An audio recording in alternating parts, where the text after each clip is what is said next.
This is Audible. Tantor Audio presents Fallen Crest Public by Tijan. Narrated by Saskia Marleveld and Graham Halstead. Chapter 1. Samantha. I woke to a hand sliding under my top and cupping my breast. Mason. Then I became aware of a very masculine and muscled thigh sliding between my legs and rolling me to my stomach. As he slid my tank strap down, his lips went to my naked shoulder and nibbled on the back of my neck. Goosebumps broke out as I sucked in a breath. My legs pressed together, and a deep, strong throbbing started. It was pounding in a steady beat. As his lips moved down my spine, I gasped out loud. Arching my back for him, I was pressed against him. He was hard, but Mason didn't grunt. He didn't make a sound. Instead, his hand fell to my hip, and he pulled me even further into him. His hand caressed down my back, and my tank top was bunched together into one tiny scrap of fabric. Slowly, so goddamn slowly, he pressed his chest to my back. But he was holding me up now. I needed him now. He slid my top up my back, trailing kisses on my spine as he did. When it was lifted over my head, I pushed up from the bed, pushing him upright with me at the same time. Enough. I couldn't handle it anymore. I needed more of him. We were now kneeling together. As the top fell to the floor, I reached behind me for him. I needed to taste him. My hand slid around his neck to his hair, and I grabbed a fistful of it, taking a firm hold and anchoring him to me. He grunted now, grinding into me as his lips went to my ear. I could feel him smiling as his teeth took hold of it, sucking on it. Still holding me to him, one hand cupped my breast firmly, while his other hand went to my underwear. They were pushed out of the way as he slid a finger inside me, then a second. "Mason," I wrenched out, turning my head for his lips. A deep chuckle came from him as he nuzzled along my jawline, so achingly close to where I wanted him. I needed him inside of me. Now. A shudder went through me. God, I was already wet. The throbbing was pounding through me. To wake up like this, feeling him slowly rocking against me, I was almost panting. His fingers pushed further inside of me, building a tempo, going slow. Leaning back into him, my hand fell to his, and I urged him to go faster. It was building, but I needed it harder, faster. His lips curved up as he nuzzled along my cheek. His other hand was rubbing over my breast, teasing me, and I fell against him. He was holding all of me up. I could barely kneel anymore, but I moved my head, searching for his lips. The desire was so blinding, but he wouldn't kiss me, and I growled in frustration. He chuckled as his lips nipped at the corner of my lips. "More," I rasped out. "Now." "More." A thrill went through me when I heard the thick lust in his voice. I wasn't the only one nearing combustion. He was barely holding back, I could tell. His hips were moving against me harder, faster. Then he started to bend me over. His hand left my breast and it cupped the side of my hip. He whispered against the back of my neck. "Hold on to the headboard." "Shit." "Mason," I whimpered again. It was too much. But my hands grasped onto the headboard. My fingers curled around it and I held on. I had no idea how. I was so focused on him, at how he was almost in me now. I could feel him through his boxers. His hand was still between my legs, but he pulled out. Instantly, I ached for him. I was too empty. I groaned in protest. No. Then he was back. He had switched his angle now. He was firmly behind me, urging my legs further apart. His fingers began pistoning in and out of me faster than before. I was going crazy. I needed him, all of him, and I began moving faster, riding his hand at the same time. Jesus, he grunted over me, his mouth next to my ear. A delicious shiver rushed through me as his breath caressed my skin. Now, I cried out, gritting my teeth. His fingers kept ramming into me, sliding back and forth, going deeper until I wasn't sure they could go any deeper. Mason! I was panting now. God damn. Please! A deep, guttural groan was my answer, and his hand left me. His boxers were shoved down, and in one smooth movement, he thrust deep inside of me. Finally. I closed my eyes and welcomed the heat. He was home now. We moved together, knowing each other's bodies so well. Turning my head to the side, his lips were there and they opened for me. I needed him. Sweeping my tongue against his lips, I tasted what was mine. He was mine. All of him was mine. Bent over me, he held me anchored in place, with a hand gripping my hip. But his other reached under me and took a firm hold of my breast. His thumb rubbed against my nipple. Shit. I gasped, pushing back into him so he'd go harder. Sam. He whispered against my lips. I needed him to go faster. I couldn't handle it anymore, and began to rock against him faster and faster. Shit. He gasped now, but he straightened. Both of his hands held onto my hips and he slammed into me, pushing me into the headboard now. I didn't care. My face was to the side now and I was gasping for breath. Some of my hair had fallen into my face so I couldn't see. The strands dipped into my mouth, but Mason moved them. They were tucked behind my ear and I was gasping for breath. He kept thrusting into me. I was nearing. I could feel it. Mason. A low groan came from the bottom of my throat. I was right there. Then, as his hands dug into my hips one last time, he emptied into me. I was right with him. My body shot over the edge and trembled as the waves rocked over me. He collapsed on my back and chuckled. His hand skimmed past my hip, and he pushed off from the headboard. As our skins separated, he grunted. I couldn't move. I hung onto the headboard, panting for breath. My body was still trembling as the waves kept coming. You okay? I shook my head. I couldn't even attempt to speak. I'd been weakened by that climax. But then he slid a hand in front of me and I was lifted into the air. Curling into him, my arms wound around his neck and my legs wrapped around his waist. His hands gripped my ass now as he moved from the bed. Mason carried me to the bathroom and tested the water before he stepped underneath. I hung on to him, clinging like a monkey as he washed his hair and then mine.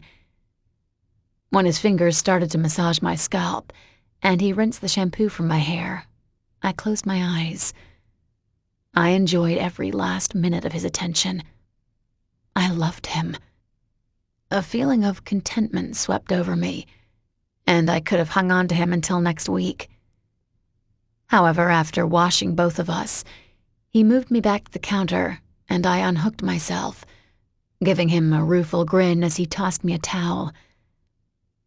When he started to dry himself off, I didn't do a thing. I just watched. My eyes drank in the sight of him. Broad shoulders, every muscle defined, all the way down to his abdominals and obliques. Even the muscles in his legs bulged and shifted as he bent low to dry the rest of him. A trim waist, angular cheekbones, luscious eyelashes that covered his emerald eyes and lips that a girl would die for. Not me. I just died to touch them and feel them against mine. I let out a deep breath. I was addicted to him. He grinned as his eyes darkened. He knew exactly what I was thinking or feeling. He asked, "Are you going to get ready?" "Sure, when my legs can work again." What was that? That. He moved closer, pulling the towel from me.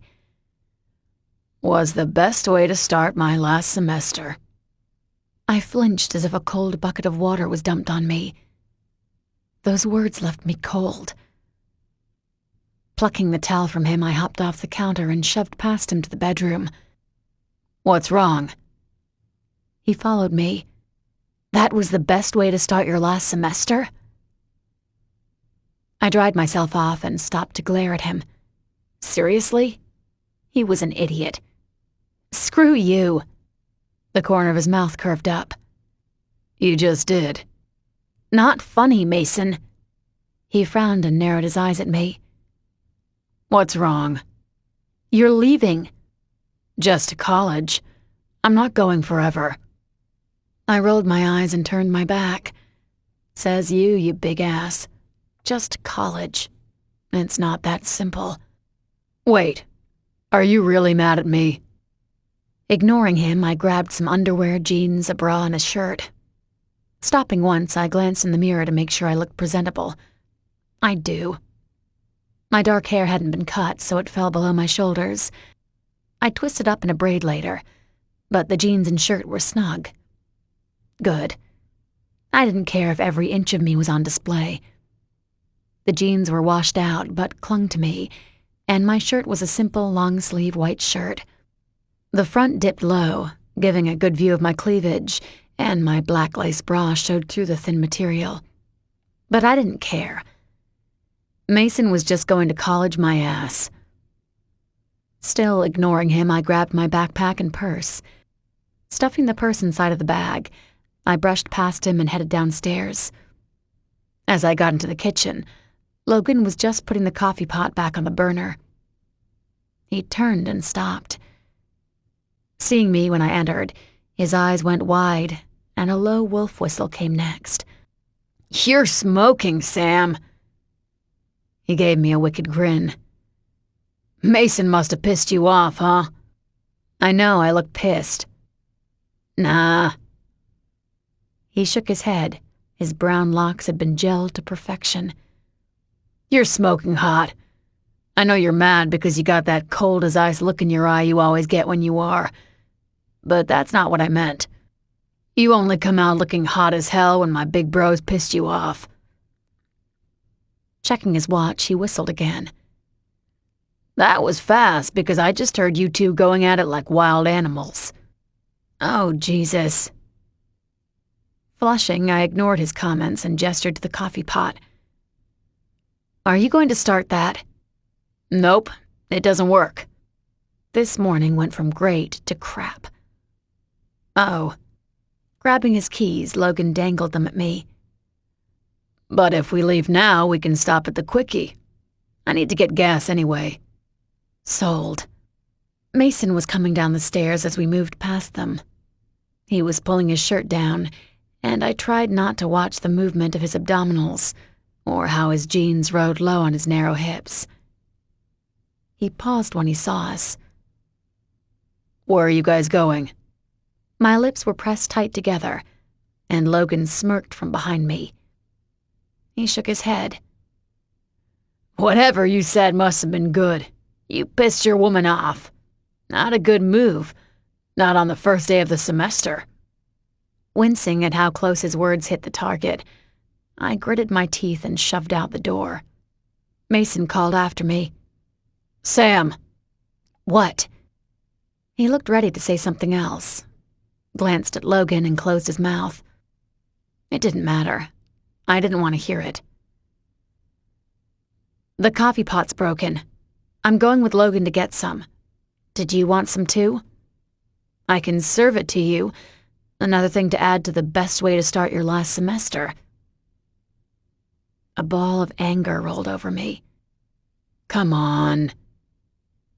An apology flashed in those emerald eyes of his. You said that? Logan chuckled. Dumb move, dipshit. Moving closer to the door, Mason flashed a warning at his brother. Give us a minute. What if I don't? He bared his teeth at him. Not a request, dipshit. Then he shoved him and stepped closer to me. His hand fell to my arm, but he added to Logan, March. I'll bring her. Logan smirked at him. We're going for coffee. Besides, he gestured inside the house. You've got to wait for your other girlfriend. His car's still blocked in from the party last night.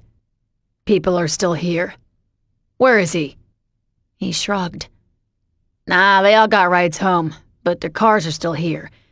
And as for your girlfriend, I have no idea. Check his room. I think I heard Parker down there. Parker? Yeah, pretty sure I heard her voice from downstairs. I was headed down to see if he knew how to fix the coffee pot. Mason cursed under his breath and twisted around. His hand fell from my arm. He agreed to the exile. Guess it starts later today for him. Not helping. Not trying to. Logan sniped back. What is your problem? With you? Nothing. With your other girlfriend. Figure it out. Logan's eyes darkened, letting his anger show. I held my breath. There hadn't been a lot of times when the two bickered, but I could tell that Logan was fed up. Not that I could hold it against him. I was getting fed up as well. But I knew that Mason hadn't let his friendship with his best friend affect our relationship. Not yet. As the two glared at each other, I stepped in between them. Softening my tone, I gestured to Logan's Escalade. Let's go and get coffee. Logan turned on his heel, his jaw rigid as he went to his vehicle. Mason caught my wrist and held me back. Are we okay? Yeah, I sighed. I had already melted as soon as I saw his regret earlier. It just sucks, Mason. You're leaving. You leaving, as in you're not going to be here on a daily basis anymore. I'm not the only one bothered by that. I jerked my head over my shoulder, where Logan had started the car and was waiting for me. That's not Nate's fault. No, but it's not the three of us or even the two of you anymore. Nate came back. This is Logan's last semester with you, but... I gestured inside. Your best friend gets you for the next 4 years, you know? You're leaving early for football. He groaned and his head fell back. Shit. I didn't even think of it that way. I shrugged. Anyway, I really want to get some coffee, and I have to talk to my coach. He said to come by his office this morning. Mason's head lifted back up, and he grinned, his eyes darkening as he tugged me close. Coach Grath is lucky to have you. He knows that. I was about to say thanks, but then I stopped thinking. He bent closer to me. Closing my eyes, I felt his lips softly touch mine. One damn touch was all it took. A tingle began, and the lust for him sparked again. I became heated as he deepened the kiss, and I burrowed closer to him. Beep! Jerking back, I twisted and glared at Logan, who still had his hand on the horn. He flashed me a grin, but hollered out the window, Let's go! You can screw later. Idiot. Mason muttered under his breath. He's right. Go see Nate, see what's going on. I'll see you at school. He nodded, but flipped off his brother. Logan's laugh was heard clearly, and I gave Mason a quick wave as I got into the yellow Escalade. Reversing the vehicle, Logan extended his middle finger in the rearview mirror and gunned the engine. He didn't pause when we got to the road. Clicking my seatbelt in place, I settled back in my seat. Logan liked to drive fast, but he had the reflexes to keep us safe, so I wasn't worried. I did comment, "All you had to do was say something to him, you know.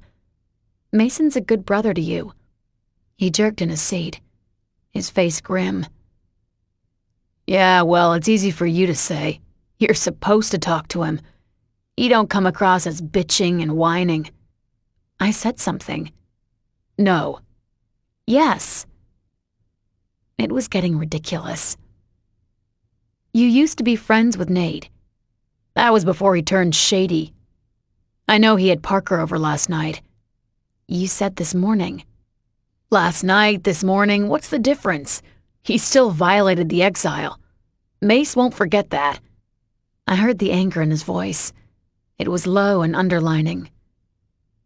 Frowning, I asked, "Are you mad at Nate about something else?" "I thought it was just because he came back for his last semester." Logan jerked his shoulder up, holding the steering wheel with one hand. "What does it matter? He's so far up Mason's ass, I'm surprised my dipshit brother could even hear you." "Logan." "It's true." But his voice lost some of the aggression. "Nate's not the same. Mason needs to know that." "So just tell him." "Why don't you tell him?" He shot back, throwing me a sidelong glance. "Maybe I will." Rolling his eyes, he looked back to the street. "Mace won't listen to you." "Yes, he will." "No, he won't. Mason's always listened to me. Things are going to go to shit. I know it." I frowned, but the knot tightened again in my gut. As Logan turned into the quickie, I agreed with him. This semester wasn't going to be an easy one. For anybody. Chapter 2. When Logan turned into the gas station, I laughed when I saw who was sitting on the bench outside of Quickies. Jeff. When we got out, a quick grin came over him, and he stood up. His hands were pushed deep into his pants pockets, and he rolled his shoulders back. His dark hair had been gelled, much the same as Logan's, and as he came closer, I saw the idol worship he had for the younger Cade. "Hey!" Logan narrowed his eyes at him, but I asked, "What are you doing here?" He jerked his shoulder up. "My car broke down." I glanced at his phone. "Who were you going to call for a ride?" "Not that girl I was telling you about on Friday. She hooked up with this guy Saturday." He gestured to Logan, who had started to reach for the gas nozzle. "Me?" "Yeah." Jeff lifted a corner of his mouth up. "No worries, I'm not heartbroken. At least I know what she's like now." He looked ready to say more, but Logan interrupted after he started the gas. "I'm going in. You want your coffee?" I nodded. "Thanks." As he went inside, Jeff laughed to himself. "Man, I forgot how scary." He stopped suddenly. His eyes darted past my shoulder and widened. I turned to see Mason's black Escalade pulling into the lot. He parked next to us, on the other side of the gas pump, and hopped out. When he came around, Jeff put a few feet between us. "Hey, man, how's it going?" His voice sounded strangled as he jerked a hand up and grabbed a fistful of his hair, making it spike even more. Mason reached for the nozzle, but turned to me. "Logan's inside." I nodded. "Where's Nate?" The corner of his mouth dipped down into a brief scowl. It was so quick, there and gone in the blink of an eye, but I caught it. No one else would have noticed it. That wasn't good. A knot tightened in my gut. Did he have company? "No, but he did last night." Mason's tone was cold. I knew it wasn't because of me. Jeff's hand tightened on his hair, and he tried to give me a half-hearted grin. His other hand shoved down in his front jean pocket, and his shoulders hunched forward. Maybe I should get going. Did you call someone for a ride? Jeff's eyes darted back to Mason. Even though he was filling his vehicle with gas and his back was turned to us, I knew he was listening. He was waiting for Jeff to leave. Did you? Not yet, but since you're here... His voice trailed off again. Oh, shit. 2 car doors slammed shut. But it wasn't the sound of them or the alarm that flitted over Jeff's face that sent alarms off in me. It was Mason. He wasn't moving. An unnatural stillness had come over him. His hand fell from the nozzle and he stopped everything for a second. It was a small pause as he took a breath. It lasted only a second. Then his hand reached over and he flipped up the handle so the gas stopped. The nozzle was left in his vehicle as he walked forward. Then I saw them. Brett and Bud Bredoux. They had gotten out of their car and one yelled inside it, "Hurry up, Shannon. We've only got 20 minutes and you're gonna make us late." She climbed out from the back seat, straightening her skirt so her ass didn't hang out. "Shut up, Brett. I'll take my time if I want to." "No, you won't," Bud interjected. "Not unless you want to call for your own ride. You better piss here, too. We're not stopping." Her lips clamped shut, but if looks could kill, her older brother didn't care. He gave her a look of death right back. "Bitch." "Screw you." Jerking forward, she tried to hurry inside, but stopped and slowed to a casual walk. Her shirt had written up, showing a good dose of skin, including the top of her butt crack. Muttering under her breath, she reached up and pulled it back down. As both her brothers started laughing, she turned towards them, but stopped when she caught sight of us. Mason was in front of his vehicle, a human wall between them and me. I knew he had done it on purpose, but I was surprised when Jeff took 2 steps and positioned himself in the same manner. He was facing them squarely with me right behind him. I scooted to see what was going on, but Jeff moved with me. I went to the right. He went to the right. "Stop. He doesn't want them to see you." I started to protest, but remembered how Heather had acted when they were at Manny's. She'd been terrified. Heeding all of their warnings, I stayed put. If Bud recognized me from that night, he'd say something, and that was still a conversation I needed to have with Mason. Then Logan came out of the gas station. He had 2 coffees in hand with his head down, clueless of the Bredoux brothers as he crossed the lot. There still hadn't been a word spoken between the brothers and Mason. Yet. It was coming. A shiver went down my spine. Slipping my hand inside my pocket, I made sure my phone was there and pulled it out. If they made one violent move, I was calling 911. I wasn't going to risk them being hurt. Mason's future had already been threatened by Annalise. It wasn't going to be threatened again. Then it happened. I gulped as I watched it in slow motion. Logan stepped forward. He frowned and then lifted his head. His eyes found me first. He paused. His foot came down hard in mid-step, and he glanced around. He saw Mason before he trailed his head to where they were. It was as if they'd been waiting for him to join. Everything happened then, at the same time. Shannon's features scrunched together in an ugly snarl. Her hands found her heavier hips and her arms pinched the sides of her breasts, making them rise from the motion. It was then when her brothers saw us too. I jerked forward. Mason shifted in front of his car, and Logan disappeared from my eyesight. I moved to see better, but Jeff moved with me, obscuring my view. Stop! I tried to push him aside. He remained facing them, but his hand went behind him to touch my arm. Get in the car, Sam. No, he hissed. Get in the car, now. No.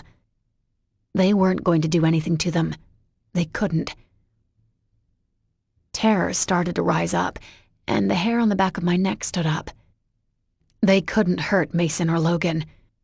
Then a low baritone spoke up. Cade. The other one added, Shannon, go inside and get your coffee. No, she hissed. I'm staying, Brett. What are you doing here, bud? Mason asked. I closed my eyes, falling against Logan's Escalade. He sounded in control, amused even, and a wave of relief went through me at the sound. That meant he was fully in control of the situation. Quickies is in Fallen Crest territory, not Rousseau.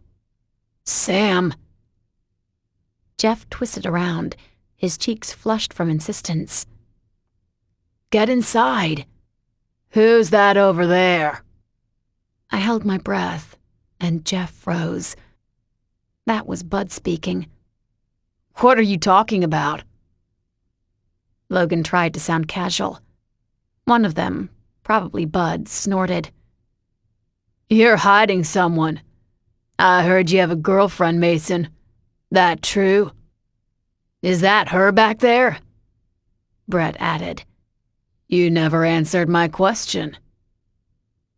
Mason's tone went cold as ice. What are you doing here?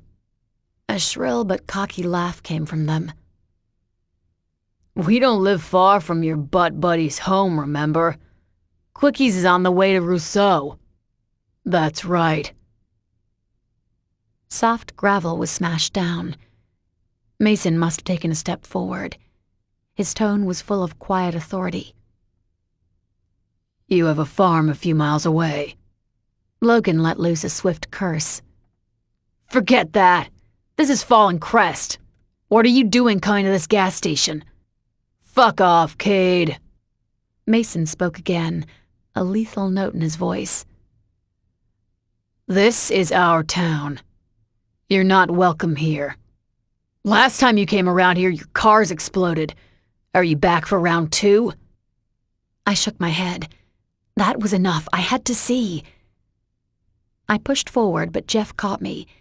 His arms came around me and he opened the door before lifting me inside. Jeff! Stop. The serious warning in his voice made me pause. I hadn't heard that from him, not in a long time, and my eyes widened. There was a grave note in his usually jovial brown depths. They were as flat as the scowl that hadn't lifted from his face. His hand went and caught his hair, grabbing chunks of it again. Just stop, Sam. Stay here. I didn't say a word as he shut the door, and then started forward. His hands went into his pockets and his skinny shoulders hunched down. I knew it was his I'm serious walk.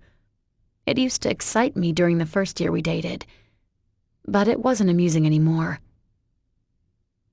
My mouth went dry, and I sat back in the seat. Jeff was serious. Jeff was never serious. Chapter 3. Through the car, I heard Mason's muffled voice. Take your sister and leave. Someone snorted. Who's in the car? Leave. Tisk, tisk, Mason. Your little bro is showing his cards. He must care for her as much as you do. The voice grew louder as if he'd stepped closer. Come on. Just between you and me. Your little bro loves her too, doesn't he? At least that's what I've heard. Then there was silence. I had stopped breathing and clung to the car's upholstery. My fingers dug into the seat and I couldn't move. It was like a nightmare coming to life. Then I heard a scream. That was it. Flinging open the door, I rushed out. Jeff caught me in the air. "Come on, Sam."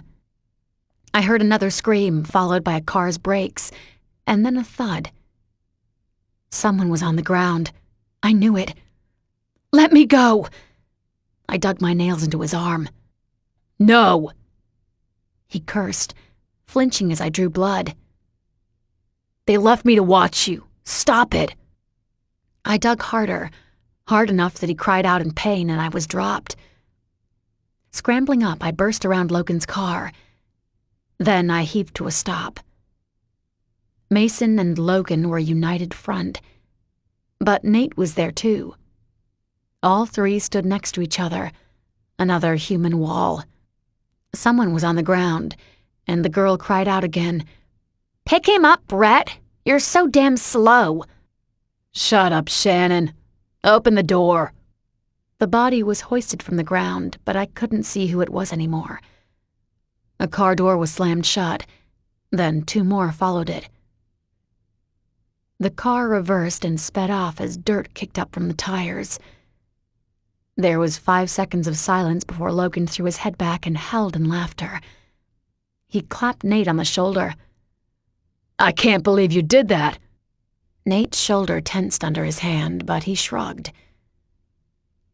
"Trying to make up. I've recently learned that I've been a dick lately." "You have?" Logan kept chuckling, turning to see me. "You missed it, Sam. Nate clipped Bud Perdue with his car." Mason's eyes narrowed at Nate. "What were you going to do? You hopped out of your car like you were going to take a bat to him." Nate shrugged again. A brief glimmer of regret crossed his face, but it was gone instantly. "I needed to make sure he stayed down, and to make sure that I won't get sued. He's down now. Don't worry, you just clipped him. Bud's a cockroach. They think a lawsuit is a pansy way to deal with a fight." Logan's hand was still on him, and he used it to push up from the ground in a semi-skip. His eyes sparked from the giddiness. Before I knew what he was doing, he had rushed over to me and I was thrown over his shoulder. "That was awesome, Sam. I can't believe you missed that. Shit, I'm horny." On that note... An arm slid underneath my waist and I was lifted from him. Mason slid me down his body and kept his arms around me. I wasn't inclined to leave his shelter. He spoke near my ear, a deep chuckle in his voice. "I'll be taking Sam with me to school." "Whatever." Logan's grin widened. "I'm off then. Got something to do." He darted to his Escalade, stopping once to punch Jeff in the arm before he climbed in and took off. "Ah, that hurt." "Oh, Sam, hey." I knew what he was going to ask and started to answer, but Mason beat me to it. "We'll give you a ride." Jeff flashed a bright smile quickly before the stoic mask of coolness slid back into place. I shook my head. This would be interesting. Mason didn't wait around. He got into the front and I climbed into the passenger seat. Jeff got into the back. No one said a word as he turned onto the road leading to Fallen Crest Academy. The irony didn't escape me. My boyfriend was driving my ex-boyfriend to my old school. A lot had changed in such a short amount of time. "So, Jeff started, leaning forward. "How much does one of these cost, Mason?" I turned to him. "Don't even start." He frowned. "Just trying to be friendly." "Not now." "Oh." He remained quiet until Mason pulled into the academy's parking lot. Just like when I went to school here, everyone looked up and saw whose black Escalade was there. They all watched like hungry vultures. It had been a while since Mason Cade had graced my old school. I remembered their reactions then. The reaction now wasn't a surprise to me. When Jeff got out, everyone's mouths dropped open. When he hid a quick grin, I knew he loved the attention. He lifted a hand in the air. "Thanks, Mason." Mason ignored him and pulled away from the curb. "Why is your ex-boyfriend acting all buddy-buddy with me?" "Because he wants to be cool." "Is he trying to get you back?" I snorted. That'd never happen, not even if I developed amnesia. But when he turned onto the road and drove past the front of the school, the comment died in my throat. Standing on the lush green lawn with 2 gym bags full of equipment at his feet was my father. Or no, David. He stared back at me, but I couldn't see his expression. Reflective sunglasses hid his eyes, and his arms moved to cross over his chest. He was wearing a Fallen Crest Academy polo. I'd seen him wear the same coach's wardrobe for years, but he looked different. He had bulked up. Gone was the healthy weight he kept while he'd been married to Annalise, and the 20 pounds he lost when she left him. The weight was back, and more so. Mason saw it too. "Your dad looks ripped." "Not bad for a guy his age." I slunk down in my seat, ripping my eyes from David. Whatever. It doesn't matter to me anymore. It didn't. I wouldn't let it. But I was thankful for Mason's silence all the way to my new school. When he wheeled into the lot, he headed to the back corner and parked in the slot beside Logan's vehicle. Strauss was rounding the back end of a rusted brown truck that was parked on the other side of Logan's, a book bag over his shoulder, where he met up with another guy. Both went over to the back of Logan's Escalade, where the others were already waiting. I took in the crowds that were watching them. There were so many cliques. Each looked different, but they all looked the same. They were all students, but those guys were at the top. Cheerleaders, preppies, others dressed all in black, even black hair. A few guys lingered around a picnic table in the corner with sleeveless shirts, spiked hair, tattoos, and chains. I kept scanning the back end of the school and saw a few girls giggling together, whispering and pointing at the books they were holding. This wasn't Fallen Crest Academy, where everyone wore the same uniforms, and the only thing that separated their image was how short the skirts were cropped or how tight the shirts tied. The top of the food chain had been the Academy elite, but they wouldn't have made it a day at this school. Mason glanced over, shut his car off, and leaned back. "What is it?" "Nothing." "Sam." "What?" "Look at me." "This is my first day here." I hadn't been nervous before. I was now. "You'll be fine." "No." I turned to him, but I could see that all the girls had smoothed their hair back and sucked in their stomachs. If that was their response to Logan and the rest, what would it be when Mason stepped outside of his car? Or when they saw me beside him? I was nothing before. "Sam." I looked away. I didn't want to see his green eyes darkened with pity. Things aren't the same, Mason. People didn't know for the longest time that we were together, and that was only last semester. Annalise and I moved in with you guys, and now I've moved out with you and Logan. Even David looks different, like he's a freaking bodybuilder or something. This isn't normal, is it? I'd been a social outcast last semester. I had a feeling I'd be one here, too. I turned now to face him and held my breath. The green was sparkling at me, so clear and warm.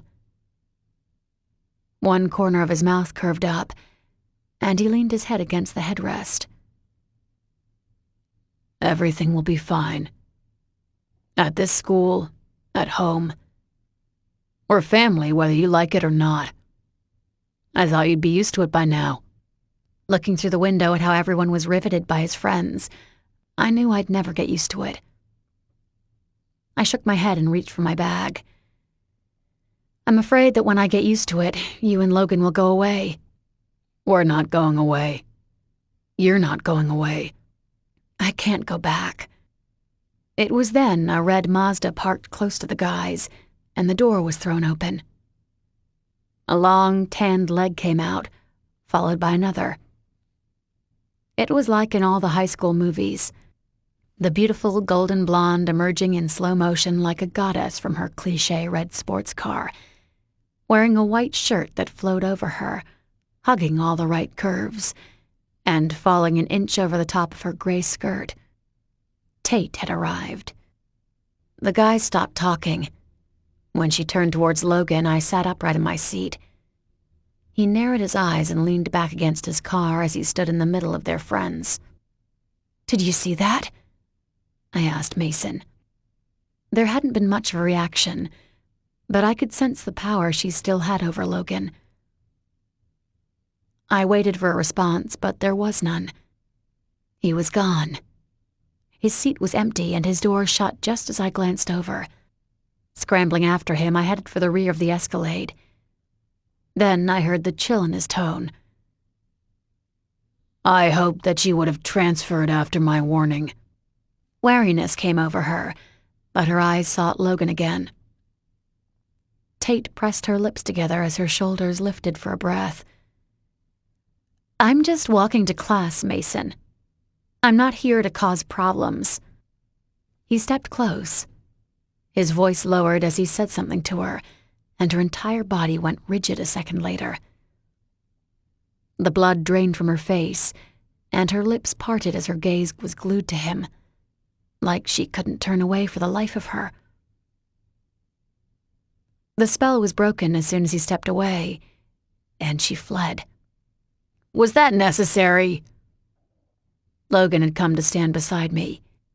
Mason turned to his brother. "Yes. Come on, Mason, she wasn't even doing anything. Why are you defending her?"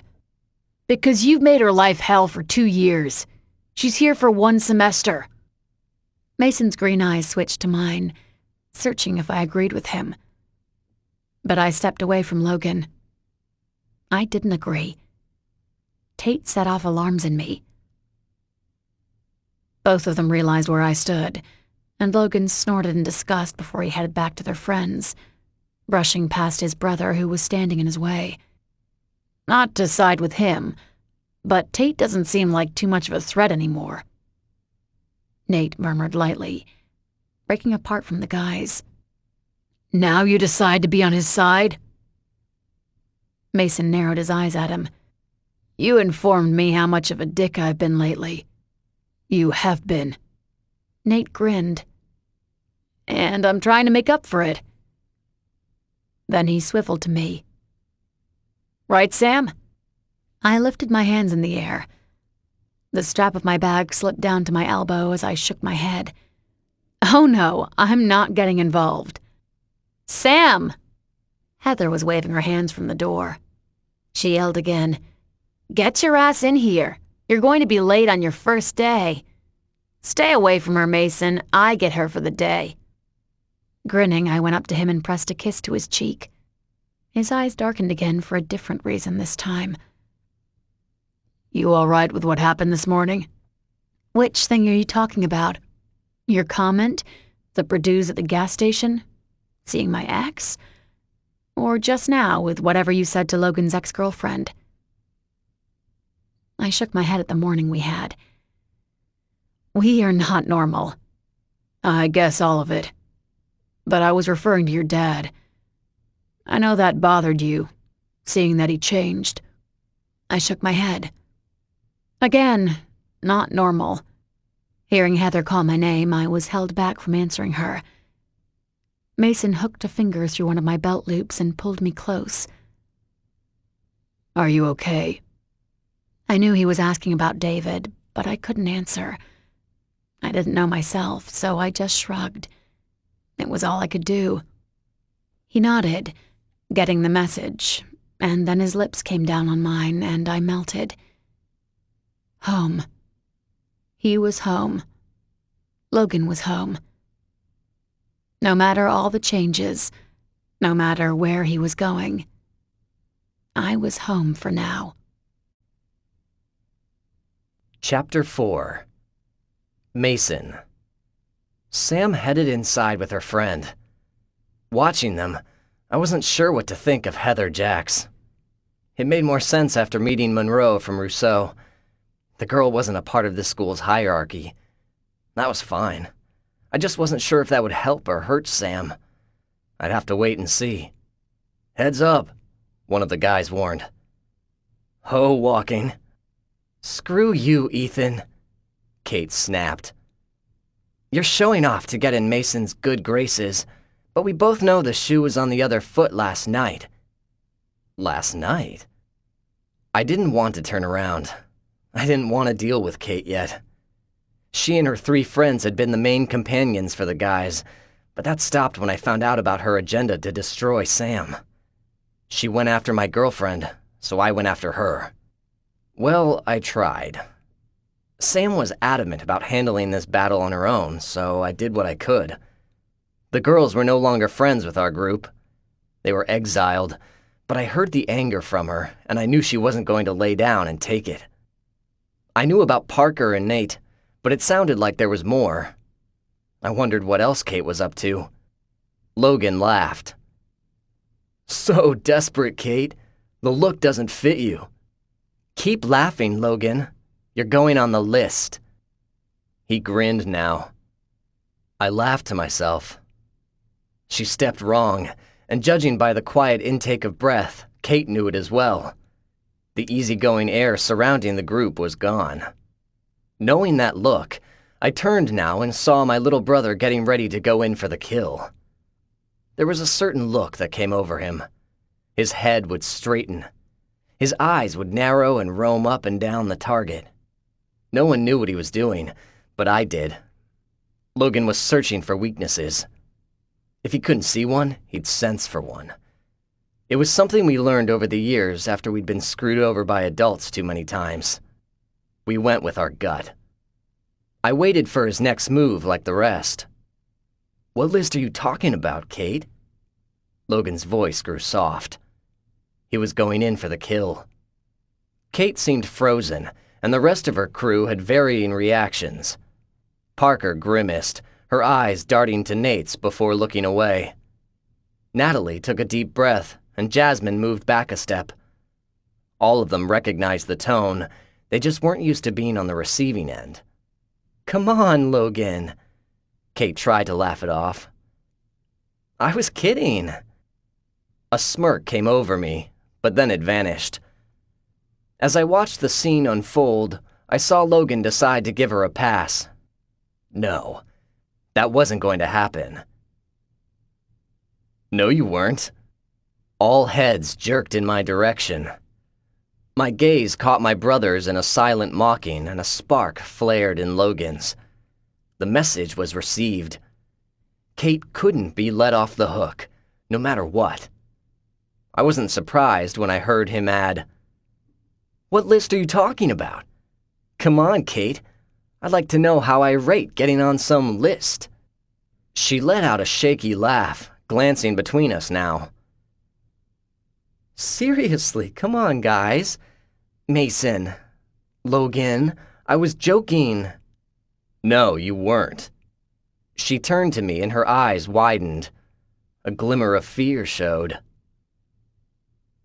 "I came over to see if you needed help." My eyes narrowed to slits now. "With what?" "With Tate." "You think we need help with her?" She peeked at Logan before turning back to me. Too late. I caught the slight smugness. It mingled with her fear, but I caught it. "What was that?" "What?"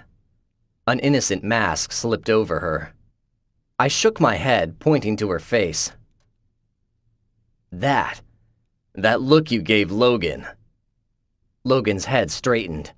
His interest was piqued. "What are you talking about, Mason?" She was growing cockier now. "I'm trying to be a friend.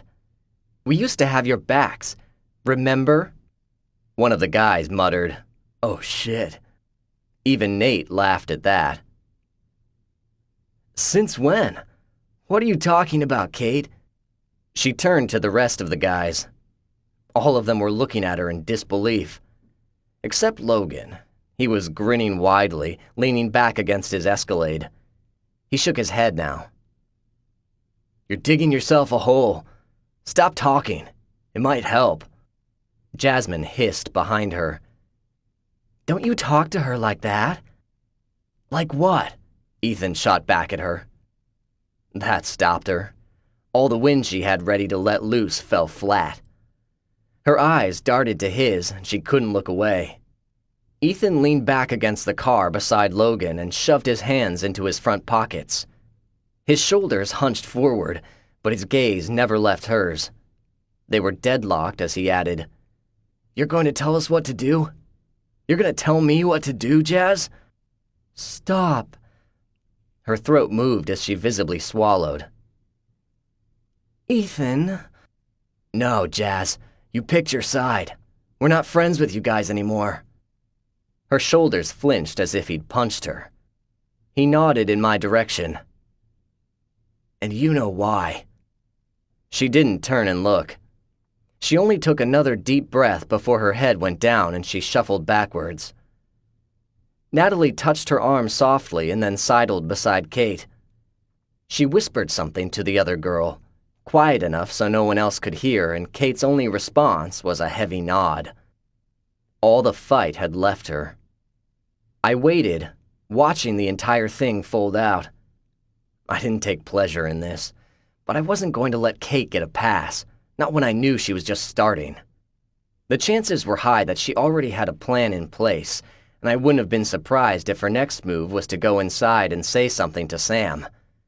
She'd pick a public arena, let everyone know that they shouldn't become friends with Sam, or they'd have to suffer the consequences of dealing with her. As she jerked her head and headed inside, her friends followed behind her. She glanced over her shoulder and met my gaze for a single heartbeat. I saw the rage. I even understood it.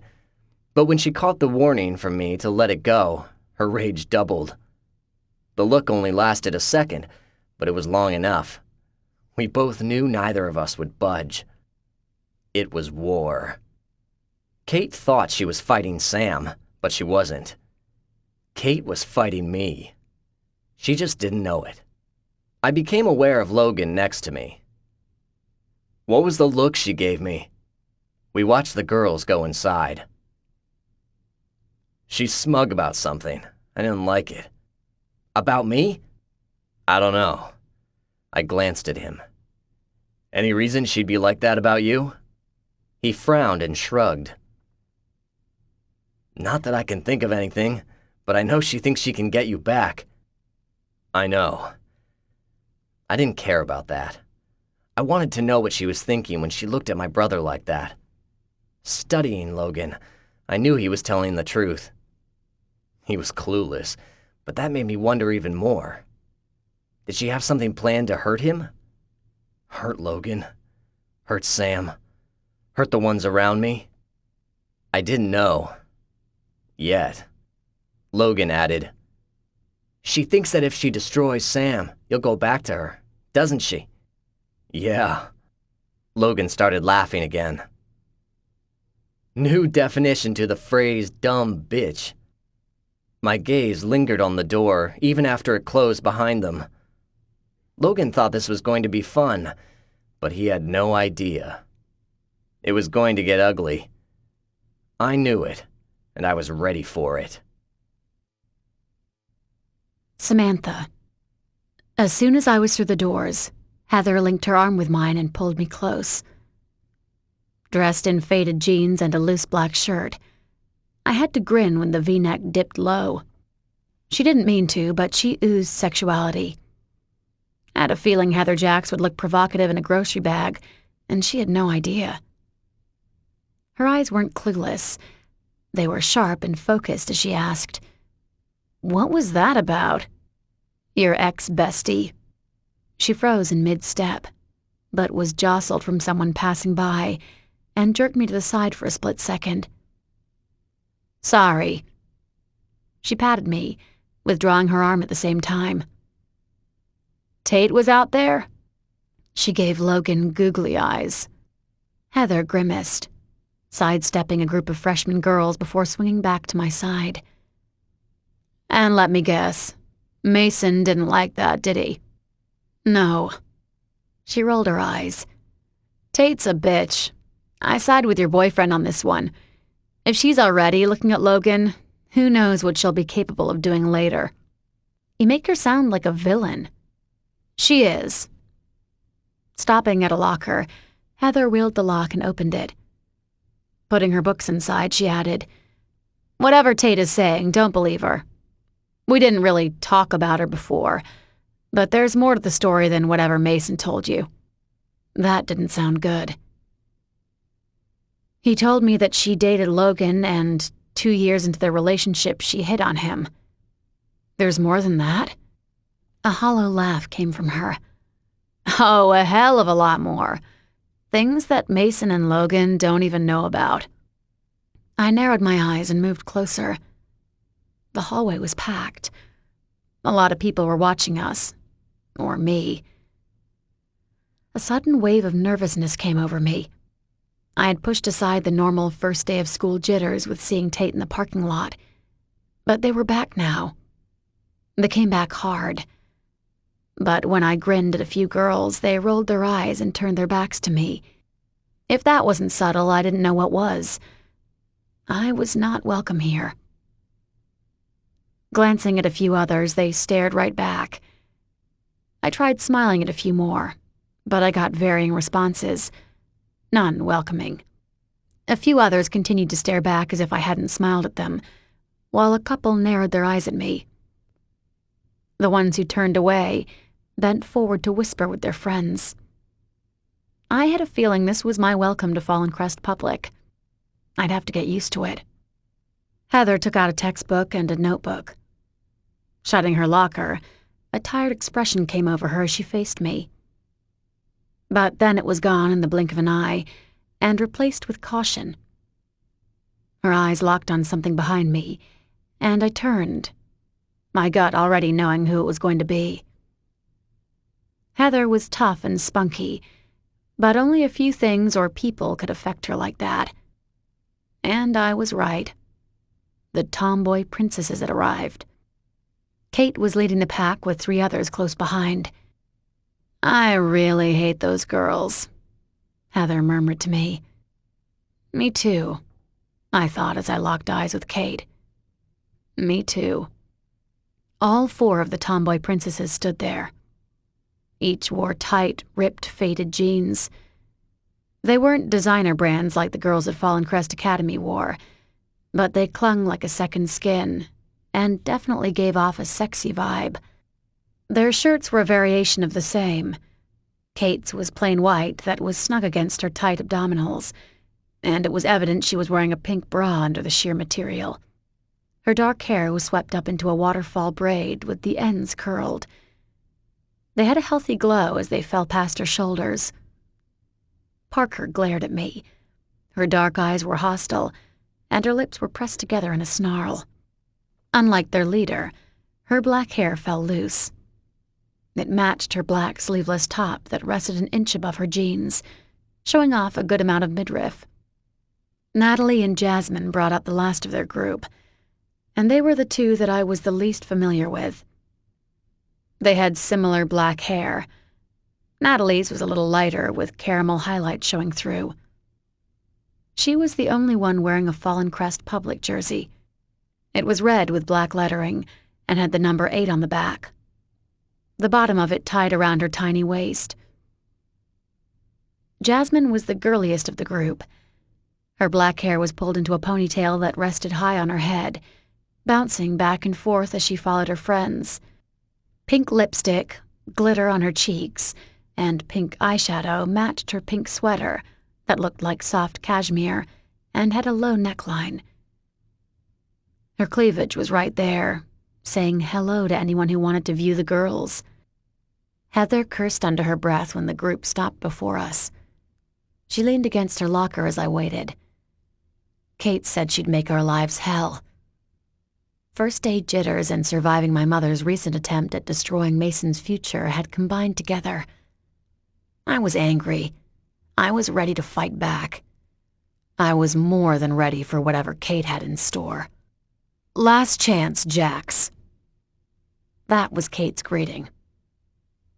"You can back out now, and everyone and everything you hold dear will be left alone." "Shut up, Kate," Heather retorted, shoving off from her locker.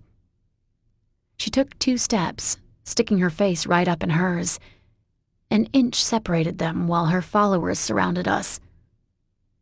As a hush fell over the hallway, I knew all eyes were on us.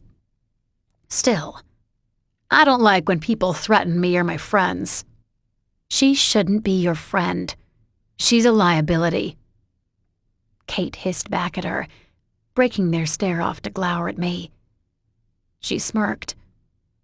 "What's with you and having bodyguards? Mason, Logan, now Jax. Don't you have balls of your own?" I smirked back. Balls? She wanted balls? I opened my mouth, ready to show her some balls, when an amused voice broke into the group. "Kate, are you serious? You're still doing this bullying thing?" Tate stood there, books in hand, as she skimmed the group with a bored expression. She rolled her eyes, flicked some of her hair over her shoulder, and shook her head. "What are you going to do after high school, Kate? You can't bully everyone to do what you want. And why are you even doing it now?" Tate gestured to me with perfectly manicured nails. "Pushing Stratton around isn't going to do a bit of good. You know that you won't get Mason back. He's gone. He was gone the second her mom moved into his house." Kate sucked in an angry breath. "Back off, Sullivan. This isn't your business." "Maybe not, but Heather used to be a good friend, and since I'm all about making amends, I can't walk by." She arched an eyebrow. "Want to hear some advice from someone who has gone against Mason and his girlfriend?" "Go away, Tate. I mean it." She shook her head. "Let it go. Can't you hear, Tate?"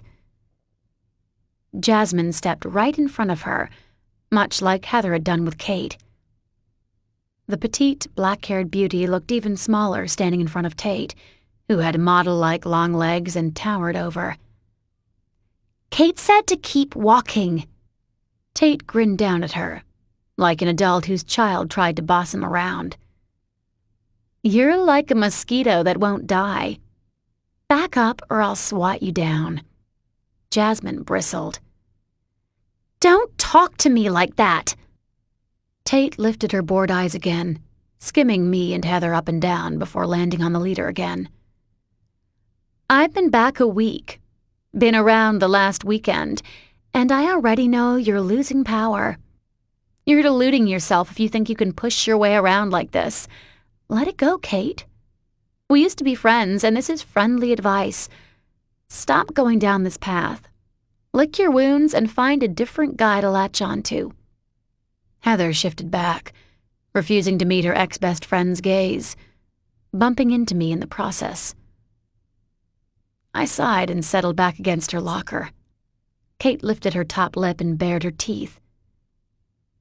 "We weren't friends." "We were in the beginning.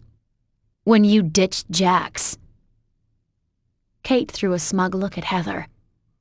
"Remember that, Jax? When your best friend stabbed you in the back?" Tate stiffened. "Or didn't you tell her what you did, Sullivan?" "Shut up." "Oh." Kate's triumphant smirk spread over her face. "You didn't tell her that you slept with her boyfriend at the time?"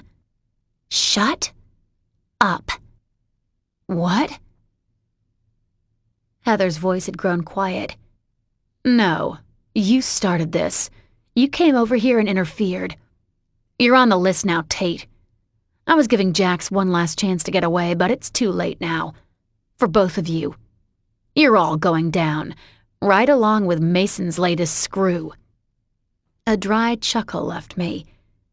It acted like a beacon, and as one, the rest of the girls turned to face me. I stood from the lockers, I caught movement from the corner of my eye and glanced over. I spotted Logan watching from a distance, frowning. Ethan was with him, and they both seemed unsure of what to do. I gave him a nod and sent him an unspoken message. I would handle this. His frown deepened. "You got something to say, slut?" Kate mocked. "Finally? Finally?"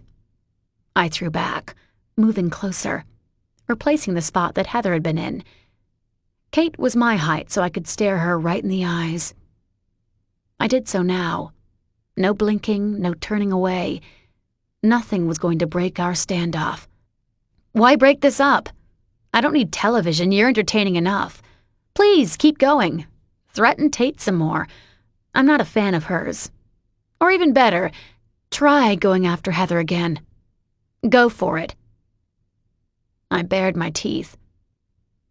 Fair warning, she bites back. She frowned. I rolled my eyes. Am I supposed to be scared that the four of you ganged up on me? Or that you're willing to threaten my friend? You're making a list? Is that supposed to strike terror in me? Anyone can make a list. I've got one too. Does that make your knees shake? I heard a wolf whistle from down the hallway, followed by, "That is so hot!" Another guy yelled out, "Girl fight!" Kate wanted to scare me. She didn't. I'd gone against the best of the beasts, my mother. As Jasmine took another step forward and raised her head, I shifted so I was facing her head on. She stopped in her tracks, and surprise came over her. Her hand lowered. "You think physical violence is going to do it?" Tate started laughing now. I ignored her. "Go ahead and touch me. I'm not scared to take a hit, but you're only going to hurt yourself. One bruise, and I can go to the principal. It's not like there aren't witnesses here." As those words left me, Kate grabbed Jasmine's arm and shoved her back. "Kate!" she protested. "Not yet," their leader barked. "Go to class, all of you." Parker gasped now. "You're letting her win?" "No." Kate turned her back to me, but I heard the warning in her tone. "It's not time." "But—" "Go, Parker. I won't say it again." All three did nothing to hide their disgust with Kate as they left. Parker glowered at me for a full 5 seconds before she was dragged away by Natalie, the only one who hadn't said a word. My gaze lingered on her and wondered what she was like. Parker and Jasmine seemed to be the hotheads of the group. They reacted the quickest. But Kate must have been their leader for a reason. Kate rounded back to me. She took a deep breath and shook her head. "You're not what I expected, Stratton." Tate snorted beside her. "You haven't even scratched the surface, Kate." Tate glanced at her. "And you have?" "I know that Mason Cade wouldn't be in love with her if she were simple." "Maybe." Heather burst out then. "Go away, all of you." "I was trying to help." Tate frowned as Kate followed after her friends. "You're not." The two former best friends stared at each other for a second before Tate's shoulders dropped. Her head lowered an inch, and she lifted one shoulder in a half-hearted motion. "Fine." She was swallowed up by the crowd that remained behind her.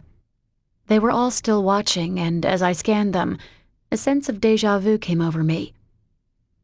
It was like my last semester at my old school, but I didn't know these people. I hadn't gone to school with them since kindergarten. I didn't know the embarrassing stories from middle school or all the cliques. This wasn't my school. This was a foreign territory to me. That should have staggered me, but it didn't. I had endured Annalise. I can endure this. Heather fell back against her locker with a groan. "I didn't expect that." "I did." I actually expected more. She eyed me up and down. I thought maybe they'd steal your clothes during gym class or something. Maybe write the word whore on your locker. I grinned. And on that note, I need to go to the office to get my combination. When I registered, they didn't have that for me. Heather tried to smile, but the corners of her lips went down instead of up. She glanced in the direction Tate had gone. Why do you think she did that? Because she wants to be friends again? I didn't say that, though. I said instead, what boyfriend were they talking about? Pain flared over her face. Channing. I'm sorry. She lifted a shoulder and shrugged half-heartedly. She looked away. Doesn't matter. We've been broken up for a year anyway. It couldn't have been anyone else. Heather looked down now. No, I've only been with him, and we were dating when Tate was my friend. It makes sense now. Score 1 for Kate. I'm sorry, I said again. But I knew it wouldn't help. Kate won this round. She hurt my friend. Chapter 5. The first bell went off when I reached the office. The final bell went off when I was given my locker combination. I would officially be late to my first class on my first day. Wonderful. When I asked where Coach Grath's office was, the secretary informed me that he'd be gone all week. That dilemma was resolved. So with that new information, I headed back out and started my day as a new student. When I got to my class, the teacher didn't care that I was late. A worksheet was handed to me right away, and the rest of the class went fast as I began working on it. There were no Tommy P's in there, but there were in the rest of my classes. Jasmine and Natalie were in my second period, Kate was in my third, and Parker rounded out the fourth. My mornings were going to be glorious. But the one silver lining was that my locker was still clean when I headed to lunch. No whore or slut decorated it. Yet. There was no sight of Mason or Logan when I went to the cafeteria. But Heather called me over to her table. There were a few others sitting with her. The guys were friendly, or friendlier, while the two girls gave me a cold reception. One, dressed all in black clothing, gave me a sneer and turned her back to me. Subtle. The other one, wearing a white sweatshirt emblazoned with a large rainbow, gave me a shy grin. She had the softest blue eyes and the palest skin I'd ever seen on a person. After we ate, Heather explained on the way to our lockers that the shy one was an albino. I'd never met someone who looked like that, but she warned me not to expect anything nicer than the greeting I got. The shy one didn't talk, and Heather said that I was better off not knowing the other one's name. I didn't question it. She added that the no-name chick wasn't a fan of anyone associated with the Cades. Both girls were routine targets by the Tommy Princesses, and neither cared that Kate's group was no longer supported by Mason or Logan anymore. It wasn't until after fifth period when Logan showed up at my locker. What was going on with those girls this morning? It was amazing. Logan Kate appeared at my locker and almost everyone stopped to watch us. I sighed as I exchanged one book for the next one.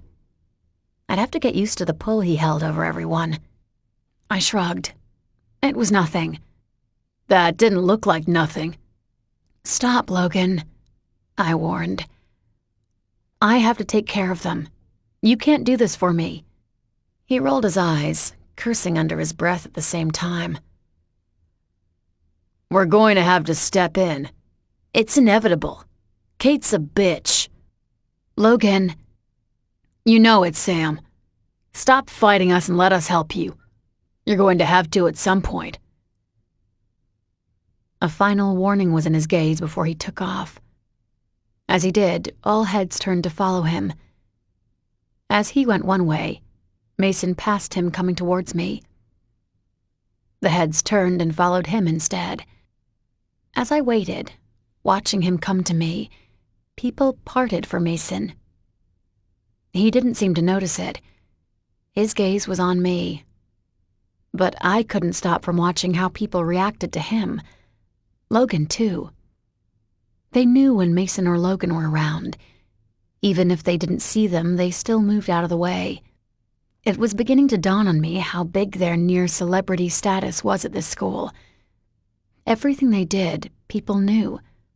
Everything they said, people heard. This shouldn't have been a surprise anymore, but it was.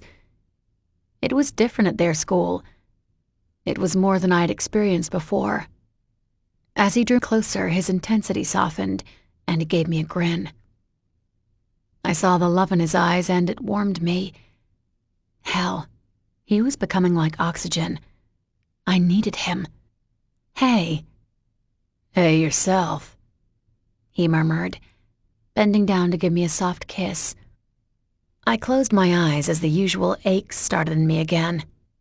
The whispers started around us. They grew to a low buzz, and I started to turn around, but Mason grabbed my chin. His eyes were once again the only thing I saw. Everything else started to melt away. He stepped closer. His hand grew gentle on my face, and his thumb started to rub over my cheek. What happened with Kate earlier? Nothing. The Cade brothers were consistent. It's my fight, Mason. Let me fight it. Sam, come on. I felt him now. His arms brushed against me. His stomach flattened and tightened, grazing through my shirt. And his familiar heat started to pull me in. He didn't have his arms around me, but I still felt sheltered by him. This was what Mason did. His charisma was so intoxicating, and I couldn't blame anyone from wanting what I had. I reached up to his face now, feeling the small dip underneath his lips, before it formed his chin. I couldn't look away from him. Even now my fingers ached to explore more, to feel his lips, to trace them and then cup the side of his face. Hey, he murmured, stepping even closer. He was almost pressed against me. My fingers fell from his face and down his chest. It felt like a cement wall underneath my touch. My hand fell to his jeans. It caught there, and I curled my fingers around one of his loops. Then, feeling desire swirling inside of me, I bit my lip and pushed one of my fingers in the waistband of his jeans. Whatever he was about to say was forgotten. Sam, he groaned as he turned us so that my back was against the locker. He was against me now. As my finger tucked further down, I felt him harden. The power I had over him was intoxicating. It wasn't just him. My head fell back against the metal locker, but I didn't feel it. Everything else fell away. It was only him and me. Nothing else mattered. My desire for him rose, and I fought against letting it take me over. My eyelids flitted closed, and I felt him bend down. His chest rubbed against mine now, and then I gasped when his lips found the corner of mine. He stayed there, sucking lightly, as his other hand slid down to my hip and pulled me tighter against him. I feel pregnant just watching you two. Breaking apart, Heather was standing there with her arms crossed over her chest, and the corners of her lips curved down. She looked ready to vomit. Honestly, come up for air every now and then. The masses look ready to riot. She jerked her head down the hallway where Kate and the rest of the Tommy princesses were. I sighed, pushing Mason away. That's her locker? Heather leaned against my neighbor's locker. No, that's Natalie's. She and Jasmine are only juniors. Kate and Parker are seniors. Good riddance, too. I'm ready for their entire group to ship out. Still watching Kate and the glower she was sending our way, I shook my head. She looks ready to kill me. You and me both. I'm not doing what she wanted. Mason frowned as he deliberately turned his back to Kate, blocking her view. She wanted you to do something? She told me to stop being friends with Sam. Heather shrugged, but I caught the small look of alarm in her eyes. It flared for only a second. She gave me the warning this morning, and Tate, of all people, tried to help me. The interest Mason held fell flat now. He straightened from the locker as he ground out, "Don't believe everything she says." "Well, I'm going to believe Kate." Heather peeked around him, eyeing her warily. "I wonder what she's going to do." "Nothing." Not if I had anything to do about it. I was getting more and more irritated with Mason's ex on and off again hookup. She hadn't even been a full-fledged girlfriend. She'd been used only as a scratcher when he had an itch. "I'm not going to let her." Mason frowned, twisting around once again. I held my breath. There was an unspoken message there, and I knew he was delivering it to her. As she made an exasperated sound before slamming Natalie's locker, I guessed she'd received it, and whatever she saw she didn't like. Then he moved again. Kate and her group were coming towards us. I snuck a peek at Mason, whose eyes went flat, but she only hissed as they went past. "You're going to regret this. All of you." Her friends smiled at us, following behind her. Heather shuddered. "Evil. They're all evil."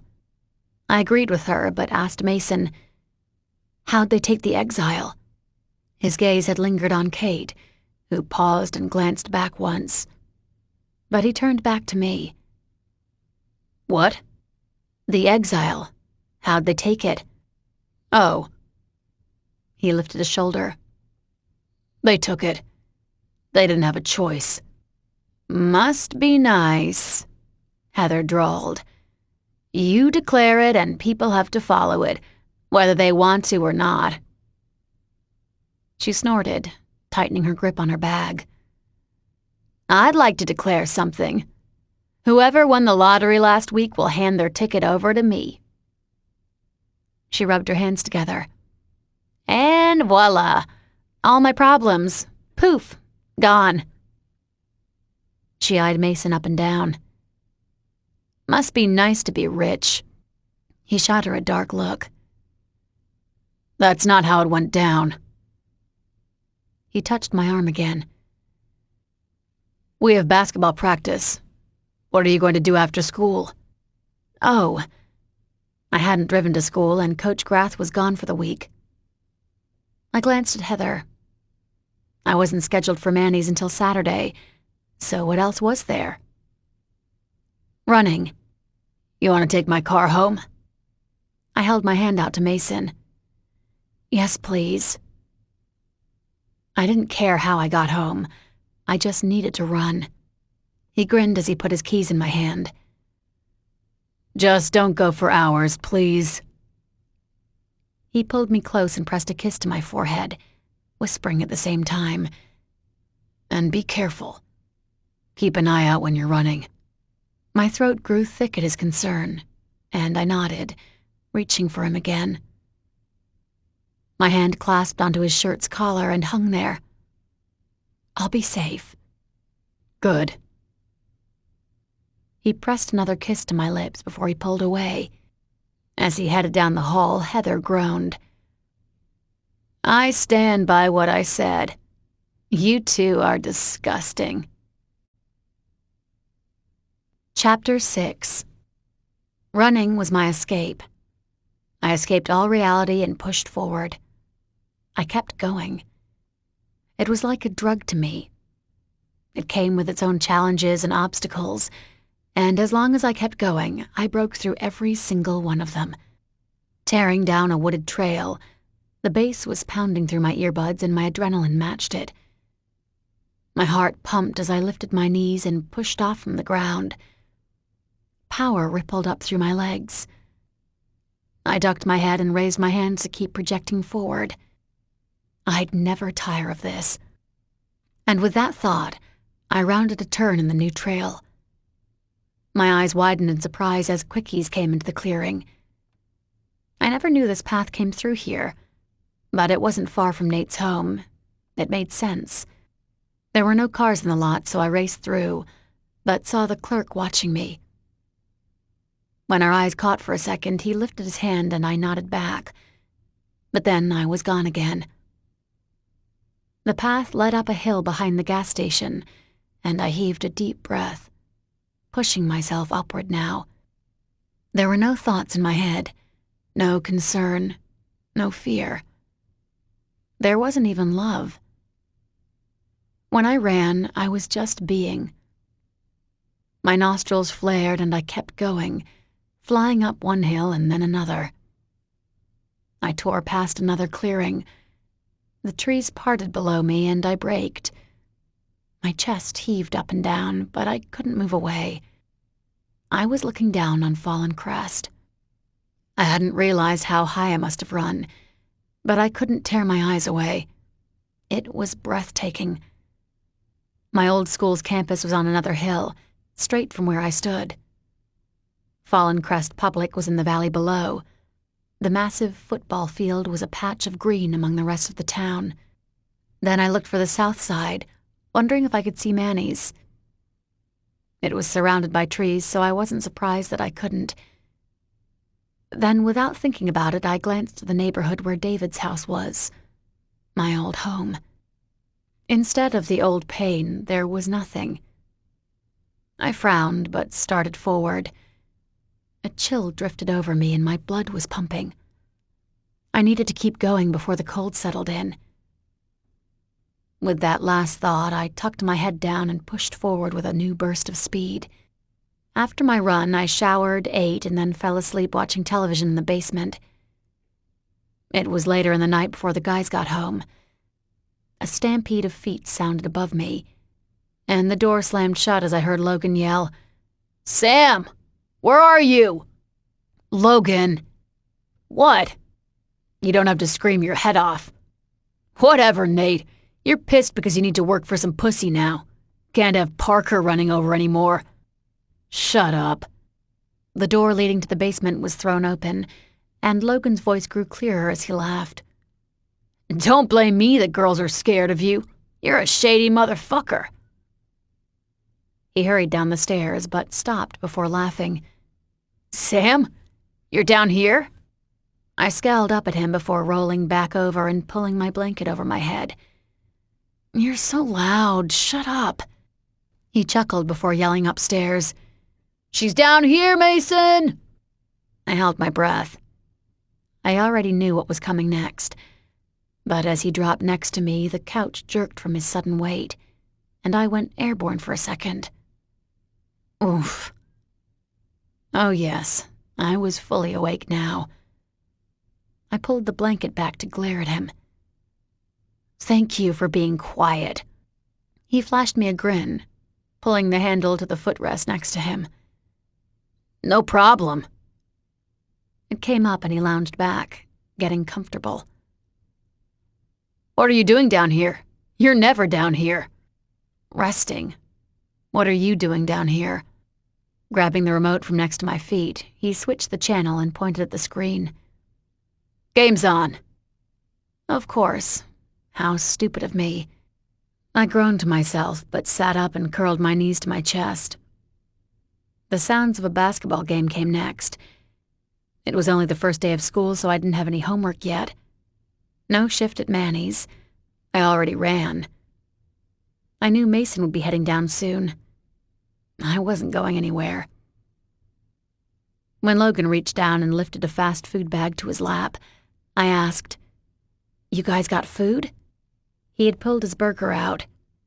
It was half unwrapped and lifted to his mouth before he stopped and turned to me. "Did you want some?" My stomach growled. The smell of greasy food hit me like a cement truck. Crap. The little sandwich I had after my run hadn't tied me over. Logan heard it, and one corner of his mouth lifted. He held his burger to me. "You want a bite?" I shook my head. "No, that's yours. I'll go and find something else." Still, my stomach growled louder. "Sam!" Logan was fighting back a smile. "You can have the entire thing. This was my second one." "No, then you'll be hungry." "Nah." The smile went out and he grinned from ear to ear. "I can steal Nate's. He got 3 of them, and I know he hasn't touched them. He said we should wait till we got home." He snorted. "No fucking idea why. Because I was going to ask Sam if she wanted one." Nate spoke up, coming down the stairs. He frowned at Logan before he sat down on the other couch. He had 2 bags with him and held one in the air. "There's a chicken sandwich in here. Sam?" My stomach spoke up with a resounding yes. It groaned, growled, and shuddered all at the same time. Logan chuckled, but turned to Nate. "Kiss ass." "Screw you. Mason got the sandwich for her." "Oh." Logan frowned. "I thought you were going to take the credit. What's your problem?" Nate tossed the bag so it landed on the couch next to me. "You've been on my ass all day." "Because you've been an ass lately." He shot back before giving me a wink. He said to Nate, "It's not every day you get knocked down a peg and take it. I have to enjoy this while I can." Nate's frown deepened to a glower as he rolled his eyes. "Well, it's getting old." Logan shrugged. "Not my problem. You were the shady motherfucker in the first place." "Guys," I murmured as I unwrapped the sandwich. My stomach wouldn't stop groaning. I hadn't realized how hungry I was. Nate glanced back at the stairs. "Your brother's being an asshole." There was no response, but I knew who it was. I knew who was coming and enjoyed waiting for him. I sunk my teeth into the sandwich. Good gracious, I was in heaven. The chicken sandwich had never tasted so delicious to me. My stomach was doing cartwheels, but then I was being lifted in the air again. I didn't even react. I already knew where he was going. When he moved so he was underneath me, I kept eating as I got comfortable on his lap and rested my head on his chest. One of his hands remained on my leg, his fingers on my inner thigh as I took another bite. "Did you not eat?" I nodded, mumbling around the sandwich. "Not enough." He grinned and leaned back into the couch. Logan chuckled, turning the volume louder. "Nice, dickwad." He only got a shrug in response. Mason held me on his lap and moved his fingers in a circling motion. It was soothing and sensual at the same time. Part of me was getting excited, while the other part wanted to fall asleep. With the chicken sandwich in my mouth, and the warmth from Mason, the sleepy part went out. Then Mason's phone went off. It buzzed from his pocket underneath me, and he shifted me to the side, his arm sliding under me to grab it. Pulling it out, he opened the screen. It was a text from his father. "We would like to invite you over for dinner. When are you moving back?" Okay." Logan was reading his phone at the same time. He put it down, his eyebrows bunching together as he said, "I know you talked us into moving back, but no way. I can't do it, Sam." "What?" I sat forward. "You guys said you would." Logan shared a look with Mason. I twisted around. "You agree?" Mason didn't say anything. He didn't have to. I shook my head. "What? Did you guys come to this decision without me?" "No." Logan shook his head and then nodded. "Yes." A lead stone dropped to the pit of my stomach. This was my fault. I promised James, and now they were changing their minds. "You guys should live with your dad for the last semester. Mason, you only have a few months before you leave." "Sam." That big lead stone wasn't moving. I sat up and went to the empty chair. Nate took the remote from Logan and silenced the game. Logan snorted. Why is it so damn important for us to live with our dad? It's not fair to put your daddy issues on us. Narrowing my eyes, I crossed my arms over my chest. You can't say that to me. You have no idea. No idea? Logan scoffed. Yes, we do. Our dad's an asshole. Logan. He overrode me. It's not going to happen. Then he stopped and glanced at Nate. What? Logan turned to the stairs. Nate bit out a curse. Are you serious? You want me to leave? Not to be an ass, but this is family shit. What am I then? You're extended family shit. You're one of those long-distance cousins. Nate looked over. Mason? Just go, Nate. Logan leveled him with a harsh look. This is family, and you've been a douchebag lately. Nate gritted his teeth at him, but turned to his best friend. Mason, come on. Mason sighed. It doesn't matter what I say. You need to be trusted by all of us, and you're not. That's what matters. He pushed up from the couch and stalked out. No words were shared, and the tension in the room was thick enough to cut with a knife. I didn't dare breathe until he had left. As soon as he was upstairs and the door shut, Mason leaned back and sighed.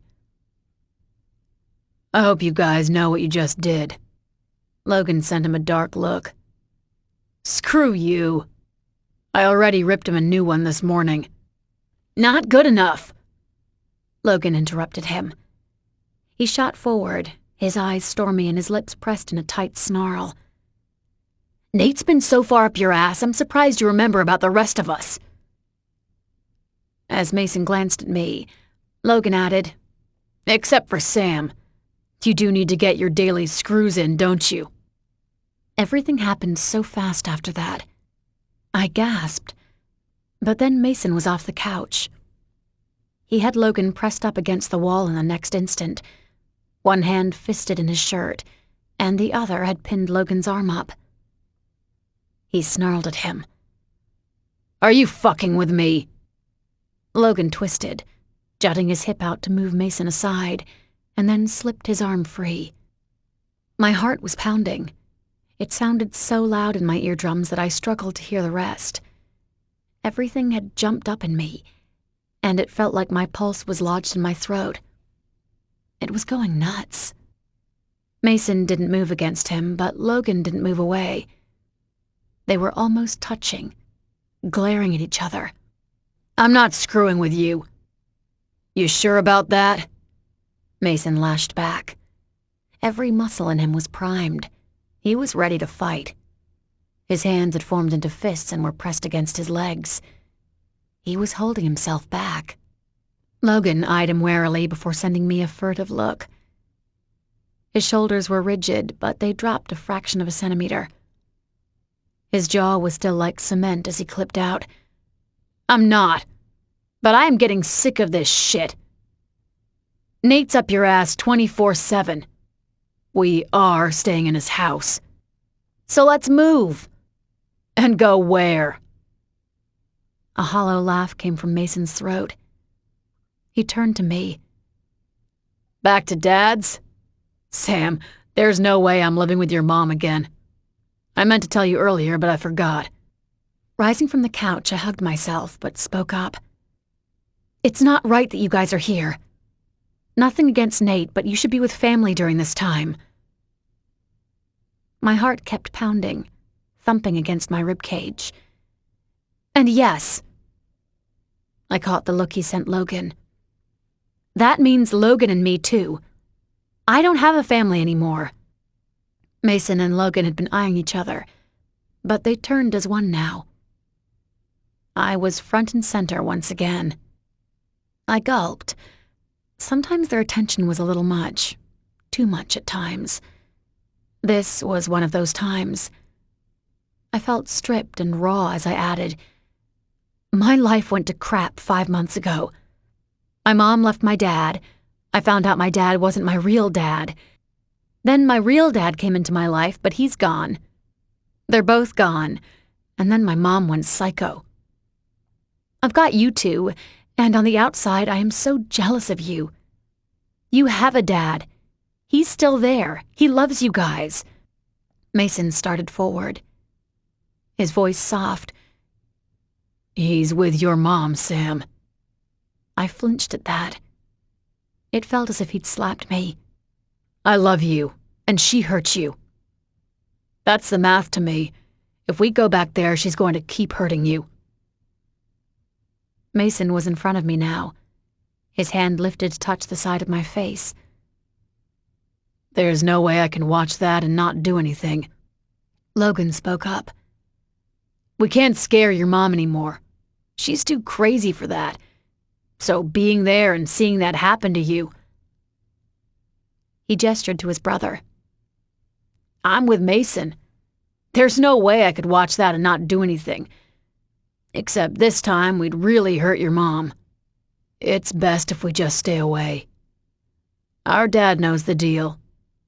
As long as he has her in his life, we're out. That's the way it is. Mason's chest lifted as he took a deep breath. His touch was so tender. He's making that decision. Not us. A piece of me broke away. It fell to the bottom of my stomach. The sadness that washed over me was overwhelming. I can't be responsible for you guys losing your dad. You're not. Logan frowned, stepping next to his brother. He didn't reach out, but I felt his concern. It's our dad. He turned into a douchebag too. Logan. What?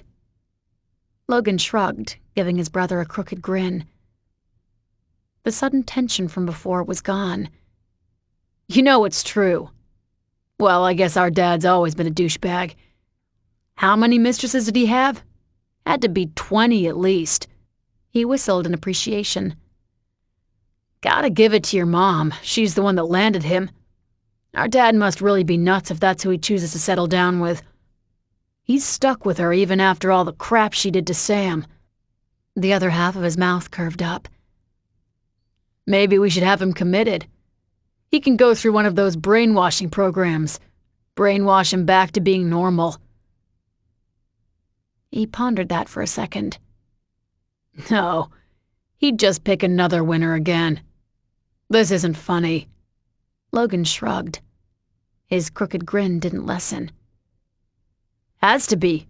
Dad left Mom, cheated on her for years, and Annalise is who he ends up with? She's the one that he decides to stick it out with? That's the funniest damn thing I've heard. He clapped his brother on the shoulder. Come on. You think it's funny too. When the corner of Mason's mouth curved up, teasing at his own grin, I couldn't believe this. Stop! I cried out. Shaking my head, I moved away. I can't believe you guys. You're laughing about this? You can't... We can. Mason stopped me. A tender expression came over him. Logan's right. It has to be funny. We've lived through all the other stuff. The divorce, Dad's cheating. The only good thing we got from him was you. I second that. I rolled my eyes. They were missing the entire point. Sam. Mason reached out and took my hand, pulling me back to him. We're not laughing to be dicks, but this is our dad. You can't judge us because we're not accepting the crumbs he's given to us. He's not a great dad. Logan snorted. Try, he's never been a great dad. We understand what you're saying. Trust me, we do. He tugged me closer to him, but I didn't look up. I couldn't. His finger went underneath my chin and he tipped my head up. Then I couldn't look away.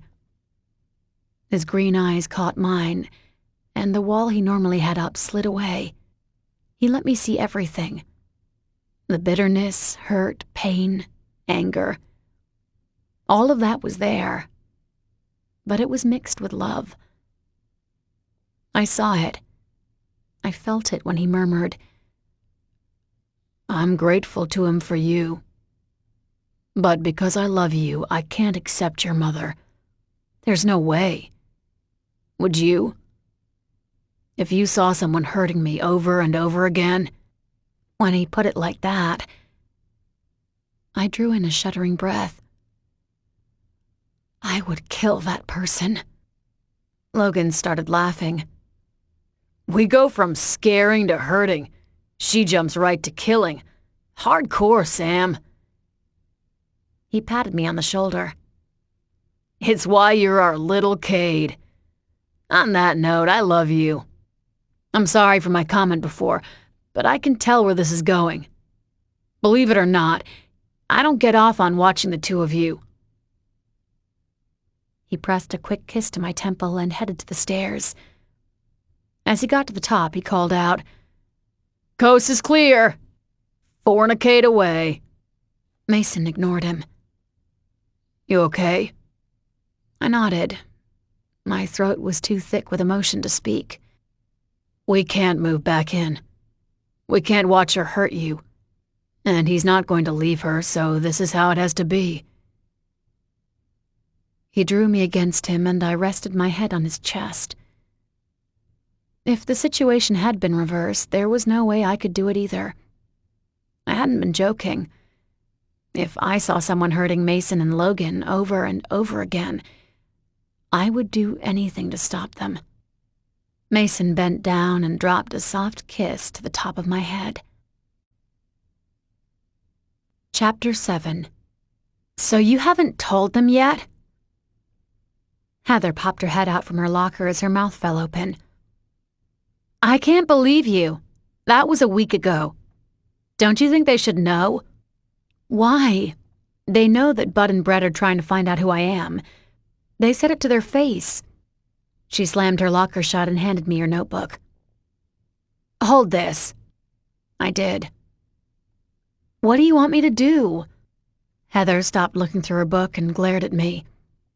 A strand of her hair slipped down, blocking her face, but I could still feel the heat of her stare. "You're not a moron, Samantha. Stop trying to make me think you are. It's an insult." I'm screwed. "Pretty much."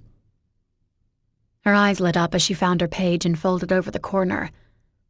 Then she grabbed her notebook from me before shaking her head. "Look, granted, Mason and Logan did their run-in with Bud and Brett. They know Bud's looking for Mason's girlfriend, so that's not news to him. But you yourself saw them at Manny's. You work there. They could go there any time. It's something they'd want to know." An outburst of giggles and yells came from down the hall, and I glanced over. Logan had arrived. He was at his locker along with Ethan and Strauss. Both guys had smirks on their faces as they enjoyed the cheerleaders next to their lockers. Boobs galore, and if their skirts lifted an inch, pussy galore. I snorted, falling back against the locker behind me. Heather paused, mid-reach into her bag. "What?" "Nothing." "What?" And she turned, twisting around to see further down the hallway. I knew when she spotted them. Her back straightened, her shoulders flattened, and she let her bag fall to the floor. "Oh." "Oh, indeed. I'm starting to get used to this school." "Uh-oh." "What?" "No one says they're getting used to this school. Those are the people that get a smackdown." She shook her head, trembling in an exaggerated manner. "I can't let that happen to you." I laughed. "No, not like that. I meant that I'm starting to understand this school. Instead of the elite, like at FCA, you guys have cheerleaders. And the drill team." "Drill team?" "Yeah." Heather nodded towards a group of girls across from Logan's locker. They were dressed in sweaters. Not one of them wore jeans. They all had on dress pants that could have been matched with a business suit. They looked professional, how I would have dressed for a job interview. I glanced over their different hairstyles, all swept down or over the shoulder to look like perfection. I understood what Heather was saying. The Tommy princesses might have been the girls at the top because of how tough they were, but these girls would have usurped them if given half a chance. They reminded me of Miranda and Cass from the Elite. Do they think they're in a Walking Beauty ad? Heather chuckled.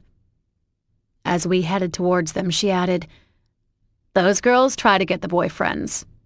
There's a few that are always trying to land any of the guys in the Cade group, but they love to get Mason or Logan the most. Cade and her bitch crew were the main go-to girls for the guys. They weren't into having a boyfriend like the others, and each guy kinda had their own. Mason had Cade, Nate had Parker, Ethan had Jasmine, and sometimes Logan would hook up with Natalie. Though we both know he never had a certain go-to girl. And speaking of..." I stopped as Tate came around the corner. She didn't give us a glance as she went straight to Logan and draped herself over him. One arm went around his neck and the other hand rested on his chest. He'd been listening to Ethan, but stopped. As she moved closer to him, his head lowered so it looked as if the two were whispering to each other. A small grin was teasing the corner of his mouth when she started talking. "Okay." Heather bobbed her head up and down. "I now see what you and Mason are worried about." My eyes grew wide when he lifted a hand to the side of her hip. That was how Mason touched me. It was intimate, and it was his precursor move before he pulled me even closer. Logan didn't pull her closer, but his hand lingered there before moving to the small in her back. Oh yes, he was enjoying every bit of her attention. But then he looked up and caught us staring. Correction, he caught me. My face got hot. I knew I was probably red, but what was he doing? I narrowed my eyes and tried to ask him that question without saying it. The other side of his lips curved up and the grin was no longer a tease. He was full-on smiling at me. Another correction. He was smirking at me. What? I bristled next to Heather. Both knew who that question was for. He lifted one shoulder. It dropped lightly. He said back, "What?" Tate turned around, a Cheshire cat grin on her lips as Logan's hand didn't fall away. Instead of being on her back, as she turned to us, it slid around her hip to her stomach and stayed there. She was now almost in his arms. Heather was frowning at them, but I couldn't hold it in. "Did I miss the announcement? Are you a happy couple now?" There was an edge in my voice, but I couldn't hide it. Tate was bad news. She was slimy. She was sneaky. She hurt Logan. She'd do it again. "You can't be jealous, Samantha," she taunted me. "You're happy with Mason, aren't you? You can't have both Cades." I growled. "And you can't hurt him again." Guys," Heather started. Logan shook his head. "Sam, relax." "No." I stopped him. Tate turned her gaze to Heather and a bitter look came over her. "What's your problem, Heather? I didn't know we were enemies. You don't have to have her back all of the time." That had me seething. But I glanced around and saw the crowd that was forming. The drill team snobs were mingling with the cheerleaders. Ethan and Strauss had front row seats, leaning against Logan's locker. Were grinning from ear to ear. I skimmed the edge of the crowd and saw Kate. She was expressionless, but her eyes narrowed when they met mine. A slight chill went through me. Whatever she was thinking, it wasn't good. I caught Logan's eye and gestured to her. The amusement on his face faded then, and he stepped towards me. Tate stopped in mid-sentence. "What are you doing?"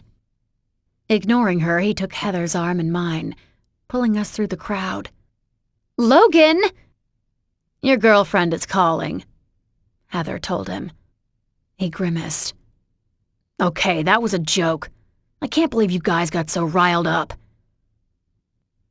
He led us into the senior hallway and quieted his voice, leaning in closer to me. I don't have those feelings for Tate anymore. You don't need to worry. I'd have to care about her to get hurt by her. Those feelings are long gone. Heather put on the brakes. She went pale as a group broke away from the hall. Oh, crap. I recognized two of the girls. Those are your friends, right? Let's hope. An apology flashed in her eyes as she started for them. I gotta go. I'm sorry, Sam. Come to Manny's tonight if I don't see you at lunch. I nodded as she hurried to catch up with them. When she did, the girl who was dressed all in black refused to look at her. The tiny one gave her a half grin. It was more like a half-hearted attempt at a grin. It only came out as being sad. As the other one snapped at Heather before stalking away, the tiny one got up and followed. She didn't say a word to Heather either. There were a few guys in their group, and the one with dark hair and a tattoo circling over his jaw slung his arm around Heather's shoulders. He looked to be reassuring her, but she pushed him away and hurried after the two girls. He called after her, "Don't sweat it, Jax." "Who's that?" Logan tilted his head to the side. "Max Monroe. I don't know him that well. I think Mason might. He's friendly with the Rousseau peeps, so don't get close to him." "There are Rousseau peeps here?" "A few." Logan started to lead me further down the hallway towards Mason's locker. "I think they're cousins or have relatives over there. No worries, little Cade. They're not going to rise up and mutiny. There's not enough of them here, and they're not really liked by everyone else. Your throne is safe." "Do you try to be annoying, Logan? Or is this post-coital bliss from whoever you went to see this morning?" He chuckled, throwing his arm around my shoulder again. "I'm not being annoying. I'm being charming, and since when do you want to know who my post-coital bliss is from?" "I don't. As long as it's not Tate, I don't care." He squeezed me tight, laughing as we pushed through another crowd. Mason's locker was in the back corner. It was broken off from the main wall with 4 others beside his. Spotting Nate and some of their guy friends, the other locker owners weren't a big leap. When Mason saw us coming, he straightened up from the wall. Nate glanced over, but he wasn't as welcoming. Shutting his locker, he took off. "Unlike you, I'm guessing he's not interested in my post-coital bliss either." "Logan." "What?" He flashed me a grin, rubbing where I'd hit him. Then he said to Mason, "Nate's still not over our family meeting? Would you if we kicked you out of your own basement?"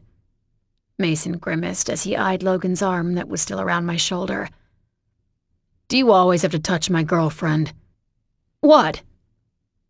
Logan laughed and pulled me tighter against him.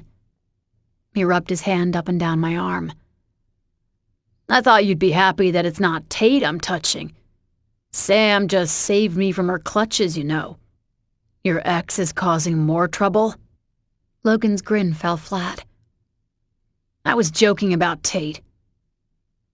His arm fell away and he moved back a step. "You both can let up on Tate. She's not going to be a problem." "Logan." He gave me a little wave as he headed off. "Let him go." Mason opened his locker and grabbed one of his books. Then he skimmed me up and down. "You headed to school early this morning?" "I went running." He frowned. "When you run that early in the morning, that means something's up. What's up?" I leaned against Nate's locker. Even standing in the back corner, I could feel everyone's attention on us. I still wasn't used to it. "You guys are like gods here." He grinned. "That's a new deflection." "No." I shook my head. "It's not meant to be. I gestured to the hallway. There were students everywhere, and most of them kept glancing at us. A couple girls in the far corner huddled together. When they noticed my attention, their heads ducked down and they skirted into another hallway. The last one peeked back. Her entire face was flaming red, even to the back of her neck. Sam. It's nothing. But it wasn't nothing. Hey. His tone softened, and it did what it always did. It reached inside of me, loosened the knot that had formed in my throat, and pulled me towards him. I had to grin. Mason Cade would always hold this power over me. And as he tugged me against him, all my anxiety and concerns were pushed away. What's going on with you? Nothing. I corrected. Nothing that's important. What do you think about Tate and Logan? You mean... He raised an eyebrow. Besides what he just said? We're supposed to let up on her? She draped herself all over him, and he seemed to like it. Oh. Nothing. No reaction, just an oh. Tilting my head to the side, I studied him and narrowed my eyes. Oh? That's it? He flashed a grin before pressing a kiss to my forehead. I'm not worried about Tate anymore. Not that much anymore. Bombs exploded. The apocalypse had arrived. I could only stare in shock as he leaned back against the wall and pulled me between his legs. Looping his arms around my back, I was firmly enveloped in his arms, but I couldn't enjoy it. My stomach had started on a loop, rolling over and over again. He sighed, watching me. What? Come again? I'm not that worried about her. And when did this happen? His eyes narrowed, just a fraction, before he caught his reaction. Then it went back to the normal mask he wore in public. I felt like I'd been kicked in the stomach. It had been a long time since he used that mask on me, and anger started churning inside me. I think my boyfriend left his body and someone took over. Who are you and what did you do with Mason? You're being funny now? He shot back, straightening away from the wall. His arms fell and I stepped back. There was always a chill when I left his shelter, but not this time. I was growing heated as the conversation continued. I'm sorry, was that role taken? Only Logan can have his one-liners? Remind me of my role. I wasn't aware that I could never question my boyfriend. Sam, come on. No, you come on. My voice rose. He glanced around and reached for my arm. People are listening. I don't care. I stepped further back and his arm fell back to his side. I want to know when you suddenly decided Tate wasn't something to be worried about. It's not like that, He shook his head. Can we talk about this later? I want to know what's happened. I know there's a reason why you've decided to let Tate off the hook. She does go to school here. My voice lifted again. Not helping! His shoulders dropped. I added, before we were even together, you hated Tate. You went to parties just to humiliate her. You whispered some mojo to her the first day of school, and I don't think that it was pleasant. And now, 4 days later, you don't care? Logan likes her. I can tell. She's going to hurt him again. No one worries you, and she worried you. That makes me worried, too. My chest grew tight, and I knew I must have started to look enraged. Mason wasn't even fighting back. You better tell me what's going on, and do it now. My heart was pounding. I delivered one of my best mini-rants, and I stood there, waiting for his response. My answer? He shrugged. I don't know what to say to you. I just don't think he loves her anymore, so I'm not that worried. Then he pushed off from the wall and left. What the hell just happened? Chapter 8. Mason. Walking away from Sam cost me. I was lying to her.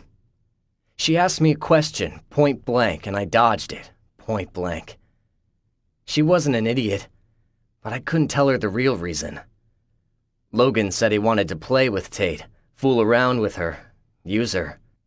So whatever. I wouldn't run interference anymore. It wasn't the best idea. I knew that much. But this was what Logan wanted, and a part of me couldn't fault my little brother. She dated him for 2 years. She'd been the only girl he'd fallen in love with, and she hit his older brother up. The need for revenge was too sweet for Logan to walk away from, but Sam wouldn't agree. She wouldn't understand. Sam protected. She loved. She wasn't a vengeance girl. She was good. Logan and I were not. Dodging around a group of girls, I headed down the hallway and ignored the two that stuck their hands out. One got a good grope of my stomach, and the other tried to hold me back. Her fingers curled into my arm, but I twisted it free, knocking her back into her friends at the same time. As I kept going, one cried out from annoyance, and I turned around. They thought they could grab me. There were things called boundaries. Try it again and I'll make your life hell. Their eyes got wide, and their heads shot straight up. But the one who tried to hold me back only rolled her eyes. I could tell she was the leader. Skimming over them, I figured they were freshmen. They would be the next Kate and crew. They were tough, popular, and already oozing sex. "Mace," Nate called, waving me down. He was standing at Strauss's locker. The two were lounging back and watching the girls. A group of cheerleaders were next to them. I wasn't surprised. The exile had been broadcasted loud and clear. Kate and her friends weren't on friendly terms with us anymore, so there was a vacancy at the top. There was always attention from girls, but it was different since the exile. The girls had become more aggressive with the guys, and more competitive with each other. My eyes fell to the left of Strauss and saw some of the drill team. Two had seductive grins on their faces while their friends were glaring at the cheerleaders. That was one benefit when Kate reigned. She kept the hierarchy in order. "Hey," I nodded to Nate and punched Strauss in the shoulder. I pulled it back at the last second, so it turned into a friendly nudge. Strauss gave me a half-hearted grin, his gaze lingering on an ass that walked past us. "How'd that family powwow go? Did you guys get everything straightened out?" Shit. Strauss glanced at Nate as well. His hostility hadn't been kept in check, but Strauss didn't comment on it. "It wasn't like that, Nate." "Figured I should jet just in case it was. I wouldn't want it to be awkward." He fixed me with a pointed look. I lifted a hand and raked it through my hair. This wasn't a scene I wanted to happen here. "Logan!" Turning, I saw Logan had a girl pinned up against a locker. He was grinning right in her face and her cheeks were flushed. She lit up, smiling widely, and took a deep breath. It lifted her breasts, and Logan fixed his gaze on those. He didn't look away, and the girl squirmed again. "Logan, stop!" Strauss grunted. The girl didn't want him to stop. She was giggling, pressing against him and pushing her breasts out even further. "Mr. Cade?" A loud voice boomed from the end of the hallway. Logan stepped back, dropping the girl at the same time. She squealed again, this time not from enjoyment. "Both Mr. Cades are here. 2-for-1 deal. Lucky me," the voice said again with the same gusto. A hand came down hard on my shoulder at the same time. Logan glanced up, meeting my gaze with a dark look before we moved as one. I turned around, dislodging the hand as Logan took a few steps to stand beside me. I spoke first. "Principal Green." Dressed in a gray suit, green tie, and standing over 6 feet, he was at eye level with me. The older man in his early 40s with graying hair lifted his lip. It was an imitation of a smile, but it didn't match the resignation in his eyes. Logan snorted. The principal inclined his head. "Something funny, Mr. Cade?" He rolled his shoulders back, a cocky smirk coming over him. "Nah, Principal Green, except you look ready to drop on your feet. Busy night with the missus?" Disapproval replaced the resignation. "I am here to give you both a warning." "A warning?" Logan locked gazes with me again. "We haven't done anything."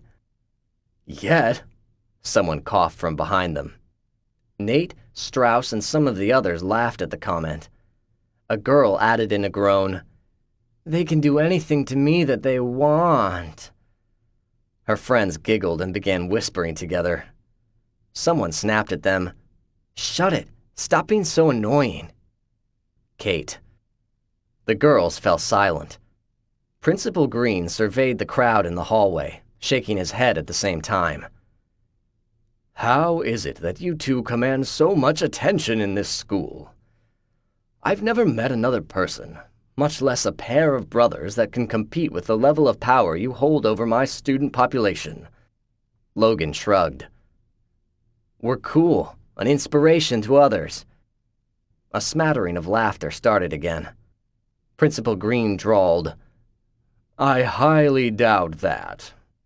"It's true. We're like a walking Hallmark card full of quotes and Bible verses.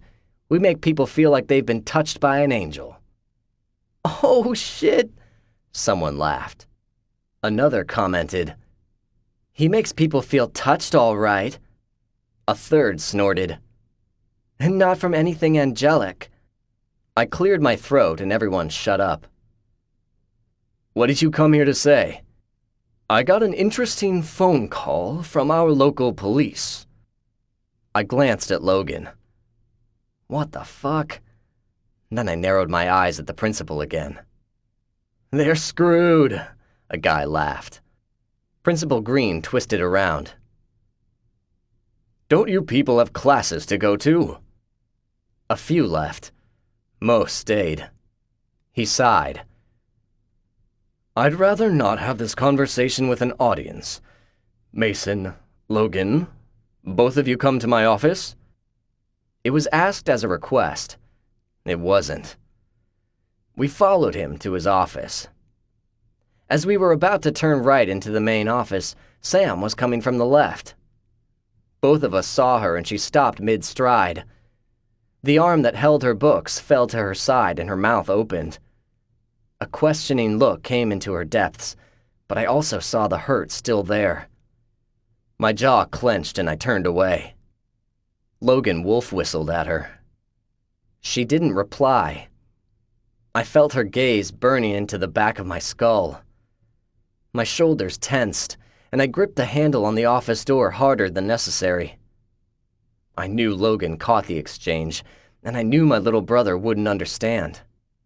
Fine, he could explain it to her himself. Then Logan would understand. As we took the 2 seats across from Principal Green's desk, Logan bumped his knee against mine. I ignored him. He hissed, "What was that?" "Nothing." "Mace," Logan hissed again. "Okay, boys," Principal Green started. I ignored him, too. "Remember the thing you talked to me about last night?" "Oh." Logan fell back against his chair. He let out a long breath. "She knows. She picked up on it. You can tell her." "What? No way." "Gentlemen," their principal clapped his hands together and leaned over his desk. "Am I interrupting a little spat between the two of you?" Logan rolled his eyes and slumped down his chair. I leaned forward. Principal Green had never done anything to screw us over, but he was an adult. It was bound to happen. "What do you want? We haven't done a thing, so the police stuff has nothing to do with us." Principal Green smiled to himself, leaning back in his chair. "Always down to business, Mason. I do appreciate that. Like I said before, I received a phone call. I was going to mention it to you at some point, but when I saw both of you in the hallway, I figured I should get it over with." His top lip lifted in an attempt at a smile.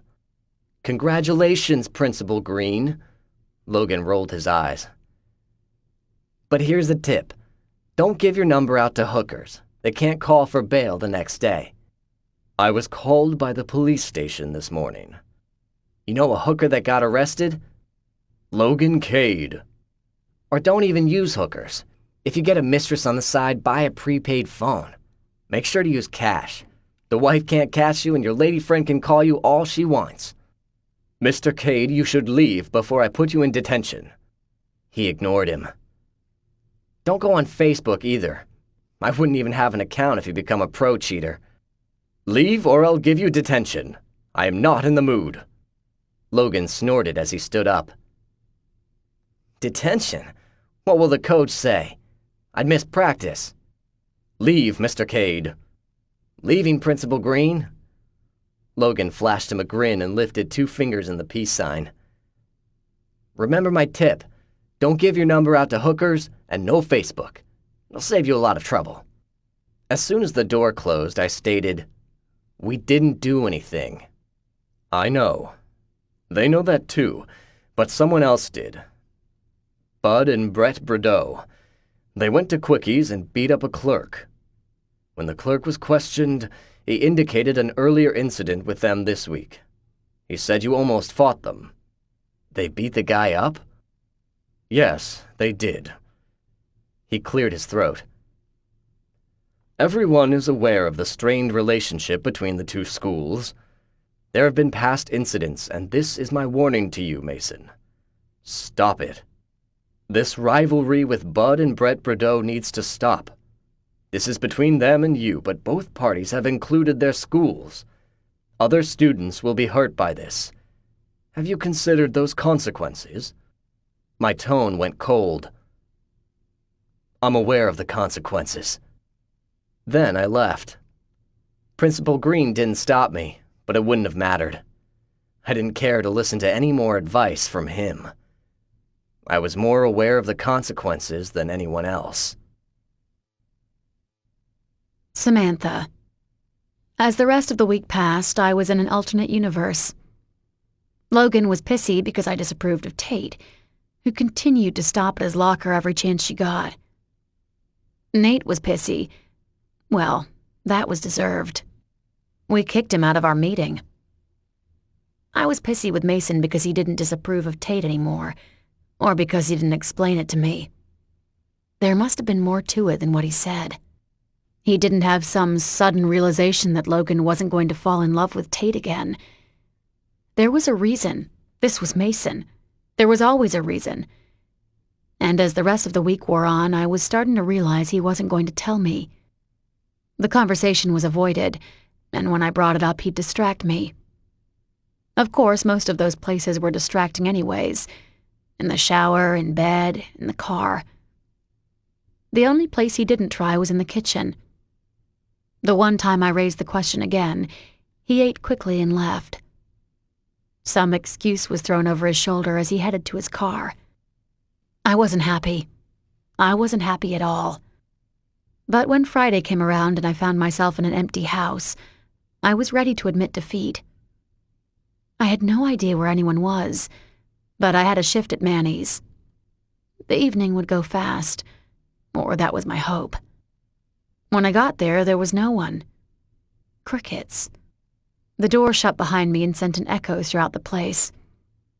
Brandon stopped wiping the counter and lifted a hand. "All hail Stratton!" "Are you trying to be funny?" "Not you two."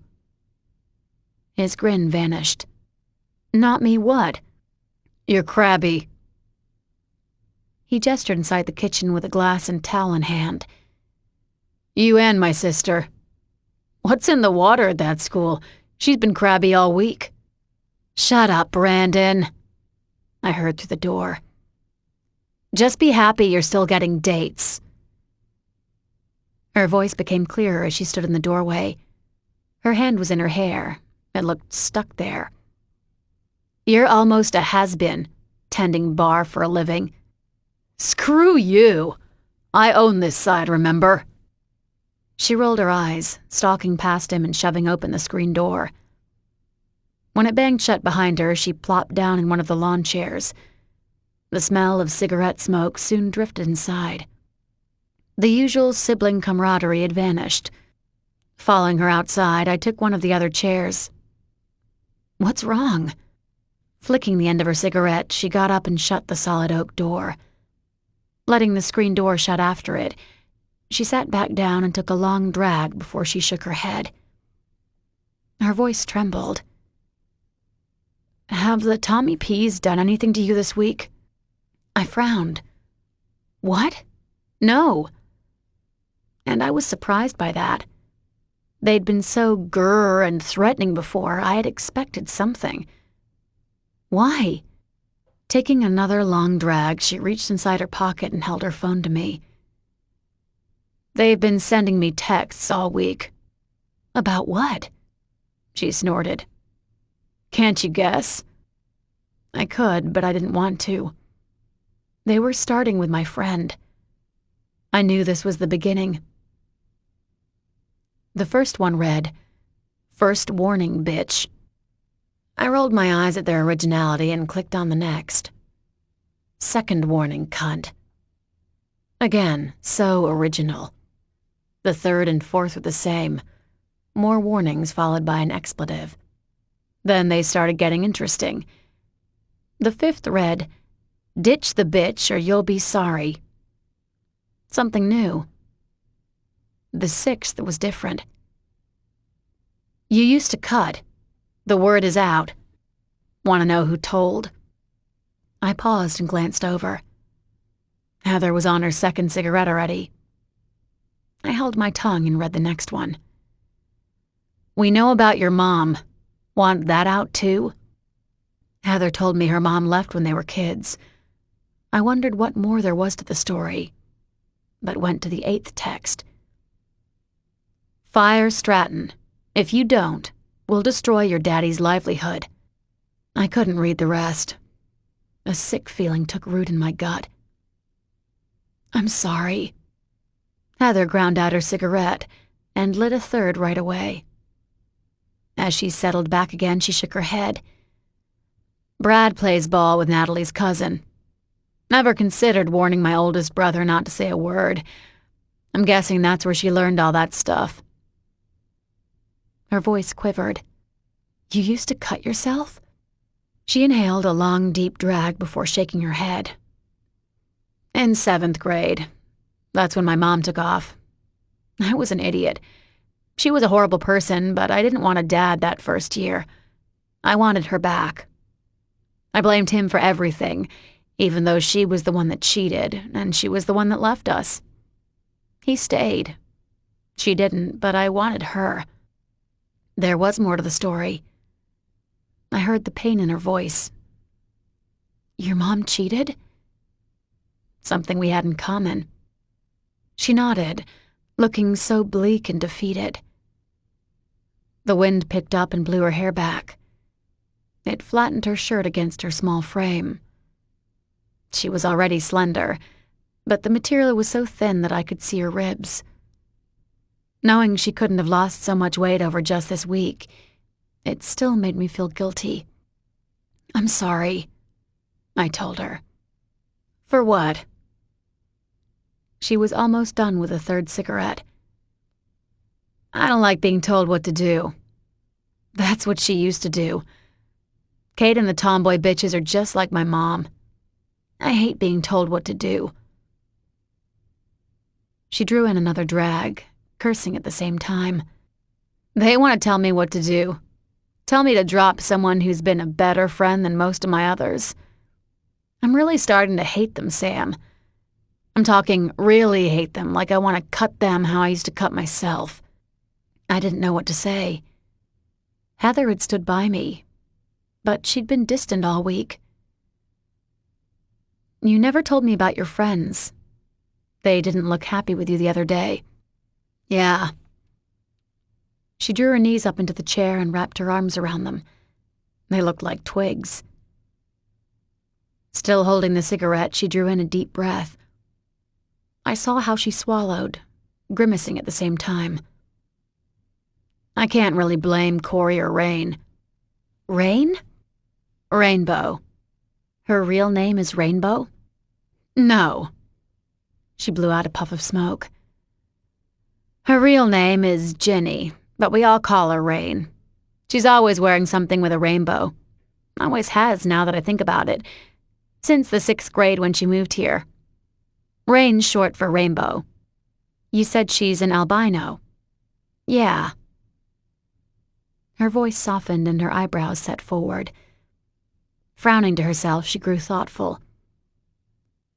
Kate was being the bitch she is, making fun of her.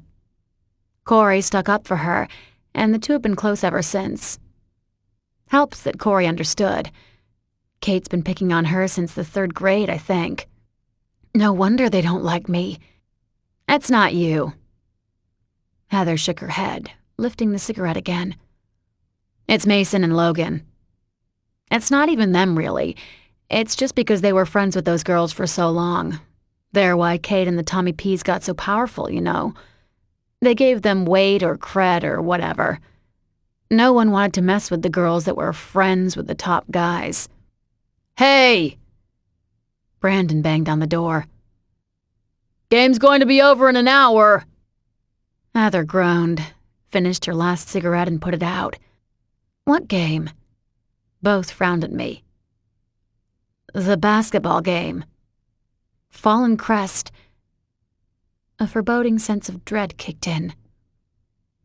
Public? I didn't need to see their reactions. Mason and Logan never said anything? No. Don't sweat it. It's like another day at the job for them. They're more about football games, aren't they? Yeah. But it still stung. Whatever. Another shitty thing to add on to this week. So, what happens after the game? What are we in for? Before your guys made this the popular hangout, nothing. We would have gotten a few stragglers in, but now it's going to get packed. Our regulars know not to come in. Even Gus. And you know how much he loves his seat. But they know we'll get swamped. A few girls from school texted and said everyone's planning on heading here. It's going to get nuts. Forget Mason, forget Logan. I had a job to do. You want me in the front or back? I'd say screw it and work the front, but Frank is sick. So the back it is. That's okay with you? It felt like I'd been kicked again when I caught a look of pity in her eyes. But I ignored it. Tried to, but it hurt. No one said a word about the game. I didn't have any friends at school. I couldn't hear it from them. And Heather had been distant on her own. I saw her in the hallways, before and after school, but she'd started leaving campus during lunch the last couple of days. I'd been distracted. Mason began waiting for me at my locker during lunch. They had an open campus policy, so we took advantage of it and left to grab fast food. Most of the time was spent on the drive there, getting our food, and then eating it as soon as possible on the way back. Any free moments were spent in the parking lot with a few stolen kisses and some heavy petting. He made sure his car was always parked away from the school and surrounded by his friends' vehicles, so no one could spy on us. And thinking about other students, I said, no one really made a big deal about the game. At Academy, there would have been pep rallies. Posters and banners would have been everywhere. I don't remember seeing any this week. Heather pulled open the doors as we went inside and answered over her shoulder. There were flyers, but not that much. Everyone just knows about the game. They go if they want, they don't if they don't want to. Besides, the basketball games aren't like the football games. Those are nuts. Are you kidding? Brandon piped in from behind his counter. The basketball games are nuts too. I know, but she's asking why it wasn't really talked about at school. Oh. He nodded. It's because everyone just knows about it. That's how it was during my days. A wide grin came over him. I remember those days fondly. Good days. Good memories. Heather rolled her eyes as she tied on her server's apron. You mean good pussy? Ah. The wide grin stretched in a full smile. Easy pussy is more like it. I didn't have to search for it. Those girls came to me. I can't imagine how the Cades have it now. Compared to them, I was nothing. They're like gods. It felt like a knife stabbed me in my chest. Heather made an exasperated sound. You're an idiot. She jerked her thumb at me. Oh. He sounded sheepish, letting out a weak laugh. Sorry, Sam. You know what I mean. Not that I remember Mason indulging in pussy like Logan does, but... Just shut it, Brandon. You'll be doing us all a favor. I held a hand up, shaking my head. No, you guys, really. I am aware of their near-celebrity status. This is nothing new to me. I live with them, remember? Logan's got a new girl over almost every day. But that wasn't true. He was gone most of the time. During the week, we'd all settled into a new routine. Logan was usually the first to leave, or he would leave the night before and not come home. He must have kept half his closet in his car because he never wore the same clothes twice, and he was always showered for the new day. Nate was the next to leave. He'd dash out a few minutes before Mason and myself. While I'd be nibbling on a piece of toast in the kitchen, waiting for Mason, Nate would dart through, holler a goodbye, and be on the road before Mason would even come down the stairs. As for Mason and myself, we began a trade-off. We'd ride together in the mornings, unless I went on a run. I took my own car during those days, but when I would ride with Mason, I drove his Escalade home while he got a ride with Logan or Nate. If he forgot to give the keys to me during lunch, they would be waiting for me in my locker. There wasn't a lot of time for us to talk because he had basketball practice, and I'd usually be itching for a long run, sometimes my second one of the day. Game's over, Brandon called out. He was looking down at his phone. We won. 32-19. Here we go. Heather took her place behind the counter. I went to the back room. It wasn't until hours later that I remembered I had left my phone in my car. Chapter 9. Mason. I left the gymnasium and pushed through the doors. A lot of the others had already gone. Most were headed to eat and then to Fisher's party, but I needed to go to Manny's first.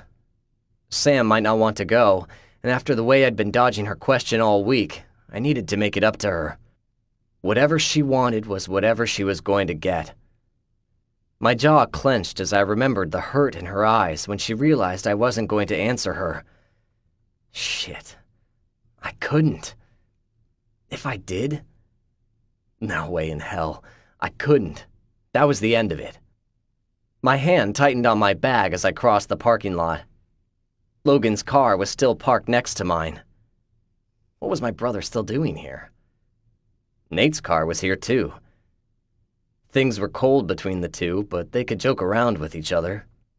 Still, I didn't see them hanging out together, and I hadn't seen either of them in the locker room. Coach needed to talk to me, and most of the guys were gone when I came out. Hey, Logan spoke up, straightening from his Escalade. I frowned. My little brother looked tired. You need to stop with this whole sex marathon you've got going on. Unlocking my car, I tossed my bag inside. Logan rolled his eyes. Whatever. I hear you and Sam going at it all the time. Don't you guys take a fucking break? I grunted. Nice choice of words. I can have all the sex I want with her. Know why? Because she's my girlfriend, and I love her. I know my dick can be in her and it's safe. She's safe. We're not going to be having little Cades running around here anytime soon. Can you say the same? You're such a dick. A dick that cares about you. Stop all the screwing around. You'll catch something or you're going to end up with a kid. What's your problem? Logan ran a hand through his hair. You're my problem. I mean it, Logan. Stop screwing around.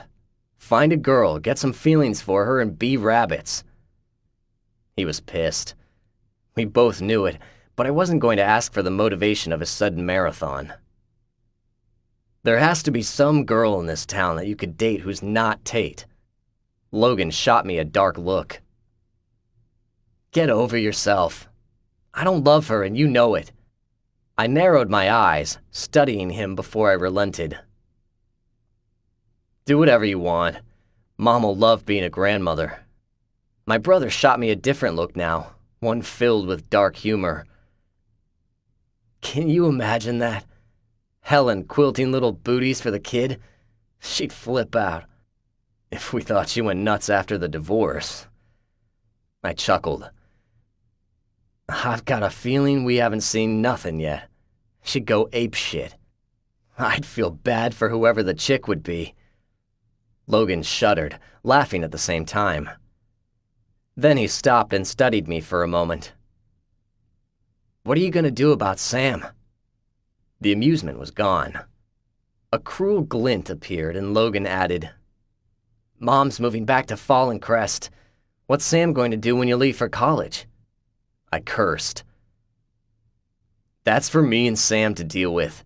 You don't need to worry about it. Screw you, Mason. I care about her too. We both know Mom's going to want me to live with her. I sure as shit ain't stepping foot in Dad's place while he's got psychopath Barbie with him, and I'm not letting Sam go back there. No way in hell. No way in hell? An equally cruel look came over my face as my lips curved in a mocking smirk. Look at you, already stepping in shoes that aren't yours. And they're yours? Yes. My body jerked forward. Logan flinched, instinctually reacting to the sudden threat, but I stopped myself. I was tired of this. I'll figure something out for Sam. You don't have to worry about her. And I would, even if it meant I'd be commuting to college. Nate would be pissed. He was excited for the whole college experience, but I had football and Sam to worry about. Mace.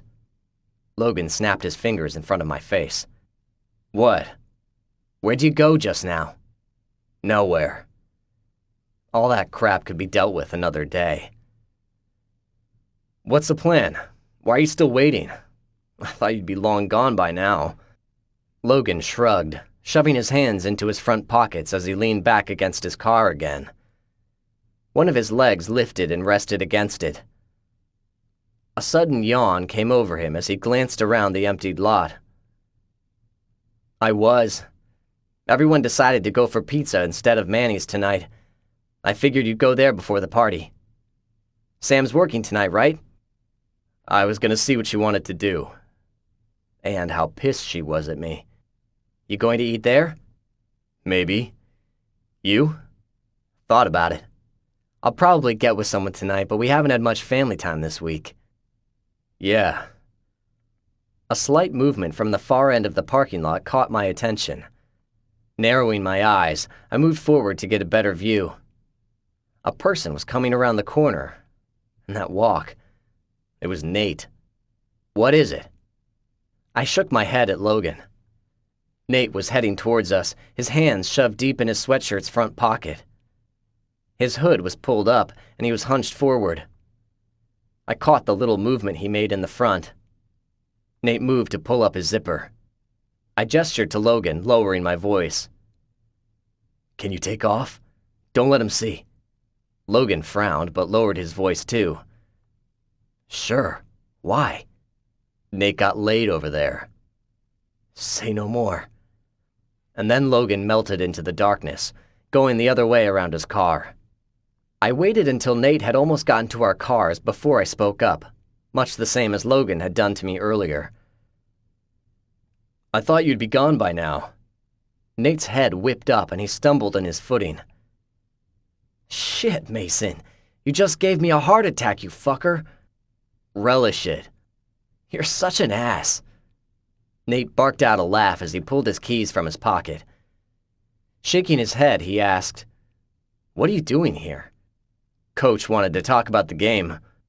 "What about? We killed him like we always do." Unlocking his car, he leaned inside and reached for his bag. Riffling through it, he pulled his phone out and straightened back up as he went through his messages. Then he cursed and took a deep breath. He turned around and I saw it. All the games were done. He handed his phone over. "I just got a text from Kate. I got video of you and Parker screwing. Do what she told you to do, and it won't go on the internet." "Is there really a video?" I frowned at the phone as I started looking for more texts from her. He sighed and leaned back against Logan's vehicle. "I don't know. I've been trying to find out. Parker thinks there is. I have no idea what to do anymore."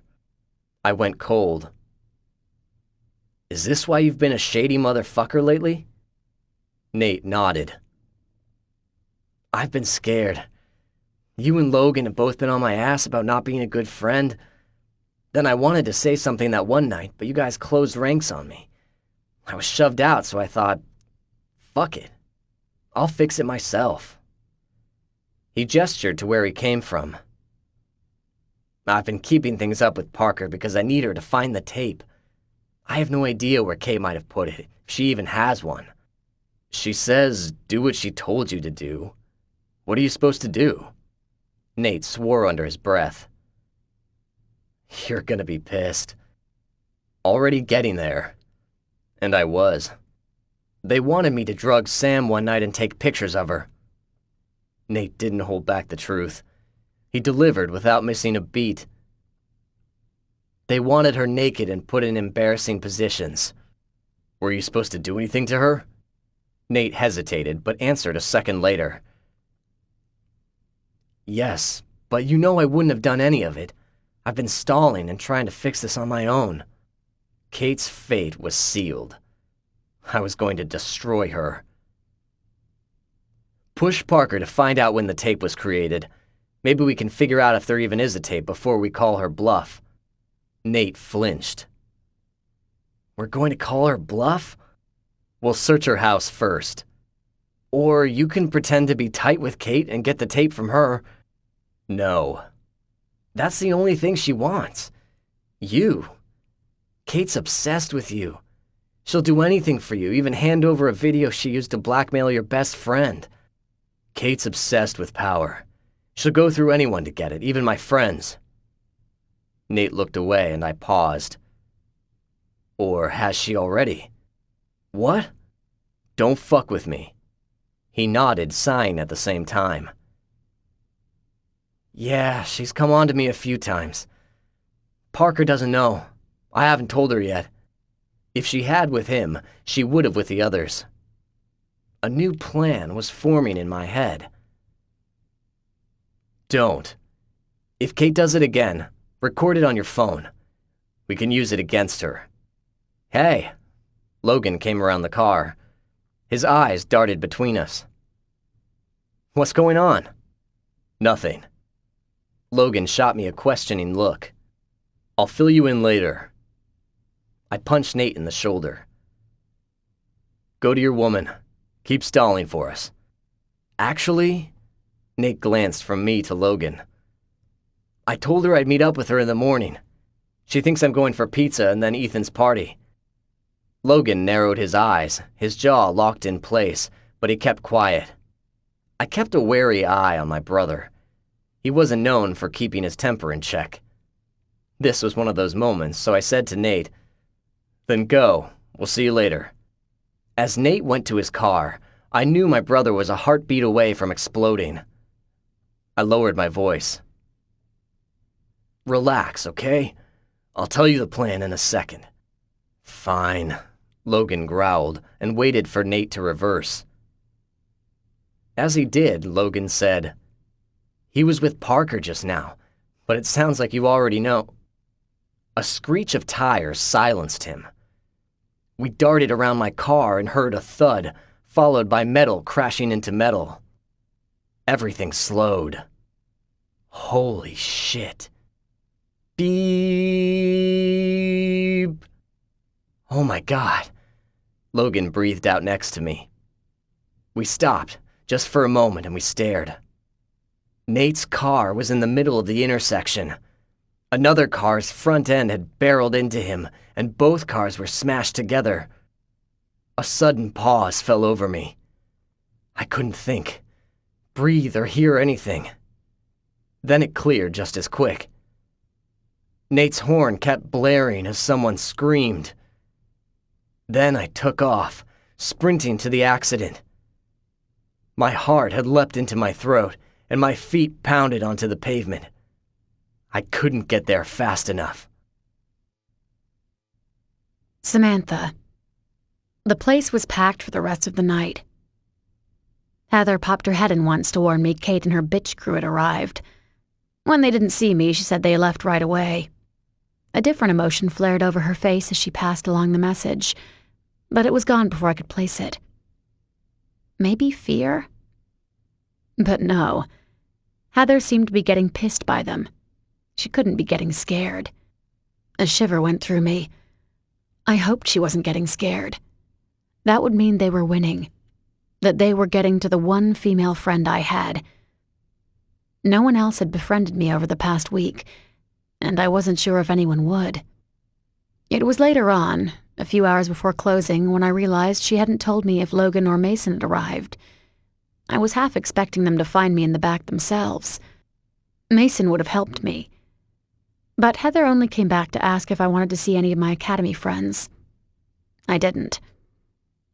Adam and Becky both had been trying to remain friends, but there was too much disloyalty and pain that came with them.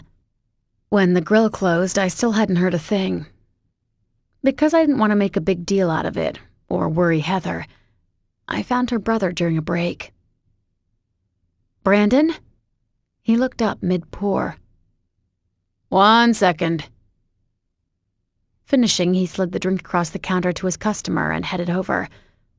Wiping his hands on a towel, he raised his eyebrows. "What's up?" I felt so stupid.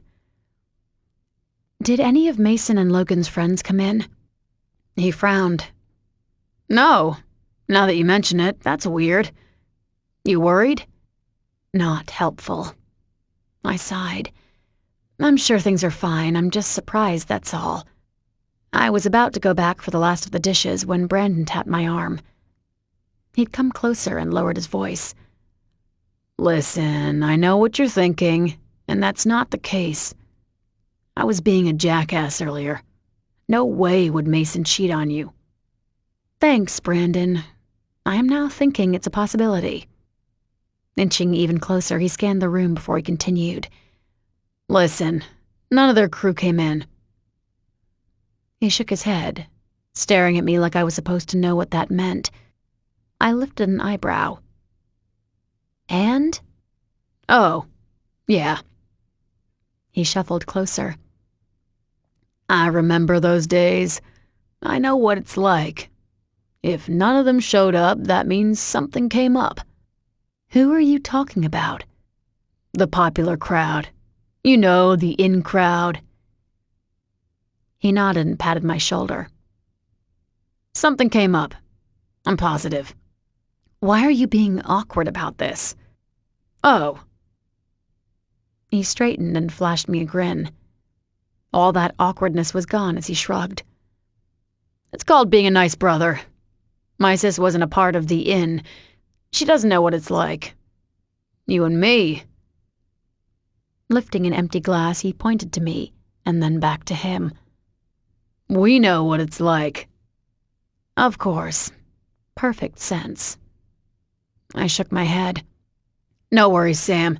If he didn't show, something must have come up." "What's my brother talking about?" Heather plopped her order pad on the counter and leaned over, stretching her back at the same time. "Nothing." I needed to know what had come up, like Brandon insisted. Patting my pockets, I cursed under my breath. "What?" "My phone's in the car." "Go!" Heather waved me off. There was an extra oomph to her grin. Narrowing my eyes, I paused. "What?" She went still. What? What happened to you tonight? Nothing. She'd said that too fast. My eyebrow went back up. I call bullshit. She laughed. Spoken like a true friend. Then she indicated behind me, and I turned to see Channing at a back table. He'd been watching us. Ah, it made sense now. So the no boyfriend not anymore is here and you two are going to get not friendly tonight? Something like that. She chuckled before patting my arm again. Go, I'm serious. I'll have him finish the few dishes that are left. It's not like he hasn't worked back there before. He had? That was new info. I started for the door after making sure my car keys were in my pocket. As I passed by her, I muttered under my breath, "One of these days, you're going to have to explain your situation to me." Yeah. She sighed. Her tone turned wistful. Maybe one day I'll know, too. That was weird. As I headed out, I glanced back over my shoulder. The happiness on Heather's face was unmistakable. She had turned back to Channing and struck a seductive pose. I grinned as I remembered the first time I met her, and pushed through the door. The parking lot was surrounded by trees, and on most days it was peaceful. It was beautiful during the day, but at night it was eerie. It was especially creepy when most of the cars were gone. I had no doubt there was some big party, and drawing closer to my car, I could see that my phone's light was blinking. I had messages. "You're that waitress from last week." I screamed at the deep voice, jumping around in one leap. My heart was in my chest, beating loudly and trying to pound its way out. A dark figure appeared at the end of my car, and I couldn't see who it was. A hood was pulled over his face, casting it in a shadow, but he was large and muscular. I needed mace. Why the hell hadn't I listened to Logan the one time he joked about that? "Who are you?" I demanded, taking deep breaths so my heart could settle. His hands went in the air, surrendering, and he used one to pull his hood down. "I'm sorry, really. I'm not here to hurt you. I just..." He took a deep breath and I heard his voice shaking. It was Brett Bradu. My eyes got even wider and my heart started racing again. His words weren't very reassuring. I started backing away. "What do you want?" "Nothing." He held his hand out to me. "Stop, please. I'm really not here to hurt you or scare you." "I beg to differ. I'm scared shitless right now." "I'm sorry." "You're huge." "I know." He grimaced and slunk back a few steps. His shoulders went down like he was trying to make himself smaller. "I'm really not here to scare you. That's my brother. He's like that." I hadn't taken much account of how he looked in Manny's the other week. I'd been too focused on avoiding them, and the guys hid me right away at the gas station. But I had a better view now. He had a square face that was a little meaty from his bulky size. His nose was crooked, like he had broken it once and it never healed right. A slight scar ran down from his nose to his top lip. His lips had formed into a tentative grin. Peering closer, I tried to see his eyes better. Mason always told me that you could read a person's intent through their eyes, but I couldn't see his. It was too dark. Again, because we were in an almost emptied parking lot that had only one working light over it. Not the best meeting place to pick. He didn't look ready to attack me, but looks could be deceiving. My tone went flat. "Tell me what you want or I'm leaving. Next time, find me in a crowded place if you want to talk. Or better yet, don't." But there had been something in his tone. Regret? Maybe something else. Friendliness? I wasn't sure, but my heart slowed a little and my chest wasn't as tight. I know. His head went down and he made a show of taking another large step backwards. Whoa. This isn't going how I thought it was going to at all. This? How he wanted it to go? I frowned. What was he talking about? He cleared his throat and tried another smile. So, you're friends with Jax? Jax? Heather. He gestured inside. Channing, her on again, off again, whatever they are, goes to my school. He's pretty cool. So's she. She threatened you guys. Well, He shrugged, shifting on his feet. I mean, I can understand. My brother can be mean, sometimes. He trailed off, glancing around. Was he checking for witnesses? He didn't sound like someone getting ready to attack. So, yes? My heart began pounding again. Thump, thump, thump. I was wondering. He stopped and looked around once more. Seriously, the guy was going to give me a heart attack. I'm going to go home. No, wait. His hands fell down and he cupped them together. His head lowered too. Heather doesn't seem to like us coming to Manny's, so I've stayed away. But I don't know you. I'm figuring you don't go to our school. I was looking for you this past week. A self-conscious laugh came from him. I don't even know your name. She might have said it, but I was just paying attention to my brother. Bud can be a jerk sometimes. Shannon, too, though she's a girl. There's another name for that. I know. It rhymes with ditch. The corner of his mouth curved up. It started to transform his face, from what I could see in the shadows. Yeah, so... His nervousness was now all too clear. My heart sank. I was starting to figure out where this was going. I was just, so...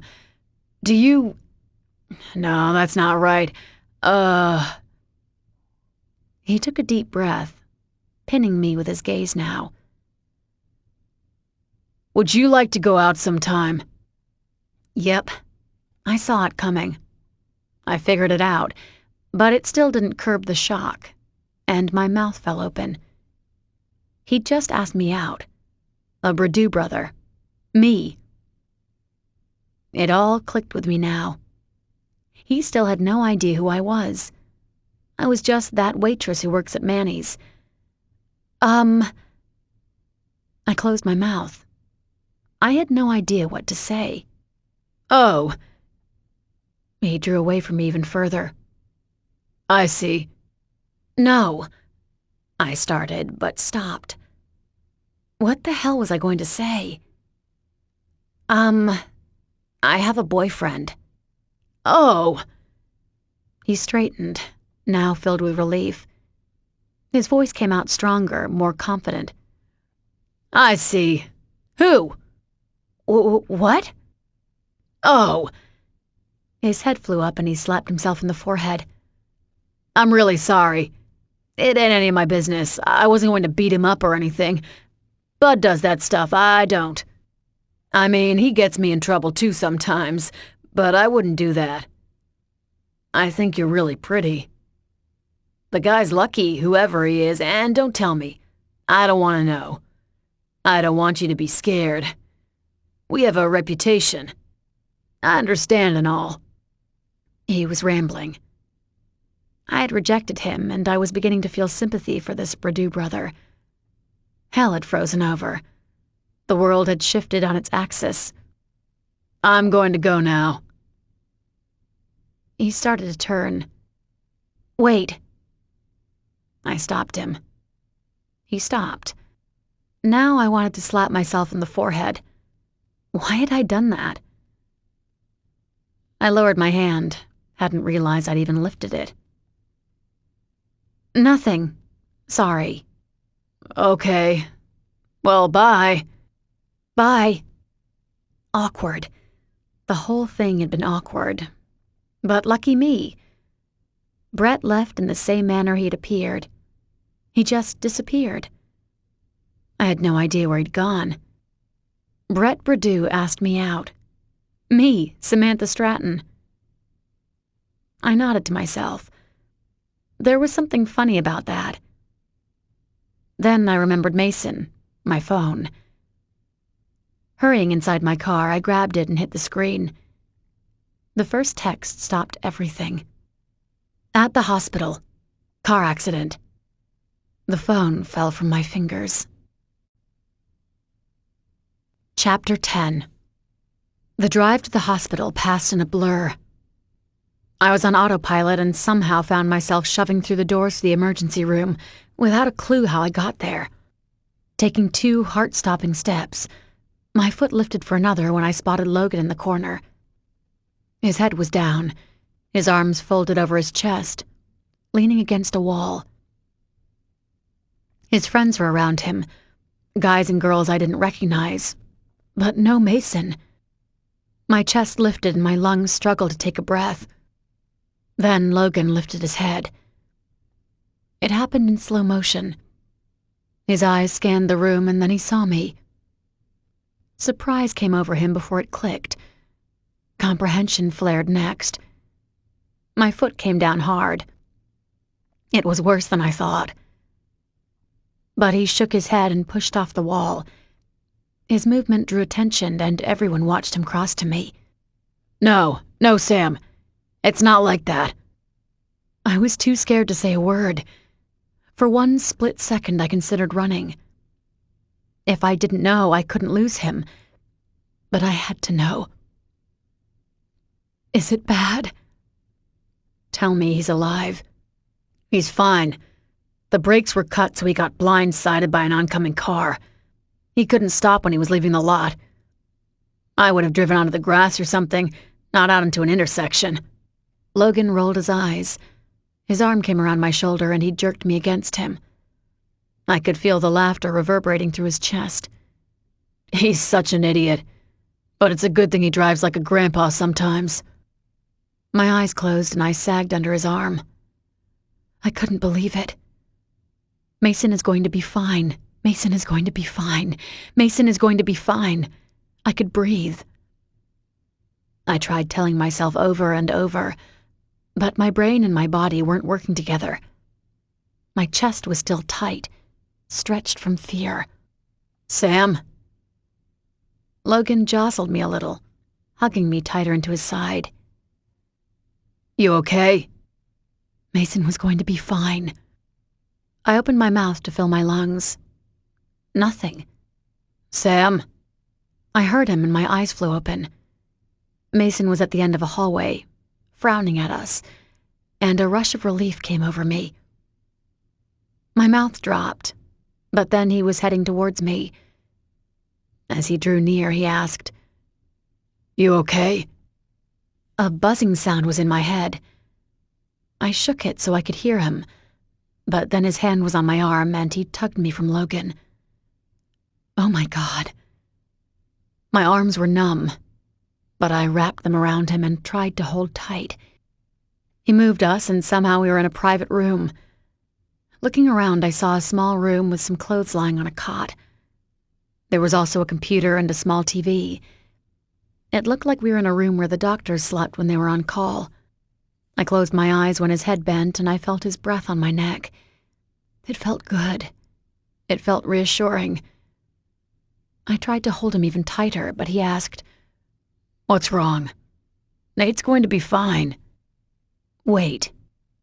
I leaned back. Nate? My voice was shaking.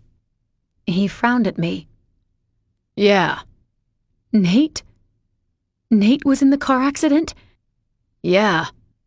He was still looking at me, frowning as his eyes roamed over my face. Then it all hit me and I shoved him away. I thought it was you. I thought you'd been hurt and that I was going to lose you. I threw my arm up, gesturing to the lobby. "Logan's talking about what an idiot you are, but I thought someone had crashed into your car." No. He tugged me back into his arms. You're shouting. I didn't care. "I thought it was you!" It wasn't, he yelled over me. Calm down, I'm sorry. Shoving my hand into my pocket, I pulled out my phone and checked the number. It was Logan's number. I put it in his face. "Logan texted me, not you. I thought it was you. Why else would Logan be the one to text me? And he texted. He should have called. No, you should have called. And why didn't you even tell me about your basketball game? I had no idea. I'm new, remember? I don't know these things, and no one talks to me." I'm sorry. Mason was fighting back a grin as he pulled me against his chest and wrapped both arms around me. He took the phone from my hand and pushed it back into my pocket. The intense anger kept me stiff in his embrace, and I lifted a fist to his stomach. He said, I knew you would work tonight. I didn't say anything because I didn't want you to feel bad about missing the game. I'm sorry. Again, I'm sorry, Sam, I am. I was the one driving. I told Logan to call you, but we were right behind the ambulance, so we texted instead. I'm sorry. Next time, I'll be the one to call you. "Oh, shit. Next time. There better not be a next time." "Mason." The anger left me then, and a void took its place. There was a big, gaping hole left in me. I thought I had lost him. I'm sorry. Mason. I couldn't even finish that thought. I was just so relieved it hadn't been him. My knees sagged in relief. "Is Nate okay?" He nodded, looking down at me, searching inside of me. Yeah, he's fine. Logan said his brakes were cut. Yeah. His jaw went rigid. My guess is that it was Bud and Brett Perdue. My eyes got wide. Oh, holy shit. "Can you prove that?" Who cares about proving? We already know. Oh. My heart started beating fast. Now would be a good time for that second confession. I took a deep breath and stepped away from him. "Mason?" Yeah. 3, 2... Yo! The door burst open and Logan popped his head inside. The doc wants to see you. He's waiting for you by the nurse's station. Mason moved around him and took off. He disappeared around the corner. There went one. You okay? I nodded. Never better. I heard you shouting. He propped his shoulder against the doorframe and kept studying me. I'm sorry about the mishap. I should have told you we were fine. I just didn't think about it. Yeah. Sam? There was a giant ball of guilt and worry in my stomach. I had to tell them about Bud and Brett.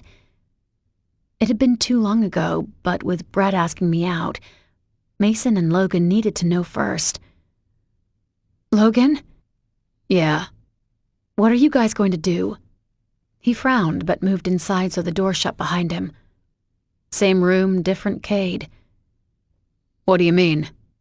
I mean, you guys are going to do something to get even.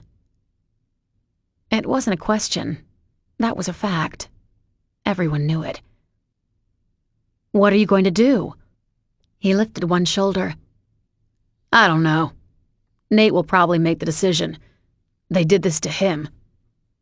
Of course, I'm guessing they did it because he clipped Bud with his car. His eyes turned feral. Now I wish he'd gotten hit harder. Would have put him in the hospital first. I sucked in a breath. Are you guys going to hurt them? Did I want that? Didn't that mean they'd retaliate? Mason or Logan could get hurt. That couldn't happen. Maybe I could talk to Brett. No, I'd make it worse then. They'll hurt you guys back. Oh. Understanding flashed in his eyes, and he lifted a hand. It went to my arm, meant to comfort me, But I bolted into him, bumping against his chest. I wrapped my arms and hugged tight. Logan was family. Mason was more. I couldn't lose either of them. I mumbled against him, "Don't hurt them. They'll hurt you back. I can't handle that." "Oh, Sam." "Logan, promise me." He stiffened under my arms and moved me back. "I can't promise you that." I knew it. I felt as if a hand reached inside of me and was gripping my heart. Logan added, "I'm sorry, but they're going to do it anyway. They're looking for you. Why do you think that is?" "For running lessons?" My voice came out high-pitched and shrill. The panic was full-blown. "Why wouldn't they?" He sighed and shook his head. As he bit down on the corner of his lip, I turned away. I couldn't see the pity there. They were going to do it anyways, no matter the consequences. One of them was already hurt. When would they be next? I knew it was only a matter of time. I had to try again. "Please, Logan, go to the police. This is going to end badly." "They're hoping to hurt you. You're Mason's girlfriend. Everyone knows how protective we are of you. You're our weakness, Sam. We have to finish this before they do something to you." I gritted my teeth. Mason and Logan would not get hurt. Not if I had anything to do with it. "Logan," Mason called from down the hall. "Gotta go." Logan cupped the back of my head and pressed a chaste kiss to my forehead. "You okay?" I nodded. The numbing sensation had left, but it was coming back. As he broke away and headed off, I couldn't shake the uneasy feeling. I was given a glimpse into the future. One where it was one of them, not Nate in that hospital bed.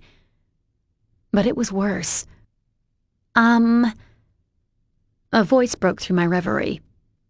I jerked my head sideways and saw a girl standing in the doorway. Her top lip was curled up in a sneer, and she was eyeing me up and down. Dressed in an oversized sweatshirt and jeans that clung to her tiny form, I figured she was a cheerleader. The glitter was still on her cheeks. Tucking a strand of her hair behind her ear, she pointed at me with her other hand. "Your leg is ringing." "My leg is ringing?" "Oh, my phone." It was James.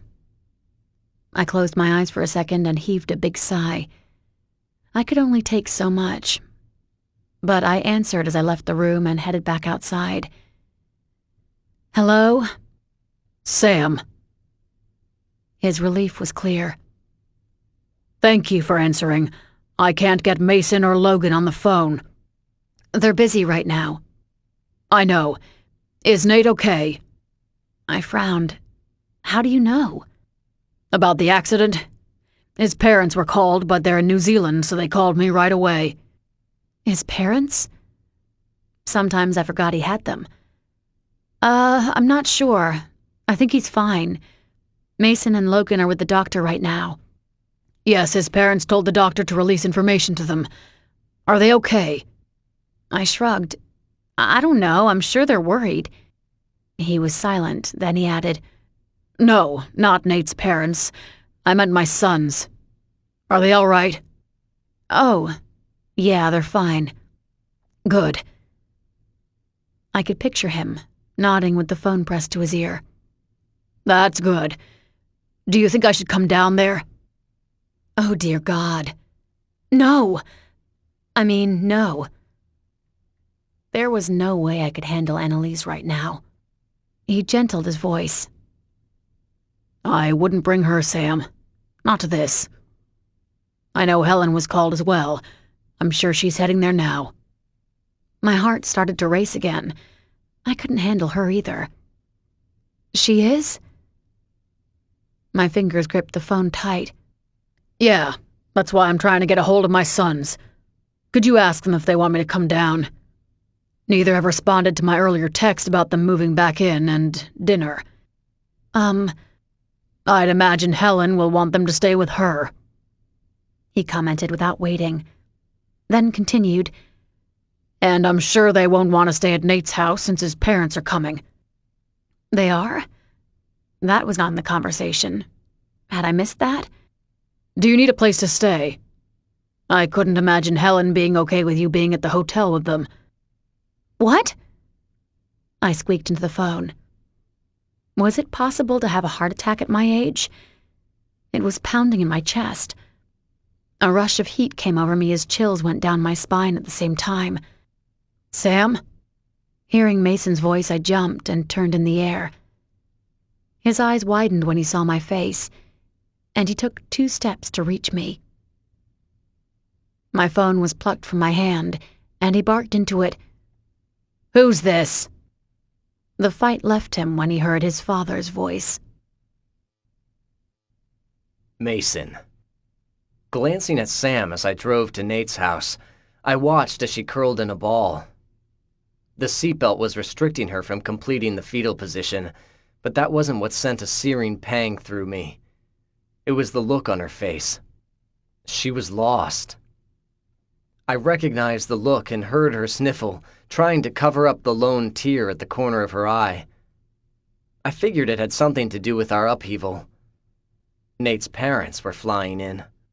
The last I heard, they were in New Zealand, so they'd be here in a day, but we would be booted out when they arrived. James said that Helen was coming as well. That meant she would book a suite in the best hotel, expecting Logan and me to be there. She had a rude awakening coming. Sam was coming too. Reaching over, I put a hand on her thigh. She glanced up, her dark eyes made darker by her misery. Things will work out. I tried to reassure her with a smile. She closed her eyes. Just like that, I'd been given a window to her soul, and then she took it away. Sam would never know how much that affected me. I needed to feel connected to her. Sometimes it was like air to me. I needed it to breathe. When she would pull away, it staggered me. Every time. I tried again. It will, Sam. They opened again, bearing her insides to me. My lungs filled as the connection happened. I thought it was you, she whispered. I frowned. When Logan sent that text, I thought it was all over.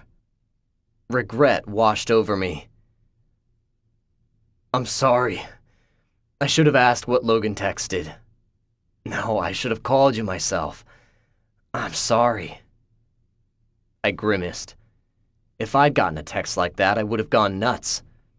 My reaction would have been a lot worse than hers had been.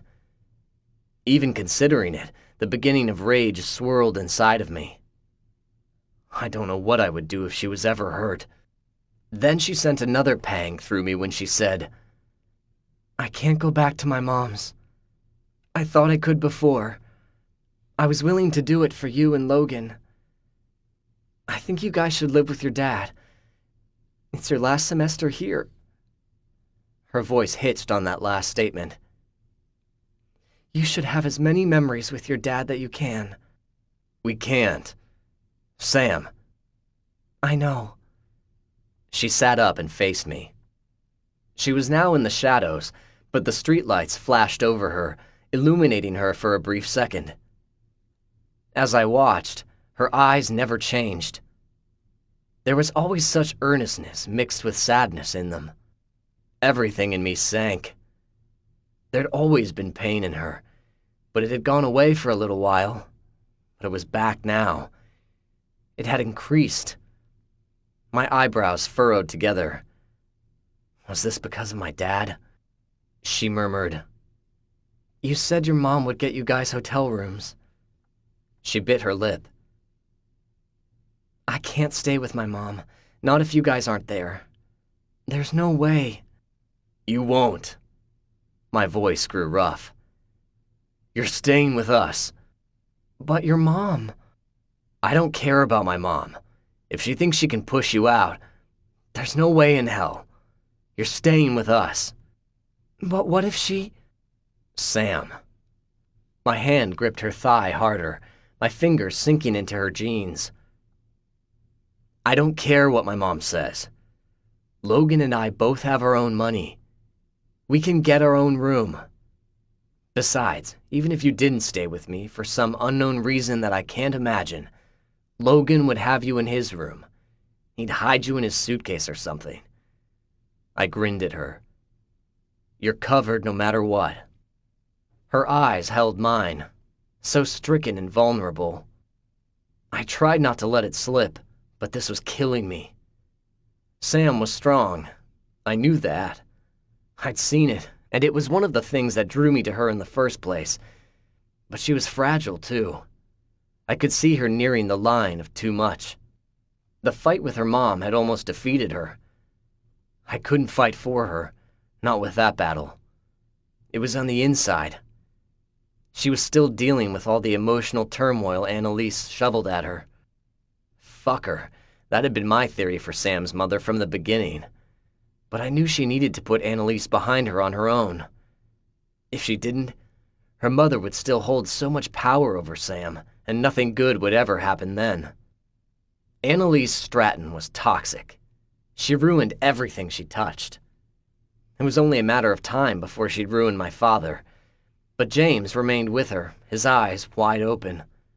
He knew what he was getting himself into. I would never have sympathy for my dad. He refused to leave Annalise, so fuck him. She hurt Sam. I was done with my dad as long as he was with that woman. Feeling Sam slip her hand underneath mine, I broke out of my thoughts. She smiled at me. She didn't waver, but the sadness in her eyes would haunt me. I lifted her hand and pressed a kiss to the back of it. What was that for? I shrugged, putting her hands back in her lap. Then I took a deep breath. I was rattled. I thought my best friend had died. Now his parents were coming back. I knew they would circle the wagons. He'd be banned from seeing me. There was a lot left to handle. Parker, whatever else Kate was planning. I had a strong feeling when my mom got here she wouldn't be leaving for a while. Things were about to get interesting. It seemed to take forever to get to the house, but when we did, I held the door for her. Sam brushed against my arm, and the need to have her was sudden and overwhelming. I reached for her without thinking, but stopped. More and more waves of intense desire rocked through me. I wanted her. I wanted to be wrapped up in her. I wanted to pin her against the wall right then and there. Holy shit. My hand shook as I forced it to return back to my side. She paused in the door, stood on her tiptoes, and pressed a kiss to my lips before moving inside. I let loose a ragged breath. Fuck. Needing Sam had developed into an addiction after my first taste, but she had no idea how she could affect me. If I was being honest with myself, I was scared of letting her know. Marriages could be broken from that. If someone had more power over the other, they could use that love to manipulate the other. It went down the same all the time. Even with Tate and Logan, he adored her and she didn't care. She had all the power and had used it to walk all over him. A part of me knew that Sam was different. I could tell her and she wouldn't use it against me, but I didn't know for certain. I was too scared to find out, so I kept quiet. She knew I loved her. She just didn't know how much. You okay? Her voice carried around the corner. I needed to clear my head. My dick twitched. I needed to clear that too. Dropping my hand, I adjusted myself before answering back. I'm fine. When I entered the kitchen, she had the freezer open and pulled out an ice cream carton. That was good. She was eating. Sam hadn't said a word about it, but I knew she didn't eat enough. You hungry for anything else? What? She dug in with a large spoon. I fell silent, leaning against one of the counters as I watched her put 2 big-sized portions of ice cream in her bowl before pushing the carton aside. Neither of us had bothered to turn the light on. The moonlight filtered in through the windows enough so we had no problem seeing. I liked it on nights like tonight. It helped with masking emotions at times. "Nothing," I answered. "You sure you're okay?" She turned from the counter, bowl in hand, but didn't lift the spoon from it. She wore a small frown and her eyes were filled with concern. My dick twitched again. And love. Her eyes were filled with love, too. I tried to reassure her with a small grin. "I'm good. You want a burger or something?" "Oh." She glanced down at the bowl. "No, I'm good with ice cream. It's been a long night." I grunted. That was true enough. "Are you okay?" This was the second time she'd asked. "I'm fine." "Mason." "Sam?" I grinned at her as fantasies of taking her, pinning her against the nearest counter and pushing inside of her overwhelmed me. Sam had been through too much tonight for me to be that rough with her. She deserved better. "You can talk about it, you know." "About what?" "Nate? The car accident? He's your best friend. I'm not stupid. It must have rattled you." As she finished her statement, she sat on a chair at the table and drew her knee against her chest. Wrapping her arms around it, she lifted her bowl and spoon, but propped her chin on top of her knee. Filling her spoon with ice cream, she popped it into her mouth. I watched how she savored the taste of it. My dick was full force again. Enough. Pushing off from the counter, I went to her. I didn't pause, even when her eyes got big and the bowl fell from her hands. I needed her now. I needed her any way I could get her, and I wasn't going to be gentle. "Mason?" She squealed when I lifted her in my arms. As she looked in my eyes, she saw the hunger in mine. I wasn't hiding it. That feeling, needing to be enraptured by her, wasn't meant to be hidden or repressed. It was meant to be shared. When her mouth opened, a soft sigh left her, and I knew she felt it too. Her hand lifted to cup the side of my face. It was one of those touches that I savored.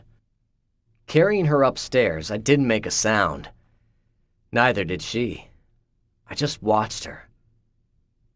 When I went inside our room, I lowered her to the floor, but kept her against me before I kicked the door shut. I savored that feeling too. Bending down, my hand still on her waist, I breathed her in.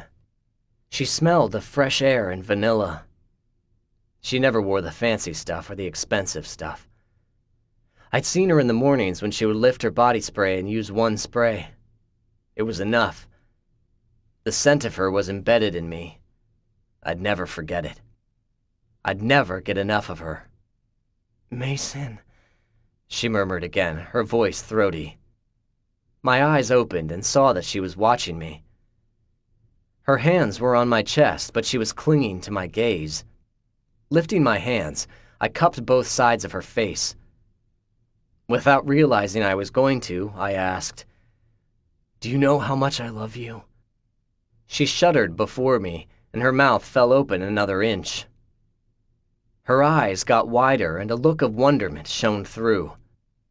She didn't know the depth of my love for her, but that was part of her magic. It was one of the reasons I loved her. She had no clue what made her special or what made her beautiful. It wasn't her trim body. It wasn't how my hands fit perfectly around her waist, or how her breasts fit in the palms of my hands. It wasn't even how her dark eyes would tear up when I'd whisper my love to her, or how her perfect lips would open. Samantha was gorgeous, but she had no idea. She didn't think about looks. I watched her this week at school. She had no idea how people watched her. She thought it was because of me, but it wasn't. People watched her because she was beautiful. She had a look that no one did. It was natural and graceful. She was kind and loving. The guys could see it with one glance. All of them wanted her. I knew it, but she was mine, and the girls, the nicer girls, liked her without even talking to her. The others were jealous. She had what they didn't: inside and outside beauty. She had no idea just how rare she was. She had no fucking clue, and I didn't have the words to tell her. Even if I did, she'd be uncomfortable at the idea. She'd fidget, look anywhere other than at me, and then convince herself that I was being dramatic. Samantha didn't know how to be loved. Her mother made sure of that, so she'd never understand how special she truly was. With that last thought, my hand fell from her cheek to her thigh. I took a firm grip, my fingers sinking into her leg, and I lifted her into my arms. She gasped, but she wrapped her arms around my neck. Grinning, she murmured, "What's this about?" "I'm not going to be gentle." My blood was pumping too much for that to happen. "I'm not going to be quick." God, no. I was going to enjoy the feel of her body underneath mine. All of her soft curves, the little gasps she made when I was inside of her, and the feel of her hands skimming over me. I was going to make it last. "And you are going to be thoroughly fucked when I'm through with you." I lowered her onto the bed. As she kneeled on the mattress before me, her shoulders and chest lifted when she took a deep breath. Her hands were on my chest, and she tipped her head back. Her dark hair fell backwards, and then she grinned. The look of her made my heart skip before pounding back with a renewed vigor. In a soft, husky tone, she murmured, "What's taking you so long?" That was all the okay I needed. I took her lips with mine. I claimed her, forcing her to open for me, and swept inside to taste every inch. That was just the beginning. I heard another soft sigh from her. She always did that, right before she surrendered to me. With that sound, she pressed against me so every inch of her was touching me, and her hands wrapped around my neck. Then she pulled me down to her, and I knew I could do whatever I wanted. So I did. Chapter 11. Samantha. The rest of the weekend passed quickly. Nate had a concussion, 3 fractured ribs, and a strained back injury. He was kept in the hospital until his parents arrived. When they did, it was with gusto. Their first point of business was banning Mason and Logan from their son's hospital room. They were good enough to be allowed information, but Mason explained later that night that Nate's parents had never approved of their friendship. It was why they moved Nate from Fallen Crest in the beginning. He was only allowed to come back for his last semester because he was 18. When I asked how they could even ban them from his room since he was an adult, Mason only shrugged. His reply was, "Guess the hospital has different policies for rich movie producers. I'm sure they're hoping to get a donation out of them." In the end, he still snuck in to see Nate the next night, but it was after we packed our things and checked into a hotel.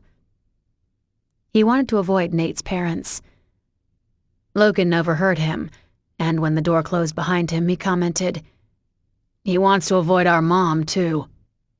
That sent panic through me. He wasn't the only one. An hour later, I followed in Mason's trail, except I went to Manny's. When Heather's dad told me it was her night off, I tried their house then. While Mason was seeing his best friend, so was I.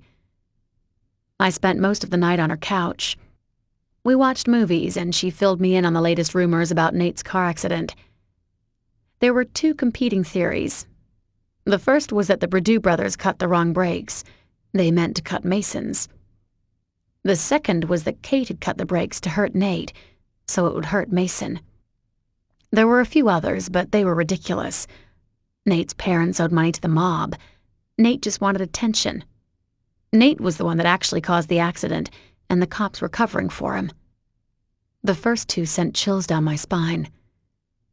I stopped asking about any more theories, and we went back to the movie. I thought about asking if she received any more texts from Kate or her friends, but I didn't. A part of me didn't want to know. I didn't want to worry about losing my one female friend.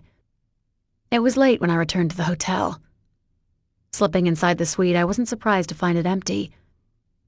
Logan texted that Ethan was throwing a party to celebrate that Nate was alive. Mason texted an hour after Logan, saying that he was leaving the hospital and was going to the party. He asked if I wanted to go, but I declined. There'd been too much drama for me, so I enjoyed the solitude of the room that night. My drama-free night carried on to the next morning. Helen had checked into her own room, but she was on a different floor. When I learned that, my relief was powerful. My knees almost buckled, but I caught the table and plopped down on a chair. I landed harder than normal, but I didn't care. I ignored the smirk Logan gave me, and then he gave me even better news. They were going to spend the day with their mother. Neither of them asked if I wanted to go along. They both knew I'd rather hang out with Kate and her princess bullies. It wasn't long after that when I went for my run. But instead of running from the hotel, I drove to my old neighborhood. There was a trail from a nearby park that connected to the trail that went behind Quickies. The scenery was too beautiful to miss. Even before I parked, I was already itching to fly up the hills behind the gas station. Maybe it was the anticipation of pushing myself up those hills, but my run went faster than normal. It was invigorating, and when I ran back 2 hours later, I considered going for another hour, but I didn't. I needed my energy to start on my homework. However, when I drove past my old house, I stopped the car. I don't know why. I wasn't nostalgic about the home. There were a lot of bad memories in it. But I sat in the car and stared at it. Maybe I was more tired from the run than I realized. Maybe I wanted to avoid doing homework. Or maybe I missed the slight semblance of normalcy that the house used to give me. But whatever it was, I stayed for an hour. I didn't move from the car. I just stared at the house. No one was home, but when I saw a car that I thought was my dad's, I started my engine and drove away. I didn't tell Mason about my run. I didn't know why. There wasn't anything significant about it, but I realized that I didn't want to tell him about my old house.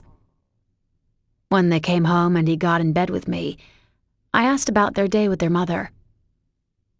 As he filled me in, I kept wondering if that car had been David's. Maybe he'd been home. Maybe he saw me there. Sam. Mason grinned, tipping my head up to meet his eyes. What's wrong? You spaced there for a second. Oh. I shrugged, dipping my head back down. Nothing. I could feel his gaze on me and knew his wheels were spinning. I talked to my mom. She won't come up here. She knows you're staying here and agreed it would be for the best if she stayed away. Is that what's bothering you? Oh. Had that been my dad in that car? Why was I even thinking about him? That's fine. I'm tired, that's all. Mason knew I lied to him, but he didn't push. I was thankful. I was thankful for my social outcast status the next day at school as well. It was peaceful. But when I went to gym class, I should have been prepared. I wasn't. Kate had warned me on the first day, but she spent the rest of the week focusing all her threats on Heather. It was only a matter of time before she turned her attention back to me. It happened when I was done showering.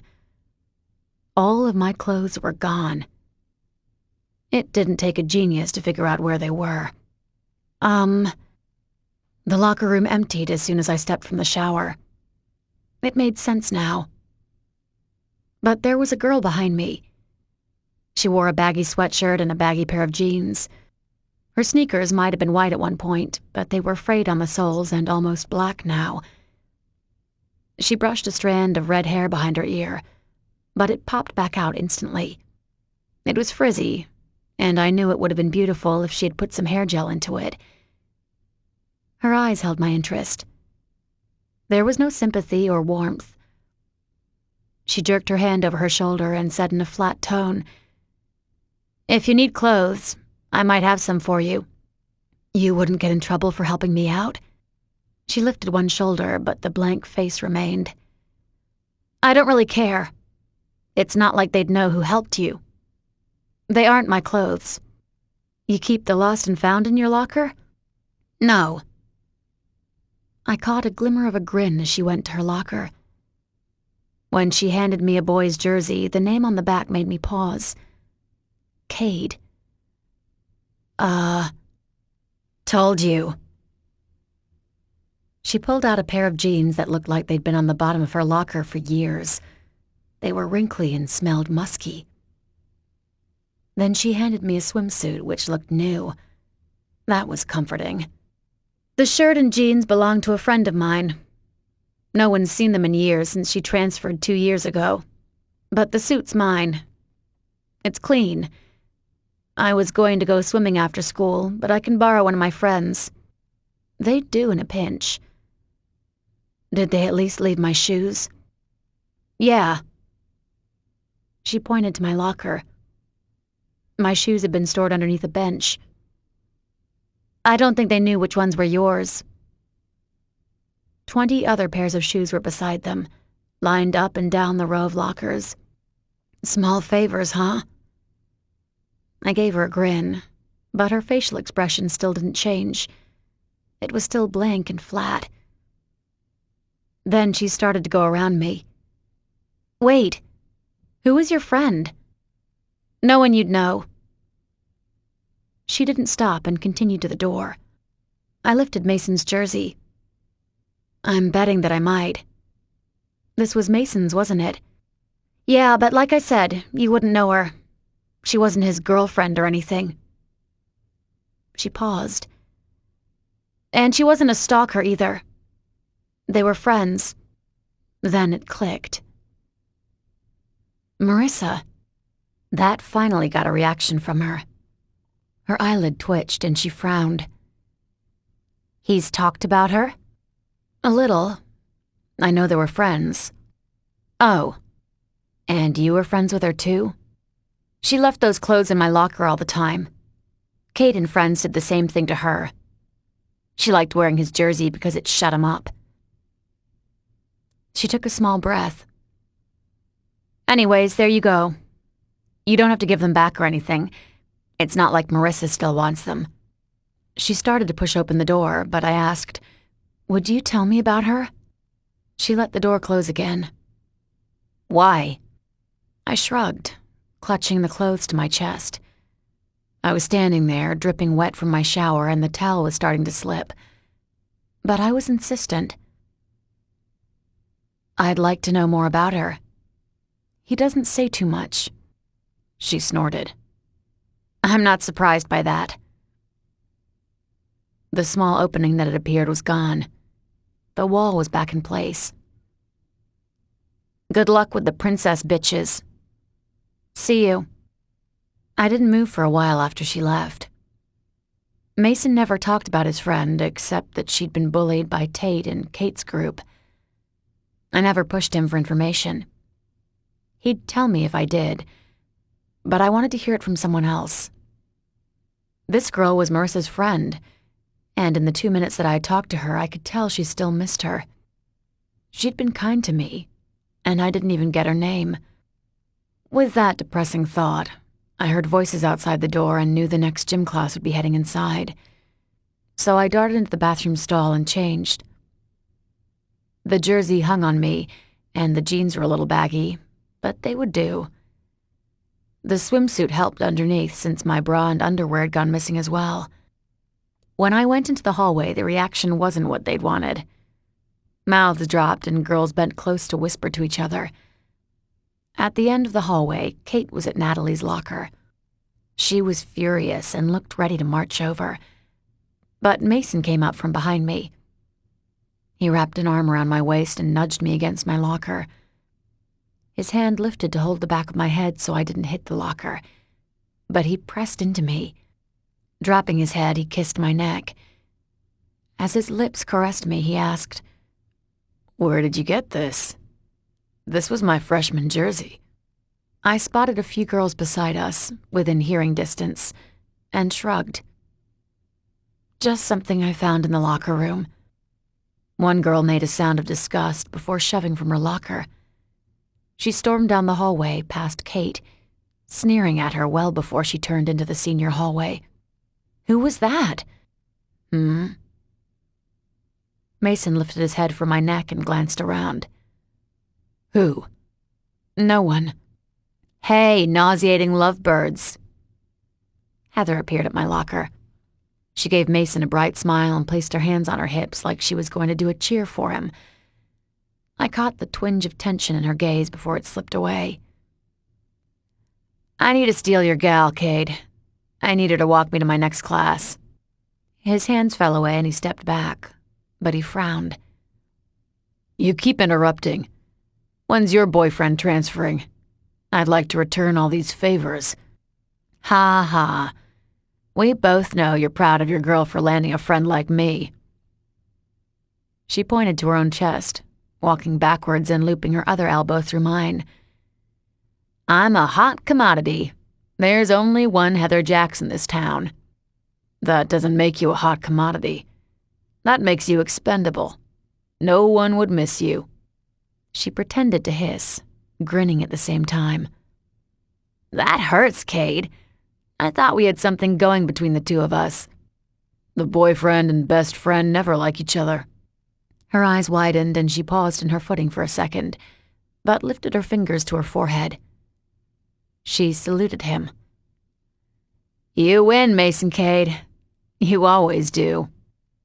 But there was no response. Mason had already turned and was walking the other way.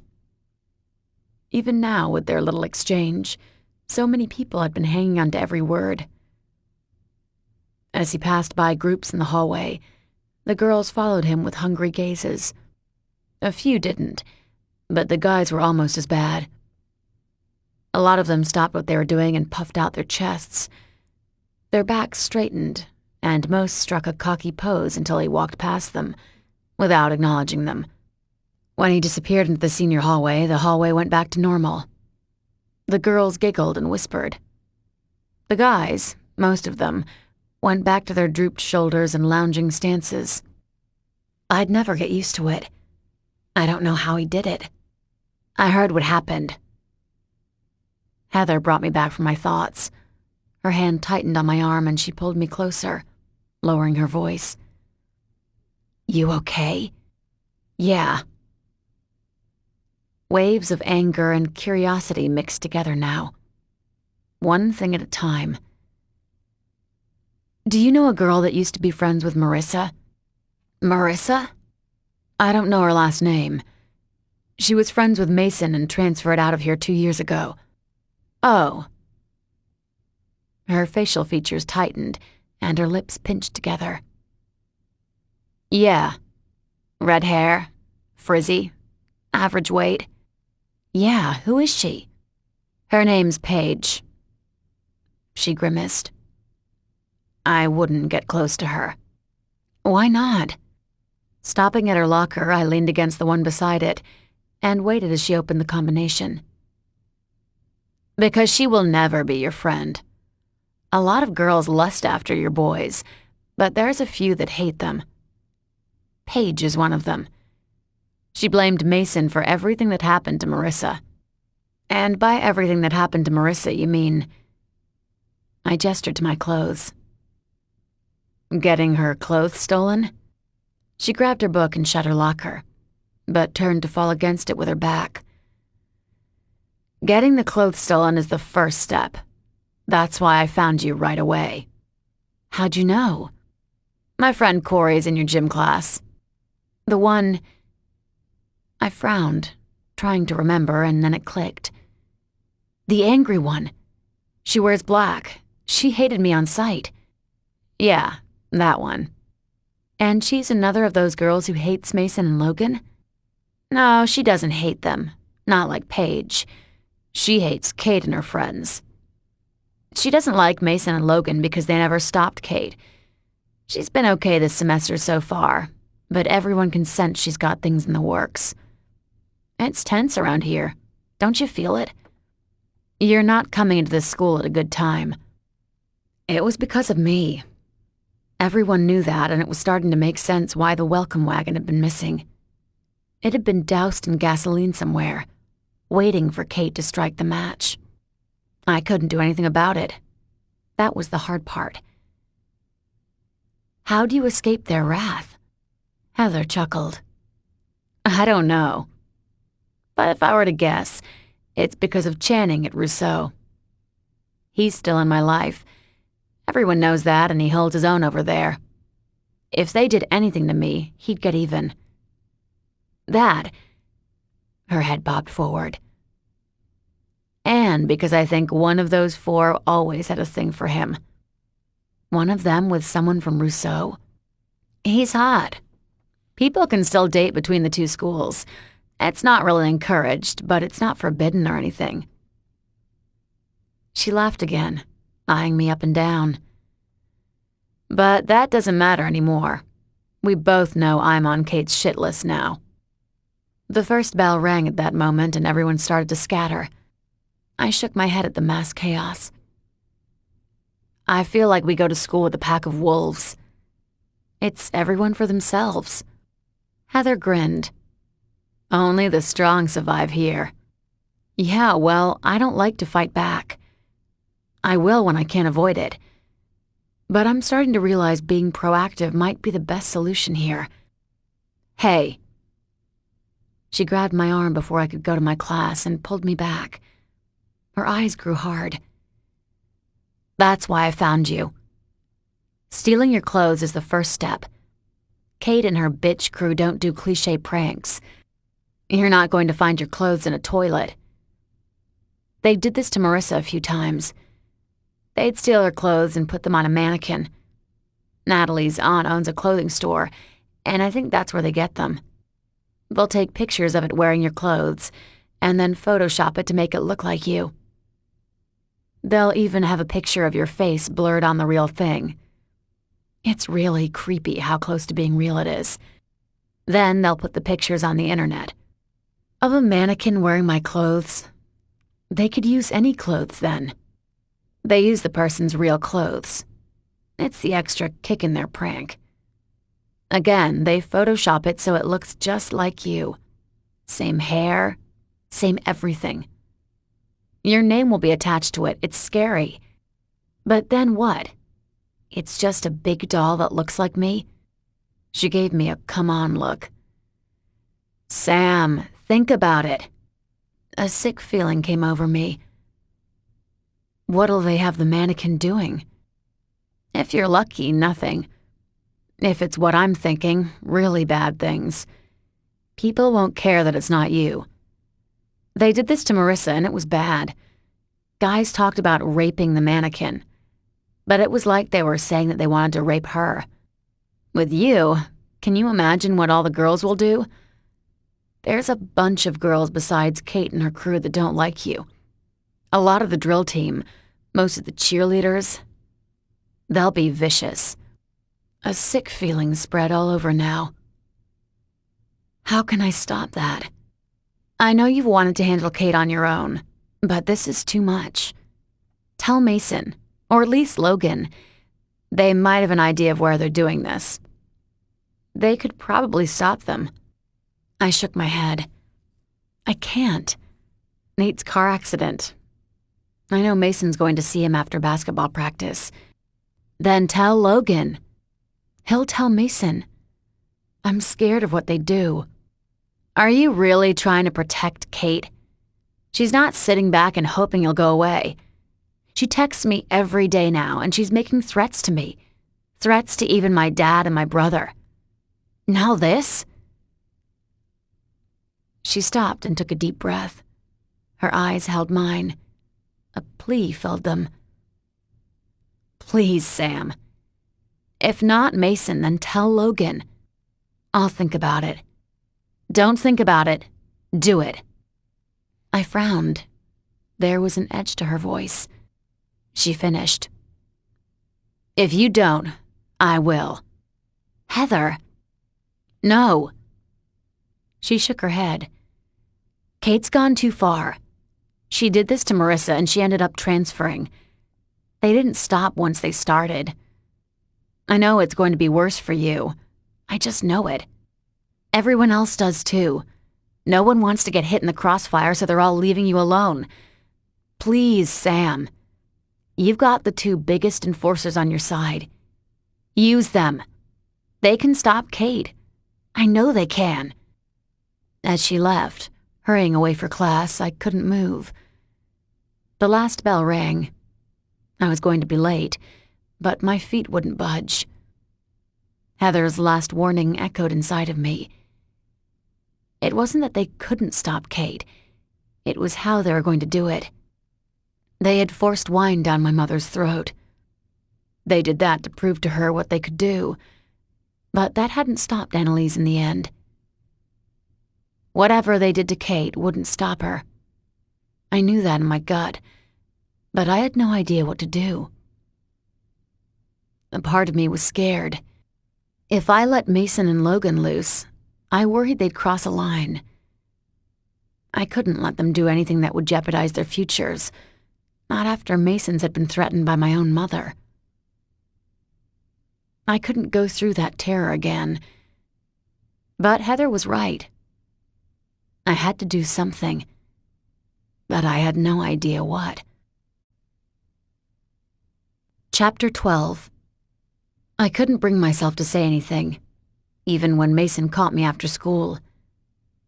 He was heading to basketball practice, and I was headed to Coach Grath's office. Heather's warning had stuck with me all day, sending pangs of terror through me. But I was still worried. Being loved and protected by Mason and Logan was like holding a loaded gun. I could pull the trigger at any moment, but the consequences could be disastrous. When he asked if I was okay, I lied. He knew it, but I wasn't ready to tell him yet. When he pressed a soft kiss to my lips and left, I realized that was my second lie to him. 2 lies in 2 days. What lie would I tell him tomorrow? Meeting with Coach Grath, he told me to run on my own. There was a select group of girls he wanted me to train with, but he caught wind that I wouldn't be welcomed. I was supposed to train on my own until the time came to bite that bullet. His words, not mine. He wanted me to record my times to check for improvement. That wasn't a hard thing. I was bursting from the inside. Getting to the hotel room and driving to my old park took too long for me. I couldn't hit that trail fast enough. And when I soared past Quickies, I shot past all the cars in the parking lot and hit the hills at a full sprint. Once I got to the top, I skimmed over Fallen Crest below me and kept going to the next hill and the one after. The air temperature had noticeably dipped when I finally stopped. My heart was racing, and my chest was heaving as I gasped for breath. I'd never felt more alive.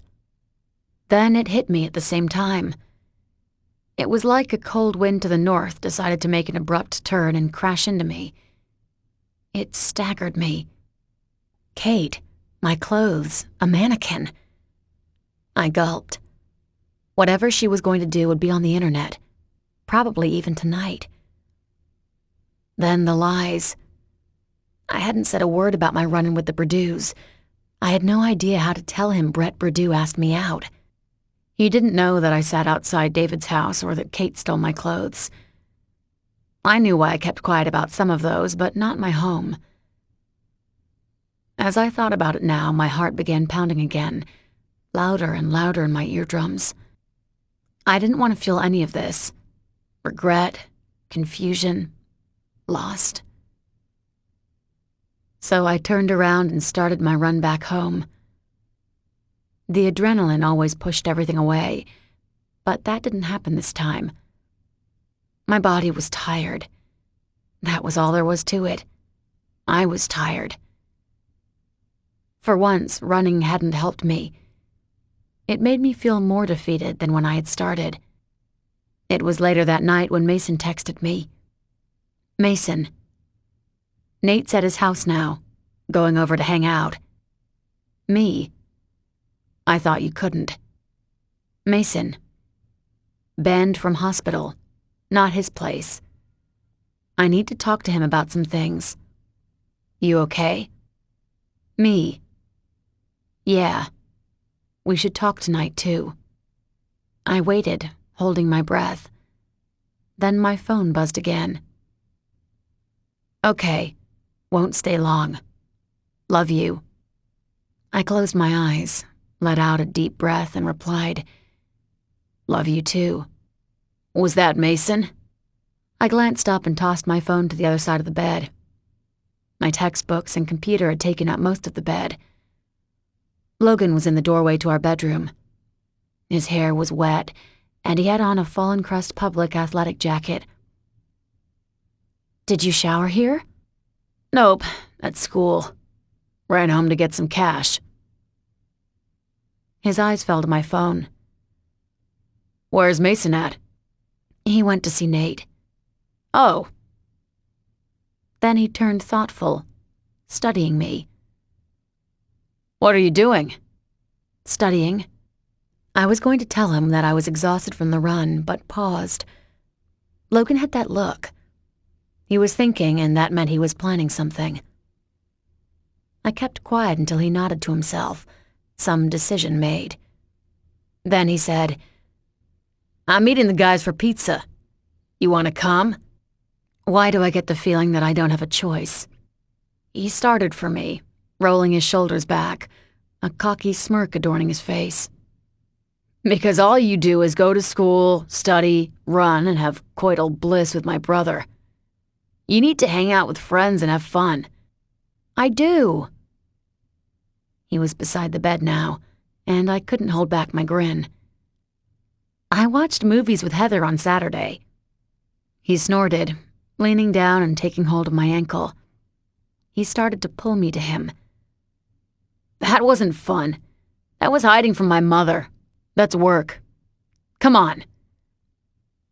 With one abrupt tug, I was jerked to the edge of the bed. He tucked his shoulder down and moved me onto it. As he stood, I was slung over him. Logan! You look fine. Always hot, Sam. You never need to worry about that. He patted me on the back and turned for the door. I was laughing too hard to fight back. He scooped down and handed my shoes to me, along with a coat in my bag. We headed out like that. There were others in the elevator, but Logan commented, patting my butt at the same time, She forgot how to walk.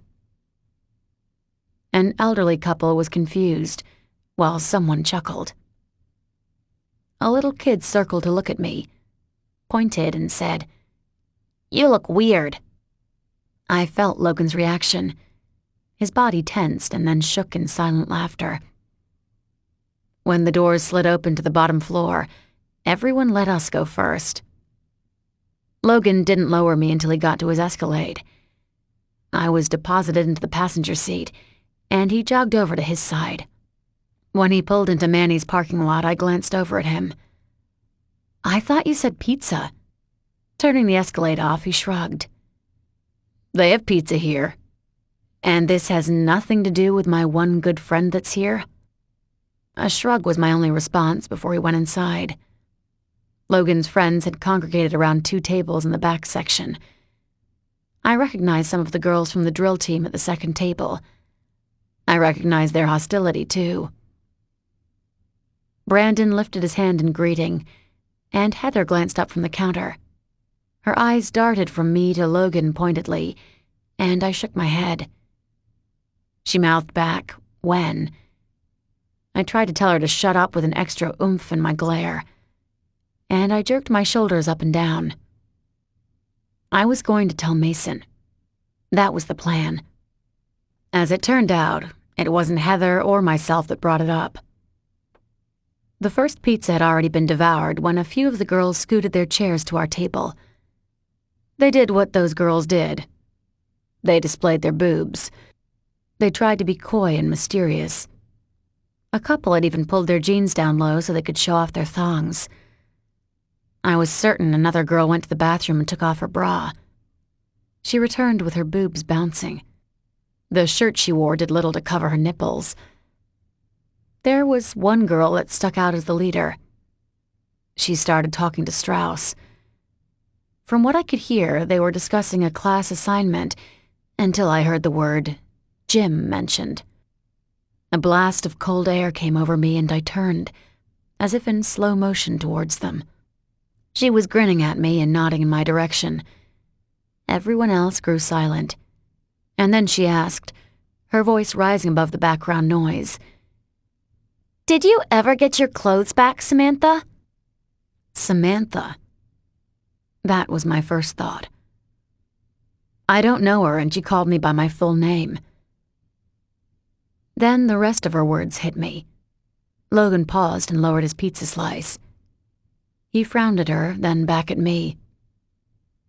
"What's she talking about?" Someone muttered in the background, "Shit's about to get real." I was pretty sure that was Heather. But when I turned, she was lifting her hand in a rolling motion. I got the message. Let's get this going. Let's talk outside. Logan was up from the table before the words left my mouth. His hand was on my arm, and I was hauled behind him. Instead of going through the entire diner, he shoved through the side door. I started for one of the chairs we used when we took our breaks, but he shook his head. His fingers tightened. "Nope. We're doing this over here where no one can listen." He took me all the way across the alley and towards Heather's house. We were starting up her porch when the door slammed shut behind us. Heather's jaw was set and her top lip curved up, flashing us a warning as she headed towards us. "Oh no, I'm staying. She's my friend too, Cade." "Fine." Her arms were crossed over her chest, and then both of them moved as one. I was center stage. Lovely. Okay. Kate, or one of her lackeys, stole Sam's clothes after gym class when she was in the shower. Heather beat me to it, her eyebrow arched high. "You know what they're going to do." "Stop them, Logan." He threw her a scathing look, but turned and pinned me down. "Is that true, Sam?" My mouth was still hanging open from my okay, but I shut it now. This was it. This was the moment where he went after them, and I'd be at home worrying if he was going to be arrested or worse. At least Mason was at Nate's. I doubted Logan would need him for this. He bit out a curse and hopped off the porch. His phone was pulled out a second later, and I heard, "Mace, we have a problem." That hope exploded. "Thanks for that," I said. "Note the sarcasm." She rolled her eyes. "You wouldn't have told them, and you know it. I don't understand why you didn't say something after it happened. It's probably too late now. Because I'm scared for them. I don't know what Mason and Logan are going to do." "Oh, please." Another eye roll, another swear word. "They're not idiots, and this isn't their first rodeo. This is Mason and Logan Cade. This is what they're known for. This is who they are. I don't know what you're scared about. Stop kidding yourself, Sam." My head jerked back. "You just bitch-slapped me." The corner of her mouth lifted in a crooked grin, and she shrugged. "Well, that's what real friends do." "You really think they'll be fine?" No matter what she said, the fear of Mason's future was still in me. My mom had been so close to ruining it. "Yeah."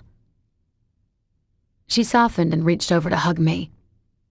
She whispered in my ear, "I think they'll be fine. I've never seen those two more protective over someone. It's why everyone hates you at school." I stiffened in her arms. "Quite aware of my popularity. Things will be fine." She patted my arm again. "They'll put her back in her place and everyone will relax at school. People will start getting to know you for you. I'm sure of it." I hoped so. I really did. But Heather was forgetting one thing. Things wouldn't go back to normal. Mason and Logan had been quiet, but I knew they were planning their revenge against the Purdue brothers. Thinking of them, I still needed to tell Mason about Brett. He needed to know sooner than later. It was then when Brandon stuck his head out the side door. When he spotted us, his face scrunched together. I could imagine a few curse words coming from him until he hollered, "Get your ass in here, Heather, we're swamped." Yeah. I mean it. Her voice rose another octave. I said yeah, I'll be there in a sec. His middle finger rose in response, before he disappeared back inside. Stupid brothers. She glanced at me. Not stepbrothers, but you know what I mean. I do. She jerked her thumb towards Manny's. Another crooked grin appeared. Don't suppose you want to work the rest of the night. Lily and Anne both quit last weekend. Lily's dad got a new job, so they moved, and Anne won't work here if Lily doesn't. That's the excuse she gave me, but Corey saw her working at the Fallen Crest Country Club. The tips are better over there. You'd be surprised how cheap rich people can be. You've been there? Unfortunately. She shrugged, musing at the same time. That place is too fancy for me. I don't speak hoity-toity. That's funny. You named it perfectly right there. Heather! Brandon was glaring at us from the door again. Come on, we're getting killed. I'm coming! We started down the alley, and she muttered under her breath. Someone's getting killed tonight. That's for sure. Mason. The damn mannequin was where I thought it would be. Kate's garage. She was smart, but not that smart. Since it only had a dark wig on it, and Sam's clothing were next to it, I figured they hadn't done anything to it yet. Fuck, Logan muttered. Is that a dildo over there? Her dad had an old truck parked on one side. The other side had a yellow-stained refrigerator where Harold stored his beer. He liked to drink while he played around with his truck. He kept the good stuff inside the house. 2 worn plaid couches that were torn up from the cat sharpening its claws sat next to the refrigerator. A small table with a coffee can full of cigarette butts on top was placed between the couches. There were empty bottles lined up next to the couches Kate's uncles used to spit their chew in. Smells like someone died in here. Watch it, I warned when Logan hopped off the steps leading from the house. There might be a dead animal in here. This is where her dad skins his kills. You're talking about animals, right? Logan wrinkled his nose up before covering it with his shirt. Man, this place really stinks. This was Kate's world. It was fucked up, and I didn't want to be there longer than I needed. I went over and got all of Sam's clothes, making sure the cat hadn't pissed on them. They smelled fine. Sam's vanilla body spray was still on them. Logan had opened the refrigerator. Holy shit, why don't we party here? Used to party here? Oh yeah, you know what I meant. The smirk lingered on Logan's face as he grabbed a beer from inside. Twisting it open, he took a good swig before he pointed at the mannequin. So, what's our plan for that thing? No clue, but I know where they get the things. Where's that? Sashes and bows. Say again? Logan had lifted the beer to his mouth, but paused before he took another drink. Natalie's aunt, her clothing store. Oh. He bobbed his head up and down. Makes sense now. I tried to see if there was anything else we should grab. Once Kate realized we'd been there, the extra key would be moved somewhere else. I didn't know if she would warn her parents about me or not. Her mom worked at the hospital 80 hours a week, and her dad was always gone with his buddies. When Harold was home, he was drunk. If nothing else, I knew where Kate's mom stored her purse at the hospital. Kate told me the combination. Stupid. Let's go, Logan started to say, but broke off at the sound of car doors slamming shut. Going to the garage door, we saw Kate's and Natalie's cars. Come on. I grabbed the mannequin and went to the side door. It led to the outside, and I shoved the thing into Logan's arms and pointed to the road. Kate lived in the country. Her house was surrounded by trees, and there was a road that led around to the back of her dad's barns and property. We had parked the Escalade behind one of the barns and crossed through the woods to sneak into the house. I didn't know who was going to be here, so coming in from the north side kept us hidden. It helped Logan now as he nodded and took off with the mannequin. I stayed behind. I wanted to hear her reaction. "Isn't that what we're doing? I mean, come on. The girl just can't lay down and take it." "Oh, holy God." The door banged against the wall, and Jasmine's voice stopped abruptly. I grinned to myself. "Oh my fuck. Fuck. Calm down, Kate," Natalie drawled. Her voice fell halfway through her statement as if she'd stepped to the side. "You don't have to screech so loud. I just had flashbacks to my mom." Someone snickered. "From last night, you mean?" "Shut it, Parker," Natalie snapped back. "And speaking of, where were you last night?" "What are you talking about? I was with Nate. Kate told me to see him." Her voice rose sharply. "Kate, you told me to go see him. I wasn't supposed to?" Her voice was near hysteria. Everything got quiet. A door opened and closed. Then the truck's doors were both opened and slammed shut. A thud came next before Parker asked again, quieter now. "Kate? Fuck! Kate, why are you flipping out like this? Stop screaming. I didn't give up a shift at Straight to hear this." "Shut up, Natalie," Kate shot back. Something hit the garage door. She was throwing shit. That was good. I didn't think they'd look out the side door, but I tucked my head down in case. It was on the opposite side of the truck, but I didn't know for sure. I tried to blend in with the shadows as much as possible. Then I heard Kate start screeching again. Something else thudded into the garage door. "Hey," Jasmine spoke up. "Where's that whore's clothes?" Natalie laughed. "You got rats in here, Kate? I'm sure they were attracted to her musk." "For the last time." Kate's voice turned ominous. "Shut the fuck up.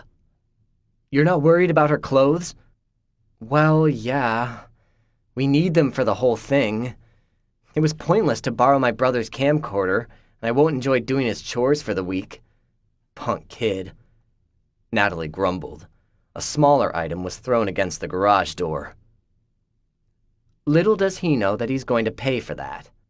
You guys are pissing me off." "Tell us something we don't know," Natalie threw back. "What are you going to do?" "I'm going to kill someone," Kate bit out, her voice harsh. Natalie ignored her. "I sent all his buddies his last video on here." "Really?" Jasmine sounded curious. "What was it?" "Him jacking off." She snorted. "Dumb idiot. That's going viral. Douche will be haunted by that for years." "You're so mean to your little brother. You should be nicer to him. And you should be meaner to your sister. She treats you like dirt, Jazz." "Seriously, guys," Kate yelled out. "Help me find her clothes or it'll be over for all of us." "For the last effing time," Natalie barked back. "What are you talking about?" "Her clothes." I could hear the venom dripping from her voice. I enjoyed it. "They're gone." "So's the doll thing." "What?" "The doll thing?" I shook my head. Parker had no idea what she was pointing out. Kate spat out again. "What the fuck are you talking about?" "The doll," Parker yelled back. "It was here. So were her clothes." "I put her clothes on the floor. Where'd you put the mannequin?" "Here. I just told you. Listen. The mannequin was supposed to go downstairs." Kate screamed again. They took it. They took it all. Oh my God, I'm gonna kill someone. What are you talking about? Natalie's voice rose in alarm. They? You think that cunt came in here? Mason and Logan. Are you a complete idiot? She told them. Shit. Fuck. Kate went through a slew of curse words. They came in here and took them. Oh, crap. Exactly. You think they did anything else? Parker questioned. A small twinge of fear crept into her tone. Kate laughed now. Probably. It came out sounding like she was being strangled. We're screwed. She told Mason. He's going to screw us. Calm down, Natalie clipped out. Let's calm down and think about this. We're not screwed yet. We are. We so are. He's going to do something horrible to us. I know it. We're so screwed. No, we're not. He has no idea what we were going to do. Yes, he did, Kate continued to yell. It's why he came here in the first place. I can't believe that bitch told him. I would if I was her, Jasmine commented. I mean, come on. We're mean. You can't blame the girl. Whose side are you on? Kate and Natalie said at the same time. There was silence before she replied, Yours, my friends. Then act like it. So what? Natalie spoke up again. We'll be fine. They took her clothes back. Whoop-de-doo. We can still hurt her. We do have other things planned. I know. I could imagine Kate now. She was biting the inside of her cheek, thinking over everything that we could have done to her house. She sighed. Shit. Fine. Come on. Let's go to Tate's and put the camcorder in place, and then go to Cake's garage for the other stuff. Wait. Parker stopped them. So we're not putting those pictures on the internet? We can't, Kate snapped at her, her voice heavy with sarcasm. We don't have the mannequin, and we don't have her clothes. We have nothing else on her. Can't we just use someone else's clothes and put her name on it? Not without the fucking doll, and using her clothes is the whole point. It's the added insult that it's her real clothes. Unless one of you guys want to dress up and let us take pictures of you. There was silence in the room. Kate bit out a harsh laugh. I didn't think so. Let's use other pictures and put her face on it? Using her real clothes is the whole point. Did you get anything from Nate's house before they moved out? No. Mason locked their bedroom during the parties, and I couldn't find anything else in the house.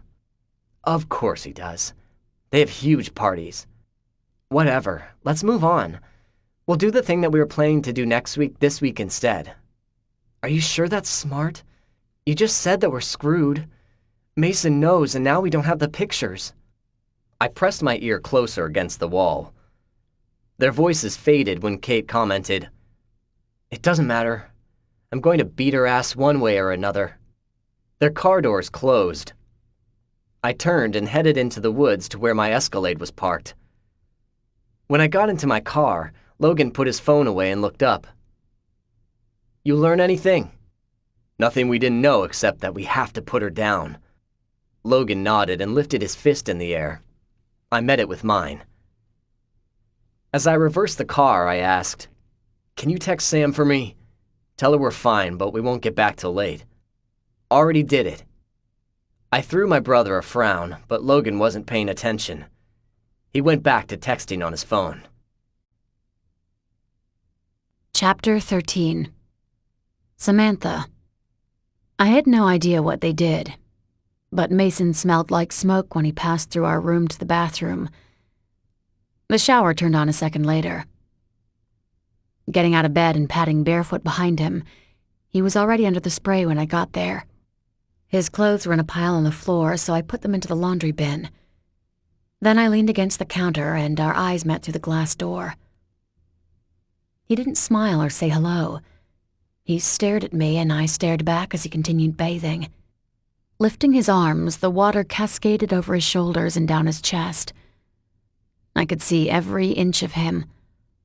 Not that any of it was a surprise anymore, but the hunger was there. Always there. He smirked, still watching me. I licked my lips. The wait for him took forever.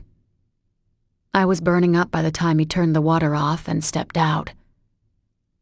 The towels were behind me, and he reached past me, leaning into me at the same time. His chest touched mine and he paused. His arm was stretched behind me, but as I turned to meet his gaze, he was looking right at me. Just there, within reach. I closed my eyes and inhaled when his breath coated my skin. It was a caress of its own.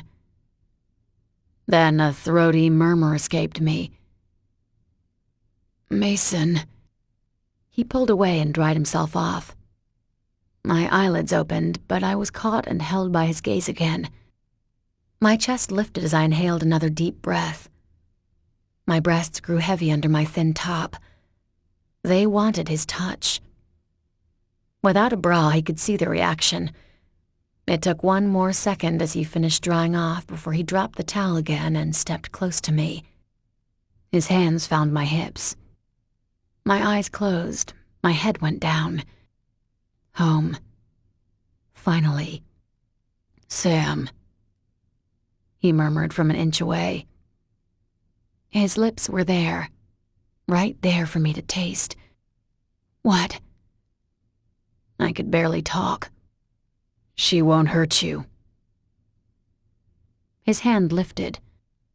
When it touched my neck, my heart jumped into my throat, and my blood began pumping. He moved it around my neck and cupped the back of my head. I was held, anchored in his hand. It was strong, so sure. My heart was racing now, and my chest was heaving up and down. I was struggling to breathe. The knot in me started to loosen. It always did when he made me feel like this. Safe. Then a lump formed in my throat, and I had to bite down on my lip. I would either become a sopping mess or I'd throw myself at him.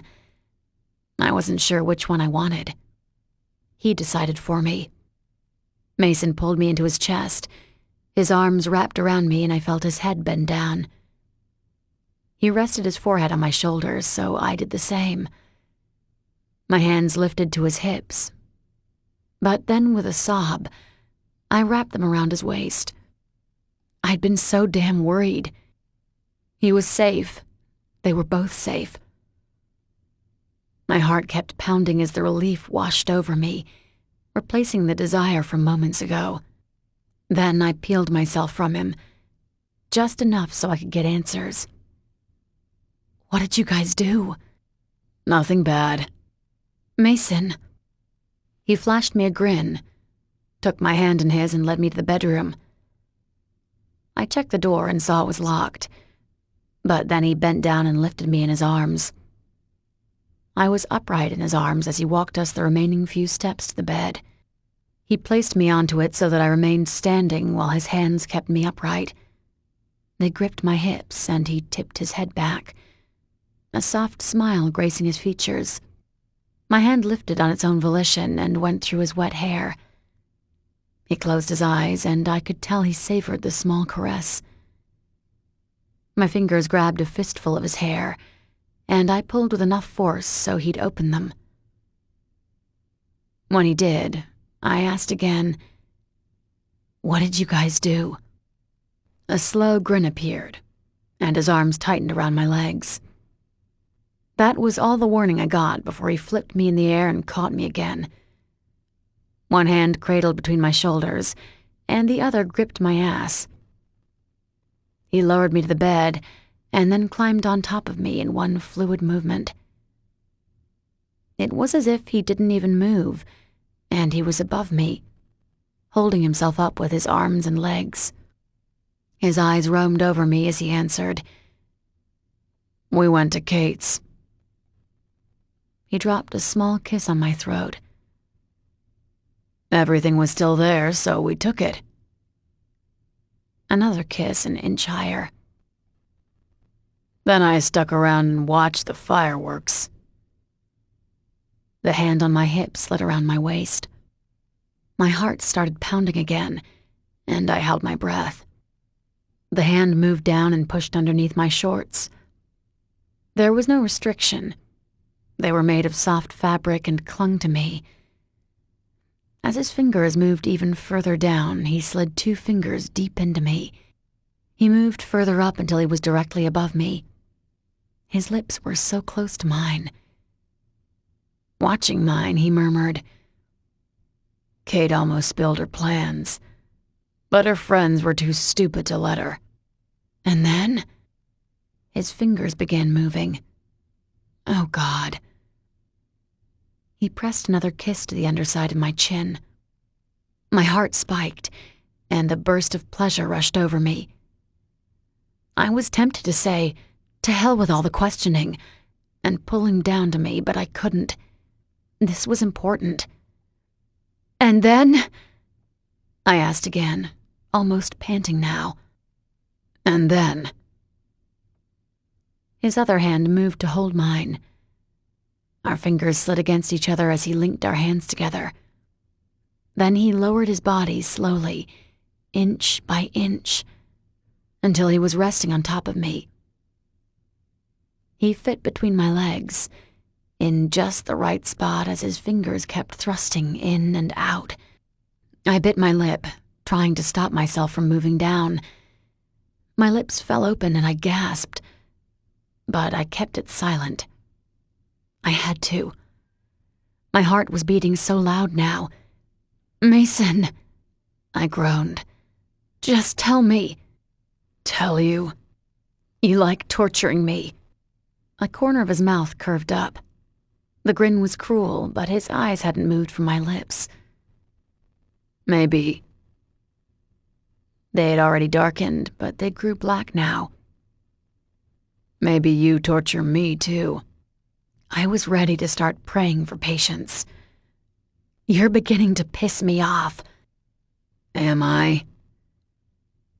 He moved his hips into me in rhythm with his fingers. I gasped out loud.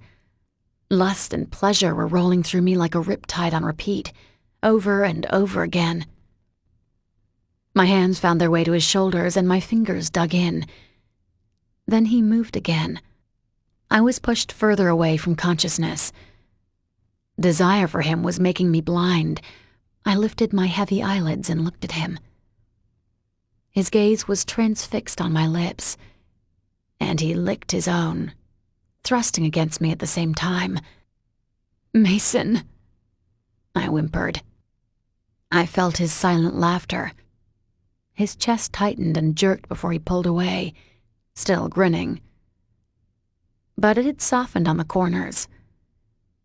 His eyes caught mine and held them. They narrowed, and I caught a spark of them, one that I recognized. He was thinking. "Mason, tell me." "They're planning something. Said it was supposed to be for next week, but it's going to happen at the end of this week instead." The heat from my desire lessened.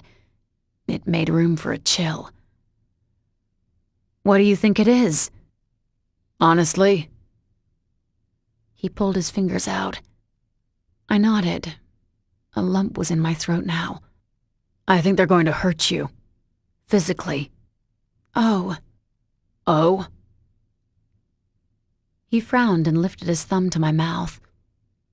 He rubbed it over my lips, tugging the bottom down before his hand fell away. "You're not surprised?" I shrugged. "Not really.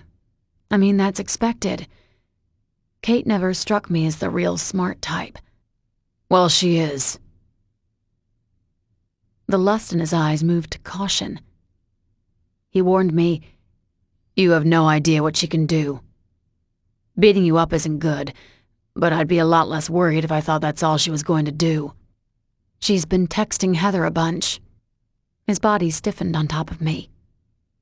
"Saying what?" "She needs to stop being my friend."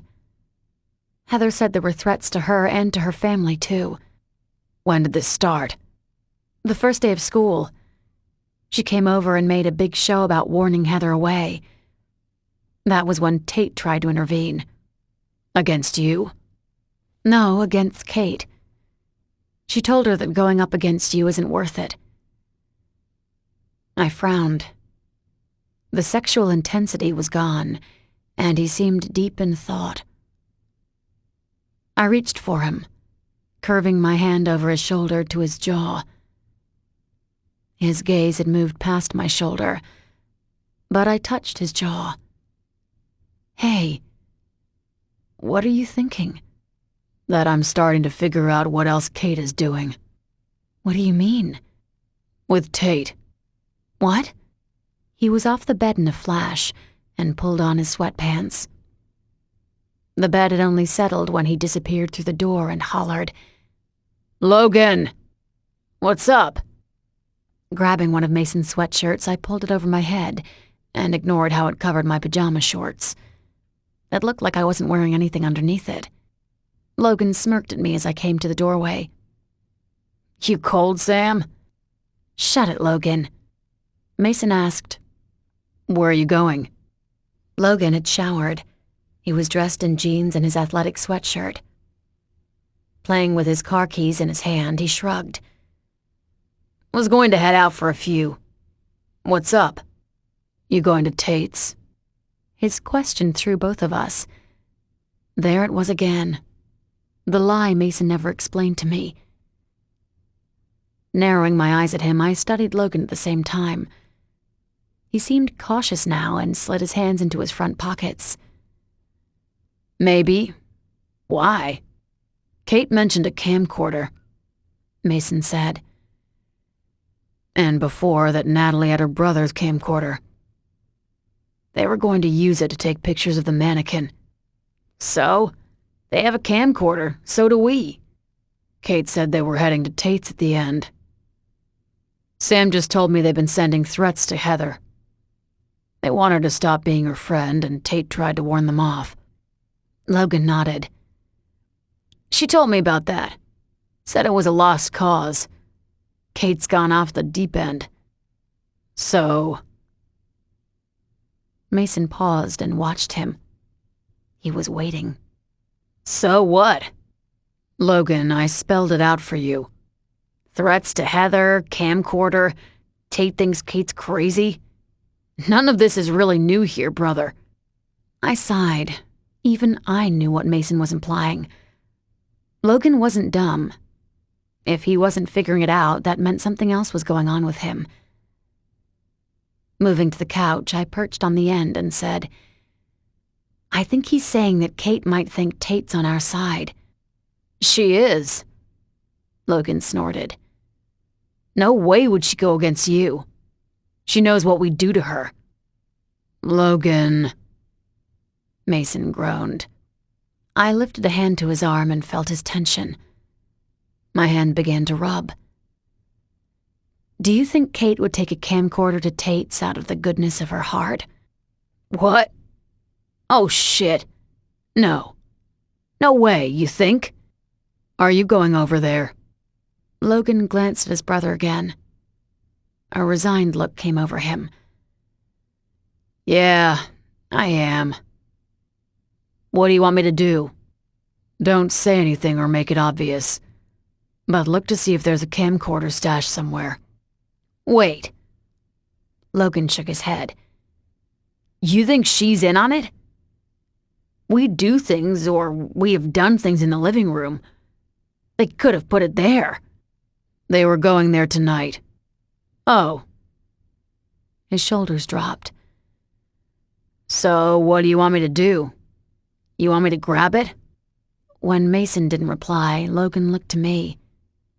I shrugged. Mason's the mastermind, not me. "Mace? I don't know. Maybe leave it in place. I'm not going over there anymore. No fucking way. Not if they have a camcorder in there, that's messed up." "I know, I'm not saying that," Mason bit out. "But if we remove the camcorder, then they have to change tactics again. We know what they're planning right now. Maybe we can wait to see what else she's planning." "Should I tell Tate?" Mason didn't respond. Mace, that's not right. No. He sighed. I know. Yeah, tell her. But she needs to act like she doesn't know it's there. We'll figure out the next step later. What about her parents? I asked. Should they know? They might talk about things that are personal. Logan shook his head. Nah, she's not there with them. Her dad lost his job, so they shipped her out here to live with her older sister. But she's gone on a modeling trip. Tate said she wouldn't be back for a week or so. Then he jerked his head in a nod and started for the door. Oh, wait. He braked and gestured to me. Did you tell her about the mannequins? Not yet. Mannequins? Yeah. He flashed me a smile as he headed out the door. We torched them. All of them. Natalie's aunt's going to get a nice little surprise when she goes to work in the morning. On that note, I'm out. The door shut behind him, but we could hear him whistling as he went down the hall. You burned them? He nodded. All of them? He narrowed his eyes, and I got a glimpse of the cruel Mason again. Every single one of them. Was that safe? He shrugged, turning to me with a hand on my leg.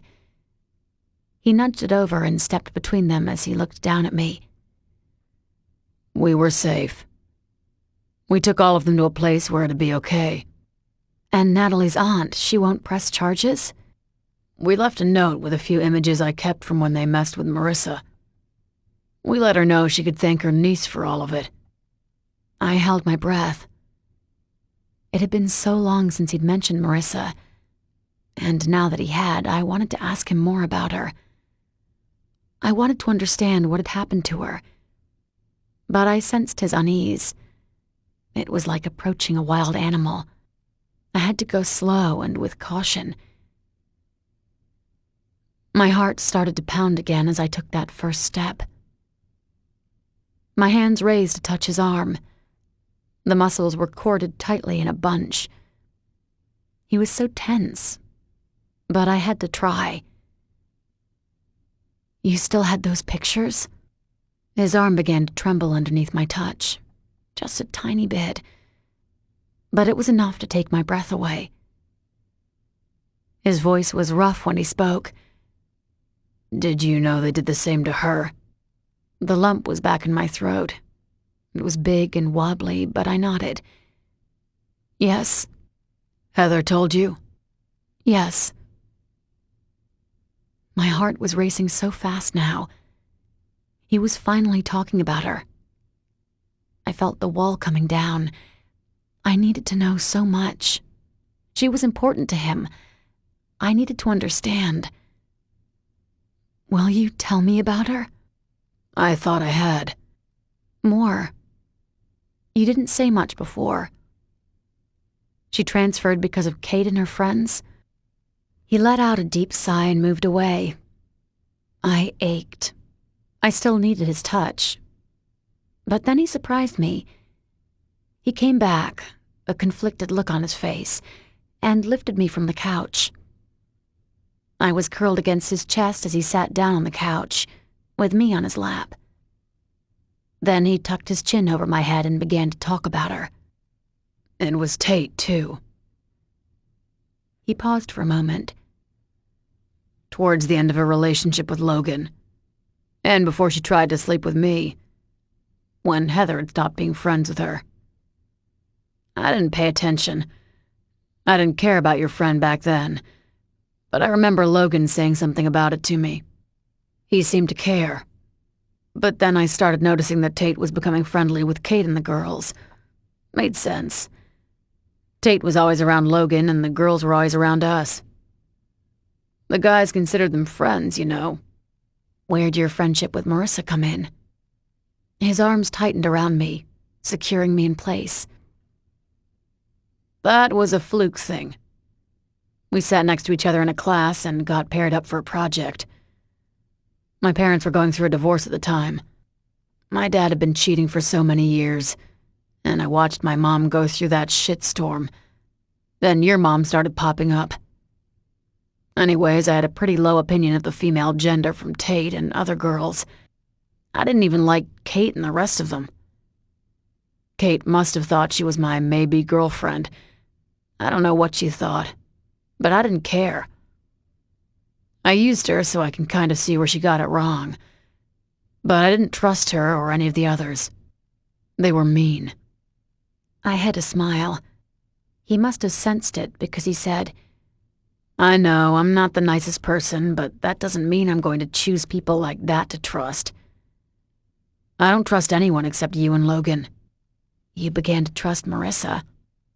Yeah, we'd talk. That's it. We didn't hang out or anything. I think I sat at her table a few times for lunch. That seemed like a big deal to everyone, but whatever. I didn't want to deal with the bullshit from the girls. They're hard to handle sometimes. Logan understood. Just dealing with the divorce and the fights at home, I didn't want to deal with hearing shit at school, too. Marissa was nice. Her friends were quiet, but they didn't seem to mind me when I sat with them. Looking back, I think that's what put a target on her. It was after that when I began hearing things. My fingers curled into his, interlocking our hands together. Marissa never told you? No, she never did. But I started noticing things. She lost weight. She looked tired all the time. I don't know, maybe I wasn't looking hard enough. She wasn't my girlfriend, I didn't care that much. She was just nice to talk to at times. That was it. I heard the struggle in him. He didn't quite understand. You trusted her. It was beginning to make sense. You never trusted those other girls. You tolerated them. They must have seen it and hated it. The pieces were coming together. They had destroyed Marissa because he enjoyed her company. If they did that to her, what were they going to do to me? A shudder went through me at the thought. I was much more than a friend. I was beginning to realize he had no idea what they had done to her. Guys weren't told when girls tormented other girls. It was an unspoken rule, one that I had broken. I gulped now. Would it be worse because I brought them in? But no. That wasn't the right thought. They would win if I started to think like that. Heather was right. It was time for me to fight back. Yeah, maybe. His chest lifted and lowered as he took in a deep breath. I'm sure I don't know even half the shit they did to her. But I knew about the mannequins. It wasn't Marissa, but it looked just like her. The pictures were all over. People laughed at them and it was like they were laughing at her. What happened after that? He started to lift his shoulders in a shrug, but dropped it. More. He bit off the end of his word. His hold on me tightened, as if trying to guard me from it too. I heard little things they did, like breaking the lock on her locker.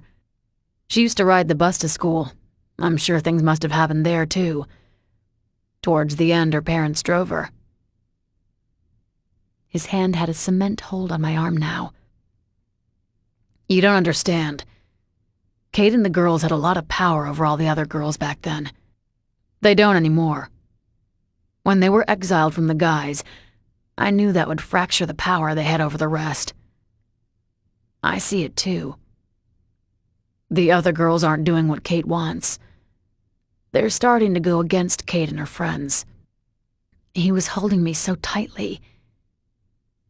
When a slight tremor went through him, I knew he wanted to protect me. Turning my head to the side, I looked at him. His eyes were closed and his eyebrows were bunched forward, strained together. Then he said further, I didn't stop them and I should have. I'm not a bully, Sam. I don't pick on the weak or try to make someone's life hell. But if they come after me or someone I love, then I'll go after them with everything I've got. I'll use all of their weaknesses to destroy them. But I never start the fight. He didn't start the fight, but he finished it. I understood what he was saying. Mason. His eyelids lifted and the regret in them took my breath away. Then I swallowed over the lump in my throat and spoke. She didn't tell you what was happening. She wasn't your girlfriend. Your parents were getting a divorce. You can't blame yourself for not stopping Kate. I'm betting that you didn't even know half of what they did. That's the problem, he bit out, his eyes growing cold. I should have. She was my friend. She was a good person, and I didn't fight for her like I should have. What they did to her is on me. I didn't stop them when I could have. No one else could have, so it was my place to do it. I didn't. A part of me checked out, Sam. You're right. All the crap from the divorce. It went on long after Logan dumped Tate, too.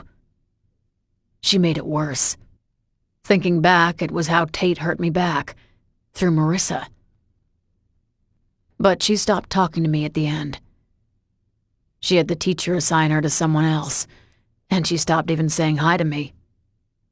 It was like we were strangers. Did it stop then? No. That one word came out like an ache. He was haunted by it. I waited for him to continue, and he did. I was grateful when she left. It stopped. She was safe. You started talking again after she left. He nodded. She emailed me. Told me that she didn't blame me for what happened. I was such an ass. I didn't even comment on it. I still have never said a word about it to her. I didn't know what to say, so I moved until I was straddling him. He fell back against the couch. His hands went to my legs, where mine rested on top of them. And he watched me from underneath heavy eyelids. His jaw clenched, and some of his old wall came back in place. He was always so guarded. He shook his head and cursed under his breath. His hands turned to lock with mine. When she came to Nate's cabin, that's why I wanted him with her at all times. Plus, you were there, and I couldn't stop thinking about you. Has she emailed you since then? A few times. I haven't responded. That wasn't intentional. I've just been wrapped up with you and everything going on with your mom. I saw the struggle in him. He was the unbeatable one, the ruthless one, and that broke me. I would protect him how he protected me.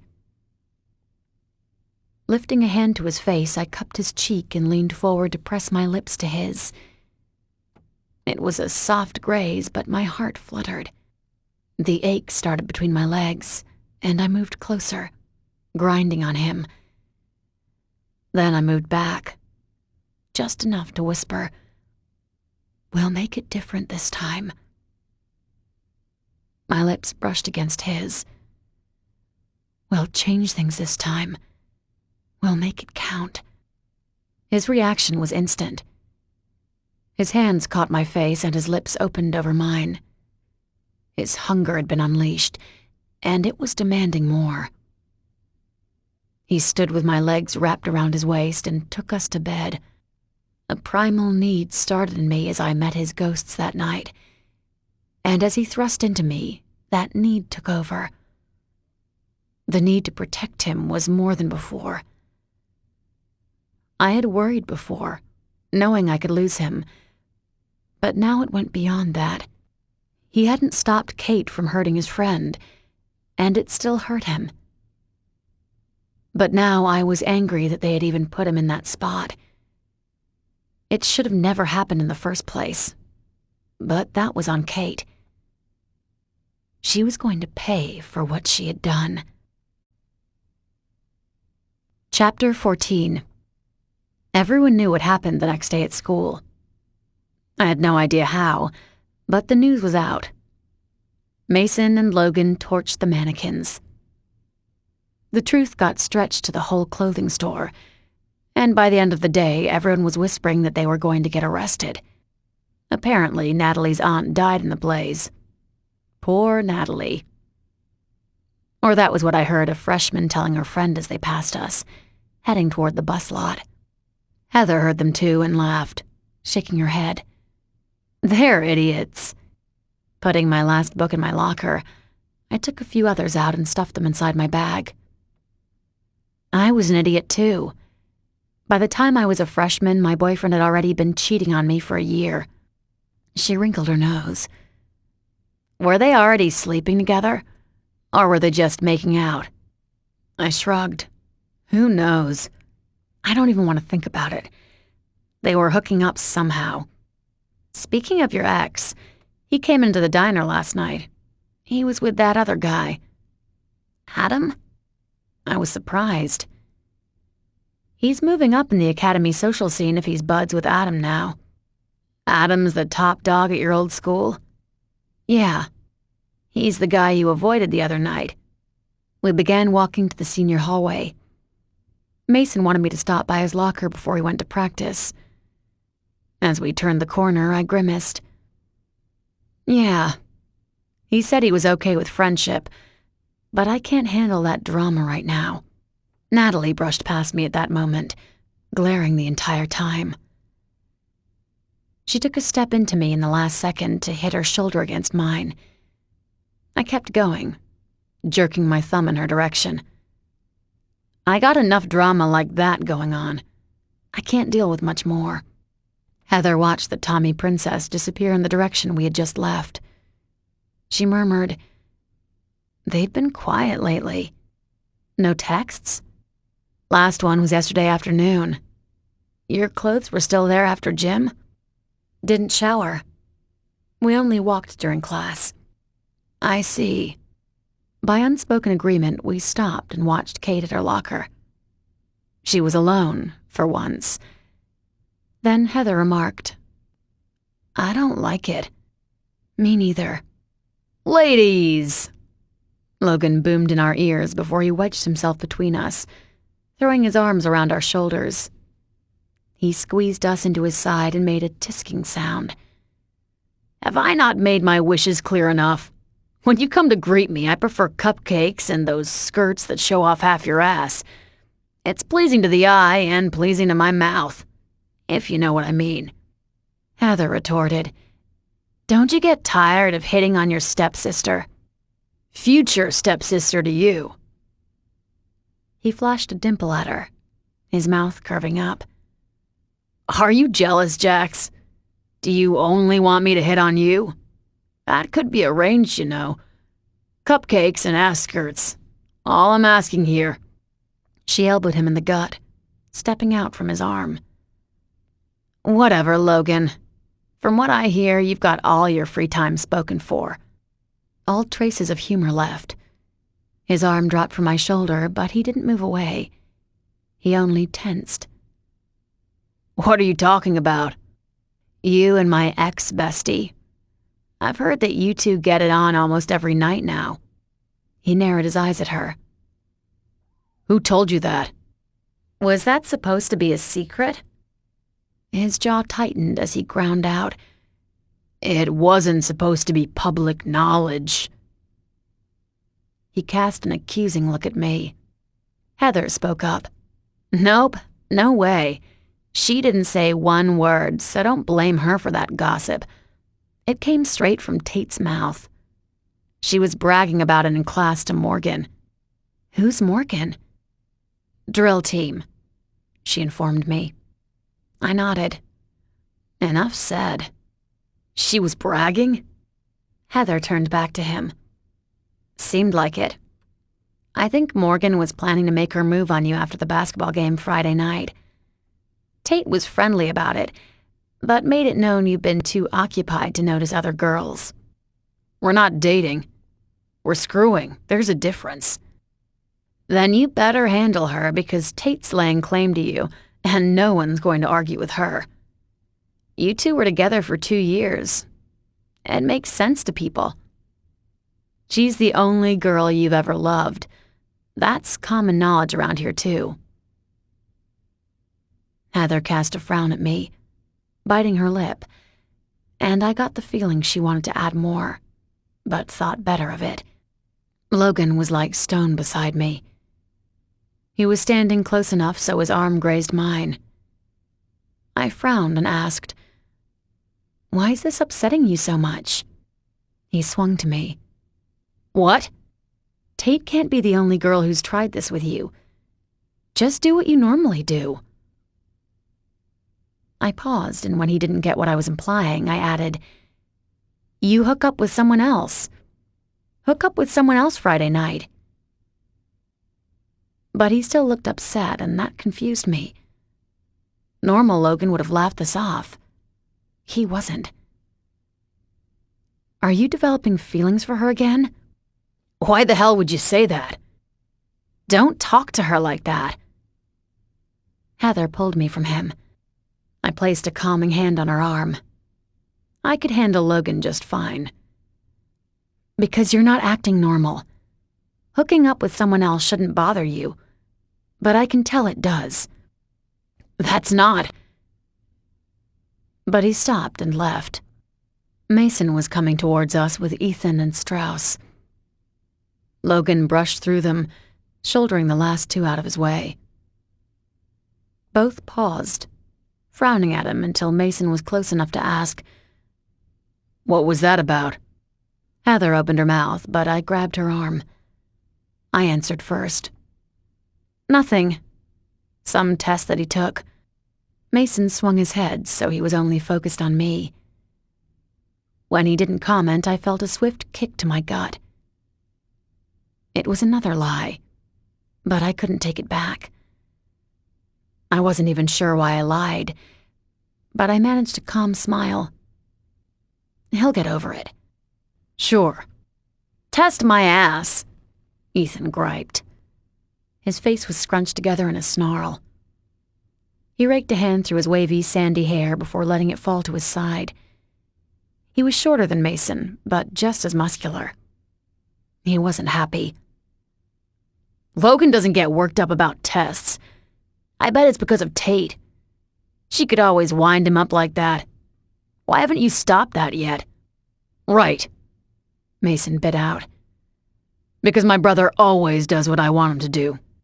"He has many times," Strauss added. "It's already started. He lost his head over her before. He's doing it again." "And speak of the devil," Heather murmured, her gaze trained on someone down the hall. The group followed her gaze as one. Tate was standing at a locker, laughing with another guy. He wasn't one of their friends, and I didn't recognize him from any classes. He was built like an athlete. His brown hair was cut short and was spiked. When she flicked her hair over her shoulder, his gaze fell to her shirt. He moved an inch taller, and a satisfied grin came over him. I had no doubt he'd gotten a good view of cleavage. Then her hand found his chest and rested there for a moment before she moved it down to his stomach. As we watched, she leaned closer, and he sucked in his breath. His chest bulged out, and his stomach flattened as her fingers ran all the way down to grasp the waistband of his jeans. Ethan grunted. "Whore. Always was, always will be." He left the group, and as he passed the flirting couple, his gaze locked with the guys. Whatever unspoken message was relayed in his stare worked. The guy straightened away from Tate and moved her back. Before she could say anything, he grabbed his bag and hurried away. Strauss chuckled. "Well, if Tate didn't know she was getting inside Logan's head, she knows now." And sure enough, Tate was standing in the hallway with her arms crossed over her chest, staring at us. Correction, she was studying us. Strauss flicked her off before walking after his friend. When he drew abreast Tate, his gaze locked with hers. He smirked, and we saw him say something to her before he moved past. There wasn't much of a reaction from her, but she cast condemning eyes back to us. Mason laughed. He said the same thing, but to her face. Heather shook her head. Tate's always been good at messing with a guy's head. You think that's what she's doing? No. I was surprised at Heather's blunt response. Then she added, For Logan's sake, I hope not. She glanced to Mason, but said to me, I wouldn't want him to get hurt. I had an eerie feeling something unspoken passed between the two of them. But then she changed the topic. A bright smile was forced out, and she asked me, Your shift is this Thursday, but could you pick up a few more? I haven't filled Anne and Lily's positions yet. Sure, yeah. When do you need me? Tonight, tomorrow, and Thursday. We've got the weekend covered so far. Yeah, that's fine. It's only the 5 to 9 shift. She rolled her eyes at me. I understood. 5 to whenever was what it really was. The 9 o'clock person rarely left at 9. I nodded. It was still fine with me. I'll go running right after school. See you in a few hours. See you. She waved at both of us before she headed to the parking lot. Growing tired, I went with my gut. Is there something going on I don't know about? Mason's eyes got wide. That was his only reaction before he masked it. What? I knew there was, and I was tired of being in the dark. Just tell me. What are you talking about? I'm getting sick of the looks and the silent vibes. What's going on? My guess is that it has something to do with Logan. What is it? Sam. He sighed, stepping closer to me. I took a breath. Here it was. He was about to say that Logan had fallen in love with Tate again.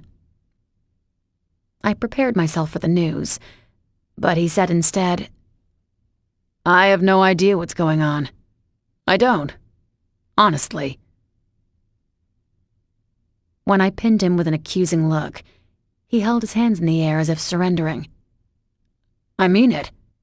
Then what the hell is going on? He shrugged. One of his hands fell to my hip, and he pulled me against him. My guess is that Logan's dealing with something. He does that sometimes. When he decides to come clean, he will. It's not Tate? I don't know. But he seemed pretty insistent that he doesn't have feelings for her again. It didn't feel right. None of it did. But I let my forehead drop against his chest. His hand swept up and brushed some of my hair back. I closed my eyes, savoring that little tender touch from him. The slightest touch from him sent me buzzing. I let myself breathe him in, filling my lungs as I remained in his arms. Then I moved back.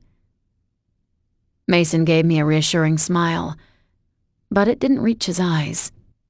I spoke before I thought about it. So that's what it looks like. Like what? He grew guarded. A lie. That's what it looks like from you. And then, even though I loved him so much, I turned and walked away. Mason lied to me. I knew it. He knew it. I had lost count how many there were between us now. We were headed down a bad path, and I had no idea how to stop it. Mason. It had been 2 days since Sam called me out. I still felt gutted, but it wasn't my explanation to give. Logan wanted to screw with Tate, make her fall for him and shatter her to pieces like she'd done to him. I didn't like it, but it was Logan's decision. It was his place to share the details with Sam, and I was taking the brunt of it. I was sick of it. After basketball practice, I headed to the parking lot. Sam worked the past 2 nights, and I knew my little brother would be there. We'd been getting food there every time Sam worked, and he was telling her what was going on with Tate, whether he wanted to or not. When I tossed my bag inside my vehicle, I heard from behind me, "Can I have a minute?" My blood went cold. Kate was alone, her hands stuffed in her pockets and her shoulders hunched forward. It was a meek posture, but she wasn't meek. She was just alone. "What do you want?" I made a show of looking around. "Your friend's gonna pop out and jump me?" She frowned. I knew that look. She was on a fishing expedition. "Why would you say that?" "That's what you're going to do to Sam, aren't you?" "No." Her arm twitched. She was lying. "Look." She cleared her throat and her face twitched. I knew that look too. She was biting the inside of her cheek. "Seeing you now, I don't even know why I bothered." She turned to leave. This was bullshit. She showed up, so now it was my turn for some fun. "What do you want to know, Kate?" She paused and then let out a sigh. "Fine. Listen, I need to know that it's done." "What's done?" "You and me." I smirked at her. "There was never a you and me." "Yes, there was. I was your girl." "That I fucked when I needed someone." I sneered. "You kept yourself clean and you didn't used to sleep around." I noticed. That's all there was to it, nothing more. She visibly swallowed. "There was more." "No, Kate." It was the lack of caring in my tone. She heard the truth and jerked to the side as if she were going to leave, but stopped. Her hands tore out of her pockets and balled into fists. They raised in the air, but not high enough that they could do damage. I waited.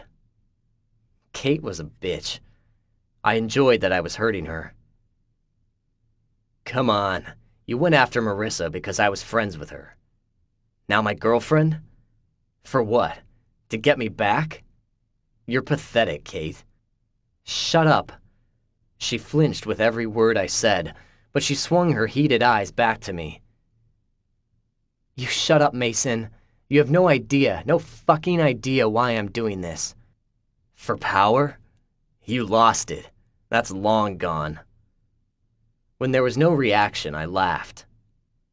"Haven't you been watching? No one cares. The girls are turning against you." "You think they'll follow her?" She sneered back. "No, but they'll like her. No one liked you. They were scared of you, but no one's scared anymore." "They should be." "Why?" There it was. She was starting to show her colors. I could see inside of her now. "Are you going to go after every single girl? You don't have the time, and all you'll do is piss them all off again. They haven't turned on you yet, but they will. You go after every person, it'll happen. So maybe I'll make an example out of her? Maybe that's what I'm doing because people should be scared. They have no idea what I can do. It would be so easy to pull everything out from underneath her. I wanted to. I wanted to see that look on her face. She couldn't match me, but I held back. One word of advice. Let it go. You've already lost power. You're not going to get it back. What do you know about it? You have 3 friends right now." I saw the scorn on her face. She was thinking she had more. She was wrong. "If you keep targeting Sam, you won't. I'll take them from you." Her sneer vanished. "You couldn't." "I could." She eyed me, studying to see if I was bluffing. I let her see the truth. "Here's your last chance. Drop it all and you can keep your friends. I won't destroy that for you, but keep doing what I know you're planning on doing, and I will ruin you. You'll have no friends. You'll have no allies. You won't even want to come to this school again." A strangled laugh ripped from her and she shook her head. "Listen to you, big fucking deal here. You're not God, Mason. He wouldn't do these things to you. The cruel mask lifted. I let her see how lethal I could be. She saw it and shrunk back.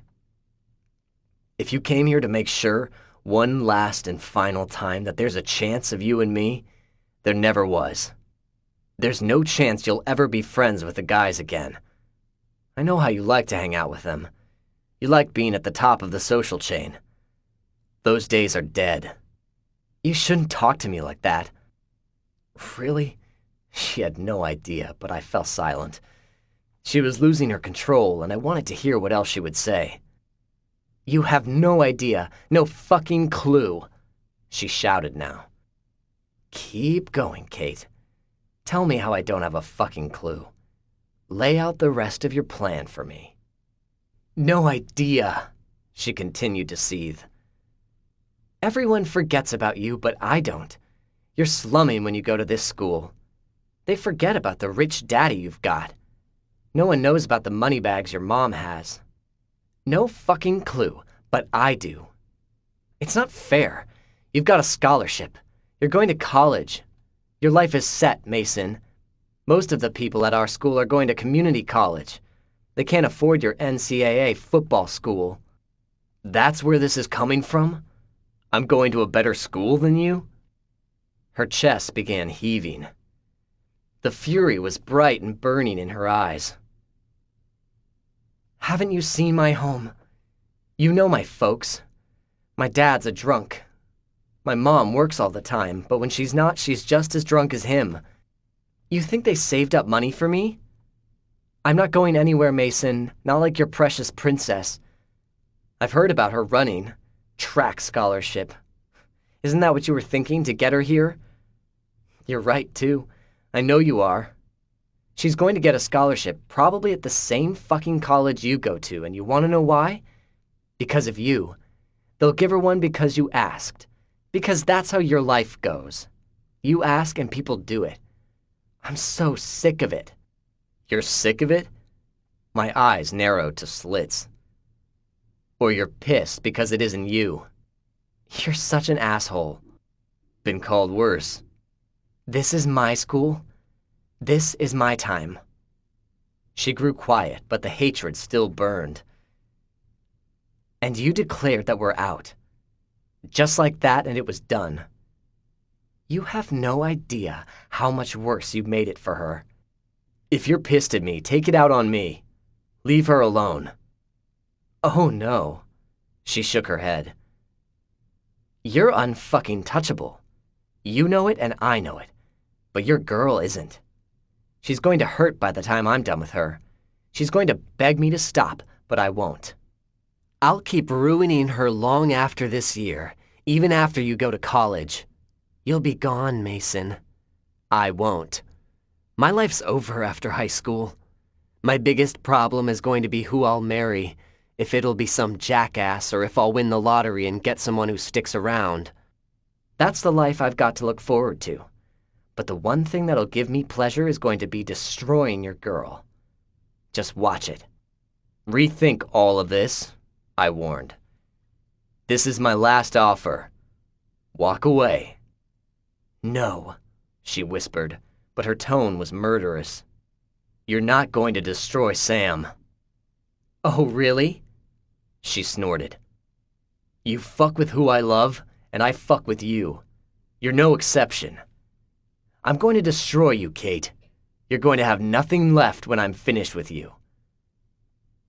I didn't wait to hear any more crazy shit from her. I got in my vehicle and left without looking back.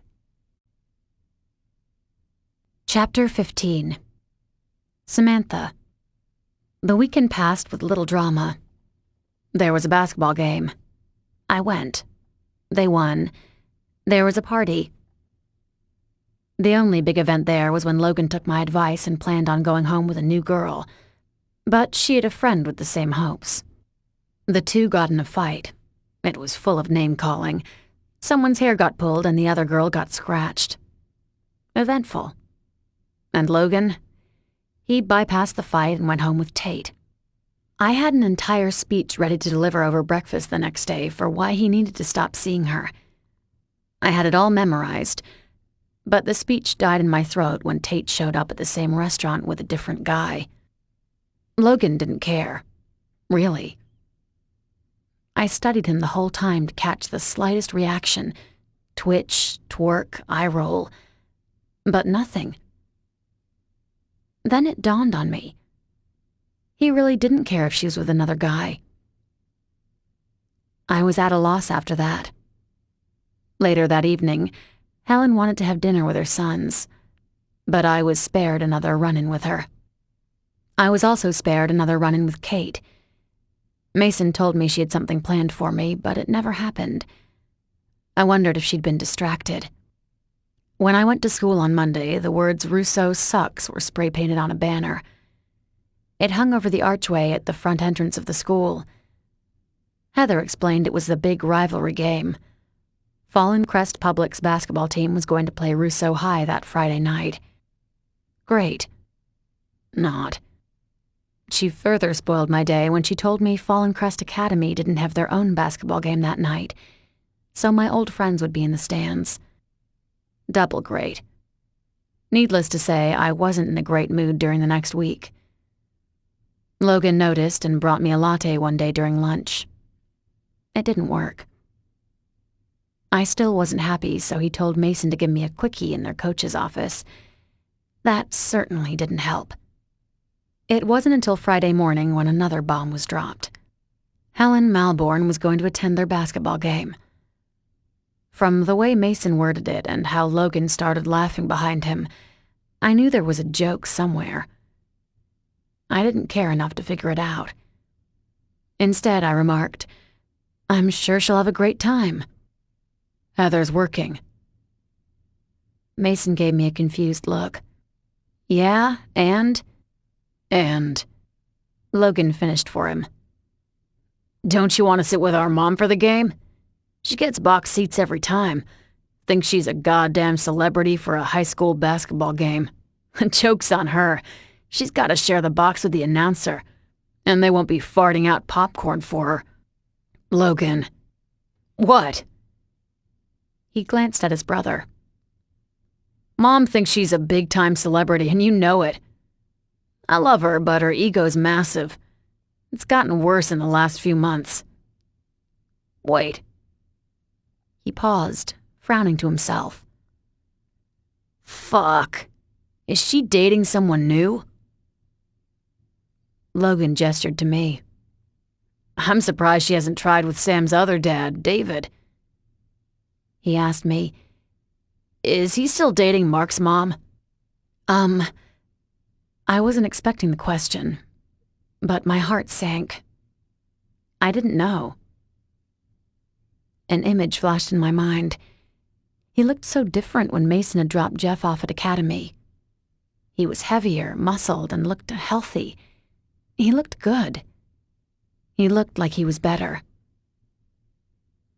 I jerked a shoulder up before I turned away. "I guess so." As I grabbed my bag and headed for the door, I heard the sound of someone getting whacked behind me. Logan muttered, "Ouch, what was that for?" But I was already in the hallway and headed into the elevator. I drove myself to school that day. People were screaming in the hallway. Everyone wanted to murder Rousseau that night. I knew Mason and Logan were both itching to do the same. Even Heather seemed excited, and she was going to miss the game. She had me sit with her friends at lunch. Since the clothes incident, her friend Corey had thawed towards me a little. I only got 2 glares instead of the 15. Baby steps. On a normal day, that would have been a big deal to me. But this wasn't a normal day. Logan's comment about my dad had blindsided me. Their parents were around. Their mother had come back to town. Where was mine? My mother was unfit. My biological father had disappeared back to Boston. And David? There'd been no recent contact from him. I saw him the day I registered for school at Fallen Crest Public. But that conversation had been so slight, it had been meaningless to me. He moved on. That was the bottom line. Yo! Someone snapped their fingers in front of me, jerking me out of my daze. What? Bitch crew walking. Heads up. I think that came from Channing's half-brother. Max? I wasn't sure. None of them had made overt steps towards friendship. I was tolerated because of Heather. Kate stopped at our table, and the other three fanned out behind her. Like the rest of the school, she was wearing the school colors. She had on red pants and a black shirt. The pants were more like tights, and the black shirt was transparent, showing off her red bra underneath. Her hands went to her hips, and she glared at me. I was getting used to all the glares. I felt naked without seeing a couple a day now.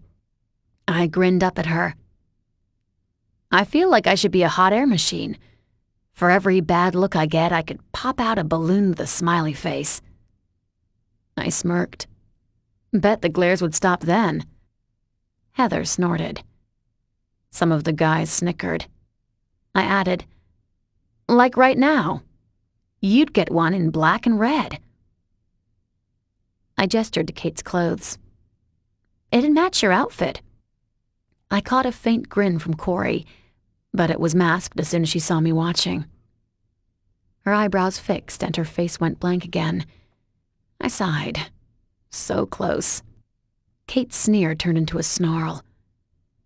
You think you're funny?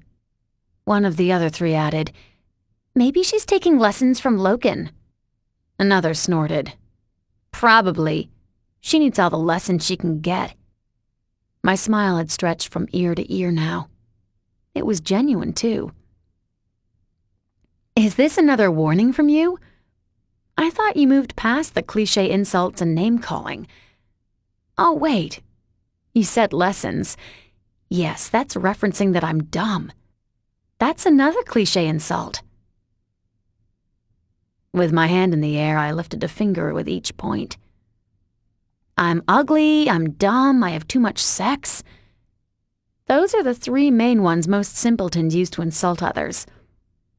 The clothes and the mannequin gave me hope. I thought you were starting to progress, but then I heard that you've already done that before. It's recycled material. You guys need to find new stuff. You know what they say about comedians. At their blank faces, I nodded. What I expected. If they use old material, the act is boring. People move on. If you're going to keep drawing fresh fear from everyone, you need new stuff. I stood and patted Kate's head. You can do it. I believe in you. Logan stood by the door and held it open. Mason came in behind him. Both found me immediately. I wondered who had notified them, but then Kate grabbed my arm. She twisted it and got into my face. Her hand tightened on my arm and she lowered her voice. You have until the end of the day to drop out of school. This is the last warning. A taunt rose to my tongue, but I swallowed it. The jokes were gone. 3 thoughts happened at the same time. David's image flashed again. Fuck it came next. Third, when I knew what I was going to do, I thought, let's see how this goes. Kate's eyes widened as she watched the myriad of expressions before she saw my intent. Her hand let me go, and she started to back away, but it was too late. My hand latched onto hers instead, and I took 1 second to comment. Bet you weren't expecting this. Before my other hand grabbed the back of her head and used all my body weight to slam her head into the table. Everything went silent for a moment. The only sound I heard was my heart thumping. It was calm and steady. Thump. You bitch! Someone shrieked from somewhere, but the voices were so far away. They were a slight buzz to me now. Thump. People screamed. I heard a few guys swear. Footsteps pounded on the floor. I kept track of all that was happening in the back of my mind.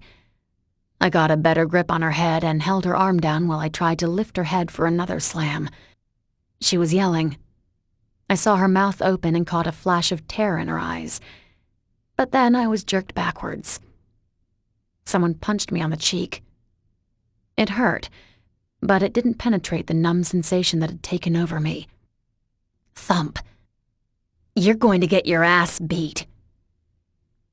Someone spit on me, but I wiped it off and twisted around. I lunged for whoever was in front of me. She had black hair, maybe Jasmine. I yanked on it and then punched her in the face. Oh, shit! Ah! Get her off! Get her! I wound up for another hit when I was lifted off my feet. 2 strong arms wrapped around me and carried me away. Kicking at them and trying to squeeze out from their hold, I yelled, "Let me go!" It's me. Stop, Sam. Kate was being held up by a couple of guys. I think it was Jasmine that I'd hit. Natalie and Parker stood around her, and both were glaring at me. One brushed Jasmine's hair from her forehead and was inspecting her face. I growled. I wanted to get them all. Fuck it. I was out for blood now. Grabbing onto one of the arms around me, I sunk my nails into it. They protested, so I pushed them deeper. I needed to get free. The need to hurt them back was a frenzy inside of me. So many people had hurt me. I wanted to hurt them all. Annalise, David, Garrett, Jeff, Lydia, Jessica, Becky, Adam. Thump, thump, thump. "Let me go!" I yelled. My voice broke, but I didn't care. I tried again. A litany of curses came from behind me, and I heard, Sam, it's Mason. Stop it. thump, thump, thump. Sam! He yelled in my ear. Get her out of here. No one will say anything. Mason argued over my head. Yes, they will. Not if everyone says they're liars. We'll handle it. Get her gone. Fine. His arms tightened around me, and he carried me through a side door. We stepped outside before he let me back on my feet. I knew it was cold, but I didn't feel it. I was heated. Enough logic had filtered back in as they discussed what to do with me. But my blood was still boiling. The need to hurt them was so powerful. My hands shook and my head went down. I gasped for air, trying to fill my lungs so I could think straight. But it wasn't working. The need to run back inside was aching. I had to go back. And I started to, but Mason caught me around the waist. He pushed me against the wall and positioned himself in front of me as a barrier. Stop, he murmured. He kept a hand on my stomach, but it was a light touch. I drew in more breaths and closed my eyes. Get it together. Sam. I shook my head and lifted a hand. I needed a minute. Enough reason to come back, and I was starting to realize what I had done. I still didn't care. There would be ramifications. There were always ramifications. I was trying to remember why I used to care about them. Mason's statement came back to me at that moment. Your dad looks ripped. Not bad for a guy his age. His statement haunted me. So did mine. It doesn't matter to me anymore. It did. I thought it hadn't, but I was a fool. I was beginning to realize how much it did matter to me. Sam. I heard the concern in his voice, and everything melted inside of me. Just like that, the fight left me, and I wanted to disappear. Mason, I choked out. He swept me up. My legs wrapped around his waist, and he turned so his back was against the wall. Sliding down to sit on the ground, he started stroking my hair back and rubbing my back at the same time. I clung to him. A minute earlier, I'd been ready to tear someone apart, and now I was trying to hold the tears at bay. Are you going to tell me what that was all about? I murmured against his shoulder. "Besides Kate being a bitch." "Yeah." He laughed. His hand kept rubbing up and down my back in long sweeps. He slowed them down as he continued. "You mean she didn't deserve that?" "Sam." I still had some fight left in me. Grinning at that thought, I pulled away enough so I could meet his gaze. "I'm kidding." "Hey, man!" "Yo!" "Oh, whoa!" 3 guys came around the corner. They were dressed in black clothing that drowned them. They looked like skinny freshmen. All 3 braked when they spotted us. Mason barked out, "Leave." 2 scattered. 1 lingered. He added, "Now." The last one took off after his friends. "Hey!" We glanced the other way. Logan was standing outside the door. Heather popped her head past him and started to step out. He grabbed her arm and pulled her back in. When she started to push through again, he reached for the door. His arm was a barrier now. She glared at him, but moved so she could see me better. She gave me a gentle smile. "You okay?" I nodded. "How's it inside?" "Okay. No." Logan stepped all the way and pushed the door closed. "Hey!" Heather protested. "Come on, I'm her friend. Let me talk to her." "Give us a minute." It wasn't a request, and he shut the door in her face. When it started to open again, he leaned against it. "Give us a minute, Jax." She huffed from inside, her voice muffled. "Fine. 1 minute, Kate." He rolled his eyes and said to us, "I'm shaking in my boots here." I frowned. Mason stood and lowered me to the ground. That was a prime opportunity for one of Logan's smart-ass comments. I asked, "Did it look bad in there?" "It didn't look like you were holding hands and hugging." He griped at me. His tone was biting. "No, Sam, it didn't look good." "Relax, Logan. There's blood all over the table." He bit off his statement, clenching his jaw at the same time. "Is she okay? Are you okay, Sam?" I started to respond, but Mason answered first. His hand tightened on my back, and he held me against him, speaking over my head. "She's fine. She took 1 hit, but she's strong." Logan cursed under his breath before he replied, "She shouldn't get in trouble. We don't have to worry about them calling Annalise in for her." "What'd you do?" "They already said something, so I told Principal Green that Kate and Jasmine fought each other. Since they didn't want to get in trouble, of course they're going to blame an easy target. Everyone knows how much they hate Sam anyways." I asked, "Are people going to back that up? All he has to do is ask a freshman or something." "He won't." Logan's gaze lingered with Mason's. The 2 seemed to share an unspoken conversation before he added, "Anyone who rats us out will get hurt. They won't." "I don't care if I get in trouble." But my stomach was protesting again. They were right. Annalise would be called. I'd be forced to move back in. "If someone says anything, I'll tell them about everything Kate's been doing to me. The threats, the text messages, stealing my clothes." Someone began pounding on the door from the inside. There were a few kicks added in, and they stopped when Heather yelled, "Let me out. She's my friend too, Logan." "Let her out." He nodded and stepped away from the door. As soon as it swung open, she punched him in the gut. He didn't move. He didn't even blink, and Heather seemed taken aback. She rubbed one hand with the other before she hissed at him, "That wasn't nice. I thought I was in the trust circle. That's crap." He ignored her and said to us, "I'm going. See you later, Sam. That was a hell of a hook." When Mason remained, Heather turned her disapproving eyes to him. His hand tightened on my side in reflex until she said, "You can't miss any classes. If you do, you'll be booted from the game. I, on the other hand, can miss all I want. I won't get in trouble with my dad. Go, Mason. I'll clean her up." He was reluctant. "I'll be fine."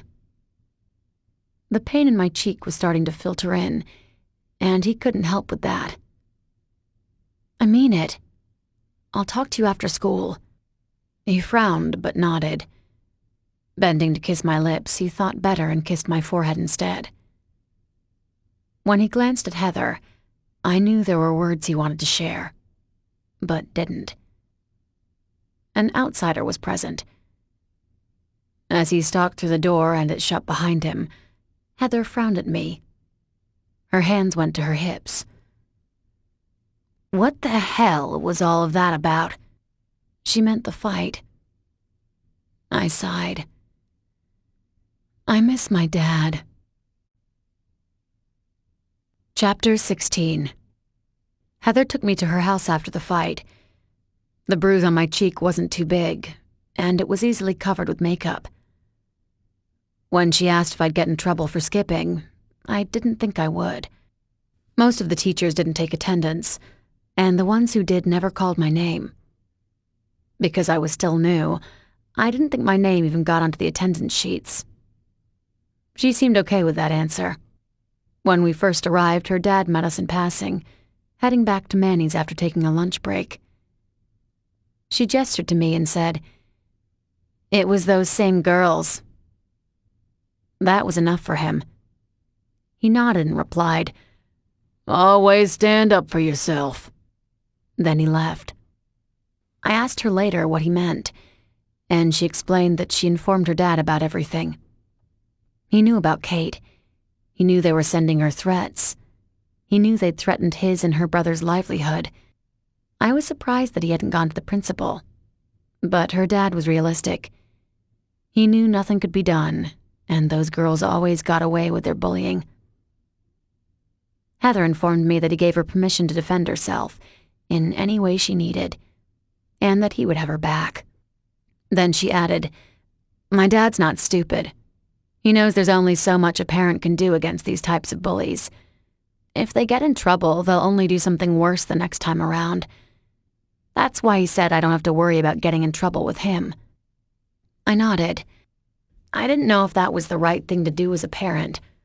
My own weren't stellar, but she talked to her dad. He was here for her. He would support her if she needed it. Then she distracted me when she asked, "You're still going to the game tonight?" There was no question about what game. It was the game against Rousseau. She suggested, "You could sit by my friends. You remember my friend Max, Channing's half-brother. Dark, spiky hair. Usually wears ripped t-shirts and has tattoos all over him. He always goes when they play Rousseau. He likes to spend time with Channing, but Corey and Rain should be in our stands." I grinned at the thought. Corey was like a feral cat.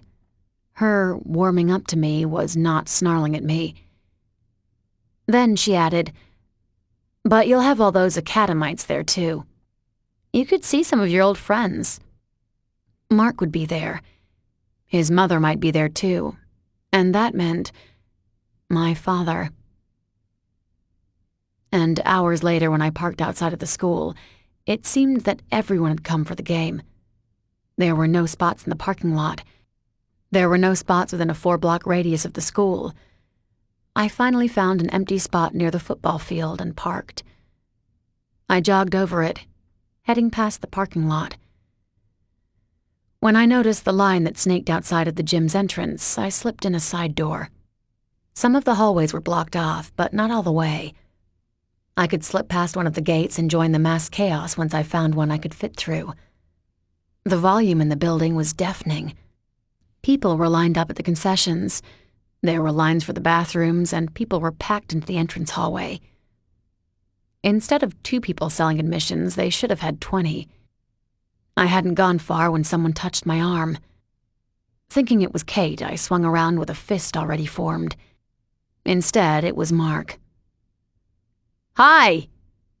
He shouted in my ear, but his eyes got wide as he stared at my hand. Never mind. Sorry. Hi. I gave Mark a grin in response. He was friends with Logan, but since his mother started dating David, things had been awkward between the two of us. He leaned close again. You like it here? I nodded. I couldn't help myself. I looked around him, but there was no sign of his mother. Spotting Adam in a corner, he had his arm around a girl's waist. Mark must have noticed my gaze. He yelled in my ear again. Yeah, Adam has a new girlfriend. She transferred in this semester. He let out a little laugh. Or he's trying to get a new girlfriend. I don't think they're official yet. She was pretty and petite. Her wavy hair was a wheat golden blonde color and fell to her shoulders. When Adam saw me, he stiffened. She glanced up, a frown on her face, and followed his gaze. When her eyes caught mine, they were a breathtaking green. I waved at them. Adam jerked his head in a stiff nod back to me. Her gaze lingered on me, and I could see the confusion there. Lifting a hand to his chest, she tipped her head back, the questions already on her lips. As his jaw clenched, I knew she had asked who I was. When I turned back to Mark, he lifted a shoulder up. Her name is Chris. He's crazy about her, I remarked. That must drive Cass nuts. You have no idea. Amusement sparked in his eyes now. We miss you over there. My eyebrows went up at that. We do. I do. I know Adam does. Not everyone hates you over there. He skimmed me up and down with a wolf whistle on his lips. You look good, Sam. Public school must agree with you. I shrugged. 7 hours earlier and you would have really thought that. You look good too. And he did. Mark had always looked good. But there'd never been an attraction between us. He was 6'2", had muscular shoulders, dark hair, and the same almond eyes that his mother had. He wasn't the golden boy beauty that Adam was, and he didn't have the classic handsome features like their other friend, Peter.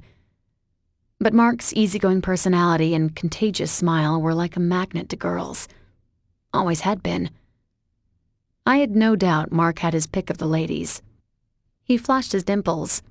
Logan would be proud. I'm doing that workout he was telling me about last weekend. He trailed off.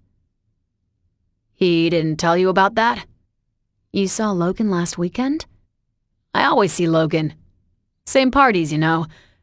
But we haven't been getting invites to the public parties like we used to. A lot of people think it's your fault, like you don't want your old classmates there. I was public enemy #1 at Fallen Crest Academy. Not much had changed. Fond memories. What do you talk about? What? You and Logan. What do you two talk about? That wasn't what I wanted to ask him, though. He shrugged. What we always talk about. Girls and lifting weights. What do you talk about with him? My eyelid was beginning to twitch. Screw it. Is your mom still dating David? Your dad, David? I nodded. My heart began pounding. Yeah, why? You told me a couple months ago that you thought they were going to get married. I know. He gave me a sheepish look. I'm sorry. I overreacted. My mom told me that your mom and dad hadn't been divorced at the time, but they are now. Aren't they? Are they here? Your mom and dad? Your mom and my dad, I shouted in his ear. The crowd had doubled and we were pressed even closer together.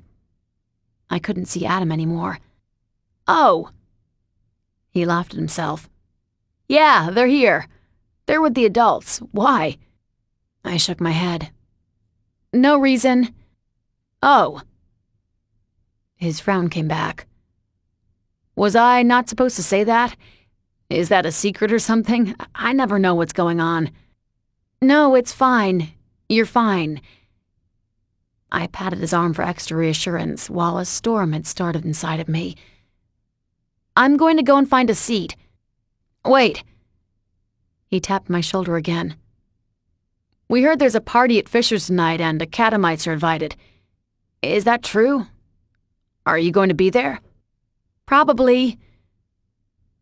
I waved at him again before moving away. See you later. Oh, okay. His hand jerked up, and he waved it back and forth. Yeah, see you. Before going into the packed gymnasium, I needed to go to the bathroom. The lines hadn't lessened, and then I heard a buzz inside of the gym, followed by another deafening roar from the crowd. I'd been to enough basketball games to know the teams just left their locker rooms, which meant I needed to hurry. I didn't want to wait in line, so I turned a corner and went down one of the darkened hallways.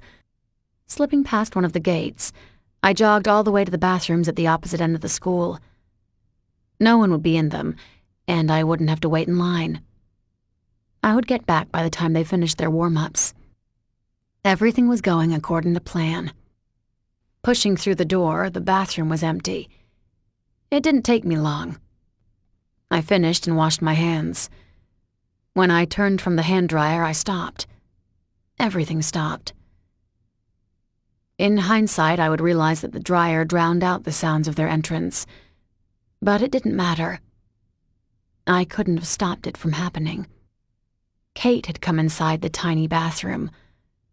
Parker stepped around her, Jasmine and Natalie falling behind. When the door closed behind them, Natalie reached up and locked the door. All four of them were dressed in black clothing with hooded sweatshirts.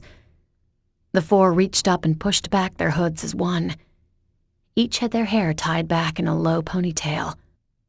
My stomach dropped. This wasn't going to end well, but I couldn't get past them. I couldn't call for help. I tried to grin, failing miserably. Payback? Kate's eyes turned feral. She lifted her top lip in a snarl. This isn't payback.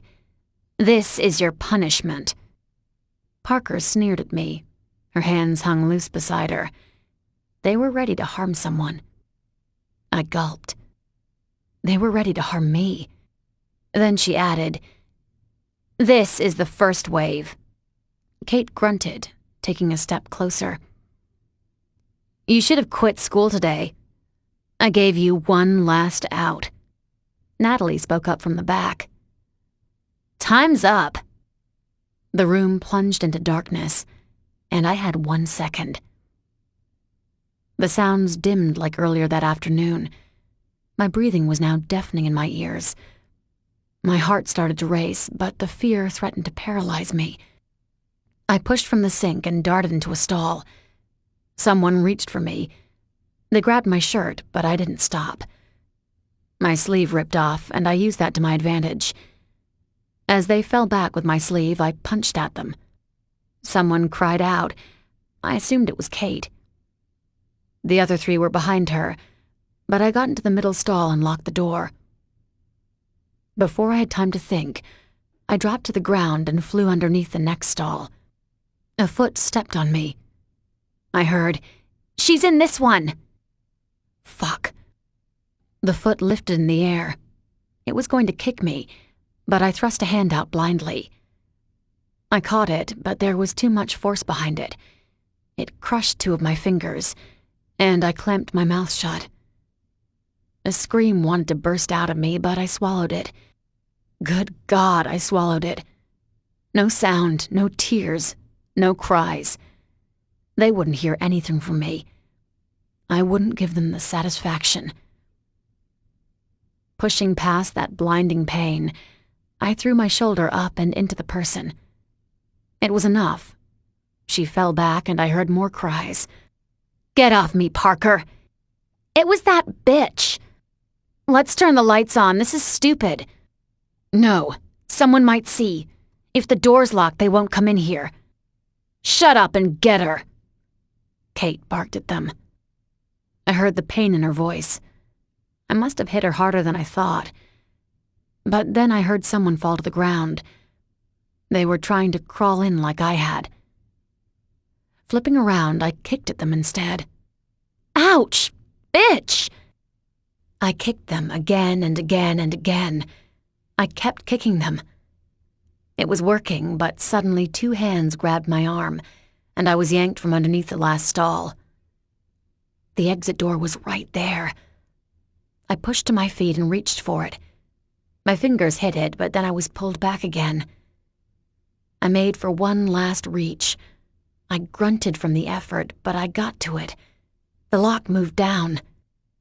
I was thrown back to the floor after that. I couldn't even turn over before fists were coming down on me. They hit my jaw. They hit my eyes. They pulled my hair out. They ripped my shirt. They punched my stomach. And then the kicks started. To my side, down on my ribs, on my head, to the side of my head, then to my hips. They wouldn't stop. I couldn't keep going. My eyes were swollen shut by now. I lifted my hands, but only to ward off their attacks. I couldn't fight anymore. The pain was too much and I couldn't get through them. The door was less than 5 feet away, but it could have been 5 miles now. Hey! Oh, thank God. I thought for a brief second. There was a pause, and they stopped. The door burst open and someone braked.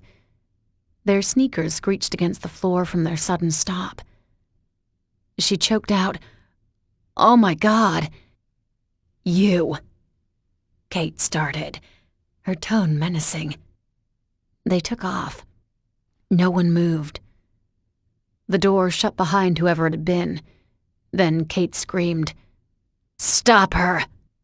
Natalie was panting. "She's gone. We should get gone too."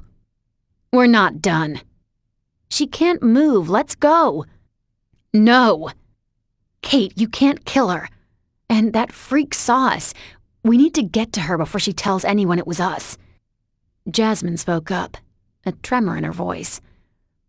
"You think she's going to tell?" "Yes," Natalie snapped at her. "Idiot. She's going to get help for this cunt. Let's go." She stepped over me, but kicked me one last time before shoving through the door. The rest lingered, and she roared from the hallway, "Let's fucking go!" Each of them kicked me one last time on their way out. I couldn't fight them. I knew it was coming, but the pain had paralyzed me. This wasn't a pain that I could shut off. It didn't take me away from my reality. I was here the whole time. I could hear, and I could think, but I couldn't do a thing to stop them. When the door shut behind them and I lay there alone, I finally gasped for breath. Even my mouth hurt. I could taste blood, and I felt its wetness all over me. Please don't let them get Mason. Or Logan. That was my one prayer. Whoever they were getting, whoever would come through those doors again, I didn't want it to be either of them. They couldn't see me like this. They'd lose control. They'd do something horrific. And I couldn't lose them because of this. "In there!" I heard someone yell from farther down the hallway. Their sneakers were pounding on the floor. I could feel their approach, and then their shapes blocked the light from under the door. They were right there, on the other side. Please, not them. I prayed again to myself. When they started to open the door, I closed my eye, and then I waited. A woman choked out, "Oh my God." That wasn't Mason or Logan. It wasn't someone I knew. My eyelid opened, but I could only see through a small slit. They were too swollen for much more. Gentle hands touched me as she knelt beside me. "Oh dear, Samantha." The girl remained in the back, but she spoke up. "They were beating her. All 4 of them." Who, sweetheart? The warmth in that voice washed over me in waves. She touched the side of my face and turned it to the side. More light shined on me, and she sucked in her breath again. Oh dear. She glanced up again. Who did this to her? Some other girls. Wait. I knew that voice. Images of Heather's friend flooded me. It was Corey. Then the lady asked, "Can you and your friend go find someone for me?" "The principal?" "Yes, dear. But I'd also like you to find someone else." "Okay." Gone was the goth girl from earlier, with her constant glares and venom-laced words. Corey reminded me of a little girl in that moment. "Do you remember the gentleman that was standing next to me?" "Yes." Her voice dipped again with emotion. "Go get him." "Who is he?" The hand rested on her arm this time. It was strong and healing. I felt this woman's courage through that touch, and I drew in a shuddering breath. I needed it. I needed every bit of strength this woman was giving to me. Try to be quiet about this. We don't want to draw a lot of attention. "Who's that guy?" Corey questioned again. I drew in another breath. I didn't know why she was insisting, but it felt good, like she was looking out for me. Then I heard the answer. "That man is Samantha's father." The door closed again. I felt the small draft. It was soothing against the burns from everything else. Then the woman moved so I could see her. Dark eyes and brown curls framed her face. Melinda DeCross smiled at me, though I could see the hesitation in her. She nodded, but it was as if she were reassuring herself. She murmured, "We're going to get you some help, Samantha. I promise, honey." Her last words stumbled out and hitched on a sob. "Everything will be fine." Her hand brushed my hair back. Her fingers trailed through it, and I wondered if it was the only place she could touch me. She repeated again, speaking to herself now, "Everything will be fine." Chapter 17. My dad was there. That thought was on repeat in my mind. For some reason it helped block the pain. He came with Principal Green, and both of them had been quiet since they came in. I couldn't see them. Melinda kept patting my hand. I wasn't even sure if Corey had returned with them. When they began discussing plans and I heard the word ambulance, I tried to tell them not to call for one. My lips cracked open and blood rushed inside my mouth, but I swallowed enough so I could talk. "No." It came out as a whisper. "David." Melinda stopped their quiet conversation. Her hand patted mine. It was so gentle. "She's trying to say something." "Hi, honey." He stepped so he was in my line of sight and plastered a fake smile on his face. It was one of the worst I'd seen. I tried again. "Don't call them." "What, honey?" "Sammy, sweetheart." He knelt down and bent closer to my lips. I repeated, "Don't call them. I can walk." "Samantha." He stopped and moved out of eyesight. There was a sniffle followed by a cough before he came back. The light from above reflected off a trail of moisture on his face, but there were no tears. He said again, "You can't move. We have to get an ambulance. There could be internal damages." I tried to shake my head. Mason and Logan couldn't know. They'd react without thinking, or worse. I felt a different pang go through me. They might assume it had been the Rousseau people. That would be worse. I whispered out again, "No, please no." I'm sorry, honey. He lifted a hand to pat my hand, but held it in the air. There was nowhere to touch. Melinda moved her hand. I don't think she's hurt here. He closed his eyes and took a couple breaths. They came out sounding jerky, but then he reached over and touched my hand in the same spot. He patted it, but it was so light it was more of a gentle graze. Honey, Samantha, your principal's already gone to call them. I sucked in air through my cracked lips. I wanted to protest. But we'll have them come through the far end door. People at the game won't see them. The relief was overwhelming. Fresh tears came to me, and they spilled down my face, stinging as they slid over the damage. He added, You don't want Mason and Logan to see you right now, do you? I stopped trying to talk, but I shook my head.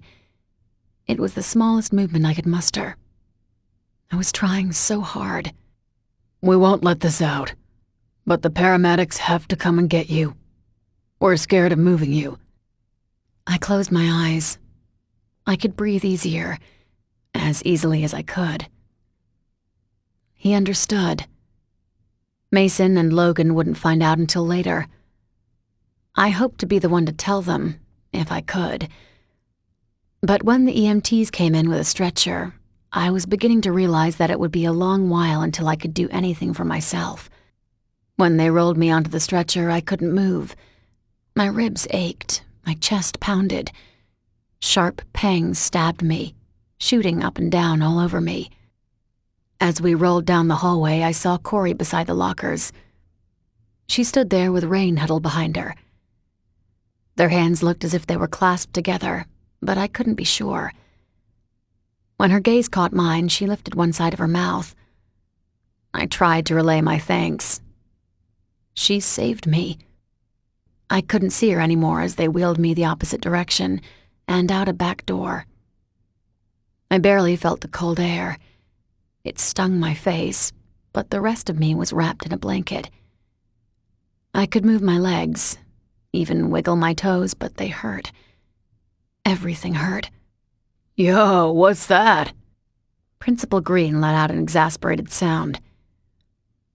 If you two are here for the game, you should be on the other side of the school. Relax, dude. We don't even go here. Then you're trespassing. Get off the school's grounds. Wait. His voice rose. Get away from her. Relax.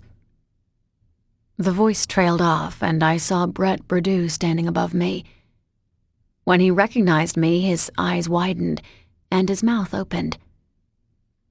The cigarette he had poised at his mouth lowered. Whoa. Who is it, Brett?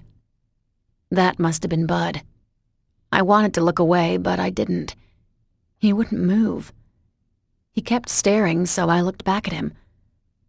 A storm of emotion flashed in his gaze before he demanded, Who did this to you? That's enough. My dad stepped forward. He held a hand up and moved him back. She needs to get to the hospital, son. Son? Bud ground out from somewhere. There was a bitter laugh in him. You hear that, Brett? Geezer called you son. We'll show you, son. We'll show you a whole different meaning. Brett snapped at him. Shut up, Bud. He gentled his tone and asked, Is she going to be okay, sir? My dad paused, frowning at him. Are you friends with her? I needed to tell him. I had to stop him. Sir, I met her at Manny's. Brett, come on. Another menacing growl from Bud. This is fucking ridiculous. Her pussy's damaged now. Let's focus on the Cades. That got my dad's attention. His head jerked to wherever Bud was. I could still see Brett, and I saw him flinch before he sighed and moved out of eyesight. Let's go. Principal Green stepped forward. His authority came out full force, and he pounded a hand on the ambulance's door. David, don't even bother. I recognize these two. They were banned from the game. I'll have security take care of them. You go with your daughter." "She's your daughter?" "Who cares? We need to go, Brett. They'll escort us out and we'll have to sneak back in. Let's tail it now." Principal Green stood above me now. He was watching them, but he glanced down. He gave me one reassuring look before he murmured quietly to me, "I won't tell Sam. They won't know." The relief was overwhelming. Again. Tears burst forth, but I couldn't wipe them away. They had strapped me to the stretcher so I wouldn't shift any bones or my insides. I was in so much pain. "David." Principal Green said as my stretcher was lifted into the ambulance. The paramedics got me into place. "You can go with her. Melinda already took your car. She's going to meet you there." "Yeah, okay." When he climbed inside the ambulance, he sat as close to me as possible. The doors were shut, and it wasn't long until the engine was started. As it turned onto the street, David reached out and took my hand. I'd never seen him this sad. He brushed at a tear, but tried to smile for me. "Don't worry, honey. You'll get looked at and everything will be fine." No, Dad. Everything wouldn't be fine. That was the truth.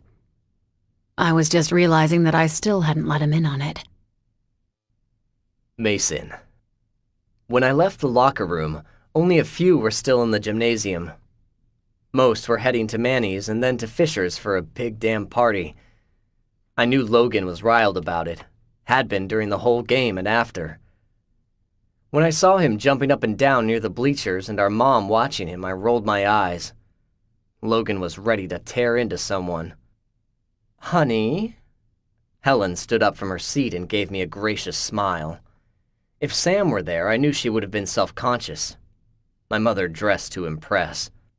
I never cared what clothes she wore, but it mattered to her what others thought. She pressed a kiss to my cheek, and she patted me on the shoulder before moving to press her hair back in place. "You were fabulous. It was a close game, wasn't it?" Logan snorted, but kept jumping up and down. He was rubbing his hands together before jabbing them into the air. "We won by 4 points. It was close, Mom." "See? I know a little about basketball." I didn't care. "Did you see Sam here?" She stiffened before shaking her head. "No, honey.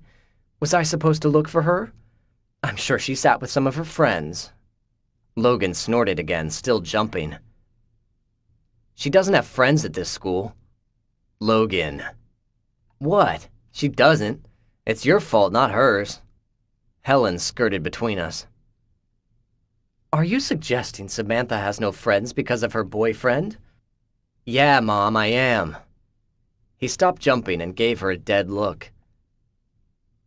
"Your son's the cream in a pussy's food dish. The claws come out. Bitches and pussies fight over that shit. You should be proud." When Helen didn't respond, I chuckled. "Don't worry, Mom. You can be proud Logan's the cat's meow." Horror flashed first as she twisted around.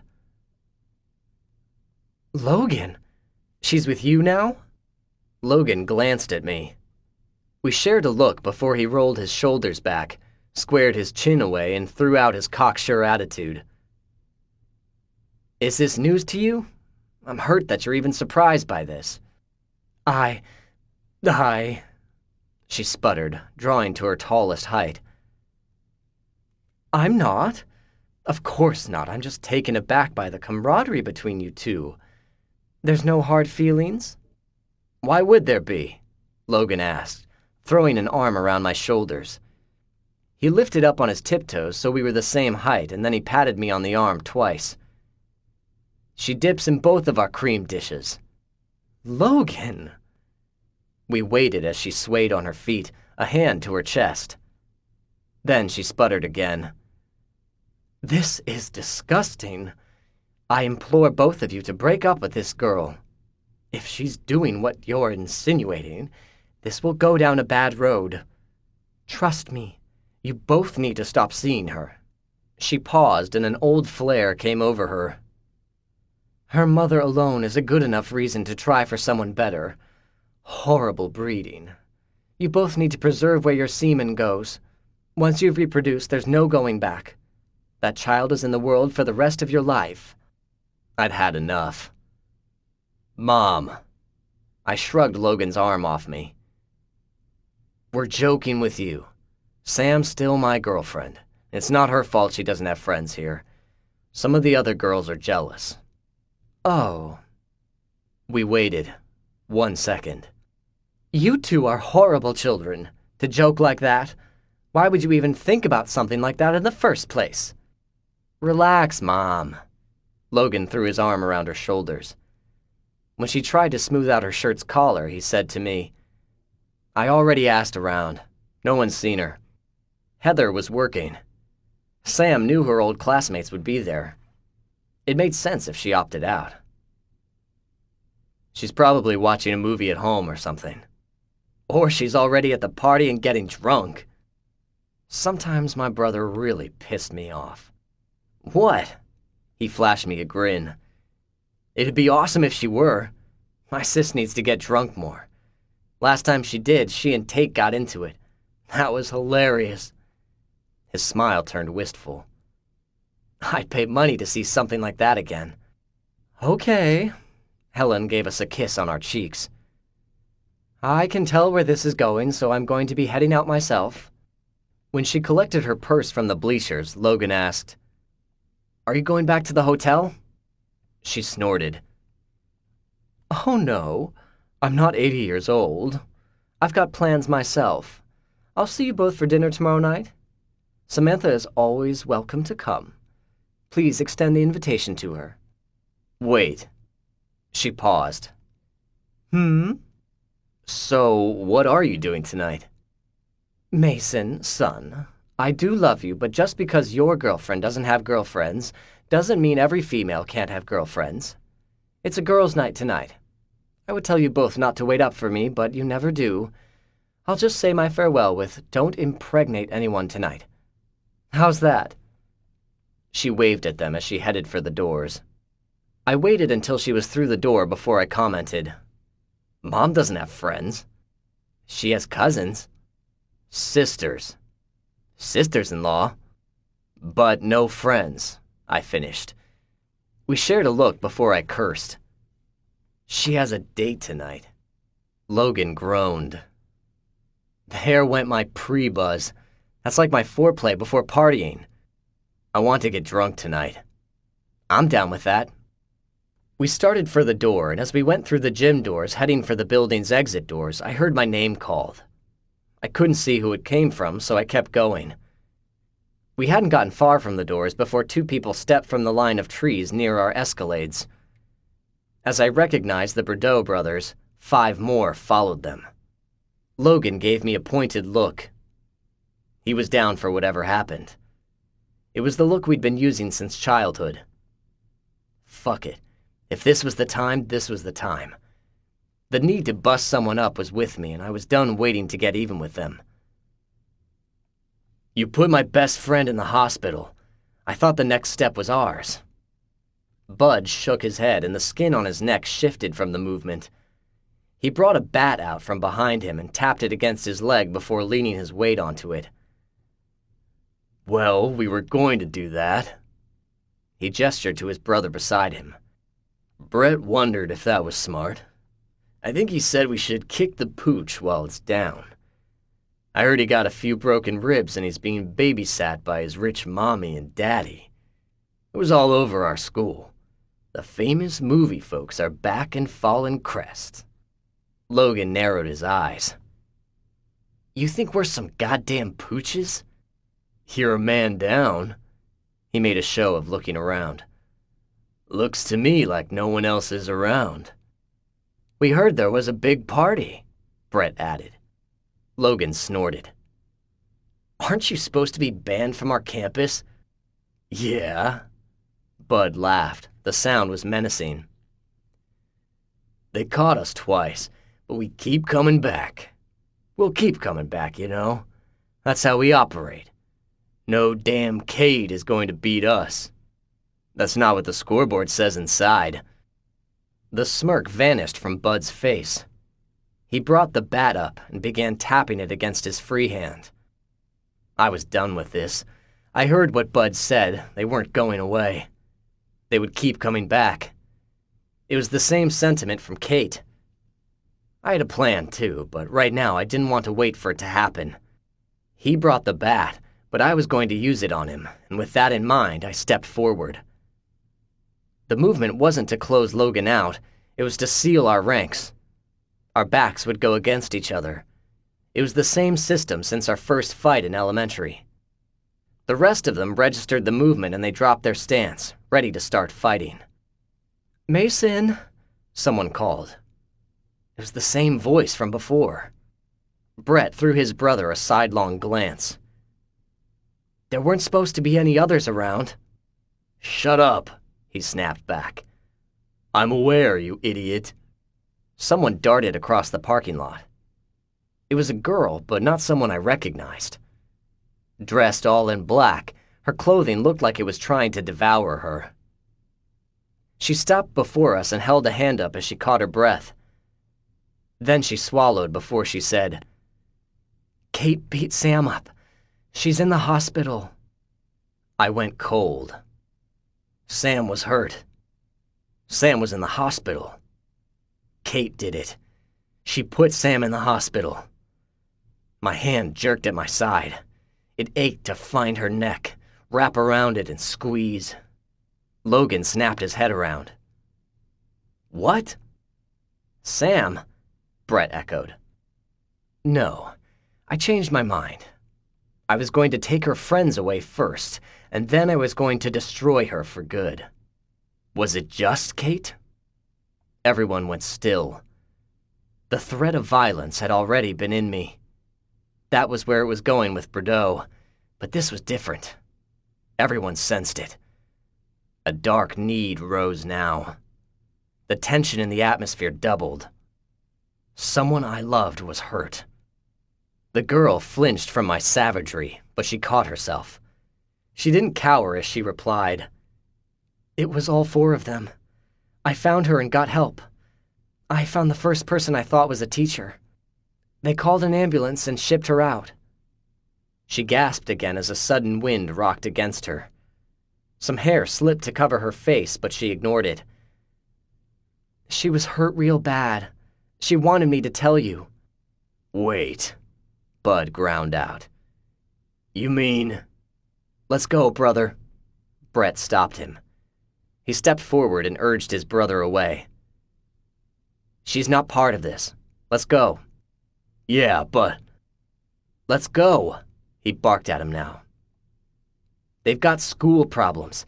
It's not the right time for this." With that last word, he shoved Bud ahead. He was a few inches in front of me now. Bud opened his mouth to argue, but it only took one punch. He was right there. I reacted. I didn't want to hear any more from him, so I punched him. I hit him across the face. One hit, and he dropped. He was out cold. I turned to Brett, waiting to see what he was going to do. The other Bordeaux stepped back and murmured, "I ain't here to fight anymore. You need to go take care of your woman." It was in the back of my mind to question him. He said we had school problems, but I could see from the other Goliath-sized Bordeaux that he knew better. I didn't care. Not then. I needed to get to Sam. That was my first priority. I jerked my head towards my car and said to the girl in black, "Get in my car. You're going with us." Her eyes popped out, but she scrambled around the unconscious Bordeaux and climbed into the passenger side. Logan was already in his and didn't wait. He peeled out of the parking lot. I sat there and waited, clenching and unclenching my fingers around the steering wheel while they moved Bud from behind my car. 1 second. 2. They had one more second before I was going to run over him. Brett dragged his brother clear on the last second, and I reversed, spinning around on the 4th second. Chapter 18. Mark was alone, waiting for us in the lobby at the front of the hospital. He stood as we rushed through the door. Nothing was asked. Nothing needed to be asked. He gestured down the hallway. "I was waiting for you. They're in a different waiting room. The doctor's with her right now." Logan frowned. "What are you doing here?" He gestured to the girl who had followed behind me. "She got my mom." Logan and I turned to regard her. She wavered at our attention. Clamping her mouth shut, her cheeks got red and she began pulling at one hand with the other. "I just found the first adult who looked..." She shrugged. "I don't know why I picked her. I didn't know her." I didn't care. I turned back to Mark. "Where's Sam?" She finished. "She looked capable. That's why I picked her." Logan grunted. "No one cares anymore." "And she was standing next to the principal," she added. "That was another reason why I picked her." "Mason." We whipped around. David Stratton was coming towards us. His hair was sticking up, there were bags under his eyes, and his Fallen Crest Academy athletic jacket was wrinkled. Blood was smeared all over it. I faltered. There was not much that scared me, but I was scared now. I couldn't look away from the blood on Sam's dad's shirt. That was her blood. It had to be. I was gutted at what they had done to her. "Where is she?" My voice came out hoarse. No way could I be weak. Not now, that's for damn sure. "Where is she?" "The doctor is with her, but I've been told that it's not as bad as it looks." I growled. That didn't make it better. "They think?" David moved to stand between us and the hallway. His hand lifted in the air in a calming motion. "They think she'll have a few fractured ribs, but most of the damage is superficial." "What's that mean?" Logan demanded. "It means she looks awful, but it's mostly bruising. Her face is swollen. She couldn't open one of her eyes when I was with her, but they're sure it'll heal on its own." "Where is she?" The need to see her was too powerful. I could barely hold it in, and I looked down the hallway. I'd go from one room to the next to find her. "Where is she?" "She's with the doctor, Mason." Mark moved forward. I jerked my head to him. "Who have you told about this? If that fuckhead Adam walks through here, I'm laying him out. I won't tolerate him coming in here and acting all buddy-buddy with her. Not now." "Mason." "Not now, Mark," I interrupted him. Mark lifted both hands in the air and took a step back. "I didn't call anyone. I swear. I wouldn't do that to Sam." "Fuck this," Logan bit out before he shoved past the older Stratton. He started down the hallway and I went right after him. We weren't getting answers. Not the ones we wanted. We'd find her ourselves. "Boys," David called after them. "Mason, I really need to discuss something with you before seeing Sam." I shoved open a door. "I really need to see Sam first." She wasn't in that one. I moved to the next. "Mark, maybe you can take the girl to the waiting room?" "Are you sure?" "Yes. I'll show them to her room, and then I have some things to discuss with them after. Go. I'll send your mother in a moment as well." I heard the exhaustion in David's voice. Logan was further down the hallway. He'd open a door, poke his head in and leave. A few people came to the hallway and watched as he repeated the process, but I stopped. I twisted around and saw David at the end of the hallway. He was waiting for us, and he was too patient about it. I sighed as I went back to him. "She's not in this hallway, is she?" Logan was at the end of the hallway now. He circled and started opening doors on the side I had stopped. "As soon as the doctors will let us see her, you'll be the first one in." David frowned as he rubbed a hand over his face. His eyes opened and closed as if trying to focus on me. Then he began rubbing them with the palm of his hand. I never thought I'd be here again. Again? I went cold. Again? You mean without Annalise being in the equation? David hesitated before saying, Mason, son, I'm not your fucking son. If you're going to throw the father term around, start acting like it with the one person who's still hurting because you left her. I didn't. His face paled. I watched as the blood drained from Sam's father's face. I didn't care. I was being kept from seeing her. It was driving me nuts. David knew it. Noticing a sign for the emergency room further down an adjoining hallway, I knew where she'd be. Screw it. She came in on an ambulance. She'd go there first. Mason. I hauled ass down the hallway. David jogged to keep up. Mason, I really do need to talk to you before you go in there. He could talk all he wanted. I wasn't slowing down. Because you need to be on board before you go in there. Be on board with what? I got into the emergency room section. This floor was different from the one we were just in. The walls were painted an off-white color. I headed towards the main desk, but began glancing into each room I passed. That's what I'm trying to talk to you about. He stopped then, but his voice lifted. I've already talked to Samantha about it, and she agreed. It would be best if you heard about it from me first and not her. She's already worried about how you'll react, and this is the best decision for her well-being. You cannot go in there and make her feel guilty about this decision. I won't allow it, not after what she's been through tonight. I had no choice. The urge to do physical damage had been with me since the Brudeaus had showed up. It had increased since then, and David Stratton wasn't helping. If you don't start talking, I'm going to start not giving a shit whose father you are. The two things I know right now is that Sam is hurt, and I have to get to her. Logan's still over there. He hasn't figured out that she's not in that part of the hospital. You're doing a lot of talking, but you aren't saying shit. Start talking, or I'll let him loose on this department. David didn't wait another second. Sam's coming home with me. Like hell she is. She is, Mason. No. The older man sighed. It's really not your call.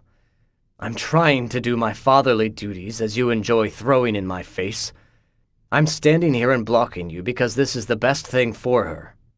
Fuck that and fuck you. Mason. No, she's living with us. We'll take care of her. You haven't.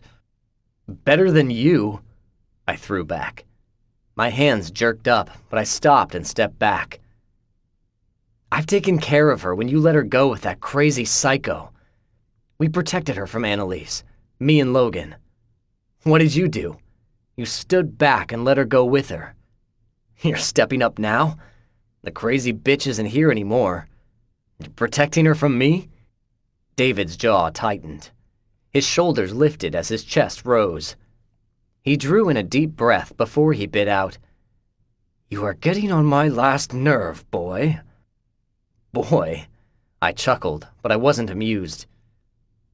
Don't stand and puff up your chest to me. We both know where this is going. I should respect you because you're Sam's dad? Because you're older than me? My eyes narrowed to slits. The same lethal intent was there that had been since I saw Bud Brudeau. It was pumping through me, and it was growing the longer he kept me from her. I've been around enough screwed-up adults to know that they don't deserve any respect unless it's earned. I've not seen a damn thing from you except now. I'm the wrong person you need to be protecting from her. Right now, you're exactly the person I need to protect her from. She's hurt, Mason. David's jaw was still clamped tight, but he gentled his tone. She's going to need help all day. Are you going to be there for her? You're going to skip school? Quit the basketball team? Not graduate? I know you have a full scholarship already, but it's contingent on graduating first. You can't be there for her. Neither can Logan. And you can? Better than you. Melinda doesn't work. You're going to have your girlfriend take care of her? No, I'm going to be there, but I have to work during the day. During that time, Melinda will come to the house and be there. She doesn't work, Mason. Would you rather have someone else? Me. You can't, David snapped at me. Get that through your head. Do you have a better choice? Your mother? I'm not putting Samantha through that. I'm aware of the disdain Helen has for Sam. Annalise, is that a better choice? I closed my eyes for a second, pressing my hands against them. A headache was raging in me. Fuck. I was always the cold one. I remained calm when everyone else panicked, but not now. I couldn't get a grasp on that old Mason, but David was right and it was killing me. I relented. I had no choice. I get to see her at night. No deal. That's the only deal. I sleep over.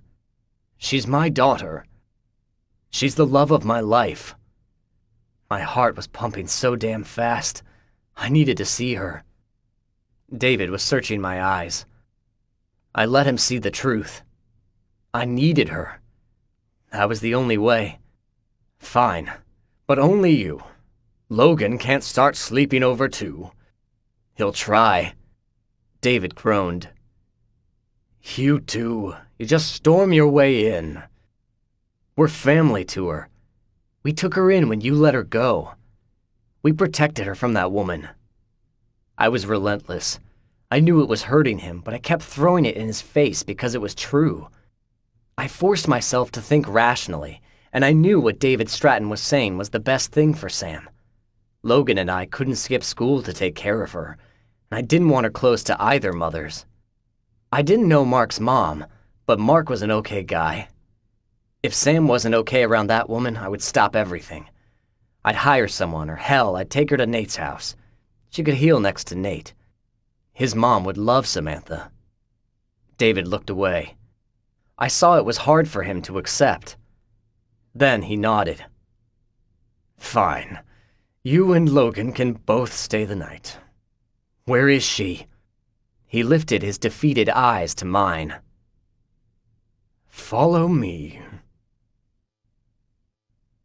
Samantha. After being admitted to the hospital, they gave me pain medication that put me to sleep. It was later that night when I woke. No one was there except Mason, who was sleeping in the lounge chair beside my bed. An opened pizza box was on my tray table, along with a plastic water pitcher and a bunch of plastic cups. It hurt to talk, but after reaching for his hand, I didn't need to. He woke up and offered me a smile. The worry and love in his gaze made my stomach jump into my chest. I'd never get used to it. Never. When he realized I couldn't talk, he did most of it for me. Logan had been there earlier and refused to leave, but Mason made him go. He wanted alone time with me when I woke. He said he pulled boyfriend rank.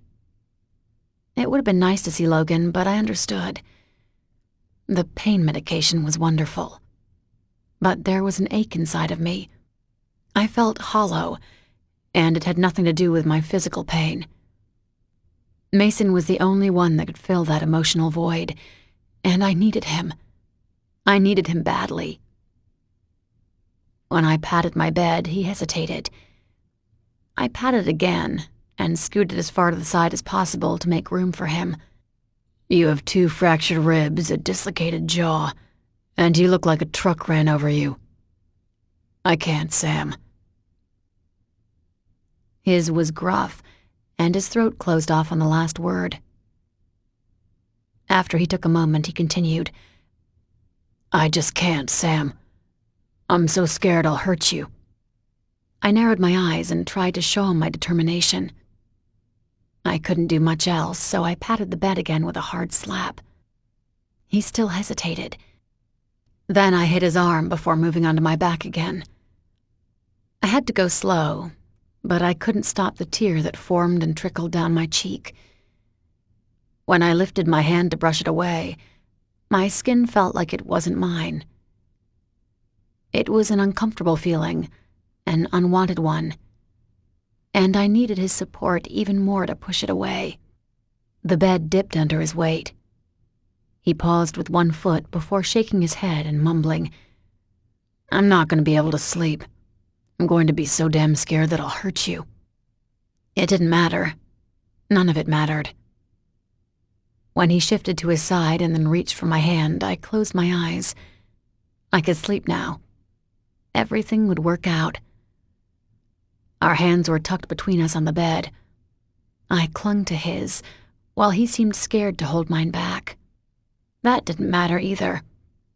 I just needed to be held, a mere touch from him. It anchored me, and as that feeling of being centered came back, the heaviness of exhaustion folded back over me. It wasn't long until I fell asleep. The nurse checked in on us, but she didn't ask him to leave. When he started to get up, I gripped his hand harder. She caught the movement and only waved for him to stay. "Looks like you don't have a choice." As she headed back out, we heard her mutter to another nurse in the hallway, "They grow 'em like that nowadays? Sign me up to be a cougar, holy crapola." Mason chuckled next to me. He had moved so his mouth rested against my shoulder and his breath teased me. It warmed me even more when he yawned. "They've been coming in every hour to check on you. You wouldn't let me go the first time either." I couldn't talk, but I tried to smile. I couldn't even do that, so I rested my head against his. Sleep overcame me again.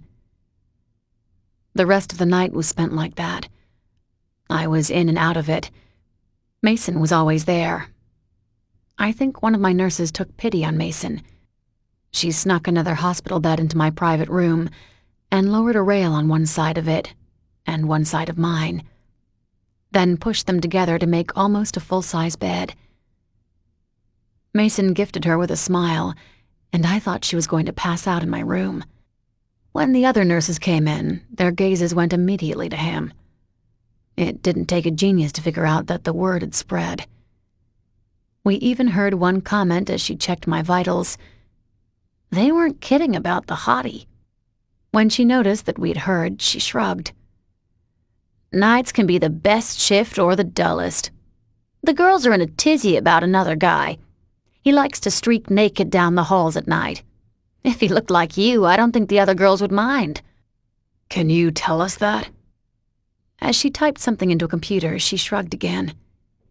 "He's due for another run soon, so you're going to see it with your own eyes if your door is open. Take it as more of a warning. Don't get scared if you see a flash sprinting past your door.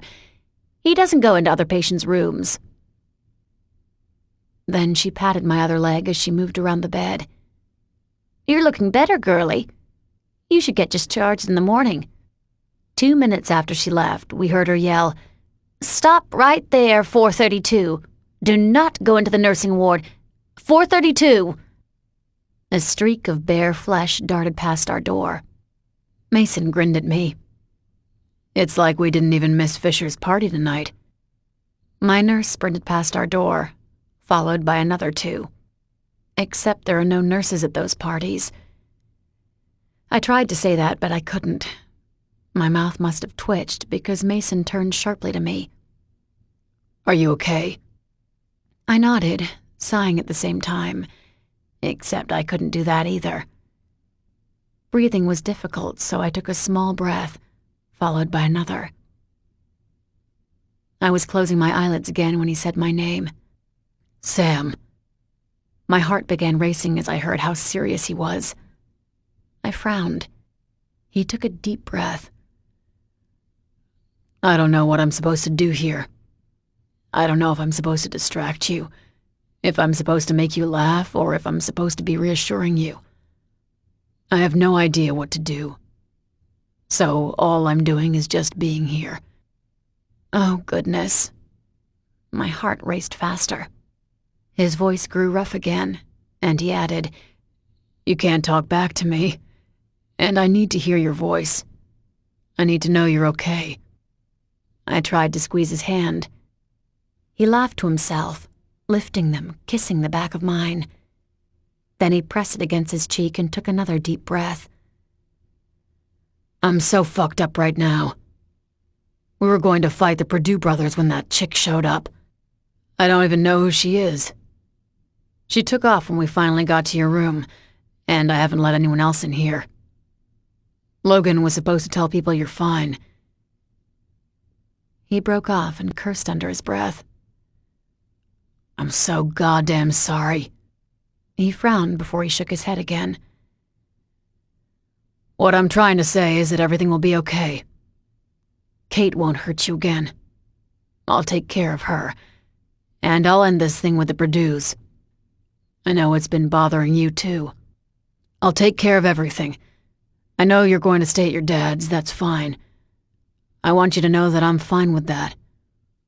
I made him agree to let us stay there too, so we'll all still be together. What the hell am I saying here? I wanted to smile at him. I wanted to pull him into me and have him wrap his arms around me, but I couldn't do that either. I couldn't even tell him to shut up because I loved him, too.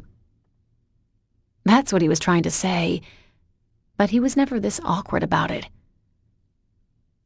I lifted my hand to his cheek. I cupped the side of his face the same way he always cups mine, and I pulled him to me. Sam. His eyes grew wide and he hesitated. I pulled again, this time firmer. He relented until I moved his face right to mine. I couldn't feel it, but I pressed his lips to mine. When he pulled away, I saw him brush at something on his face before he settled back into place beside me again. We remained like that for the rest of the night. But right before I fell back asleep, I felt him kiss my hand. I was smiling on the inside. Chapter 19. It sucked being an invalid. I was released the next day, and it took an entire afternoon before it was decided that I'd stay at Melinda's house for the first week. I couldn't go back to school for a week, and she didn't have a job. It made sense. I would move into David's after the first week since I'd still have 4 to 6 weeks to heal. Of course, Mason and Logan followed me where I went. David already agreed, but Melinda hadn't been told of the arrangement. When she was informed, both were adamant. David leaned close to whisper, I warned you, they're protective. A bright smile was plastered on her face, and she waved him off. Oh no, it's completely fine. The more the merrier. She didn't know what she was getting herself into. She must have caught my reaction, because she broke away from David's side and took a chair beside me. She patted my arm and leaned in close to me. I mean it. Those two have become your family, and you are David's family, so that means all of you are welcome in my home at any time. Her warm chocolate eyes doubled their sparkle as she added, I grew up with 12 brothers and sisters. You think 3 more kids are going to scare me? She really had no idea what she was getting herself into. When I was discharged and being wheeled out of the hospital, I felt like I was part of a Brady Bunch sort of family. All eyes were on us as we left, but most of the nurses waved to Mason and Logan. David was shaking his head when all 6 of us got to the parking lot. Mason had pulled his Escalade up to the circle, and I was loaded into it. Logan hopped into Mark's car. As everyone followed behind David's luxury SUV, which I assumed was owned by Melinda, Mason said that Mark and Logan were going to a party that night. Melinda's house was a massive log home. Logan was shown to his bedroom, which was a guest bedroom in the basement, and we were shown to our room. It was tucked into a back section of the house on the main floor, so it felt like we had our own wing. Mason had packed a few bags for me, and as he dropped them on the bed, Melinda chuckled at us. You two are like a married couple. I pointed to my head. Heavy meds here. Say that again? She rolled her eyes. You heard me just fine. So did you. She threw to Mason. Then she gestured to the door across the hallway. "That's your bathroom. Your father wanted you upstairs in case you needed something during the night." Her gaze lingered on Mason. "But I reminded him that you're not a single package anymore, that you come with a +1, whether he likes it or not." "Thanks for that," Mason murmured, leaning against the far wall. He stuffed his hands into his front pockets, which moved his jeans down an inch. As he hunched his shoulders forward, it gave him a longer and leaner look. The tops of his black boxer briefs were visible now, and I could see a hint of his oblique muscles underneath. I licked my lips. If only. Desire spread through me. When his jeans moved another inch lower, my body felt engulfed in flames. It was like a drop of gasoline had been added to a fire. Melinda chuckled behind me. "I recognize that look. You got the good meds for sure." I was burning up. "Can we open a window?" Mason frowned. "What?" "He says what?" She chuckled some more before stepping into the hallway. "When you get an ice pack on those loins, join us downstairs. We've got couches, blankets, movies, pop, whatever you need." "Why?" Mason said it for me, looking equally confused. "Saturday family night." Her eyebrows arched high. "Don't you two know what family night means?" We were both silent. She snorted. "It's a night you spend with family. Forget any plans you two might have for canoodling. You're in my home, and so you have to endure the torture. Sorry, Sam. They said you have a mild dislocated jaw, but I got lots of liquids and soft foods for you. Yogurt, applesauce, the good stuff, but the rest are going to be forced to eat popcorn, pizza, chips, and tacos. You name it. They have to shovel it in." She left, her laugh eerily close to an evil witch's. What just happened? Crap. I winced from pain. I'd been talking too much. "Mark's mom is nuts." I gave him a pointed look. Did he not know who he was talking to? Mason shrugged. "So's your mom, but this one. She seems nice and genuine. I don't like it." That earned a snort from me. A mother who was genuine and nice? It made perfect sense why he wouldn't like it. I'm not sure I liked it either. He gestured out the window beside him. "Did you know Mark lived down the block from my dad's?" I had forgotten, but now I wished I hadn't remembered. "Yo, Mark's mom is hilarious. She just told me she's Queen Royal of Bitch." Logan appeared in the doorway and flashed a grin. Holding onto the doorframe from the top, he leaned forward, laughing at the same time. "You see how close we are to Dad's?" "I know." Mason gestured to me. "I was just telling Sam that. Mom's going to flip when we tell her where we're staying." "Yeah." Mason was deep in thought. He leaned forward to look out at the window, and moved so he could see further up the street. "You know Nate's old house? The one he lived in before his parents moved? The one at the end of the block?" Logan moved next to him. Both were studying a house through the window. "That couple that bought it from them moved, didn't they?" Mason nodded. "They've been trying to sell it for 6 months. Want to bet that Mom's going to move in there." "No way. She won't buy that. Dad's is 3 houses down. We're in this one, and Nate's old place is 3 doors the other way.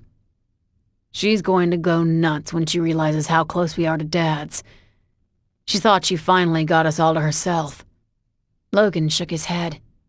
"Man, most of our stuff is at the hotel. She won't think we'll want to drive there to grab anything we forgot. It'd be easier to just leave it at Dad's and grab it when we need it. Or that's what she's going to think." Mason cracked a grin. "If she doesn't buy that house, she's going to rent it. I bet you money. Somehow, Mom's going to be living somewhere on this block. A curse slipped from Logan. And we're not telling her we're only staying here for a week, are we? You want to? No way. A smile stretched across his face. This'll be way funnier when she learns we've moved to Sam's old neighborhood, the poor community. Mom will shit a brick thinking she'll have to live there. She won't know what to do. Listening to them and watching from the bed, a pang went through me. David lived in a poor community according to them. I knew neither cared, but their mother thought like that. It was a middle-class neighborhood. People weren't poor, but they weren't wealthy. They were normal. I was normal. But I was different from them. It shouldn't have bothered me, but I was reminded of how different I was from them. It stung more than a little. Hey! Mark stood in the hallway now. He glanced around before stepping inside. As he closed the door, everyone grew quiet. David and Mom are downstairs, so I thought it was the right time to come up and say this. The feel of the room changed. It was like a cold blast of wind tore through it, and everyone tensed. Mark said, I don't know what you guys have planned. He glanced at me, but everyone knew he was talking to Mason. But I'm in for whatever it is. I know how you are with trust. You don't trust anyone except the three of you in this room. You don't have to tell me the plan. You don't have to explain anything to me. Give me a job to do and I'll do it. His gaze lingered on me before his jaw hardened, and he looked away. No questions asked. That's all I wanted to say. He started for the door, but Mason stopped him. One thing. Mark paused. Your friends can't come here this week. It's already done. I told them my mom's having guests staying here. My mom never says anything, so if you guys don't say anything, no one will even know you're here. Not like it's a secret or anything. He lifted the corner of his mouth up and shrugged. Besides, it's usually only Adam that drops by or comes over for dinner. My house is quiet compared to his, but he won't ask any questions. My mom has random visitors all the time. We had a homeless dude stay for a week one time when she volunteered at the shelter last winter. Logan started laughing. Your mom can't be any more opposite from ours. Then we heard from the hallway, Mark! And she summons, Movie starting in -5 minutes. Mark said to us, She won't pick a comedy because she doesn't want to make Sam laugh. That was much appreciated. But if we don't get down there and pick the movie first, the scariest damn movie will be starting. My mom never gets scared from horror films. I have no idea why. Her other sisters are like that too. I wish I had inherited that gene, but she loves watching the rest of us when we're close to pissing our pants. He rolled his eyes. You're right, Logan. But my mom is not like any other mom. She's not normal. For real. The doorbell rang. Mark, get the door! Those are the pizzas! He grumbled, but laughed. If Mark wasn't a cool guy and your dad hadn't got there first, I'd bang Mark's mom. If I could talk easier, I would have informed Logan my vomit was coming in 3, 2, 1. I couldn't, and it would have hurt to throw up. It hurt to do anything, so I gave him the middle finger. That would have to satisfy me for now. Logan laughed, and for the rest of the night he flirted. Mason didn't care. I did. Mark seemed confused, and David shook his head. As we watched a movie about teen wizards, followed by a documentary about polar bears, Melinda seemed to enjoy herself. Her cheeks were red by the end of the night from her wine. The first night passed quickly, and so did the rest of the week. Things seemed normal between David and me. There were no awkward silences or uncomfortable moments. In hindsight, I realized it was because of Melinda. She always had a quick retort for Logan, and when there was a lull in conversation, she'd grill Mark on his love life. He was mortified when she suggested getting a vibrator for his girl. "Mom!" he cried out. She shrugged. "You're not a virgin, and I'm promoting her pleasure as well. The girl will enjoy it a lot more. They don't always, you know." She scanned the rest of the table. "I'm sure you two bucks think you're the studs for all those doughs." She remembered me and amended. "Well, maybe just you and Logan. But I'm telling you, girls fake it 80% of the time." That opened a whole new channel of adoration from Logan. He wanted to know it all. The rest of the conversation was a question and answer forum from Logan, while Mark looked ready to throw up. I even caught Mason listening intently to her. He told me later that he'd be stupid to pass up information like that. When I came back from the bathroom, ready for bed, his eyes had darkened in lust. His hand skimmed over my waist, gently rubbing before he moved to cup my breasts. Curling into my side, he kissed the side of my neck and remarked, "6 weeks cannot get here sooner." I knew what he meant. The ache lingered in me, but it was mixed with pain and stiffness. However, that ache conquered all other aches when he would get ready for school in the morning, or for bed at night, or come back from basketball practice, or being around me in general. By the end of the week, when the pain was starting to lessen even more, the ache for Mason was unbearable at times. During the time when they were at school, it was easier, but Mason was gone. Melinda didn't hover, thank God. I had worried she would, but she seemed to pop in at the right moments. She brought me smoothies. At first, my stomach protested at the sight of the green color, but I was reassured it was delicious. I soon craved them, so I spent hours in the kitchen watching her experiment with new recipes. The rest of the time I spent watching movies, and I napped. I napped a lot. Mason was granted half-day practices. He could leave after an hour into practice, so he was there when I woke from my naps. Principal Green approved of his request, so he didn't lose any playing time for their games. Between the two, they got all of my homework assignments for me, every day. It wasn't until the end of the week that I asked, "What's everyone saying at school?" Heather had called a few times, but she hadn't said much either. When she was vague, I let it go. But something was wrong. I wasn't stupid, but I hadn't been ready to tackle this hurdle. I was now. Mason, Logan, and Mark were all doing homework at the dinner table. An instant hush came over them, and they stopped what they were doing. Melinda was in the kitchen, experimenting on more recipes.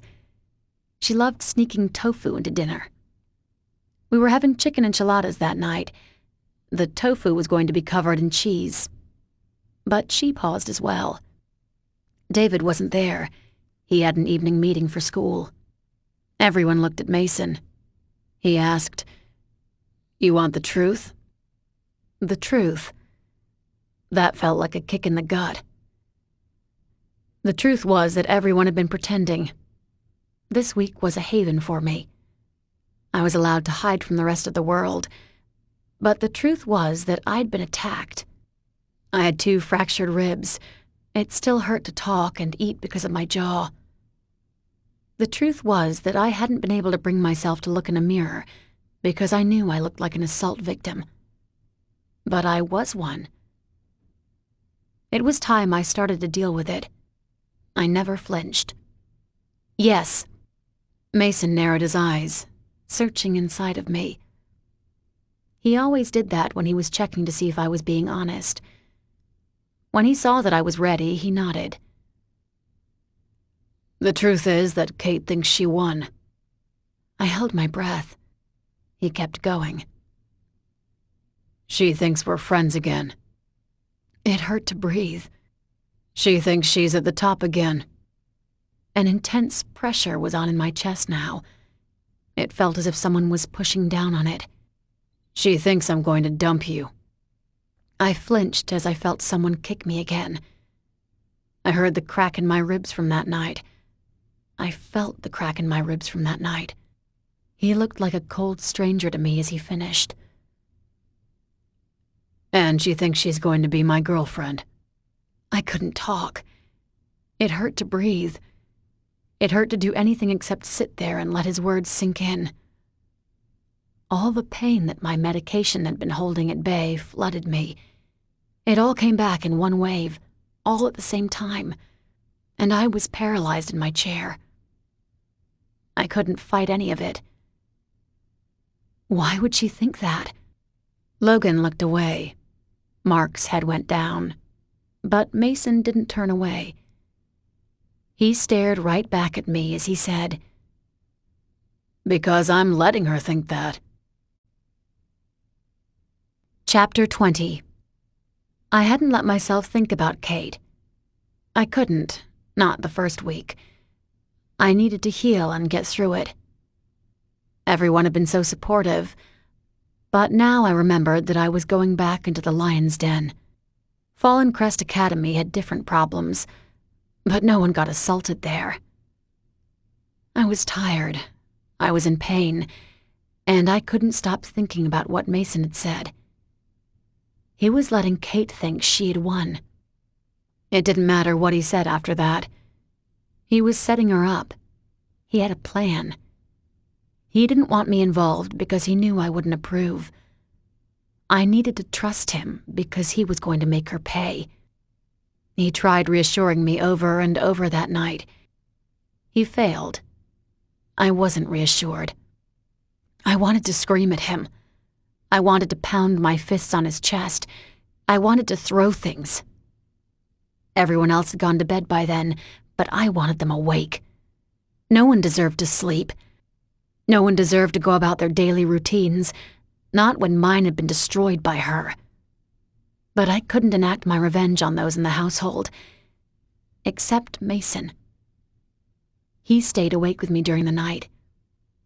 I couldn't sleep. The need to make Kate pay had my heart pumping. I wanted to be the one to set her up, to watch her suffer. I wanted to find her in a bathroom, but there wouldn't be 3 other friends with me. It would be her and me, and I'd beat her senseless. When she'd crawl to the door, I'd start again. The rage never simmered. It kept my blood boiling and my heart pumping the entire night. Mason drifted to sleep around 3 in the morning, but I was still seething at 6. When he woke and glanced over, he saw I was still awake. He leaned over to kiss me, but I moved my head aside. There'd be no kisses. No words were shared as he got ready for school. When Logan came to the door, they had a quiet conversation. Logan was advised to leave me alone, and he did. They both left at the same time. Mark left for his school 20 minutes later.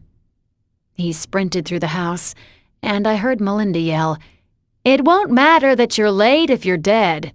Slow down, Marcus." He yelled back, "Yeah, okay." I peeked out my window. I watched as he sprinted for his car and then gunned the engine. I pretended that Kate had been in front of his car. She would be on the street now, laying in her blood and writhing in pain. He's going to get in an accident one of these days. Sleeps too late, pushes it so that he's not late for school, and I just know it's a bad recipe in the making. Melinda mused from behind me. The bottom of her white nightgown was underneath her blue robe. She retied the knot in the front before yawning. "You want some pancakes? David told me that Annalise never made you breakfast before." She didn't, but she had their chef make me sandwiches. I missed Mustaf. Melinda grunted, a crooked grin on her face. "Some rich folk are like that. They stop doing the little things, think it's beneath them. The only thing beneath them is not doing a damn thing." She said more, but I wasn't listening to her. I was in my own head. Annalise, David, Jessica, Lydia, Jeff. A stabbing pain seared through me. Each one of them had betrayed me. Each was someone I once loved. The pain kept coming. It wasn't going to stop. Right, Sam? Melinda laughed. I turned back to the window. I couldn't face her. She was another one. The same would happen, and she had no idea she'd do it until the day she left me, like the rest of them. She's going to get away with this. She grew quiet. Who? I couldn't answer. Kate? All of them. Everyone. They followed me into that bathroom. The door opened, but the hand dryer was on. I remember it now. I knew they were coming. I knew someone was there. There was a small movement from the corner of my eye. It's why I turned to leave, but I couldn't go further. That day would haunt me, like so many others. I turned back now. Melinda straightened from the doorway. Her hand dropped and slapped against her leg with a soft thud.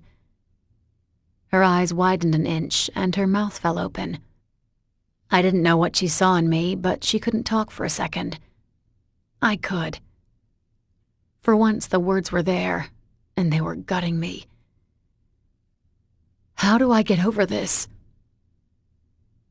How was I supposed to go back to that school? She was there. Mason said they only got in-school suspension. They got a slap on the wrist and were given a holiday from their usual studies. I couldn't. That was my truth for the morning. I couldn't go back to that school. But I couldn't afford not to. Coach Grath already said that I'd have to bust my ass to catch up to my old times. As soon as I was cleared by the doctor, he wanted to meet for individual training sessions. I needed that scholarship. I had no one to help me now. I needed to go to college. Kate would be there. I couldn't. I just couldn't. What do I do? My voice hitched on a sob. Oh, Samantha. Melinda rushed into the room and folded me against her. She wrapped her arms around me gently and cradled my head to her. Oh, Samantha, honey. At the feel of her arms, I was jerked into a different reality. This one felt alien.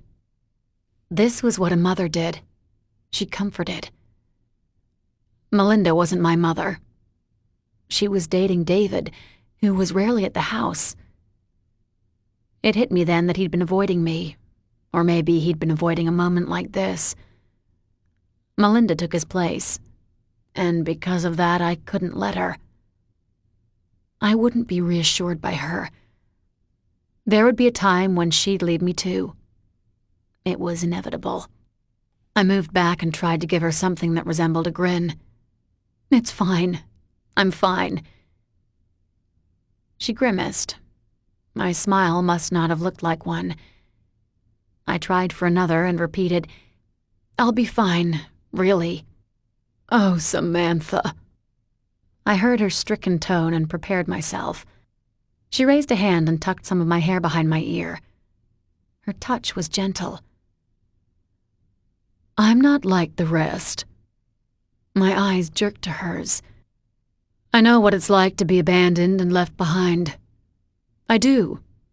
I know what it's like, and I'm not here to make excuses for your father. That's between you and him. But me, I'm here for you. I won't leave you. I had Mark when I was young. His dad didn't stick around. She chuckled. His dad didn't even stick around long enough for me to say he didn't stick around. He was out the window the second he saw my pregnancy test. You know what happened to me? I was listening to her. There was a pull to her, and I couldn't not listen to her. But I didn't answer. I got thrown out of my family. I've been out on my own ever since. My family is full of pretentious assholes and bitches that think they're better than everyone else. pissed my grandfather off. He didn't like not being able to see Mark, so he left me his money." Another dry chuckle. "That changed their tunes. They tried seeing me, apologized out of their asses. They sent over Mark's cousins to be friends. That one I couldn't fight. He's close to a few of them, but I could fight the rest. I was an embarrassment to them, but I became an inspiration when all those dollar signs were connected to me. Pansies. I hated my family. For years I hated them, and now I just want nothing to do with them." I grinned as an ache started in my chest. "Didn't you hear the phrase that family means everything? Not to you." There was nothing held back from her. "Not to me. Sometimes family hurts you more than they could ever love you. That's a truth a lot of people don't want to hear, but sometimes people get the opposite. They get the families that love you more than they could ever hurt you. Those people are the luckiest in the world. You know what pisses me off is that they probably don't even know it. They don't know how lucky they are, but, Sam, you're one of them." I sucked in a breath. The ache was a stabbing pain now. She leaned forward. Some of her long hair fell forward, but she ignored it as she grasped my shoulders. Melinda moved so we were eye level.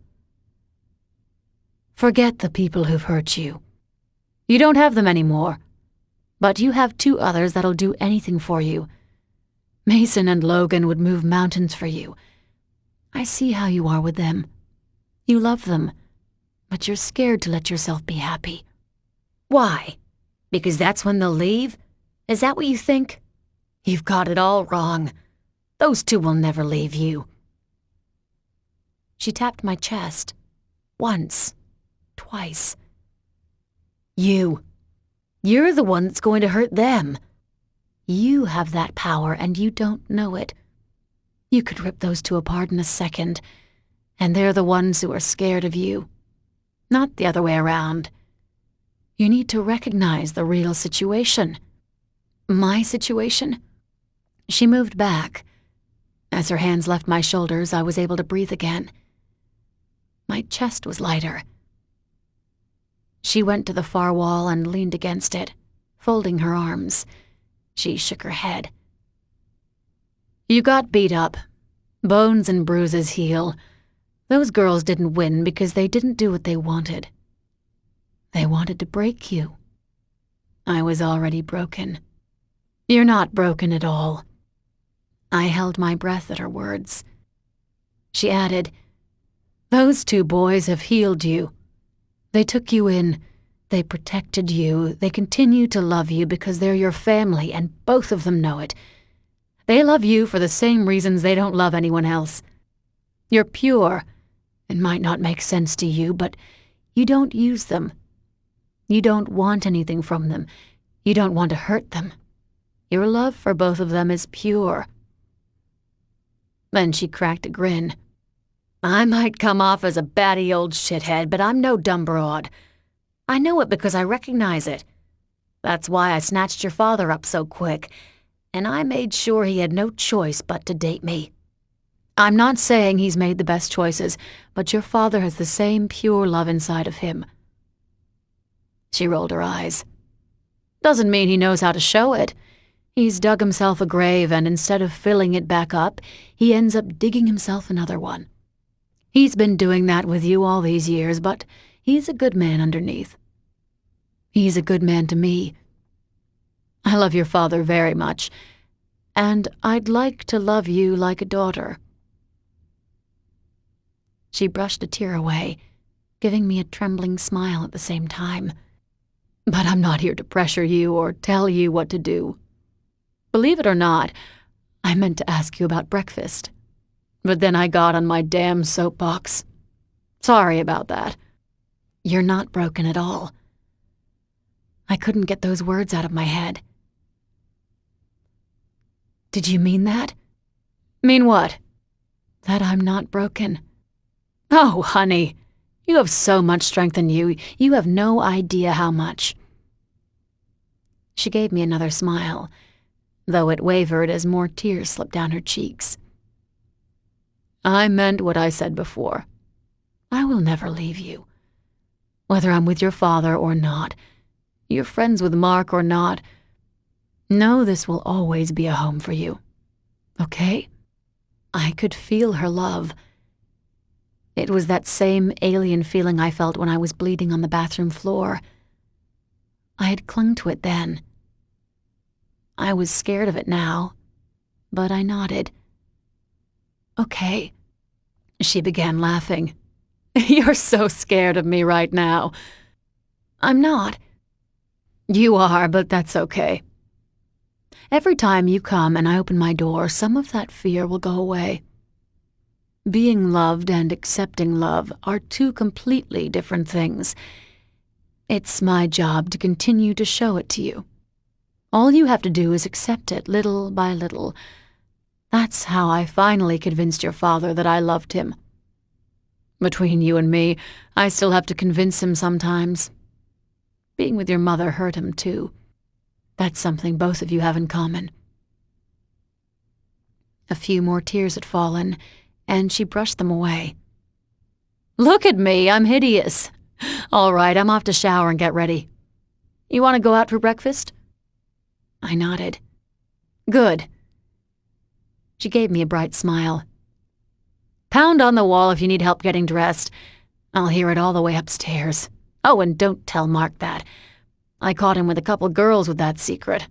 He still has no idea." When she left, I could hear her laughter all the way to the second floor. I couldn't move, but I started to hear a scraping sound. That's when I looked down. My hand was shaking. It was hitting the cord for the blinds that was scraping against the window frame. She said I wasn't broken at all. Mason. Sam called me before my game. She had an unusual conversation with Melinda that day, but we would talk tomorrow.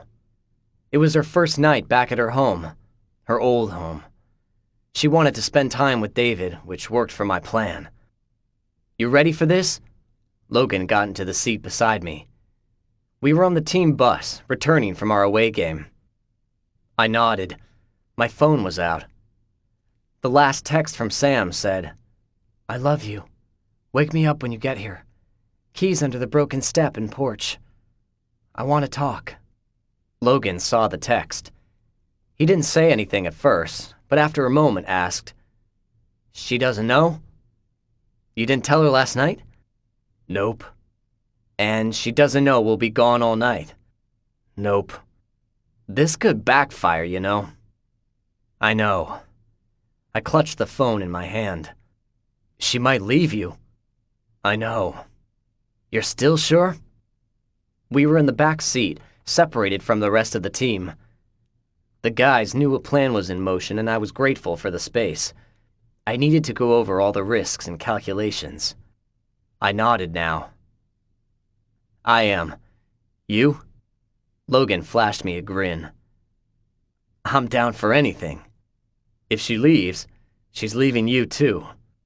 "I know." His grin vanished. "It'll be worth it." "Okay." I nodded again as the bus pulled into the parking lot and rolled to a stop. "Let's go to that party then." Logan got up first and I followed him. We knew what to do next. Kate was lying to herself. When I called her Sunday night, I heard the hope in her voice. I said all the right things. I apologized. I wanted a clean slate. I missed our friendship. She lapped it up. Then I said what I needed to cinch it for her. I'd forgotten that she was my equal in every way. As soon as I said that, she was sobbing on the other end. It had been what she wanted to hear all along. She assured me we could move forward. She would rein in the other girls. They could all be friends again, and it'd be like nothing ever happened. Stupid girl. I warned her. She chose to believe my lies. That was her mistake.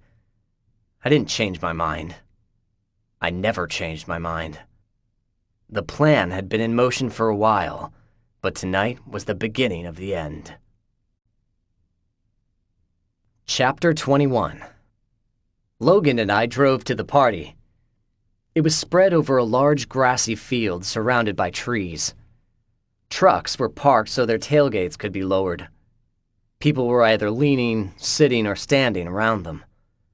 A few had their own supply of liquor. Pony kegs and coolers were spread out, and barrels were in the middle section. Each barrel had been lit so the fire heated the area. This party wasn't like normal public parties. No academites were allowed. No one cared about Coke and champagne at this party. This was a district party, held on Frisco land. As soon as I got out, people headed over and the divide was immediate. Fallen Crest people stepped toward us, and the rest of Rousseau remained on the other side of the barrels with Bud Bourdeau. "Mason, my man." A tall guy came towards us.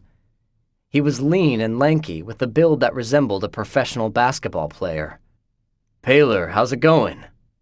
"It's going, man." His mouth curved in an easygoing manner, but his eyes didn't miss a thing. They were clear and alert.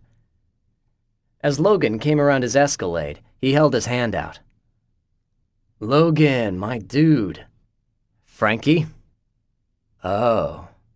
He drew back and reassessed both of them. "What are you two up to?" His hand ran over his bald head. I threw Logan a sidelong look. "Nothing. What are you talking about?" Frankie moved back another step, studying us, before he shook his head. "See, this look you both gave me. Intense as hell. With you," he gestured to me, "I expect it.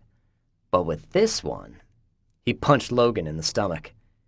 "He's never showed up without a cocky smirk. He sure never sticks around long. Takes you 5 minutes to get a girl, 2 to pick the girl, 1 to grab her, and the last 2 to take her somewhere private. Now you show up and there's no grin. There's no quick wit." He pointed at the crowd behind them. "And you haven't even looked at the girls yet. So that's how I know you two aren't here to party." Frankie Paler ran Frisco how we ran Fallen Crest. We played sports against each other, but that was our only rivalry with them.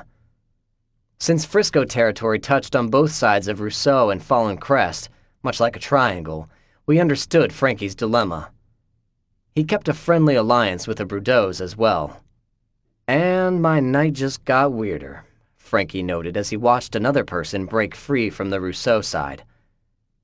"Should I run interference already?" Channing Monroe was headed towards us. His jeans rode low on his hips, the top button loose, and his shirt hung open without another one underneath. As he drew closer, he lifted a hand to run through his hair. His other hand held a beer with 4 bottles stuck inside his pockets. He fished them out and handed one to me and Logan. "Boys?" Frankie moved back. His eyes skirted from Monroe to me, then Logan, before his hands lifted in the air. "I give up. I thought I'd have to come over here and keep the peace. Maybe not." Channing flashed him a grin before extending a bottle to him. "I don't want you to feel left out, Frankie." Logan chuckled. He indicated Channing's chest. "Does that work? Showing off the pecs and shit?" Channing shrugged. His shirt opened another inch as he lifted his arm, taking a long pull from his beer. "Like you need help with the ladies, Cade." "Okay." Frankie had been studying all of them. "What's going on? You guys are friendly now?" He jerked a thumb towards the Rousseau side. "Bud and Brett know this too?" "We have a few friends in common." Everyone was silent after I said that. Channing shifted so he stood closer to me, and Frankie caught the slight movement. "Let me guess. Bud and Brett have no clue." I gestured to Channing. "I suppose that's up to him to answer." The good-natured glint in his eyes sobered. He glanced somewhere in the crowd before turning back. They have no clue. Good, Logan bit out. Bud Brideau had been trying to find out who my girlfriend was since he heard about her existence. They asked at Quickies and had been back one other time. I didn't think Sam's identity had leaked, but I couldn't wait any longer. The situation needed to be dealt with before it was. There weren't many from my school that were friendly with Rousseau. The fact that Samantha had friendly connections through Heather hadn't escaped me. It was ironic, but I was going to use that connection now. Channing Monroe had power over there. He wasn't friendly with Bud and Brett Brideau, but he wasn't their enemy either. If Sam got hurt, that would hurt Heather, and I recognized another guy in love. Monroe would do what needed to be done to keep Heather from being hurt, and that meant siding with us. Is Jax here tonight? Channing hesitated. Logan cursed a moment later. She's here, Mace. This has nothing to do with her, Channing murmured. He was mistaken, and he knew it. I said, what do you think they'll do to her if they find out about Sam? Heather knew who she was, and she never told them. Oh, whoa! Frankie shot his hands between us. You two aren't friendly. I thought you were. My mind is being blown right now. You guys are enemies? Monroe, I didn't think you had enemies. We're not, he snapped at him, but said to me next, I'm aware of what will happen. Are you aware that she knows them? He wasn't referring to Heather. Logan and I got the implication. We shared another look. Jax? Frankie asked. Logan narrowed his eyes. What are you talking about? She's never met them. She has, actually. They went to Manny's one night looking for you. There was a confrontation. Heather had to kick them out. Fuck. Channing glanced at Logan. Exactly. Wait. I shook my head. They don't know. They were still clueless last week. Bud's clueless. Channing waited. Brett wasn't. I knew what he was leaving unsaid, and I glanced at Frankie. He needed to be gone. With that thought, I nudged Logan and jerked my gaze to paler. Logan nodded. He understood and transformed. The cocky smirk came over him. His shoulders rolled back. His head went up, and he threw an arm around Frankie's shoulders. Frankie, my man. My appetite came back, and I'm thinking you might have some recommendations. I don't think I've tasted too many Frisco girls. Oh, geez. Frankie shook his head, but he couldn't hold back his smile. As Logan started to lead him away, I heard him continue. There's too many, Logan, too many. You need to share the love. Anyone from Fallen Crest? His voice faded as they moved to the Frisco side of the party. I jerked my head backwards. We had parked near the edge of the party. The grass lot was surrounded by woods, which meant privacy for us. Once we were far enough away, I didn't waste time. Sam met them? Channing nodded. He grimaced, but finished the rest of his beer and tossed the bottle. At Manny's, like I said. They were there hoping to run into you guys. Heather tossed them out. Brett's got a soft spot for her, and he promised they wouldn't come back to start a fight. They don't know about Sam? No, but they talked to her. Heather admitted that she didn't make the situation better. She almost let it slip who Sam was, but Sam stopped her. She shoved Bud or something. Brett got him cooled down. It blew over after that. She sent Sam packing and kicked them out. But there's something else. The idea of them being with her, talking to her, scaring her. My hands curled into fists. A litany of curses flashed through my mind. I wanted to find Bud and Brett. I wanted to finish this entire thing right now between them and me. Fuck it. Logan could help if he wanted, but I had enough rage pumping through me. I wanted both of them. They talked to her. They scared her. I didn't want to know the rest, but damn it, I had to. Sam had lied to me. What is it? Brett asked her out. What? He asked her out. Channing raised his hands in the air, backing away. I wasn't going to attack him. I had enough control. Spill the rest, Monroe. Stop wasting my time. He dropped his hands. I don't know how it happened or when, but Brett asked Sam on a date. Bud figured it out. He's been teasing Brett all week, asking if he's going to visit her in the hospital or not. Everything changed then. Brett Bordeaux liked Sam and knew she was in the hospital. Bud knew she was in the hospital. They knew about Sam. I was going to have to. They were waiting by the door where Sam was loaded into the ambulance. Bud keeps calling her Brett's weakling. I stopped thinking. Everything kicked into slow motion as I heard those words in my head. They were at Manny's. Brett asked her out. He was with her again when they saw her by the ambulance. They saw her at her weakest moment. It was enough. I had to end them. I started past Channing, but he darted in front of me. Whoa! Where are you going? Move. No way. Move. No, Channing shot back at me. You need to think, man. I don't know you, but I know your reputation, and you don't react like this. You're cold and calculated. They saw her when she was hurting. My tone was like ice, but my blood was pumping. I needed to do damage, and I needed to do it now. Brett Bordeaux would be the first. Move, Monroe, or I will move you. We're not buds. I know. My tone turned lethal. I didn't want to hurt Jax's on-again, off-again whatever, but I would. 1 second. 2. Channing's eyes flashed back at me. I care about Heather, and she cares about Sam. You mess with me, and that comes back to you. You know that, and I'm trying to help you. Gone was the easygoing voice. Channing straightened, and the threat of violence was there. I understand. I do. I feel the same way. We both know the damage Bud can do to someone. He doesn't give a shit who the person is, but you need to hear me when I say that Brett could be an asset to us. He went to her. I know. He was alone with her. He could have hurt her. Everyone at school is teasing Brett about the hospital chick. They've all heard about the girl that got jumped at the basketball game. Half of them think it's because Brett liked her. That psychotic bitch crew at your school jumped her for you.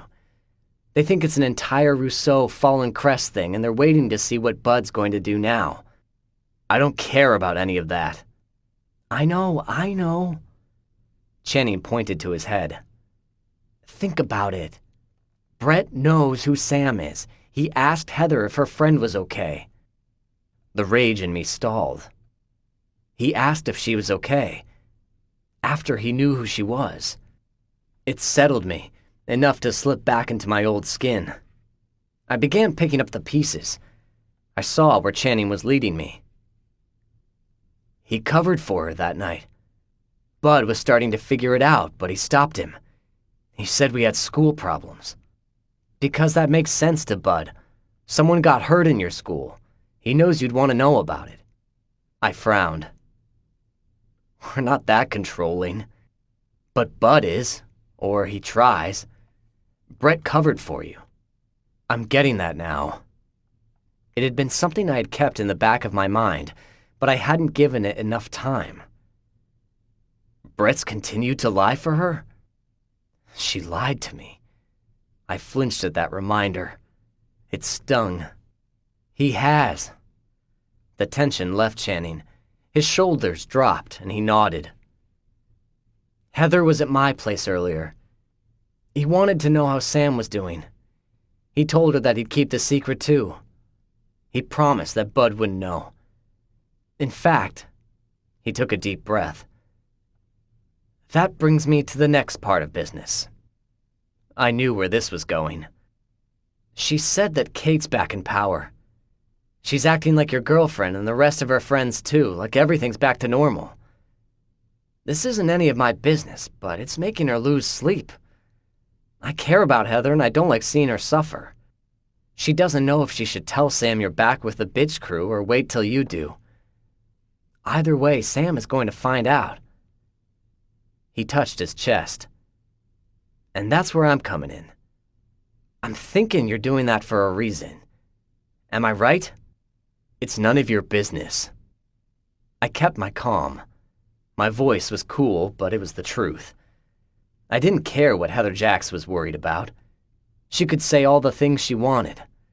My relationship with Sam was my relationship with Sam. No one else got in there. Channing sighed. I was afraid you would say that.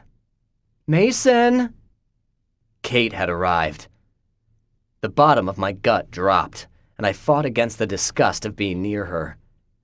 I had two assholes to deal with, Kate and Bud Bordeaux.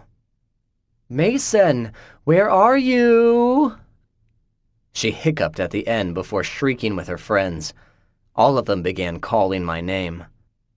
Kate was drunk. Now was the perfect time. I downed my beer. I emptied the entire bottle before handing it to Channing. Without a word, another beer was handed to me. I cursed before downing that one, too. I know what you're going to do, Channing said. I waited. The judgment would come. I was already preparing myself for Sam's reaction. He's going to hurt her. That was the point. She hurt Sam. Channing nodded. He didn't say anything more, but he understood. He'd do something similar if it had been him and his girl. When I went back, Kate was in the center of the area, dancing around the barrels. Her shirt was off. She was only wearing a bra with her tight jeans. When she swung around, I saw the bottoms were ripped to show the bottom of her underwear. Giggling some more, she tipped her head back and drank out of a Jack Daniels bottle. Her friends danced with her. Everyone was watching her. Then they saw me. They were waiting now. A group of people moved back for me. A girl lifted her beer to drink from, and as I went past, I swiped the bottle from her. Hey, oh. She was ignored, but before Kate saw me, I glanced over my shoulder. Channing had followed me, but he headed to the Rousseau side of the party. He went to Heather's side. It was then when our gazes collided. Her eyes burned bright with condemnation. Channing hadn't judged me, but she was. Sam's best friend hated me. Kate gasped, swaying on her feet. Mason, you're here. I hated myself, too. I smirked at Kate as she came over to me. She was trying to be seductive. She looked like a drunken idiot and reeked of booze. Then she looped her arms around my neck, pressed her breasts against me before sliding them up my chest as she moved into me. Then her fingers curled into my neck, and she drew my mouth down. As my lips stopped above hers, she whispered, Are you going to fuck me tonight? I didn't think. I couldn't. I slammed my lips onto hers. Chapter 22. Samantha. It wasn't home.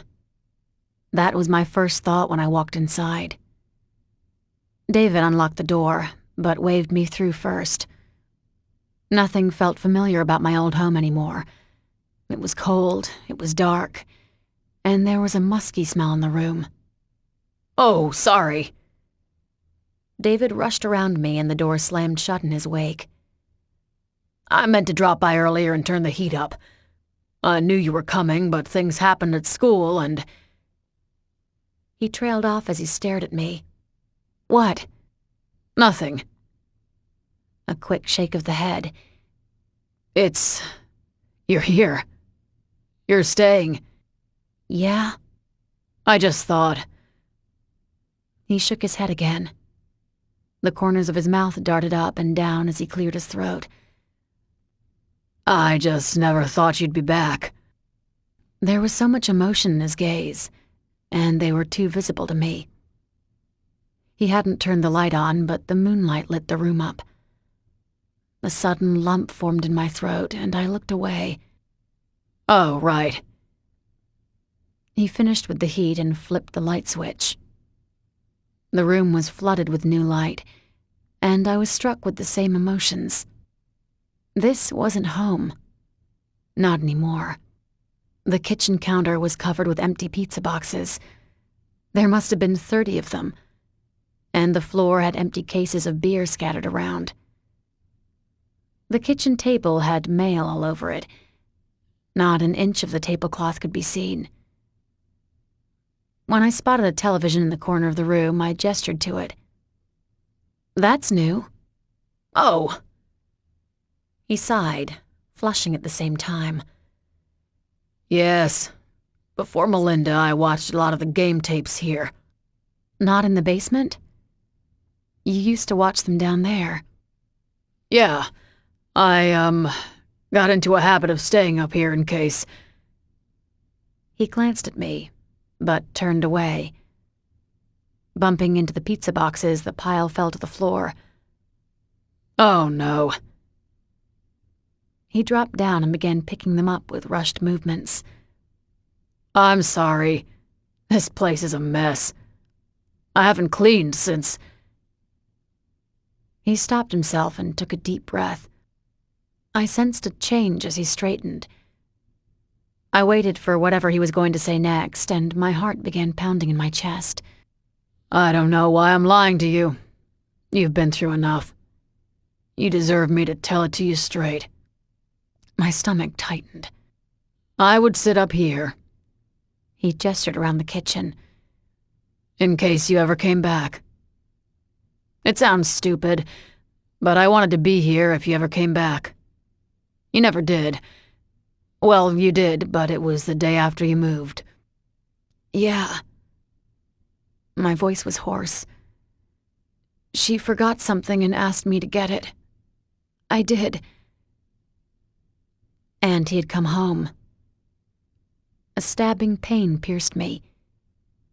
If only I'd realized how final it was going to be. If I had known he wasn't my real father then. But no. It wouldn't have changed anything. She still would have forced me to go with her. "Like I said before, it became a habit. Sitting here, eating here, watching the games here. I did everything here. Even months later when I knew you weren't coming back. I couldn't stop. It made no sense to me." I nodded, but I didn't know what to say. When I saw the broom in the back, I asked, "Do you want me to clean up?" "What? Oh, no. Oh, no, Samantha. This is my mess. I'll clean it up. You can go upstairs if you'd like to get changed or get comfortable. Maybe email or check your Twitter. Mark's always talking about that with Melinda, but I never understand what they're talking about. I'm not big on technology." I know. Neither was I. I thought I had inherited that from him. "You know what?" With a garbage bag in one hand, he began stuffing the pizza boxes inside. "I bet you're hungry. Melinda asked if she should make us something, but I told her that I'd take you to dinner. Do you want to go out to eat?" "That's okay. We can eat in." "Oh." He frowned. I could go and pick something up. Chinese? You used to like Chinese." "That's fine." "Or there's that new noodle place. You want to go there?" His eyes lit up. I gestured to my face. The bruises had started to fade, but I had another 2 weeks until they'd be completely gone. "I'm not feeling like going out yet." "That's right. Your face." "Nicely put." "Oh." He sighed again. "I'm nervous, Samantha. I'm your father. I've raised you since you were little, but I'm very, very nervous right now. I can go and get you something from the noodle place. You don't have anything in the refrigerator? I don't stay here often. The corners of his mouth lifted again in a quick grin. Things went fast after my first date with Melinda, and I'm here most of the time. I use this place more for storage, I guess. Another thing that changed. It's nice that you've kept the house. Yeah, well, I'd hoped you might need it someday. He frowned. But not like this. This was a horrible way to need it. I know, Dave. Dad, I know. A smile formed on his face. It widened as his eyes blinked rapidly. Then he brushed at his eyes and jerked his head towards the door. I'll go and get us something to eat. I'll be back quick, I promise. Unsure of what to do, I began cleaning up. The rest of the pizza boxes were put in the garbage bags, along with the beer cases. All of that was taken outside to trash bins, and then I started organizing the mail. He had bills from the fall. When I found one from August, it was the date we left him.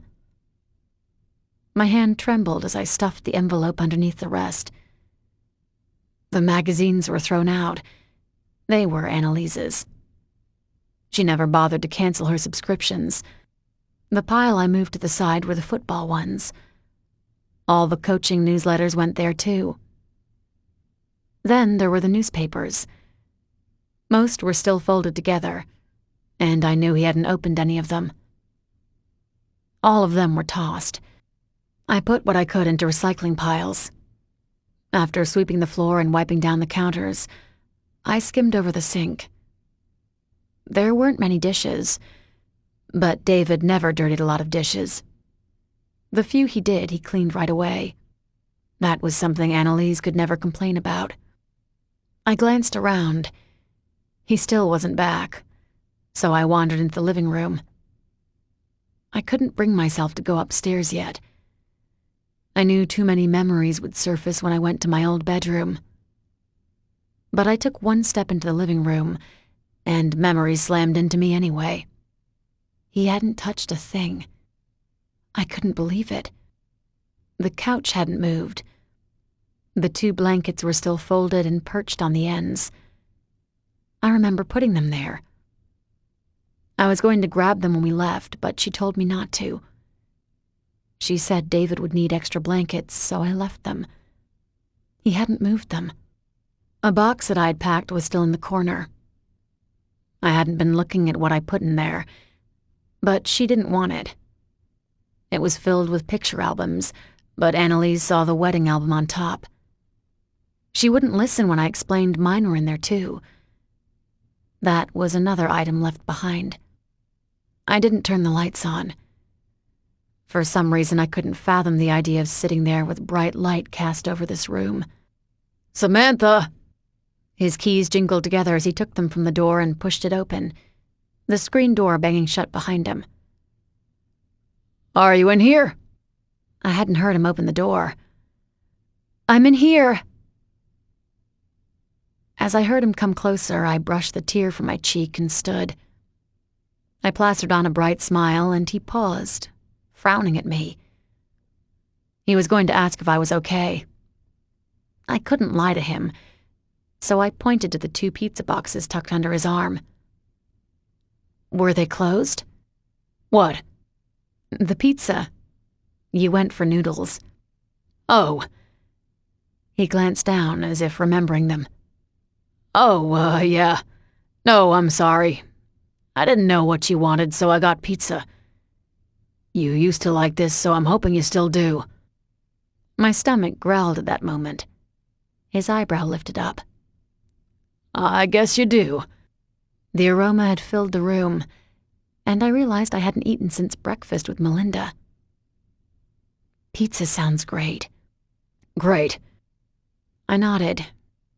He stared back at me. Neither of us moved. Oh, He glanced around. We could sit. His gaze lingered on the couch. I cleaned the kitchen. We can sit in there.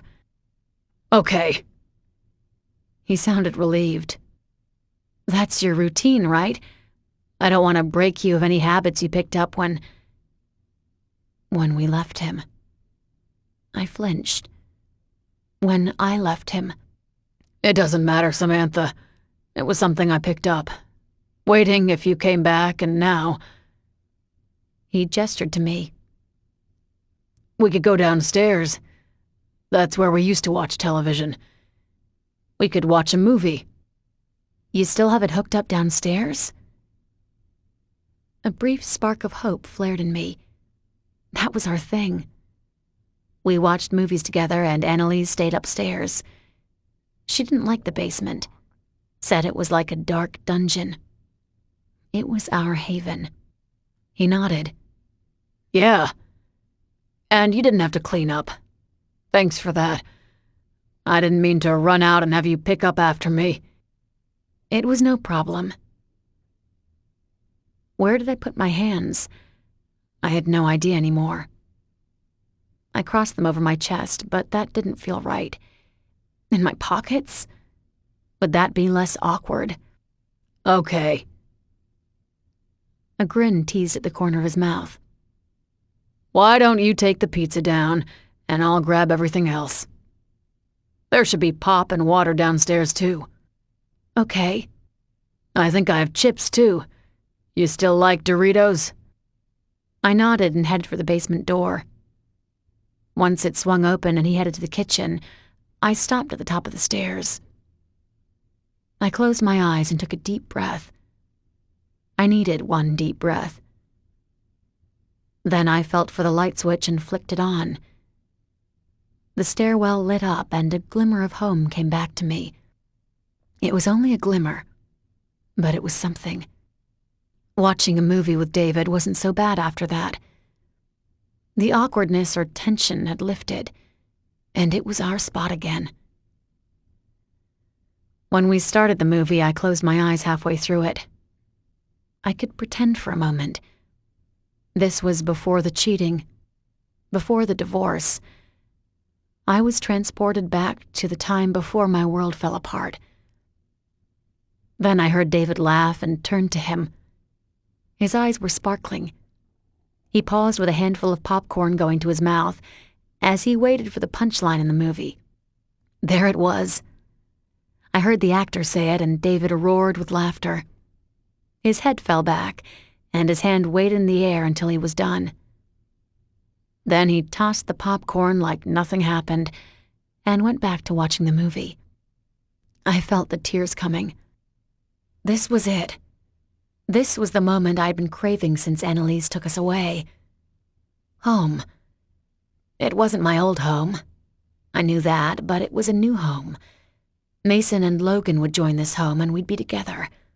Everything would be fine. I knew it. Did you see that? He laughed and pointed to the screen. Yes.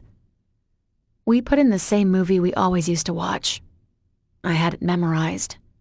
So did he, but I laughed with him. It felt right to do so. We were still laughing about the same jokes when reality hit me. I remembered everything and stopped laughing. I stopped breathing. Samantha. What? Are you okay? Yeah, I'm fine. I just remembered that I didn't have a mother.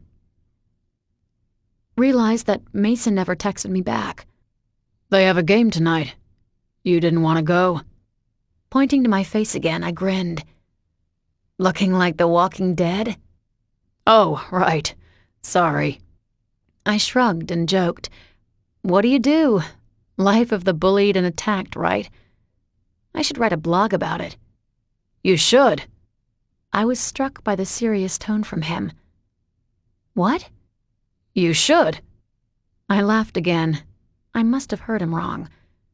What did you say? That's how you get your voice out? I say do it. You have something to say, put it in a blogger. I would be proud if my daughter bloggered. It's blogged and not bloggered. But I kept quiet. He was so proud, and it was because of me. I stopped for the moment. He had no idea what he was saying, but he was trying. More tears threatened to spill, and I turned away again. I had missed him. Samantha? I'm fine. I waved him off. Did I say something wrong? He'd grown quiet again. I wanted to cry, hide, and wrap my arms around him at the same time. There was that hesitation and anxiety in him again. I hadn't heard it in so long, but memories flooded me from their fights. He would respond to a question and Annalise would become enraged. I'd heard it so many times, but it was never him. That's what I wanted to tell him for so long. It was her. She was the problem. She ripped apart our family. Everything was her fault. No, I choked out. You said exactly the right thing. Oh, good. His obvious relief sent another wave of emotion through me. Melinda had been right. Does Melinda come over here? He froze. I frowned. What had I said wrong now?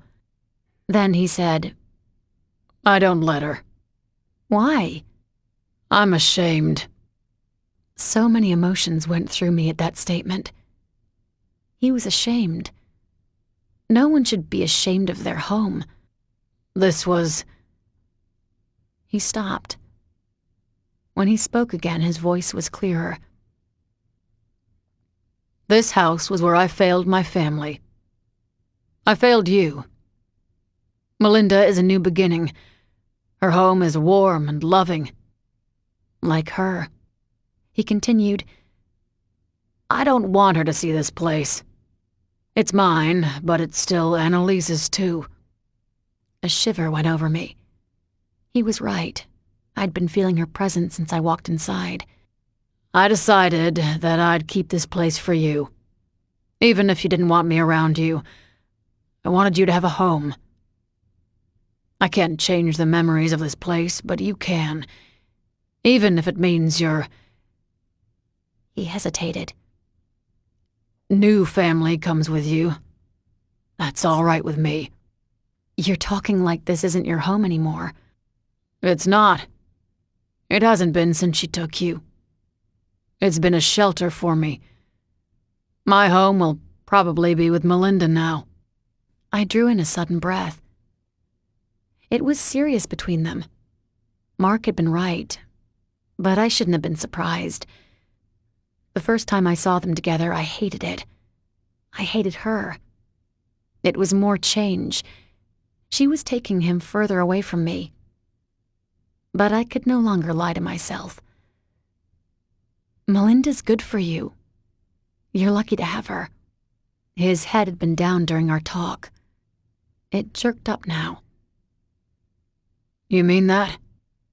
Our father-daughter moment had strayed towards deeper waters, but I couldn't pull away now. I wasn't sure if I wanted to. I hadn't realized how much I missed him. I couldn't tell him. My throat was filled with tears and emotions. It no longer allowed me to speak. All I could do was nod. Neither of us talked. We sat in silence. The movie had ended earlier, and the credits were done. Every now and then he would wipe a hand over his face. I would do the same. He broke the silence when he lifted a hand towards me. Melinda's yours too, if you want. He stopped and took a deep breath.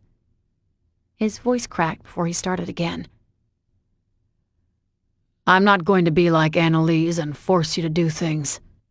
You've been through too much for me to treat you with kid gloves. You're almost an adult and you're going to be a great one. I can see it already. But you've got a room there too. His mouth curved up in a rueful grin, and he wiped at his eyes again. I already know she told Mark that room was yours. It can sit empty for years and it'll be your room. She already loves you, Samantha. His eyes widened. But I don't mean that to make you feel pressured or anything. It's there if you come or not. You can do whatever you need. I meant it about this place. This can be your home too. I always meant to tell you, but I was a coward. I was too scared.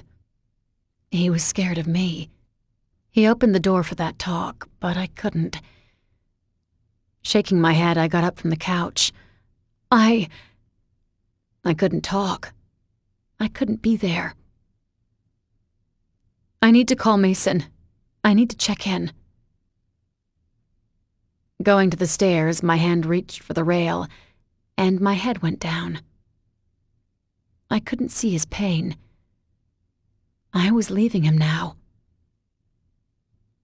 And I have to go to the bathroom. I'm sorry. Then I fled upstairs. I didn't feel my physical pain anymore. The emotional overrode it. Chapter 23. When the morning came, I was pissed. No, I was livid. Mason hadn't come over and he hadn't called. He hadn't texted. And a few hours later, there was still no alerts on my phone. It was nearing 9 in the morning, and I knew he was awake. He didn't sleep late. He wouldn't forget his phone anywhere, so he was avoiding me. That could only mean one thing. It happened last night. Whatever he had planned for Kate had happened, and I hadn't known. I'd been left out. I called Logan. Nothing. I called Heather. Nothing. 2 hours later, still nothing. From anyone. I sighed and changed into real clothes. My face resembled a mix between a panda and raccoon. The little makeup I had on was enough to cover some of the bruising. When I was done, the panda had vanished, but the raccoon remained. I couldn't perform miracles. It would have to be enough. I wasn't going to get sad. I wasn't going to crumble and ask the why me questions. Last night had been emotional enough for me, so I skipped over all those crappy emotions and went straight to furious. That felt better. It slipped over me like a second coat. It was keeping me warm and sheltered. That's when I found David. There was breakfast still on the counter from earlier, but he moved it aside. He was taking out vegetables, dressings, and chicken.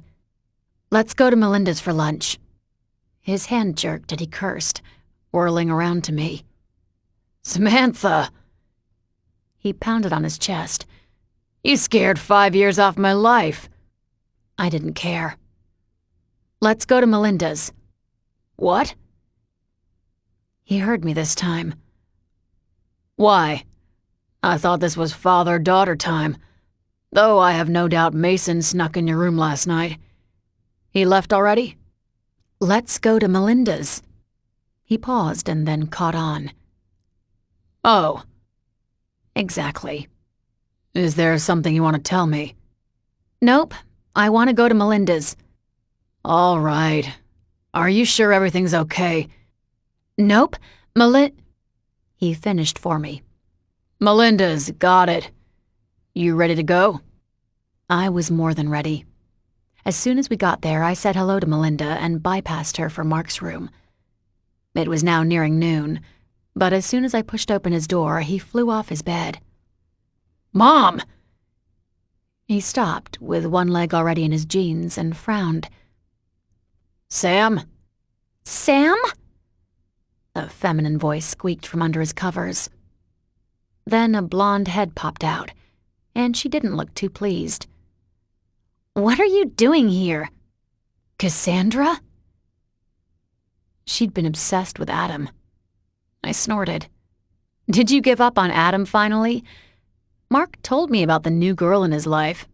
Must suck. You got booted again?" The puzzled look on her face turned to a glare, and she threw the covers back. Wearing only a thin top, half was moved to the side so one breast was exposed. It didn't take a genius to figure out Mark had been getting a handful before my interruption. She snapped back now. "Did you and Mason break up?" Are you moving on to your next stepbrother? I'm sorry. Logan must have turned you down. That must suck, too. A growl came from the back of my throat. I looked like shit. I felt like shit. I wasn't ready to deal with her shit. Turning to Mark, I gestured out the doors. We need to talk. He nodded, casting a wary glance over his shoulder. Are you kidding me? She seethed at him. As she sat there with the blankets drowning her thin frame, Cassandra straightened her shirt with one jerk and glowered at me. Why'd you have to come back? Things were perfect with you gone. Cass, stop it. What? She rolled her eyes. They were. She wasn't my problem, but I bared my teeth. You really want to start a battle with me knowing that I'm probably going to be Mark's new stepsister? She cursed at me. Right back at you, Cass. I threw over my shoulder as I headed out to the media room. She yelled back, Miranda still hates you and Logan. Just wait. Karma's a bitch, Sam. Looks like you got one dose, but you got one more coming. Mark slammed the door shut on her. She paused and then yelled through the wall, And screw you too, Mark. I closed my eyes. The slam was right there. It was on the tip of my tongue. Mark opened the door and smirked at her. You already did. 3 times. Now get out. The door was shut once again and he glanced down the hall. We need to hide. She's going to be a bitch when she comes out of there. As soon as we got into the room Logan used and shut the door, his opened. We could hear her cursing under her breath as she walked past us towards the stairs. The upstairs door slammed again before either of us said a word. You slept with Cass? He grimaced, raking a hand through his dark hair. It stuck up when his hand fell back down. I was drunk. He shrugged. And she's hot. Are you going to sleep with her again? If I get the chance. He flashed me a rakish grin. I'm a guy and she's good in bed. I thought you were dating Amelia. He snorted. Hell no. She's crazy and my mom hates her. She's dating a college guy anyways. A lot's changed over there. Yeah. He shivered and touched his bare chest. You mind if I grab a shirt?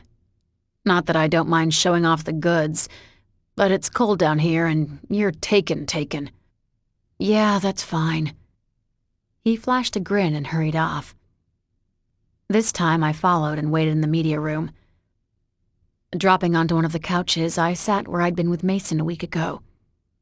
He held me while we watched movies that night. I'd been in so much pain, but he helped. He pushed the pain away. Being with him always pushed the pain away. Sam! I jerked back to reality. Mark was standing there, one of his athletic shirts on and his jeans zipped up. He sat on the opposite couch and bent over to pull on his socks. You okay? No. He stopped and glanced up. I wasn't going to lie about it. I need your help. With what? I can't drive, and that's where you come in. I need a driver for the day. Okay. His shoulders loosened up, and he finished putting his socks on. As he reached for his shoes, he asked, Where are we going? To find Mason and Logan. That made him stop, and he sat back up. A blank mask came over him. Huh? They're not answering my calls, and I'm not going to sit around and wait. So you're going to help me find them. Sam, he started as we both stood up. Don't. I don't want to hear it. You offered to help me before. I'm cashing in on it now. Let's go. I led the way. David and Melinda were at the table, but I veered to the door instead. Mark stopped to talk to them, so I waited at the front entrance. A quiet conversation carried between the two. David didn't join in. I was listening for him, but when he remained silent, I wasn't sure if it was a good thing or not. Then Mark came around the corner and tossed his keys in the air. He caught them in a swift hand motion and flashed me a smile. Where's the first stop? Jail. Whoa, what? Too late. I was already outside. The door swung closed on him and I heard, "Ouch," before he followed me out. We're going to the jail? Going to his car, I got inside before answering him. I was on a mission, and I wasn't slowing down for it. My ribs were better after a week of rest, but they weren't 100% better. They were going to be angry with me, and I'd feel their wrath tomorrow. But that was tomorrow. Everything could wait until tomorrow. For today, nothing mattered except finding Mason and Logan. I would not let myself entertain the option that they left me. I couldn't. Gritting my teeth, Mark had barely slid behind the wheel before I asked, "Can we get going? Please?" He clipped his seatbelt on and started his car. Jail, huh? I need to make sure they weren't arrested last night. Jail it is. He wheeled around and took off down the street. As we passed the Cade mansion, I wanted to see if their cars were there, but they weren't. I wasn't surprised. My mom's wasn't either, and that did surprise me. She always had her car parked out front. She liked showing off the new car James bought her for an engagement present. What further surprised me? James's car was gone as well. You know Mason and Logan went to a district party last night. Distracted from those thoughts, I turned back to my mission. District party? He nodded, taking a left out of the neighborhood. Yeah, you know those parties. I don't. This was Mark. He was easygoing Mark, laid-back Mark. Right now he was being too much of that, and I needed him to catch on. The urge to snap at him was too much. Enlighten me. Oh, sure. He chuckled to himself. It's the three-town school. You know. I don't. My voice rose on the last word. Anger and more anger was roiling together inside of me. Please, explain further. Another chuckle came from him as he moved onto the main freeway. I think last night's party was at Frisco. Only the public schools can go. Frisco, Rousseau, and Fallen Crest. No private schools are allowed. If they catch you there, they trash your car. Slash your tires, put scratches in your car, throw eggs on the window. It's not worth it to us, so no one's gone for a long time. My stomach dropped. Rousseau? The arrested theory was gaining merit. Yep, but Frisco's a good town. We play them in football and basketball. They aren't at FCP standards, which is why we play them. But they're decent. Did you hear if anything happened at the party? He laughed some more. Like what? Everything happens at those parties. They find some place in the woods and the cops are told not to go out there. Anything could have happened. No one talks about it afterwards. If you're caught running your mouth, you get the crap beat out of you. So no one talks. People talked. The right questions needed to be asked, but people talked. When we got to the police station, I found out that they weren't there. So we went to the hotel next. That was when I found out that they weren't there either. My keycard didn't work, and they wouldn't give me a new one. Mason and Logan had checked out last Sunday. That was news to me, and it was not welcomed news. As we went back to his car, Mark asked, "You didn't know they left?" They joked the first day about their mom moving closer to your house, but they haven't said a word. I assumed it hadn't happened, and I haven't thought about it since. Their stuff must be somewhere. Both of them didn't keep that much at my house. He was stating the obvious. Thank you, Sherlock Holmes. Taking a deep breath, I pushed the inner rage away and sighed. So let's try out that theory. What theory? That their mom is living in that house. The for sale sign is still on the lawn. Mason said that she would probably rent it. Okay.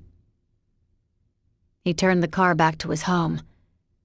It wasn't long until we were passing his house and slowing down to see what cars were parked at Nate's old home. None. Mark pulled the car over and parked in front. He leaned over, inspecting the house. There are curtains hung. I don't remember those. Someone's in there. I hit his shoulder. You go up there. Me? Why? Cradling his shoulder, he scowled at me. Stop hurting me. First the door, now your fist. What's next? Your car if you don't go up there. No way. I've heard about Helen Malborn, and she sounds scary as hell. My mom hates her. Melinda went up a few more notches in my book. You go. If they're in there, then they're avoiding me. They're not avoiding you, and she won't lie to you. She'd thrive on lying to me. He grumbled, but got out of the car. As he rounded to my side, he hissed at me before heading up the sidewalk. You so owe me for this. Yeah, go. I waved him off. He sent me one last glare before the transformation came over him. It was the same with Logan. The head went up, the shoulders rolled back. A confident aura emanated from him. But Mark's strut wasn't as cocky. He was also nicer than Logan. As he knocked on the door, he didn't have to wait long. The door opened and he went inside. While he was in there, the knot in my stomach reproduced and birthed triplets. They were like rabbits. Those produced even more, and there were too many inside of me. I couldn't handle it. He was gone for a minute, but my hand was reaching for the door handle. Screw it. Helen and I could go another round. I was forcing my way in there, and I was going to demand some answers. Even if Mason and Logan weren't there, she'd know where they were. They were nice like that. They tried to keep their mom in the loop. Mason said one time that she hadn't fucked them over. She didn't deserve the freeze-out that James often got. My hand tightened around the door handle, and I pulled on it. It opened. Taking a deep breath, I made the decision. I was going in. Mark came out. I wasn't going in. The door clicked shut and I waited as he jogged to the car, his trademark carefree grin on his face. As he got inside, I said, "You're perpetually happy." He paused, but shrugged and got inside. Shutting the door, he started the engine and wiggled his eyebrows at me. She suggested Manny's. She said they like to eat there since their girlfriend works there. I wanted to curse. No, I did curse. Mark! What? He was turning onto the street again. They weren't there? Nope. What'd you say to her? That I was looking for them. He cast me a sidelong look. Why, did I mess up? No. I sighed. I knew they weren't there either. What about Nate Monson? He's still recuperating at his house, right? Maybe they're there.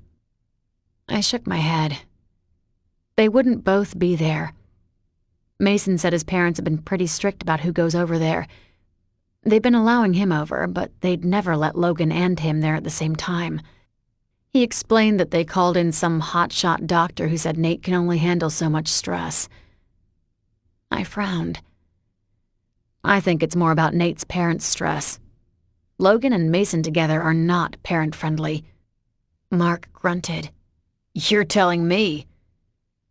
He paused for a beat. I'm surprised they follow the rules at Nate's house. I doubt they do. I doubt even Nate does, but it doesn't matter. Mason and Logan are avoiding me. Even if I go over there, he'll cover for them. So we go to Manny's. I nodded. It was the why not moment. They hadn't been arrested. They weren't at the hotel. I didn't think they were at Helen's. If they were, they would have called Mark's phone by now to see if something was wrong with me. Nate would never tell me if he knew anything. There was no way they were at James's. I had no more places to try. Plan B. Heather. That meant Manny's. When we got there, my friend wasn't there, but Mark's were. He headed to their table, and I headed to Heather's house. It was another no-go for me. Brandon answered the door. He and Heather had been banned from the diner and bar for the entire weekend. Their dad didn't want them working as much as they had been. So Heather was at Channing's. I asked where his home was, and Brandon laughed. He shook his head. No way am I giving you those directions. It's too close to the Purdue house. No way, Sam. My sister would skin me alive if you got hurt somehow. He eyed my face. And you've been hurt enough. It was official. I had no one now. As I began to turn away, Brandon stopped me. Hey, wait! He disappeared inside, and my hope flared for 1 second. He came back with her phone. If you see her, here's her phone. She left it and it keeps beeping every damn minute. It's password protected and I can't get in there to turn off the alerts or the volume. I had no words. Those alerts were from me. Okay. Thanks, Brandon. Yeah, I'm sorry. But I'm sure you'll see her at the street dance tonight. My heart paused. I'd been heading back down the porch, but stopped in my tracks. What? The street dance. Aren't you going? No. Thump. What is it? My heart began picking up speed. Thump, thump. He frowned at me. It's the district weekend, right? Yeah. Thump, thump, thump, thump. Whatever he was about to say, I knew they'd be there. All of them would be there. My heart was racing. He continued to frown at me, scratching his head. It should be in Rousseau tonight. All 3 towns go. You've never heard about it? No. Please tell me. Please, please, please. Oh, that's weird. I thought Mason would have told you. He's been going forever. It's in Rousseau? His eyes lit up. Maybe you shouldn't go. That's probably why no one said anything. Yeah, don't go. Forget I said anything. But if you go, you didn't hear about it from me. I know about the party last night in Frisco. You do? A relieved grin came over him. Oh, good. Yeah, all 3 towns host something over the weekend, but it's always the same thing. The first night, the party's in Frisco. Then Saturday night, the street dance is in Rousseau. They shut down one street, and a lot of people from their community go. I think it was originally meant for the town, but the district festival kinda took over. Then Sunday, Fallen Crest is a huge bonfire in the hills behind Quickies. He grinned. It can get crazy there, too. You've been there? Once. Has Heather? She hasn't in the past, but she and Channing have been tight this weekend, so I'm sure she will. He has to go. Most of his friends go, so Channing makes sure no one gets hurt. Or gets in a fight with the Purdue brothers. A party, a street dance, a bonfire. As I waved goodbye and went to get Mark, my heart was pounding against my ribcage. I had a location for the night. I was going to the street dance. There was no way I could stay away. I couldn't think about Mason's or Logan's absence. It was because of their plan. They were doing this to help me. They hadn't left me. There was no way. I wouldn't accept that. As I pushed through the side door and inside Manny's, I collected Mark. He was laughing with his friends, more people from Fallen Crest Academy that I didn't want to be around. I wasn't laughing. Gritting my teeth, I ignored all their looks. I pretended I didn't notice their stares or the mouths hanging open when they got a better look at my face. Yes, everyone, I had been attacked and beaten. The bruises were still with me, but I wasn't getting any more. None from them, and none from anyone else. It was why I needed answers from Mason. There was a reason for their absence. There had to be. Chapter 24. I went to the street dance alone. I never told Mark about it, and when he dropped me off at home, I reassured him that everything was fine. Everything was fine. I was going to make sure of it. Getting ready for the street dance was painful in the literal sense, but I chose a white camisole underneath a black sweater and black pants with little black ballet flats. All of it was easy to get into, and that had been my main objective. My next goal was makeup. More was applied than I normally wore, and I was proud of myself. Almost all of the bruises were hidden by the time I was finished. Then I swept my hair up into a high ponytail. My hair had grown longer, so it was past my shoulders now. If Heather had been there, she would have told me it looked sleek. I didn't care. I just needed to blend in.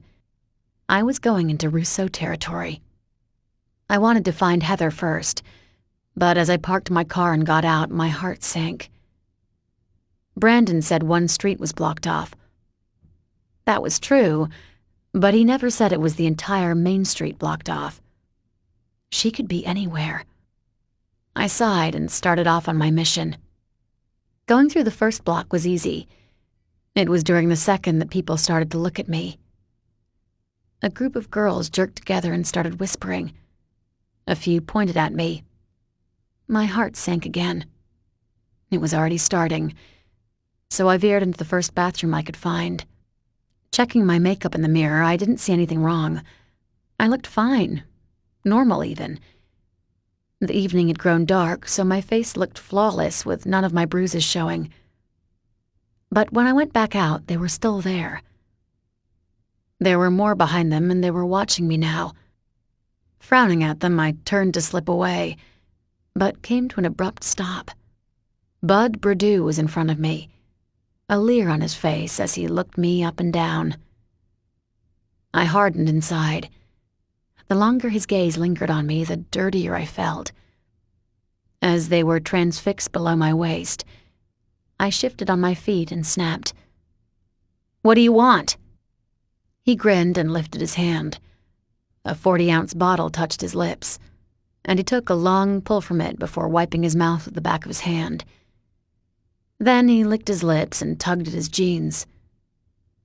They hung low on his waist, already baggy, but the top button was loose, so they sagged even more. I narrowed my eyes. He chuckled as he caught my reaction. Lifting a hand to his chest, he rubbed it through his white wife-beater. His flannel shirt hung open. The ends of it were frayed and ripped with holes in them. As his hand fell back down to his pants, his finger caught on the end and tore it some more. He seemed unaware that he ripped his shirt, or he just didn't care. My guess was both. I was getting tired of his silent leering. "What do you want?" Another deep chuckle came from him, and he pointed his beer at me. "You already said that." "Then answer the question." There was a collective gasp behind me, but I couldn't take my words back. I said it. It was done. Now I waited for the consequences. He started laughing. It was slight at first, but grew. As he kept going, he bent over and slapped at his knee. His beard jostled from the movement, and he cursed, but shook his head as more laughter escaped. It took another moment before his chuckles ceased enough so his hand had stopped shaking. As soon as he could, he finished the rest of his beer. When it was empty, he tossed it to the ground. His hand went back out and someone put a new one there. When he went to open it, he kept shaking his head, watching me at the same time. His shoulders jerked up as he started laughing again. I looked for a quick escape route, but there wasn't one. Everyone around us was watching. They had taken a step towards us and closed ranks. I had to wait. After another sip from his new beer, he burped. "You got a spine to you. I can see why he likes you." I stiffened. His gaze traveled over me again, stopping on my breasts. "You got a nice rack, too." Not too much. You're damn skinny, but you got enough for a good bounce. His tongue darted out and ran over his bottom lip before moving to the top one. It was in slow motion. I began to feel sick. Mm-hmm. He nodded, then took another long swallow. You're tight. His eyes went to below my waist. I bet you're real tight there, too. He's a lucky guy. I frowned, feeling disgusted aside. He thought Mason was a lucky guy. Too bad my brother caught you first. His brother? Bud. I turned around. Brett Berdew was behind me. He wore the same baggy jeans and ripped flannel shirt, but there was no leering. He was glowering, but not at me. He said again, Bud, back off. Bud snorted. He lifted his beer again, but he stumbled to the side. The beer fell from his hand to the ground and it sprayed everywhere, most of it on me. I jumped out of the way and slammed into Brett, but I didn't care at that moment. My ribs protested, and a searing pain sliced through me. Shit, I whispered to myself.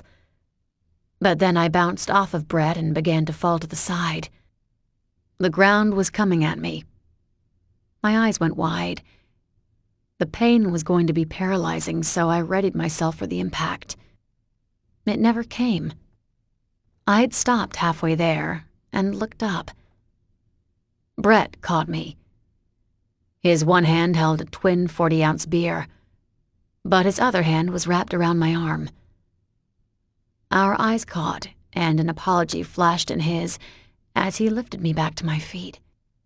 Thanks. I had no idea what else to say. He nodded. His gaze was lidded, but he looked over at his brother. You remember our talk? Bud rolled his eyes and waved him away. Yeah. Brett frowned. Tink? Another Goliath-sized guy spoke from behind the counter. Yeah. Give Bud another beer. He dropped his. Already? Bud growled. Fuck you both. I'm fine. I can get my own damn beer. He swung around, but almost clipped a girl in the head as he did. Taking a few extra steps, he regained his balance and shoved through the crowd. My heart was racing. It wasn't until he left that I gasped for breath. Brett touched my hand, stopping it from trembling. Come on. I followed him through the crowd and concentrated on slowing my heart. It was nearing combustion. It wanted to explode out of my chest. It wasn't until it had slowed a little when I realized that Brett was taking me somewhere away from the street dance. We turned down an alley and ducked into a side door where there was another party. There were people everywhere, and most clapped him on the shoulder as he went past. Girls called out hellos. But it was different than when I walked with Mason or Logan.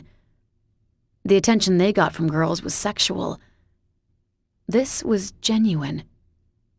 These people actually liked Brett Berdew. He went to a back hallway. Only a few others were there, and he moved around them. Hey, man, another said. Buddy! Brett gave each a nod, but pressed forward until he got to the last door. Where the hell was he taking me? Then I found out. The last door opened to a back room. Couches were pushed against the walls, lining the whole room. The bar was set up against the side, and a couple small tables were in the middle. A few people were around them, playing a card game. A large pile of money was in the middle, and everyone looked up as we entered. Brett jerked his hand to the door. Move the game somewhere else. I expected protests, but there were none. The room was silent as everyone got up and collected their cards. The dealer took the money and the rest of the chips. They filed past us, taking their chairs with them. They literally moved their game somewhere else, I noted. Holy hell. Was I supposed to be scared? Was he going to hurt me? Yeah. Yeah? There were green couches. There was a blue one. The bar had mosaic tiles on the bottom. The stools were encased in metal. You're scared of me, aren't you? Oh, dear God. I tore my gaze from the stools to him and gulped. I wasn't expecting that from him. It sounded like raw honesty. I stopped beating around the bush. Can you blame me? I'm not going to hurt you. He went behind the bar and reached for 2 glasses. I asked you out, remember? As he began filling the 2 shot glasses with rum, I moved closer. Do you know who I am? He finished pouring and put the bottle to the side, then lifted his hooded eyes back to me. I know you were dating Mason Cade. That was a nice surprise when I put it together. He paused, frowning at me. Are you still dating him? I had no idea what to say. He added, Because he's been having another girl all over him. Did you know about that? The air left me and I sagged forward. My heart dropped to the bottom of my feet, and new pain sliced through me. Hearing Mason's plan and knowing Kate would think she was his girlfriend was different from hearing it was happening, and hearing it from Mason's enemy. I couldn't answer him. I felt rubbed raw from the inside out. His tone didn't soften, it hardened. I asked around. It's that same bitch that beat you up. Yeah. And he's letting her crawl all over him. He tossed you aside? For her? The threat of violence was swimming in his depths. He tossed the shot down his throat and refilled it again.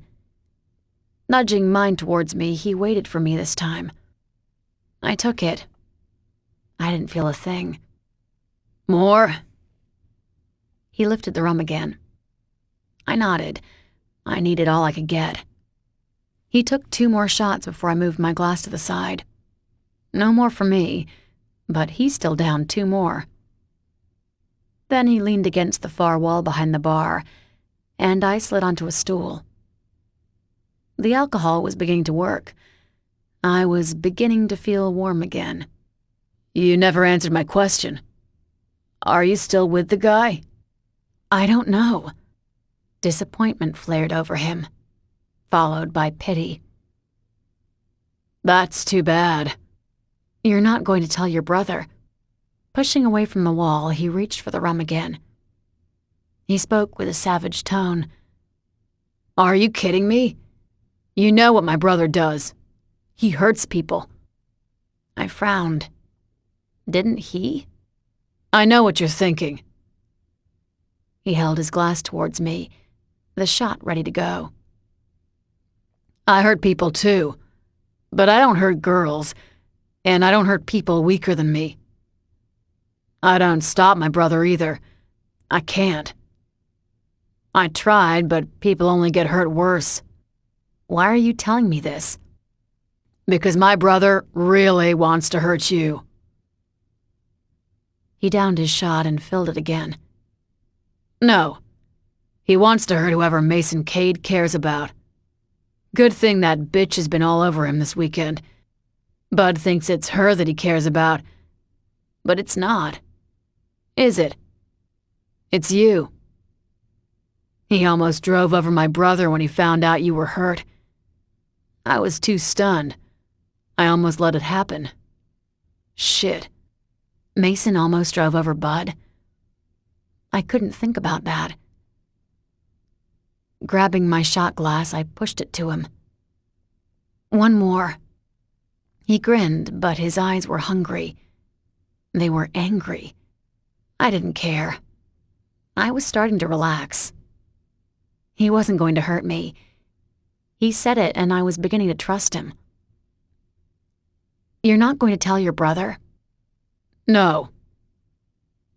He set the bottle down. It landed with a thud, and he held onto it for a second. His head hung down. I waited. The moment grew tense suddenly. Then he lifted his head again. His eyes were so haunted. "I'm going to let my brother do what he wants to. I know what Cade's doing with that whore that hurt you. It's fucking genius. It's cold, too." He pinned me down with his gaze. I glanced away. For some reason, I didn't want to see what he was thinking. "You don't know, do you?" His tone softened. "Or you don't want to know." I swallowed over a knot. It felt like glue, and it wouldn't go away. "That's it. You don't want to know." "Why do you care?" I snapped at him. I was stretched too thin. My need to keep control was beginning to unravel. "Why do you even give a damn?" "Because of you." I stopped. There was that raw honesty again, and I felt ashamed. "Why?" "Because you don't deserve what Bud's going to do to that girl. That's why." "You're lying to your brother. You're lying about Mason. I'm supposed to believe you're doing it for me? You asked me out once. You don't know me." He let out a deep breath. His hand gripped the bottle tighter, and he shrugged. But he wouldn't look me in the eyes anymore. His went back down. "I know 2 things. I can't stop my brother. He's obsessed with hurting Cade's girlfriend, and he won't stop until he does. The other thing I know is that it can't be you. You're a good person. There aren't many around anymore." Then I damned us both. "Thanks." He looked up now, and our gazes locked. "But you're wrong," I said. "I'm starting to figure it out." "Don't." He rushed out. "Stop thinking and go back home. You'll be safer, and the regret won't eat at you then." I shook my head. "You're too late." It was rising in me, and it was going to eat at my soul. I felt the darkness closing in. "Brett!" Someone called from the hallway. "They're here!" "Yeah." The door opened. I expected more of his friends, and I waited. They'd come in, or he would tell them to leave. I wasn't expecting to hear my name in a gasp. "Sam!" I whipped around. Heather was frozen in place. Her mouth hung open and her eyes were wide. But they darted past my shoulder and grew in size. Channing came around her. He was less surprised and waved at me. Then he nodded to Brett. "Thanks, man." "Sam!" Heather choked out again. She jerked out of her frozen state. "You're okay?" Brett was behind me, so I couldn't see him, but I heard a small growl come from him. Channing laughed and urged Heather back out the door. "Thanks for letting us know. We'll take it from here. Don't let her back here." "No problem. We won't." Channing pushed Heather the rest of the way into the hallway and came back inside. He held a hand to me. "Sam?" Glancing at Brett again, I didn't know what to say. I wanted to see Mason. It was why I came. "Sam." Brett jerked his head towards the door. "Go." I took a deep breath. I was going. There it was. I surrendered to a battle inside of me that I didn't know was going on. There were things at play that I didn't understand. He insinuated the same thing. Go back home. The regret won't eat at you then. His statement haunted me, even as I took 2 steps backwards, and Channing grabbed my arm. I was pulled into the hallway and hurried out of there. Heather wrapped an arm around my shoulders. Her hand went to the top of my head, and she applied enough pressure to force my head down. I was swept out of there, down a back alley and away. Salute! I jumped as Bud's voice ripped through the air. Heather cursed under her breath, and our pace quickened. He yelled out another cheer, and as we kept going, his voice got quieter. It wasn't until we had covered 3 more blocks that we slowed down. I knew the second we passed into friendly territory. Heather dropped her hand from my head, and she let out a deep, "Thank God." My head went up and I saw a lot of Fallen Crest people, but it was the same reaction as before. All eyes rested on me. As Channing led us further down the street, the word had spread. They knew we were coming. One by one, they turned to watch us. I felt their gazes before we went past them, and I continued to feel their gaze on our backs. Where are we going? Heather's hand tightened on the top of my arm. She pressed into me, and I knew I was supposed to shut up. When we got to a back parking lot, her arm dropped from me and she moved away. Channing cut across the lot. A group of trucks were in the back. The tailgates had been lowered so people sat on top of them. Lounge chairs were set up in a circle and coolers were spread all over. A guy reached down into one and pulled out a beer. "What are you doing here?"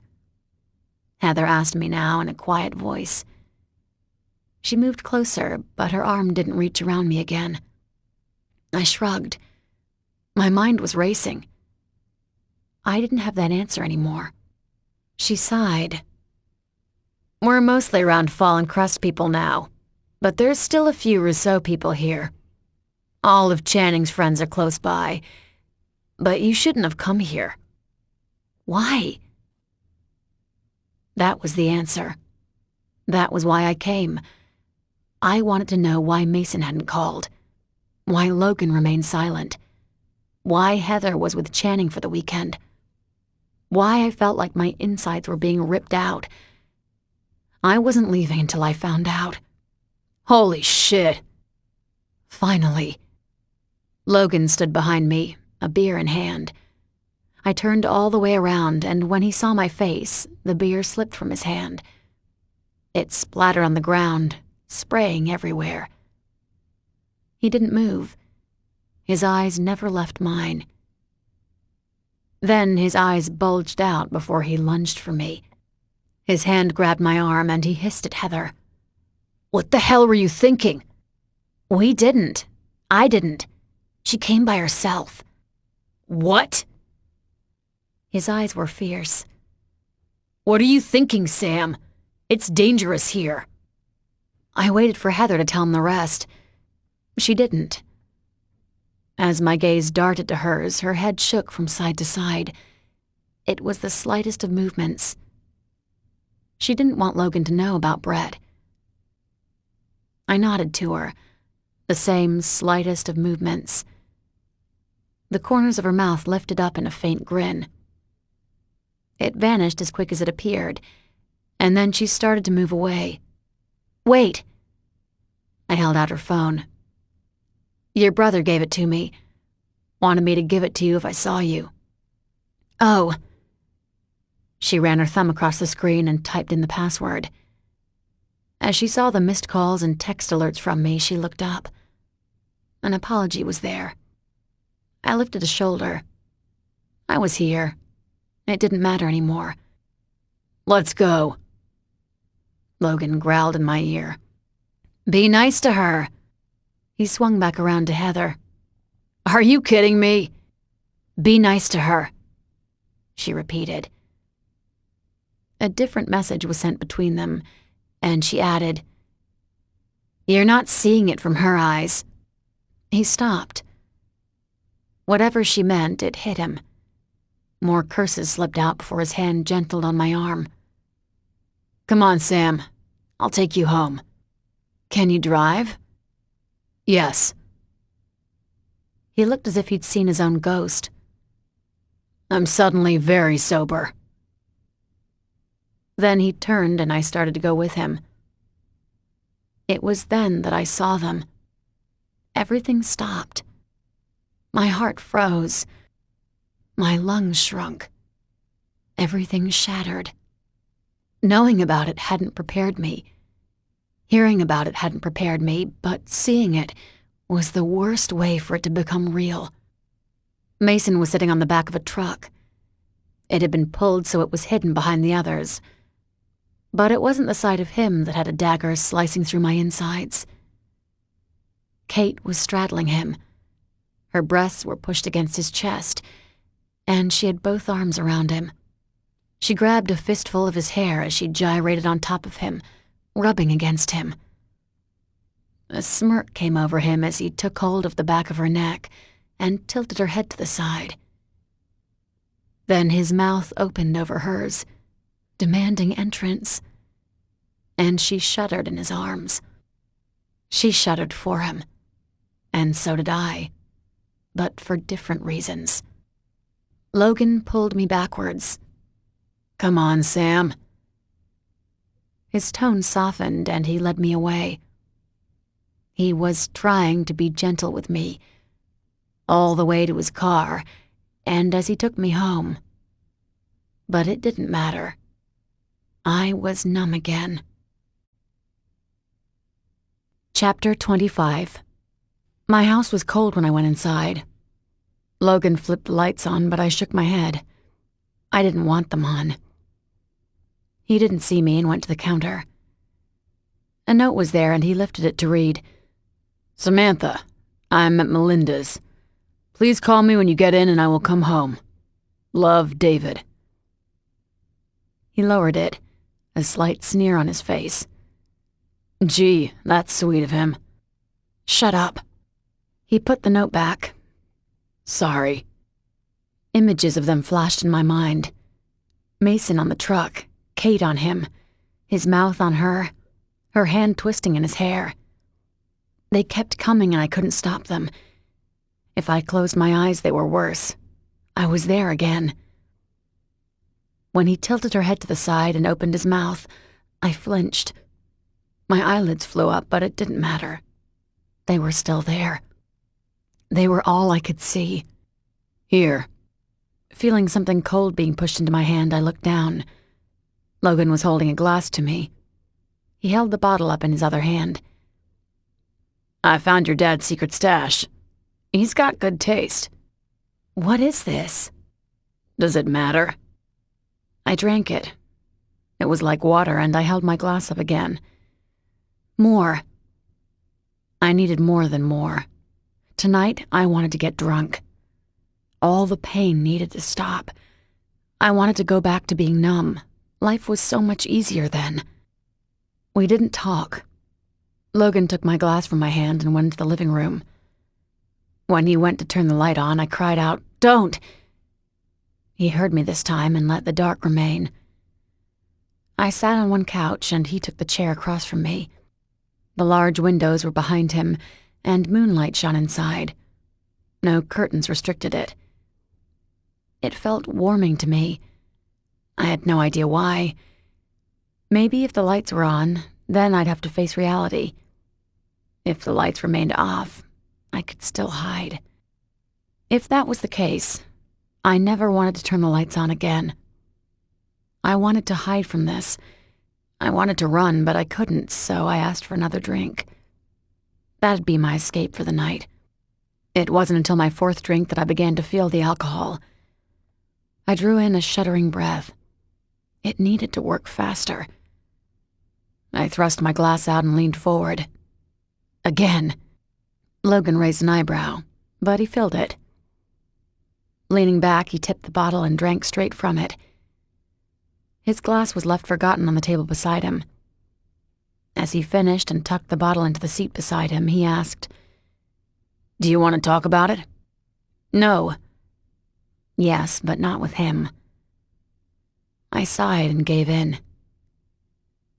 "Did he fuck her?" "Not that I know." "What do you know?"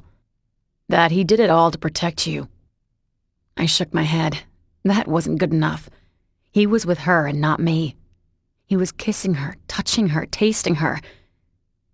My stomach rolled over and pain flooded back in. I couldn't get the images out of my head. Sam. Logan leaned forward. Resting his arms on his legs, he dipped his head down and waited. I shook my head again. He didn't look away. I waved my hand at him instead. Still nothing. He gave me a faint grin. I'm not going anywhere. You did. I choked out. You both did. You left me. That was for you. It wasn't. It so wasn't. They did that for them. You could have texted me or called. You ignored my calls. I was left out of the loop. Didn't they get that? No, Mason wasn't there. Didn't Logan get it? There was complete silence from them and no warning that it was going to happen.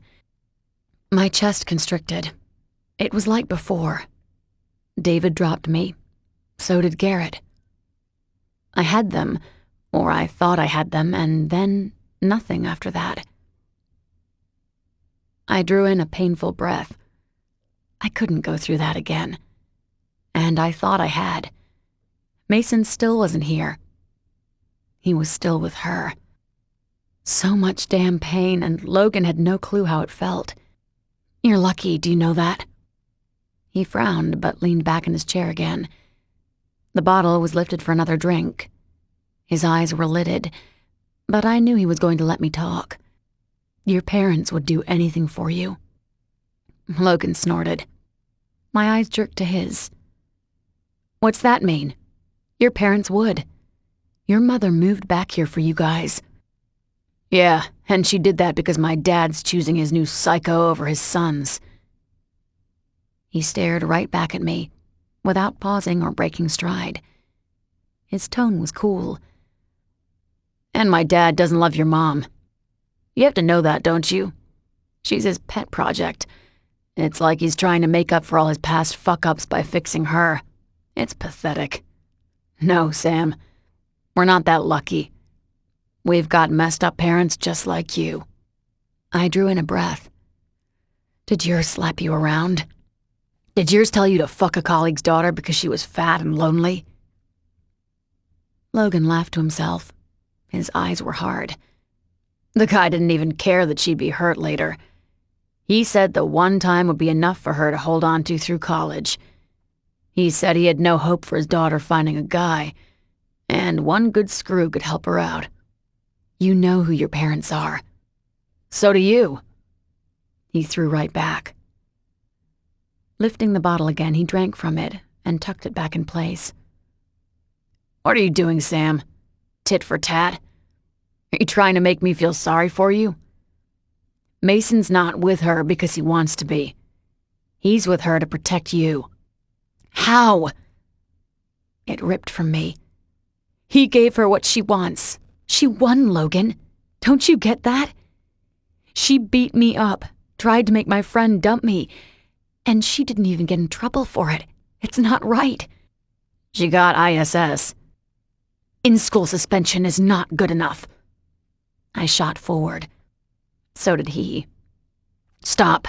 Your ribs, Sam. I'm too drunk to feel it. But not drunk enough to stop the other pain. Those images kept flooding in. I couldn't get rid of them. Why didn't she get in more trouble? Why wasn't she arrested? She should have been arrested. Logan sighed. You want the truth. It was my turn to snort. It's all I've ever wanted. No one tells the truth anymore. Kate's uncle is a cop. That's why she didn't get arrested. When Principal Green was going to expel her, he got a visit from her uncle and some of his buddies. They twisted his arm so she only got in-school suspension, and he can't let the ringleader off and expel the other 3. So, all 4 got ISS. That's bullshit. Yeah. He didn't hide from it.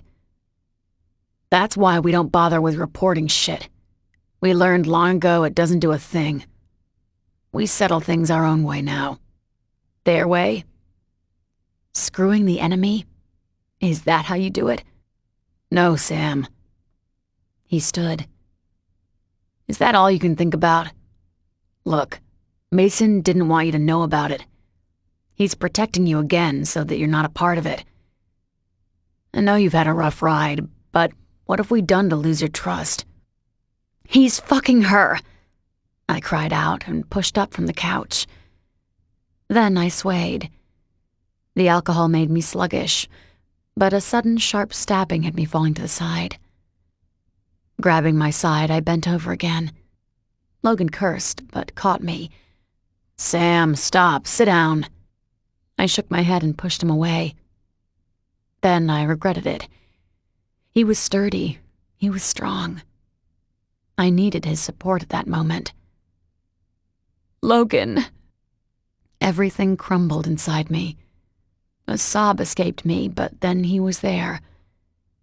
He sat on the couch beside me and pulled me into him. A hand went to my head, pushing it down to his chest. But then it didn't matter. I was clinging to him as more and more tears racked through me. The image of Mason with her wouldn't stop. It repeated over and over. Logan! Shh. He began running a hand down my back and smoothing down my hair. You can cry, Sam. You can always cry. You just can't let it stop you from fighting. That's the only thing. He was touching her. He was kissing her. I couldn't think about it. Shaking my head against Logan's shoulder, I clutched his shirt even tighter and pressed into him.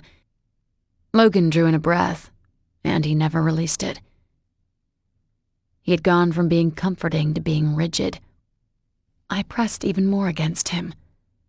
Mason was still touching her in my mind. Her hand gripped his hair, and she was moving over his lap in a seductive rhythm. A growl burst from me. I hated it. I hated her. Logan. I shuddered against him. Sam. His voice broke and he quieted.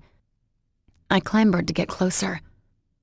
Lifting my legs onto the couch, I kneeled beside him, pressing into the couch so I was almost on his lap.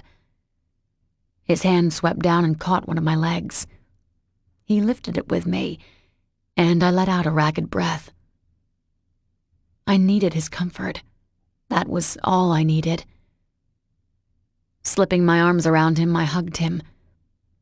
My cheek went to his shoulder, and my eyes closed. Sam, he murmured again. His hand began rubbing on my thigh where he gripped me. You need to stop. Your ribs can't take this. He was right. I tried to get closer to him. You're going to fracture them again. I was, but Mason was still touching her. His lips were on hers. He wanted to slip inside of her, and she let him. She savored it, I could tell. That was my place. She had replaced me. Logan, I whispered now.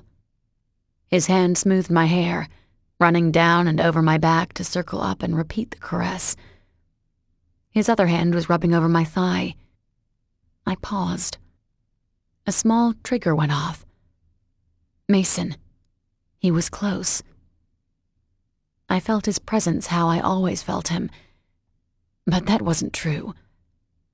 It was in my mind. He was with her, kissing her, stroking her.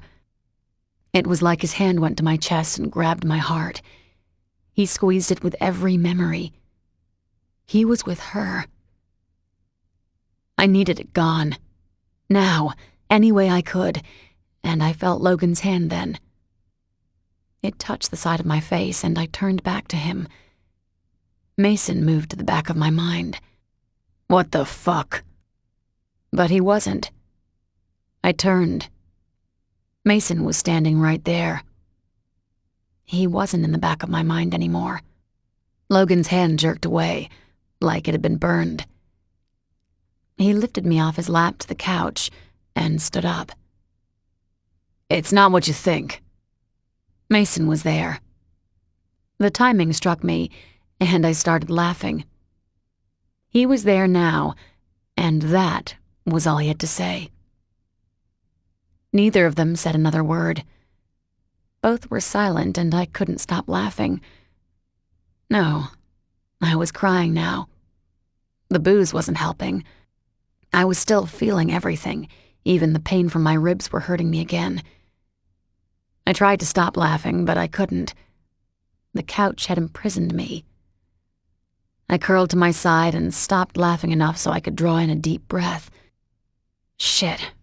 My ribs were really hurting. Is she drunk? Mason asked now. That struck me as even more hilarious. High-pitched laughter pealed from me. Then I began giggling in between, alternating between the two with a sniffle every now and then. Nope. I sobbed now. More laughter, giggle, sobbing. I couldn't stop. Logan's voice lowered.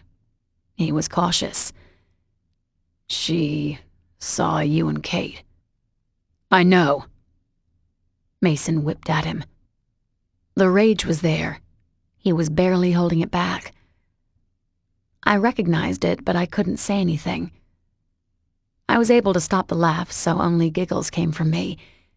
But then I realized I didn't want to stop. It would hurt again once I did. He'd been touching her. Sam. I held out a hand to stop him and buried my head into the couch. It muffled some of my hysteria. What the hell did you do to her? He growled. Logan snapped back. What do you think? She saw you with Kate. I told her. She saw you, Mason. You're ready to beat me up because I was comforting her. You were making out with another girl. Put two and two together. I am. You're not. She's hurting, like a lot. And not just from seeing you and Kate. She's drunk as hell, but her ribs have got to be killing her. Mason cursed. My laughter had subsided to soft chuckles now, but I still couldn't stop them. So much damn pain was slicing through me.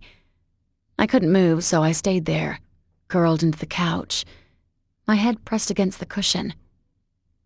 It hid the tears that I couldn't stop either. I was a mess. But they were there, both of them. This is what I wanted. I needed to know they would come back. Someone sat beside me and the couch shifted underneath me. Another burst of fresh pain went through me. This time it was like a knife had been stuck deep into me. It was pulled back out and back in, over and over. I'm sorry, Sam. Mason touched my arm now. It was so gentle, so tender. It brought a new wave of tears. He tugged on me. Be gentle with her. Can you leave us alone? He wanted to talk to me, but I couldn't talk to him now. What had I done? No. What had I been about to do? Another image of Kate straddling him flared again, and I stopped crying. Sam, he murmured again as a door shut somewhere in the house. His arm slid underneath me on the couch, and I was lifted in the air a moment later. I froze. He was going to jar everything again, but he didn't. He moved me in the exact position I was in. No new pain went through me. Then I was lifted to his lap instead. It felt wrong. All of this was wrong. Gritting my teeth, I pushed past the pain and stood from him. Sam. He stood with me. No. Yes. No. Everything was muddled in my head, but he touched another girl. That wasn't okay with me. You shouldn't have done that. Sam. He reached for me again. Slapping his hand down, I seethed. You shouldn't have. You fucked her. I didn't. You did. He must have. That was how she was kissing him, as if they had... I didn't, I swear. The disgust was clear in his voice. I only touched her when Rousseau people were around. I had to, Sam. I had to do it. It saved you and it hurt her. It will. I didn't cheat on you. You were kissing her. Because I had to. He ground out. I had to, don't you see that? He had to know about her. He was looking for you the whole time. It was only a matter of time before your name was slipped. I couldn't let him hurt you. I couldn't. I stopped to breathe. One moment, that was all I needed. My head was pounding. A stabbing pain kept overwhelming me over and over again. I held a hand out for him to stop. I needed another moment. Sam, he choked out. Stop. I can't. Please. No. No. Mason. It left me in a whimper. He went away for only one night and day. That was all it took for me to become a mess, for my world to crumble. I swung my gaze to the couch. I'd been there before with... I shook my head. Standing there, I was hurting, and all I wanted was to be in his arms. I wanted all of it to go away, but it wouldn't. I shook my head. It wouldn't. I knew too much. What's he going to do to her? I don't know. Couldn't you stop him some other way? Not Bud Perdue. He hates me, Sam. He's going to hurt me the worst way he could, and that's through you. Do you see what I was doing now? He wanted my girlfriend, so I gave him a girlfriend. I spent an entire week with her touching me. But it wasn't until last night that I kissed her. I swear. He had to be there, and he needed to see us tonight, too. Is it going to be enough? He lifted his hands in a helpless gesture. I hope. Once Bud sees something for his own eyes, he doesn't go against it. He won't trust what other people tell him.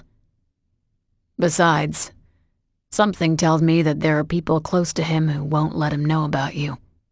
I felt the extra kick behind his words. He knew. Brett. Yeah. He bit out. Hopelessness hit me hard then.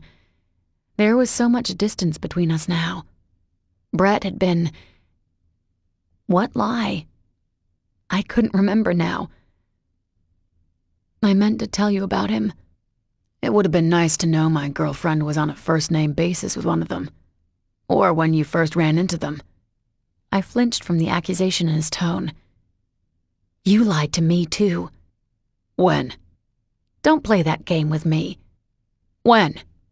I told you what I was doing with Kate. With Logan! I cried out. My heart started pounding again. It was racing. You lied to me about Tate, and why you stopped giving a crap if they hooked up or not. Why, Mason? Why? Because he wants to screw with her. He threw back. His green eyes were heated, but he was holding back. That wasn't why. I jerked my head in a nod, but began looking for that bottle again. You just lied to me. Again. What are you talking about? It wasn't in the chair. I rounded to the couch and felt under the cushions. What are you looking for? Alcohol. You don't drink that much. A harsh laugh ripped from me. I do tonight. I'm going to keep drinking a whole shitload tonight. My insides were churning, and the hysteria was starting to rise again. Sam. I stopped. His voice broke, and I heard his defeat in my name. I turned from the couch. My heart paused, and my breath held. He had fallen against the wall and was leaning against it now. His green eyes were stricken as he hunched forward. Whatever tension that was between us was gone. I didn't speak. I didn't dare. I felt something coming. It was the old Mason, before the lies got between us. I felt him coming back, and I wanted it so badly. I wanted him so badly. Please." He slid down the wall to the floor and sat there. His eyes never left me. They were usually so intense and powerful. They could pierce through all my walls.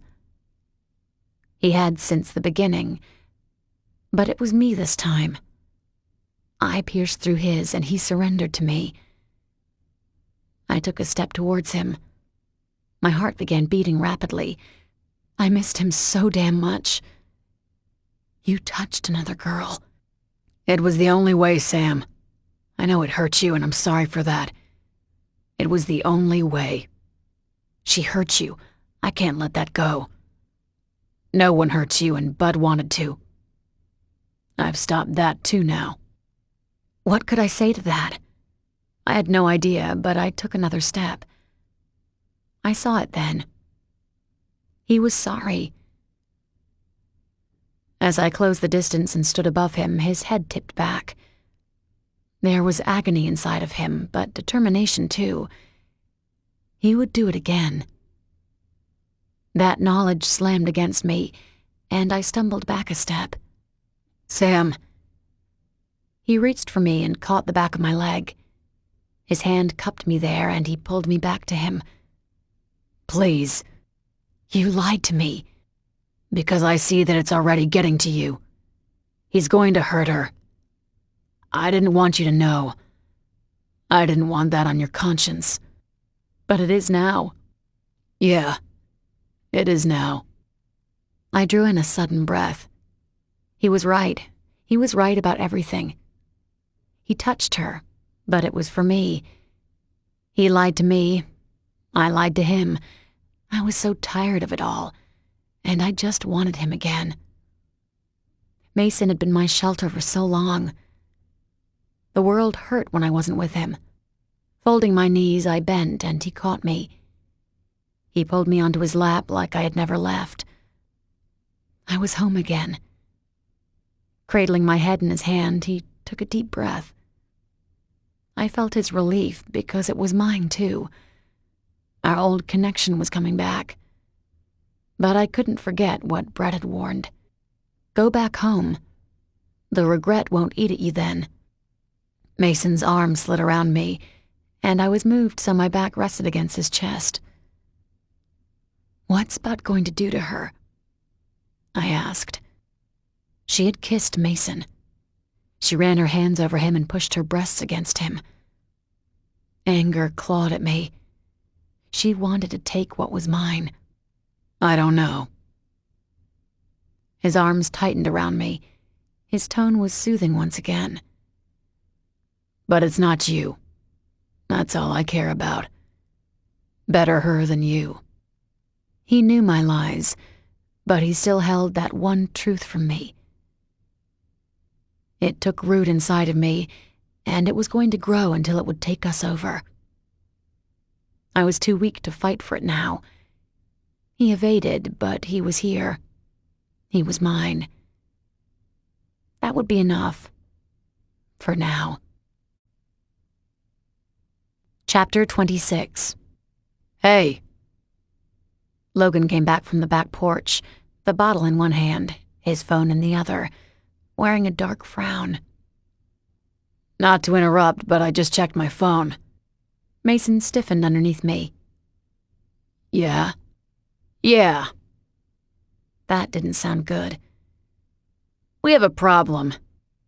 Of course we did. "Just say it, Logan. Stop beating around the bush." "Tate called me. Actually." He lifted the phone as if we could see her calls. "She called me 10 times and texted another 7 times. Mason stiffened underneath me. He leaned his head back against the wall. "What about?" Logan." "Okay." His shoulders lifted when he sucked in a deep breath. "So, when you shooed me out of Sam's room when she was in the hospital, I wasn't thinking clear, and I needed to get my mind off things. Spill it." "Yeah." The hand with his phone went to his hair, and he grabbed onto some of his locks, pulling at them so they stuck up. His other hand tightened around the bottle. His shirt rode up, exposing the waistband of his boxers. His jeans slipped down an inch, but Logan wasn't aware. He shook his head. I forgot all about it. He stopped again, seriously. Yeah, so I went to Tate's that night, and we were in the living room. No one else was there. There was a time when she went to the bathroom and I was looking through her magazines. Logan, tell us what happened. His hand dropped from his hair. They have a videotape of Tate giving me a blowjob. What? I began to giggle again. This night couldn't get any worse. Like I said. Logan's head went down. His shoulders drooped. I can't believe this. I wasn't thinking that night. Now Tate's freaking out. She thought I covered the camcorder. She never knew where it was, and I stopped caring. I thought it would have ran out of batteries, but I guess they fixed that somehow. How'd they get the camcorder back? Logan groaned. Mason cursed. Just tell us. It's because of you. His hand jerked up and gestured to Mason. Tate was freaking out because she thought you and Kate were tight again. She said they came over this afternoon to get ready for the street dance together. She let them in. She figured if they were tight with us again, she didn't want to be on Kate's shit list anymore. More curses spewed from Mason. He was like cement underneath me. Lifting a hand to his chest, I felt his heartbeat going off like a stampede. His eyes caught and held mine, but I couldn't share in his misery. They got Tate giving Logan a blowjob. That was karma. He explained the misery. I have to kiss Tate's ass again and get all those copies from her. Yeah. Logan came into the room and collapsed down on the couch. His elbows went to his knees and he leaned forward. The bottle and phone were left on the cushion beside him, and he covered his face with his hands. They slid into his hair again, and he tugged once more on his strands. This blows. Literally. I snorted at the joke, but stopped. Neither of them were amused. Another curse sounded from Mason, and then he asked, What do they want from Tate? Huh? Logan glanced back up. His eyes were glazed over, and I wondered how full that bottle had been in the beginning. There were only a few droplets left inside. Tate. Oh, yeah, she needs to find out where Sam's living now. Guess you weren't too sharing with Kate over the week, huh? Are you kidding me? She's still looking to fuck Sam over? I'm sure Kate thinks she has free reign since the two of you are hooking back up again. Probably hopes you won't find out until after she finishes whatever she has planned. That's what I'd do. He caught the glare from Mason and corrected. At least that's what she thinks, that you two are good. Not that you are, not from your side, but whatever. She's a hateful bitch. Let's go blast her. I've had enough dealing with them all week. Mason groaned as his hand curved on the inside of my thigh. His finger rubbed between my legs in a smooth motion as he started to lift me back to my feet. I gave him a lopsided grin when he stood next to me, and his hands found my waist once again. I was still drunk. A bit. He shook his head, but the corners of his mouth curved up. Pressing his lips to my forehead and then to my lips, he whispered at the same time, I love you. You need to know that. I did. As they headed off and I stayed back, I continued to know that. Then I grabbed my phone and dialed Mark's number. When he answered, out of breath, I told him, You need to come pick me up again. What? Come on. You said you'd help. He grew quiet, then groaned. Fine, be there in a little bit. I'm in the... He hesitated. Middle of something. Again? Someone screeched in the background. It was a screech that I recognized, and I couldn't hold back a smirk. Cass? Really? Yeah, he grumbled. Hold on, I'm getting clothes on. You're at your dad's? Yeah. All right, see you in a few. Yes. I knew Mason loved me. Yes, I knew he was doing all of this to protect me. But I wasn't a sucker. I was going to be at that confrontation. Nothing was going to stop me from being there with front row tickets. When Mark pulled into the driveway 20 minutes later, I was glad that I hadn't changed out of my clothes or washed my makeup off. He gave me a quick perusal and nodded in approval. Can't see the bruises anymore, but you smell like booze. My day was complete. Thanks. Just what every girl wants to hear. He grinned. Where to, boss? Where would Kate and her friends be?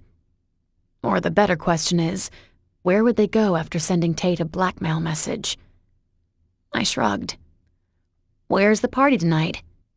Ethan Fisher's having a big one. Isn't there supposed to be a bonfire tonight? That's a no-go. The only way back there is next to Quickies, and they shut it down. I guess the clerk keeps getting beat up by the Purdue brothers, so they've been banned. I heard police were even going to be there, and if the Purdues can't go, no one from Rousseau's going. Hence, he flashed his dimples at me. There's a public party at Fisher's. I was there earlier. It was perfect. That's where we're going. He didn't move.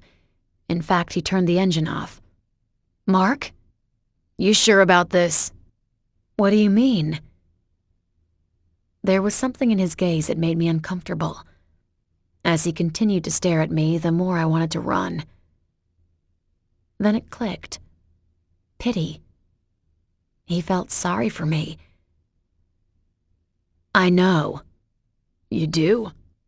About Kate and Mason? His eyes widened. I know. That's why I'm going. They weren't there before. Let's go, Mark. They were going to be there. She was going to be there. And so was I. I wasn't going to miss this for the world. Mason. They're late. I glanced at Logan as he checked his phone for the 4th time. We were waiting in my car, parked outside of Ethan's house, and I was tempted to punch my little brother. We've been here 5 minutes. Relax. You relax, Logan shot back. We need to get in there and get that video back from Kate. If it were Sam in it, you'd go steal the video from Kate's house. I wouldn't. You would too, and we both know it. You're not pissed about the damn video, and we both know it. Logan didn't comment on that. Not that I expected him to, but I rolled my eyes and sighed as I leaned back in my seat. 20 people were running around Ethan's front yard in rhythm to the bass from inside. Drunken idiots. The entire night had been fucked up. The hurt in Sam's eyes wasn't something I'd forget anytime soon, but I shoved that memory aside, for now. Finally, Logan pressed a button and his window went down. Ethan, Strauss, and Derek broke away from the crowd and crossed the street. A few from the front yard watched them, but no one followed. Yo, Ethan led the way around to Logan's side. He held onto the Escalade's top and leaned against it. What's the plan? Logan glanced at me. I leaned forward. You guys got all your things ready to go? Ethan looked to the other two and they all nodded. Looks like. That was the plan we hashed out at Nate's. I didn't know it was going down tonight. It is. Okay, sounds fine to me. A cruel grin came over him. I love butchering little shits. Derek snorted in laughter. Strauss nudged him out of the way, hitting his shoulder into Ethan's harder than necessary. Ouch, man! Strauss ignored him and addressed me. I thought you were waiting another day. This idiot, I pointed at Logan, got caught getting a blowjob on camcorder. Ethan and Derek burst out in laughter. Strauss grinned but reached inside and punched Logan's shoulder. Should I congratulate you or call you a moron? Derek snickered. Depends on who the girl is. A fresh burst of laughter came from Ethan. Did she deep-throat you? Could she? They kept laughing. Logan cursed and slammed his hand against the car door. Shut the fuck up. Shit. Derek straightened away from the vehicle. I thought this was a topic we could laugh about. You would be if it happened to one of us. You better run, Streeter, Logan threatened, his hand going to his door handle. I'm gonna beat your ass until... Enough. I stepped out and slammed my door. As I rounded to their side, I asked Ethan, Kate's inside? Not yet. You called her? Yeah, I told her to bring everything. You think she will? I shrugged, glancing at Logan from the corner of my eye. She knows I hate Tate. Derek snorted. And she thinks the two of you are tight again. Yeah. Strauss slapped his hand to Derek's chest and pushed him back a step. He moved in front of me. Kate stopped sniffing around us when she thought the two of you were good again. Is that going to be a problem? No. We just need proof she was coming around before that. We got that. Logan got out of the Escalade as I told Strauss, You and Derek stay up top. We'll do this downstairs. I cleared it out when I got your text, Ethan added. Good. I glanced at Logan. Where's Tate? He checked his phone. She's inside. I'll tell her to hide in a room downstairs for now. You know, Sam's probably headed here too. Everything was falling in place, except for that. As we started for the house, I told Strauss, Sam will figure out where we're at. She's got too many buddies from FCA here. Don't stop her, just let her through. We'll have Tate play interference when she gets into the basement. I didn't like it, but she was coming no matter what. And don't let anyone touch her.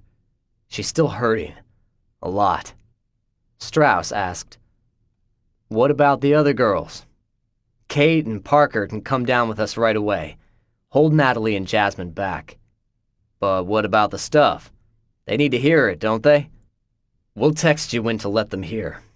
Ethan, give yours to Streeter. He can play it for Jasmine. Swapping phones, Ethan smirked at the other guy. Good luck with that. She's gonna go nuts on you. Derek paled but jerked around to me. What do we do then? He's right, they're both going to flip. Then let them through, Logan remarked. That's the whole plan, dumbass. When we crossed the street, people stopped what they were doing on the front lawn. A tackling game paused. Conversations halted. People looked up, but no one said a word as we walked past them. It was the same effect inside. The music continued playing, but the partying halted until we were downstairs. As we descended the stairs, I glanced around to find the best room, but Logan tapped my arm and pulled me into a corner. Ethan got the gesture to stay back, and he did. Tate came down the stairs a second later, but he pulled her over to him. Logan waited to make sure she wouldn't head to our corner. He lowered his voice then. What are you gonna do if Kate goes to Bordeaux? She's gonna get mad. She could tell him the truth about who Sam is. I shook my head. He was right. There was a chance. There's people in Bordeaux's camp that are covering for her.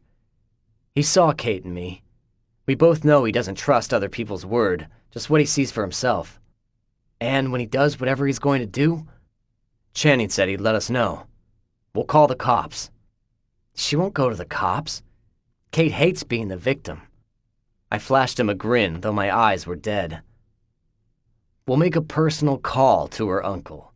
We both know how protective he's been. He's gonna hurt her bad. We're okay with that? Thinking about what Kate did to Sam and knowing it could happen again, but by Bud Bordeaux, reaffirmed everything for me. I didn't care what he did to her. I was too dead inside to care. He was going to hurt Sam. All we're doing is giving him a different target. You know that. Logan nodded with the same darkness coming over him. Okay. Okay. Yeah. Another look passed between us. An image of Sam in that hospital bed flashed in my mind. It haunted me. All the bruises, dried blood. How frail she looked in that bed would haunt me for the rest of my life. This was what I needed to do to make sure it didn't happen again. I headed to Ethan's rec room and went to the far wall. Logan filled Tijan on her part of the plan. She disappeared into a separate room. Then he came to stand beside me while Ethan took position next to the pool table in front of us. The door was left open, but it wasn't long until I heard Kate's voice. It was go time. Samantha. Cars were lined around the block, as well as the next block over. When he pulled into a back alley, there were a few hidden spots open behind Fisher's house. Cutting across the backyard, a lot of people waved at Mark. I recognized a few people from Academy spread out throughout the yard, but when we went up the back porch, the elite had taken their spots. From how they were sitting, with everyone beneath them, it looked like they were perched on their thrones, reigning over the lower class. All of them were there. Miranda was on Peter's lap. Amelia, Emily, even Adam was sitting with them. When I turned to go inside and make my way to the kitchen, Cassandra was pushing her way out. Both of her hands held cups of beer. A sneer came over her when she saw me. "You really need to get over this stepbrother thing. It makes you look like trash. But then again, you are trash. Does Adam know that you finally gave up your obsession with him? Or is it not public knowledge you're stalking Mark now?" Mark laughed from behind me. Cassandra sucked in her breath and her hand raised. I was waiting for it. It wouldn't be the first beer thrown at a party. Adam swooped in. His hand covered Cass's, and he took the cup from her. "Thanks, Cass. I owe you." "Yeah," she said, raking me up and down. "You sure do." Storming past me, she would have rammed her shoulder into mine, but Mark stepped right next to me. She would have ran right into him, but growled as she was forced to go around him instead. I waited. She rammed her shoulder into his. Mark's laugh was cut off, but then he started chuckling again. Turning to us, he rubbed at his shoulder. "The girl can hit. If she can do that with her shoulder, I'm excited to find out what else she can do in bed when she's angry." Adam frowned, but shook his head. "I said it before, and I'll say it again. Are you sure you know what you're doing? Screwing Cass? Dating Cass. Oh, come on, it's not like that. You will be. Before you know it, you will be." I was still wondering what happened with Amelia, but I caught a glimpse of Logan. He was walking past the kitchen door. "I have to go." "Sam," Adam started. His hand caught mine, but I shook him off. "I'm fine." "Sam." "I am." I reassured both of them before turning and following Logan. Kate walked past the kitchen door too. The rest of the Tommy princesses followed behind like ducklings, but there were too many people between us. I couldn't get to the living room fast enough. When I did, it was full of Fallen Crest Public people, but no Mason. All the people I wanted to see were nowhere to be seen. "Sam!" Jeff stood up from a couch. His arm had been around a girl, and he grabbed her hand, pulling her with him as he crossed to my corner. "What are you doing here?" A light bulb was flickering as I stared at his girl. She looked familiar. Wait. Adam. Basketball game. "Your name is Chris. I saw you at the basketball game last week." "Oh." A faint smile came over her lips. Her hand was pulled from Jeff's, and she wrapped her arms around her petite frame. "I didn't see you there." Jeff threw an arm around her shoulder and pulled her against his side. He announced to me, "She's friends with Jessica and Lydia, but I'm trying to make her see the error of her ways." He sent her a pointed glance. "Sam would know. They were best friends with her, and He flailed, closing his mouth. Never mind. So, you've met Chris, huh? Quinn's trying to court her too. She gasped, and her head jerked down. I gestured to the girl. You embarrassed her. Her shoulders stiffened, but she didn't correct me. Jeff's smile was blinding as he squeezed her again. It's like you 2.0, except I have a clean slate and I'm hoping without the Cade part. I can't hold up against your... He cringed. I need to stop talking tonight. Yeah, you do. Chris nudged him with her elbow. He laughed, squeezing her again. I sighed. Young love. Too bad you're going to get screwed over. It's inevitable. Jeff dropped his arm from her shoulders and they watched me with pity. I could detect that look from a mile away now. He asked, You okay, Sam? I tried getting my friends to help you, but they all said you were handling yourself fine. Yeah. I pointed to my face. It's not porcelain skin underneath all this makeup. I know. His mouth dipped down. I meant that I tried, you know. I told you at Nate's party that I'd try to get them to help. This conversation was going in a bad direction. He was talking like I had died, and I still had fight in me. I needed to find Kate. I had a whole lot more fight in me. Where'd they go? Who? I snorted. You're a bad actor, Jeff. You might have been able to lie to me before, but I'm smarter now, and I hang out with liars who are in the professional league. Tell me where they went. Sam, don't do this. He reached for me. My arm swung away from him. Don't. It's not going to end well. We heard about it. Where are they? She's been all over him this week. Even if it's not over between you two, it's... He hesitated. It's over, Sam. He's back with her. I was getting really sick and tired of hearing this.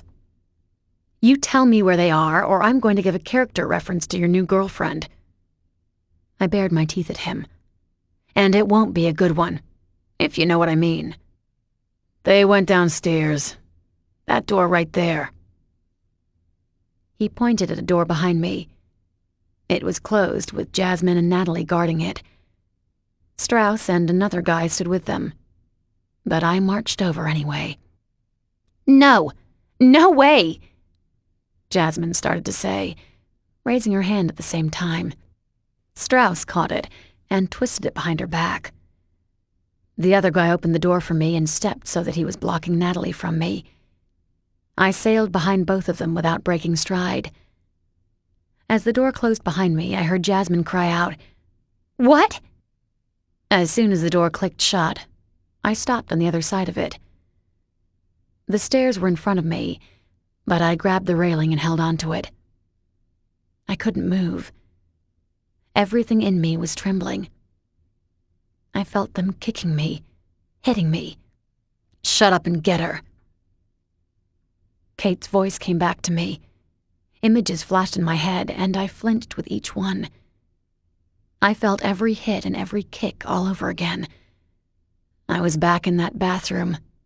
It was dark, like it is now. They were coming for me. Hey! I cried out, shooting my hand out. They wouldn't hurt me. Not again. Bitch! Someone hissed at me. My eyelids flew open. When had they closed? My hands jerked up, ready for an attack. It never came, and I was staring at Tate. She was pressed against the far wall, rubbing at her throat. She cursed at me. You hit me. That hurt. Oh. We stared at each other, and no one said a word. She snorted then. Of course you're not going to apologize. Waves of anxiety were still crashing over me, but I wouldn't have even if I was fine. She knew it.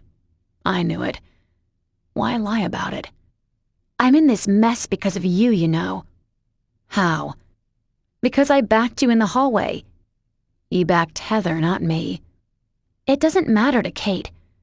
Once someone crosses her, she doesn't let it go. So, thanks for this.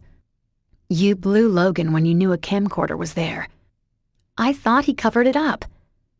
We don't make noises when we do things like that. Why in there, then? She shrugged. I don't know. He looked stressed. I was giving him a treat. A bitter laugh came from me. I don't get you two. You guys just hook up now? There's no feelings anymore? She smirked. Wouldn't you like to know? My smile matched my tone. Brittle. Just don't screw him over again. Hard to hurt someone who doesn't give a flying fuck about you anymore. I paused. As she started down the stairs, she added, and he doesn't, you know. What? Give a flying fuck about you? Care about me like that? We're friends. Only friends. I followed her to the bottom, but no one was around. You didn't come back to be friends with him. No. She jerked her head to the right. They're down there. Logan said you'd be coming, so I came to get you. They need to get the tape first. You didn't come back to be friends with him. I pressed. I didn't. You're right. My parents shipped me out here, so I thought it was my second chance. She skimmed me up and down. Her top lip curved up in a sneer. It didn't take me long to catch on that I was wasting my time. Pausing outside a door, she reached for the door handle, but stopped. You ready for this? Logan told me a little of what they've been planning. It's going to be brutal. Besides setting her up for Brett Perdue. What? Nothing. Okay. Showtime. She flashed me a grin and opened the door. I held back. Mason had more planned? Then I heard Kate's shrill voice. What is that whore doing here? Chapter 27. Mason. Kate had dressed for me. Her jeans were ripped in the crotch area. She'd worn them before, always with a skimpy thong underneath. Kate thought they turned me on, but they didn't. They never had. Those jeans were her signal that she was down for anything. I knew I could have her any way I wanted, and some of those times I'd take her up on the offer. That was all Kate had been to me. I had an itch, and I used her to scratch it. I regretted it now. She came in with no question, no regret, no doubt, and she came straight for me. I didn't do a thing. Someone normal would have reacted. She was coming into a trap for slaughter, but I wasn't normal. She was going to touch me, and I wanted to shove her away. I didn't do that either. She ran her fingers over my chest. The tips of them trailed down to the front of my pants, and she rubbed there. I turned it off. This was Sam touching me. This was Sam in front of me, pressing against me. I did what I had done all week. I pretended. You have a present for me? I do. Excitement lit up her face, and she held up the camcorder. I took it from her and saw she had the video ready for me to watch. There was no sound, just an image of Logan on the couch and Tate kneeling before him. His eyes were closed as he leaned back on the couch. His hand was tangled in her hair as her head moved, sucking on him. I passed the camcorder to Logan. Hey... Kate stopped herself. There it was. Doubt. I caught it, and it was the first time it showed all week. Then she stopped, and it was shoved aside. Desperation flared for a moment before blind trust came back over her. She gave it so readily to me.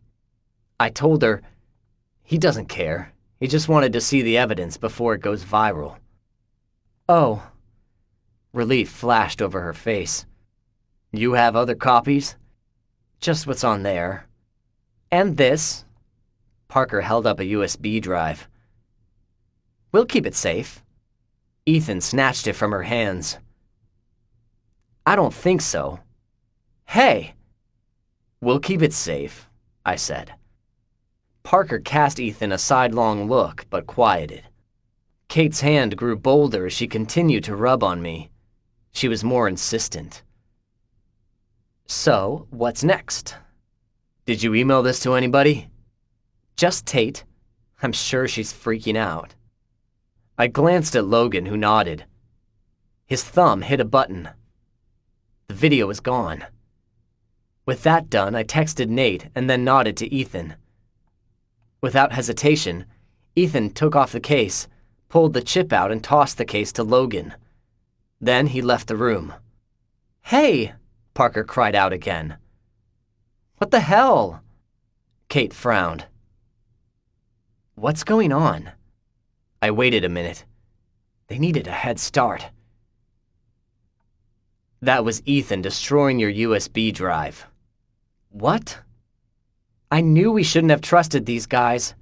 You're an idiot, Kate. Parker snapped as she started for the door. It's already gone, I stopped her. It's pointless to go after him. You're such an asshole. She had no idea. There's more to come. Some of it you'll want to see. Kate grabbed the camcorder from Logan and started searching through it. We waited, and her eyes widened the more she searched. Logan grinned. It's gone. You wiped everything. You're the dumb bitch who handed it over. Not to you, she seethed. To Mason. I trusted him. He rolled his eyes and laughed. I don't even feel bad for you. You're so stupid. She jerked back. Mace? There it was again. She still didn't believe it. I agree with my brother. It was at that moment that she started to get it. I watched as each piece of the puzzle began to fit into place, and she stumbled back a step. When she ran into the pool table behind her, she choked out, It's on my computer. It's in my email. You're gonna regret this. I lifted my phone. Both of those are gone. Say goodbye to your email. My phone beeped. What's that? Parker whispered from behind her. Oh no. Logan began laughing.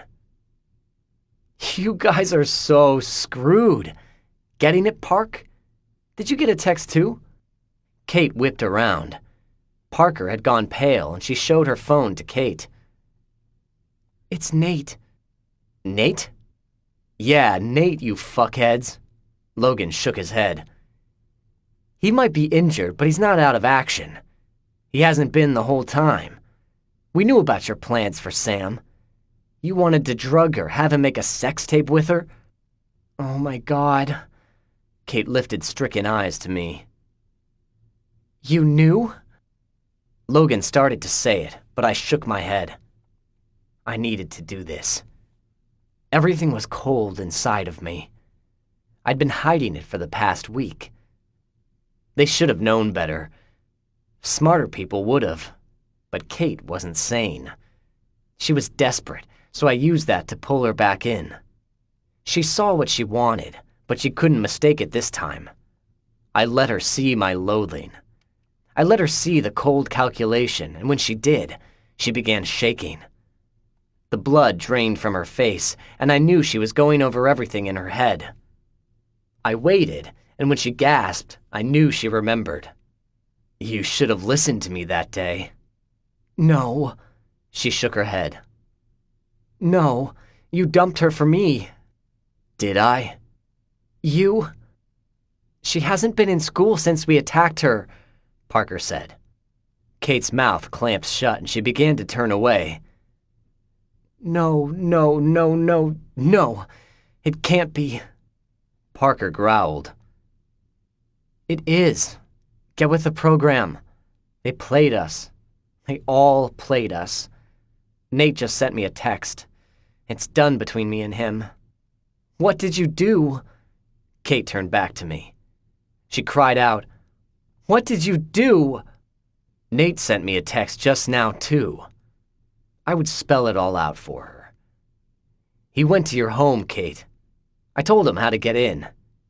Your dad's at the VFW, and your mom's working a double shift tonight. She paled even more, stumbling back another step. I continued. That's what you told me earlier. Your mom won't be back to the house until 7 tomorrow morning. You had a gift for me, and we'd have your house to ourselves for the entire night.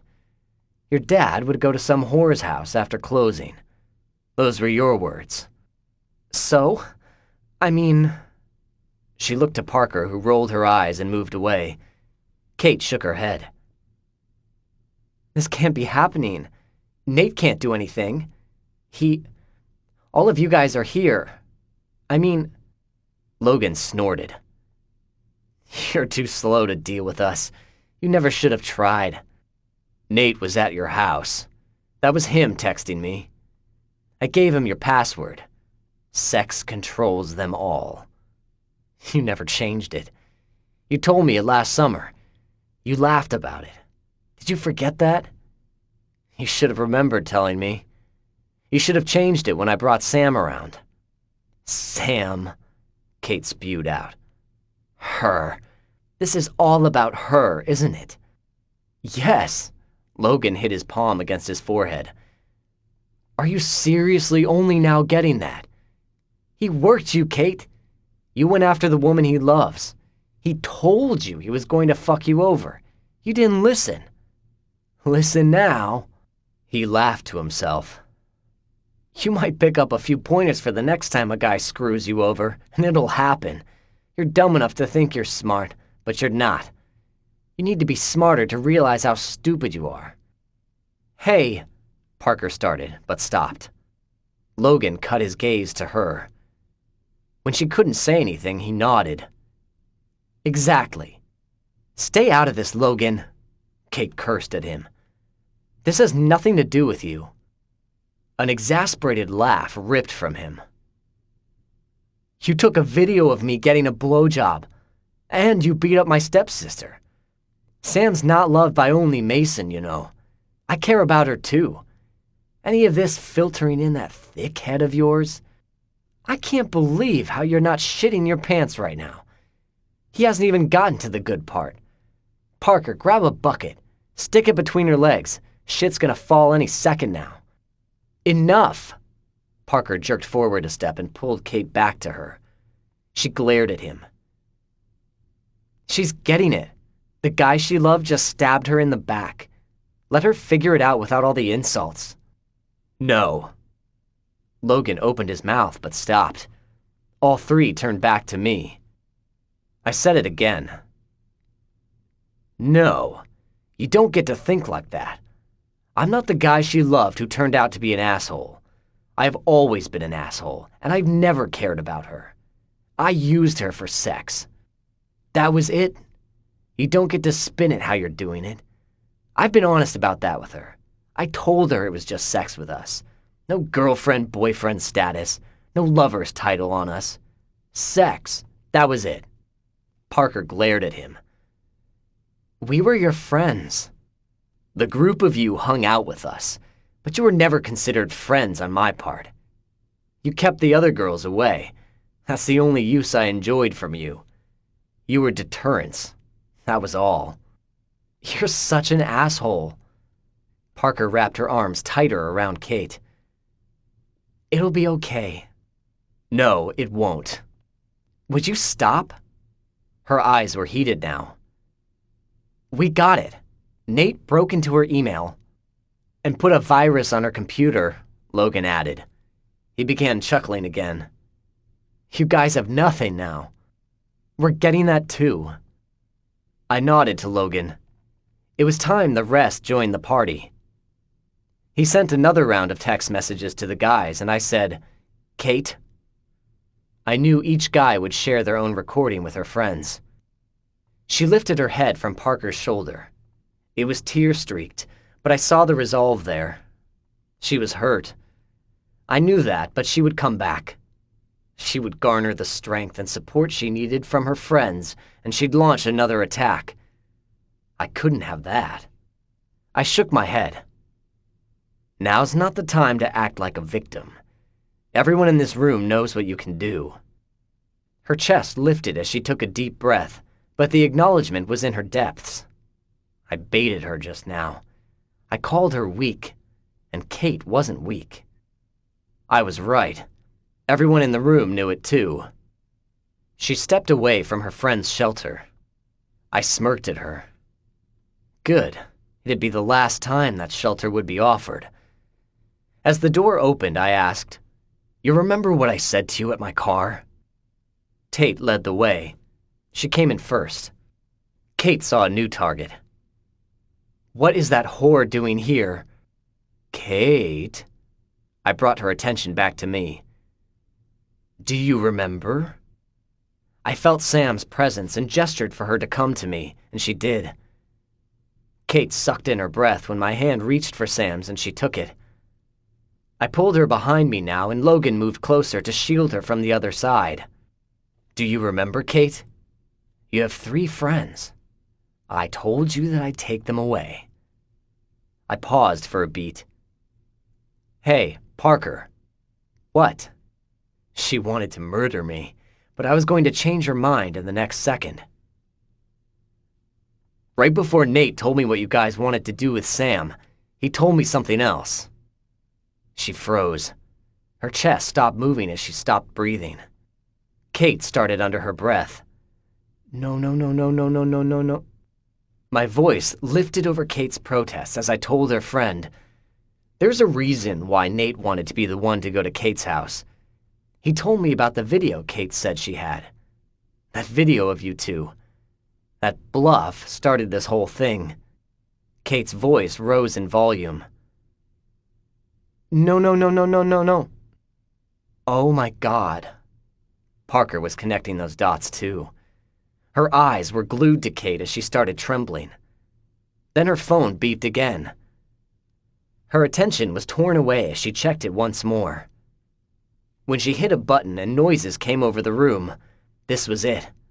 It was a matter of moments before the rest exploded into the room. "What is this?" Parker asked as her eyes got even bigger. They were bulging out of her face as she thrust the phone at Kate. "What the hell is this?" She pressed a button and the volume rose so everyone could hear. "Come on, Nate. Parker doesn't have to know. Come on. I'll make you feel good. Get away from me, Kate. I know you've been going to the other guys too." "Only you. You help me, I'll help you.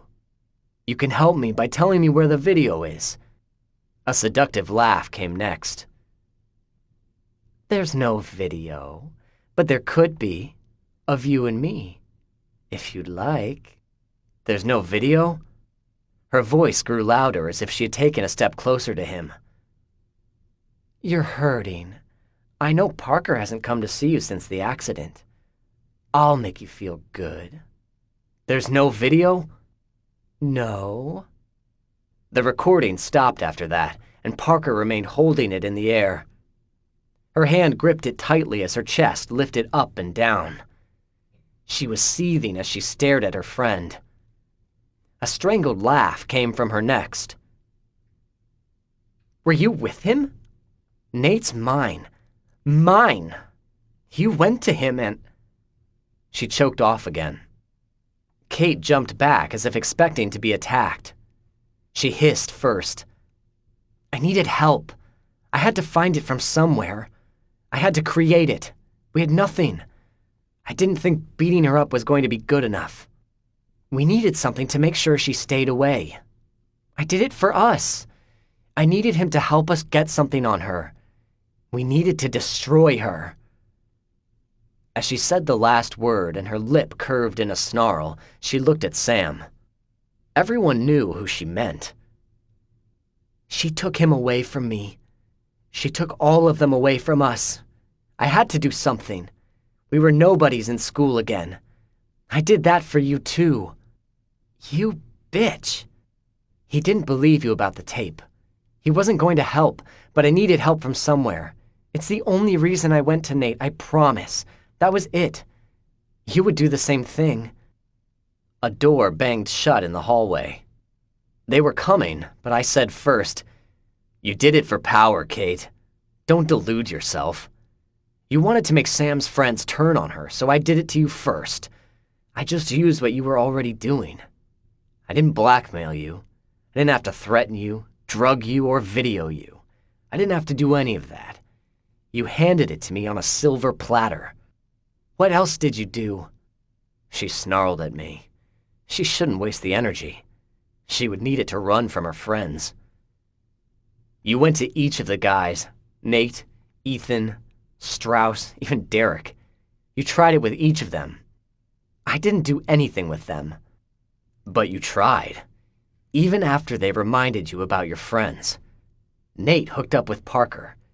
Ethan and Jasmine used to do the same. I know Natalie's fond of Strauss. You went after their guys. They weren't exclusive." I grinned at her. I doubt they feel the same. Then the door flung open and Jasmine stood there. She locked gazes with Parker, who said heatedly, "She hit on Nate. She hit on Ethan too?" "Yeah," Jasmine clipped out. Ethan stood behind her, a Cheshire cat grin on his face. It was a nice little recording. "Guys," Kate began to back up. The two joined forces and started after her. Kate continued to back up, her hands lifted in the air. "Come on, you guys, I needed their help." "No," Parker barked out. "It's just like Mason said. You wanted power and you went crazy for it. Fuck you, Kate. You lied about the video and then you hit on him? Did you suck him? You made sure to tell me to do that. You said it'd make him do whatever I wanted, and he'd be wrapped around my little finger. It didn't work, did it?" Her voice rose on the last statement, but it didn't matter. Kate shoved past them, past Ethan and up the stairs. The two took off after her. The room remained in silence for a beat. Then Tate started laughing. She stood next to Logan and hung on him, bending over as more laughter spilled from her. Shaking her head, she tried to calm down but couldn't. More and more kept coming until Logan was holding her up. She clung to him and then took a deep breath, tears rolling down her cheeks from the laughter. "Oh my God, I can't believe that happened. You just ruined her life, Mason. Holy shit." Yes, I had. Sam's hand tightened around mine, and she moved closer to me. Glancing down into Sam's eyes, I'd do it again. Chapter 28. Samantha. Mason took me home that night. He parked in my dad's driveway, but there were no other cars. I knew there wouldn't be. I texted David to stay at Melinda's, and that I'd be with Mason. We were there, and it was time to go in, but I couldn't bring myself to open the door. So many emotions and thoughts were swirling through my head. "What is it?" There were no backlights on, so we were in complete darkness. The moon shone down, casting a soft glow over us. It matched his soft tone, but I couldn't get what he'd done out of my head. He'd been ruthless, and knowing what more was coming to Kate, I didn't know what to think anymore. I glanced at him. He was watching me. He was always watching me. I was coming to realize it would never be the problem if he wasn't going to be there for me. But what wouldn't he do for me? I said, "I'm very lucky." A grin appeared over his face. "What makes you say that?" "You're willing to ruin someone for me." The grin vanished. "That's not it, Sam." "Can you explain it to me?" I didn't get it. I really didn't. "You took away her friends, and you made Bud believe that she's your girlfriend. She has no power, she has no support, and he's going to do something horrible to her. It's like you gutted her and threw her into the ocean for a hungry shark to devour." The choice was you or her. I lined things up so that it wasn't you. I'll never let it be you. That's what I did. I drew in a breath until my lungs hurt. A tear slipped from my eye, and I brushed it away. Jesus, what was I doing? He was right. Bud Brudeau was a serious problem. He saved me from him. You're not remembering what she did to you. What?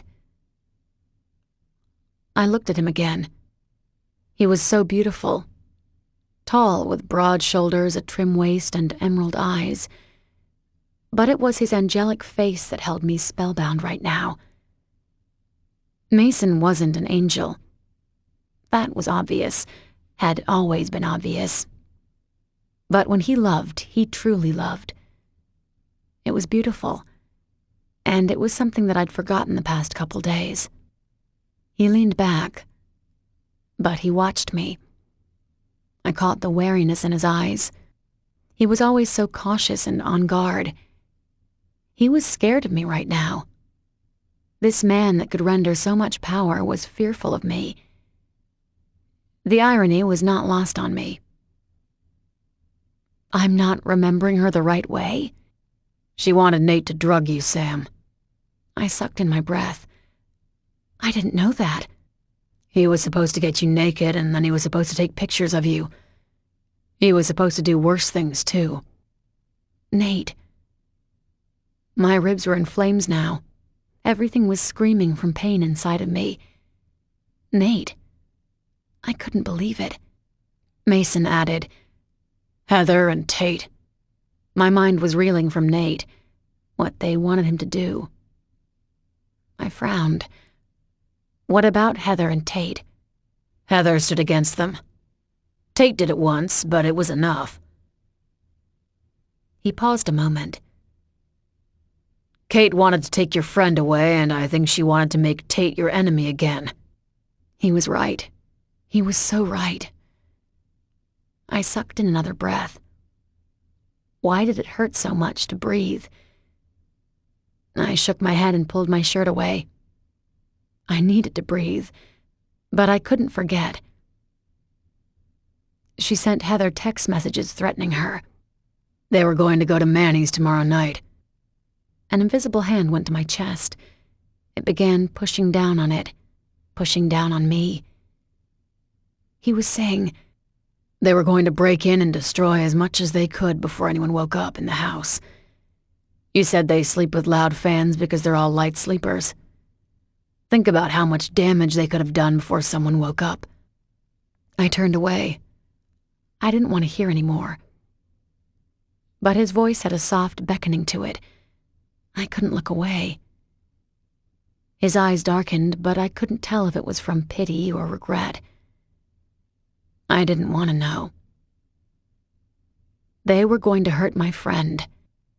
He continued, She wanted to take your friends away, and Tate would have turned against you too. I know what kind of person she is. She would have blamed you for that. Heather would have eventually grown leery. She wouldn't have turned on you like Tate would have, but she would have distanced herself. She would have done it to keep her family safe, unless she knew a way to handle Kate, but there's no way to handle Kate. That's why I had to gut her. It's the only way to take care of Kate. I removed any power or support she might have gotten. I took on everybody at the academy. I didn't have any friends there. You can't do it alone at our school. This is a school where you can get jumped in a bathroom. I flinched as I was transported back to that room. The door closed, but they were already there. All 4 of them. They chased me into the stalls. They crawled underneath to grab me. I'd been so close to the door, but they pulled me back in. Mason was right. Kate had to be destroyed. He had done it for me. He had done all of this for me. Thank you. The words wrung from me. Sam. He had turned away, and his hand gripped the steering wheel tightly.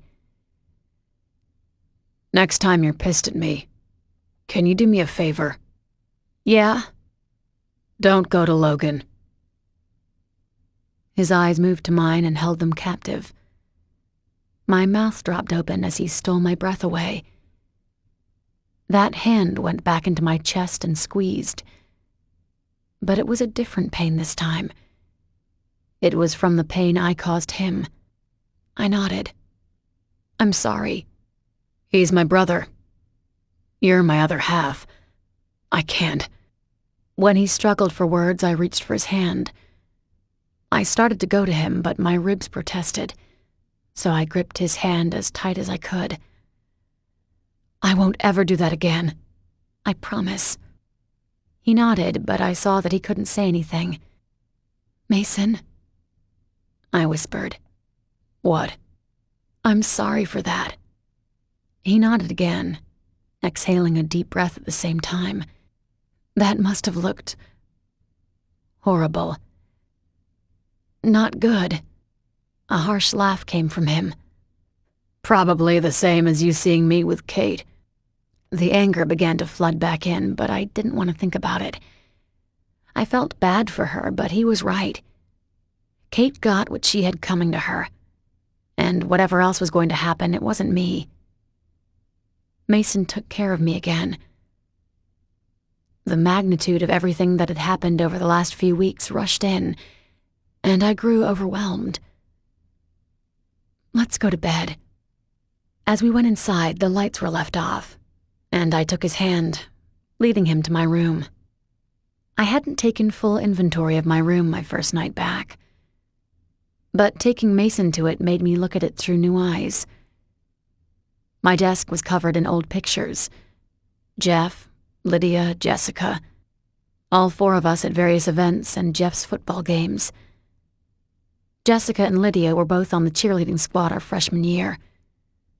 I was the only one not in a uniform. I hadn't cared then, but now it struck me. Had I always been the odd one out? Mason went to sit on my bed, and I held my breath. My quilt was patched together with different patterns and colors. My grandmother made it before she died, and it was an item I was surprised Annalise let me keep. As she handed it over to me, her jealousy had me clutching it close. I'd come home every day for a year wondering when she was going to ruin it. She never did. But as Mason stretched over it, it looked too old-fashioned for him. My entire room was too old-fashioned.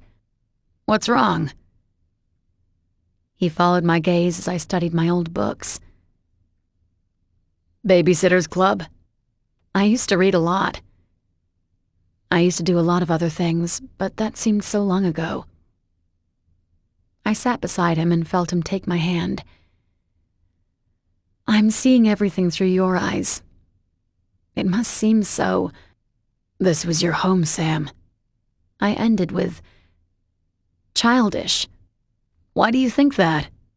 Gesturing to my desk with my old books, my old CDs, the pictures, even my old backpacks. Annalise told me not to bring a lot of my stuff. She said it was pointless, that none of my stuff would fit in at the Kate house. Your place was too modern and wealthy. My stuff would remind everyone of how poor we were. He laughed, tipping my head up to his. I never thought you were poor. You didn't? You could have. I forget sometimes that you come from money. Why does that matter? It doesn't.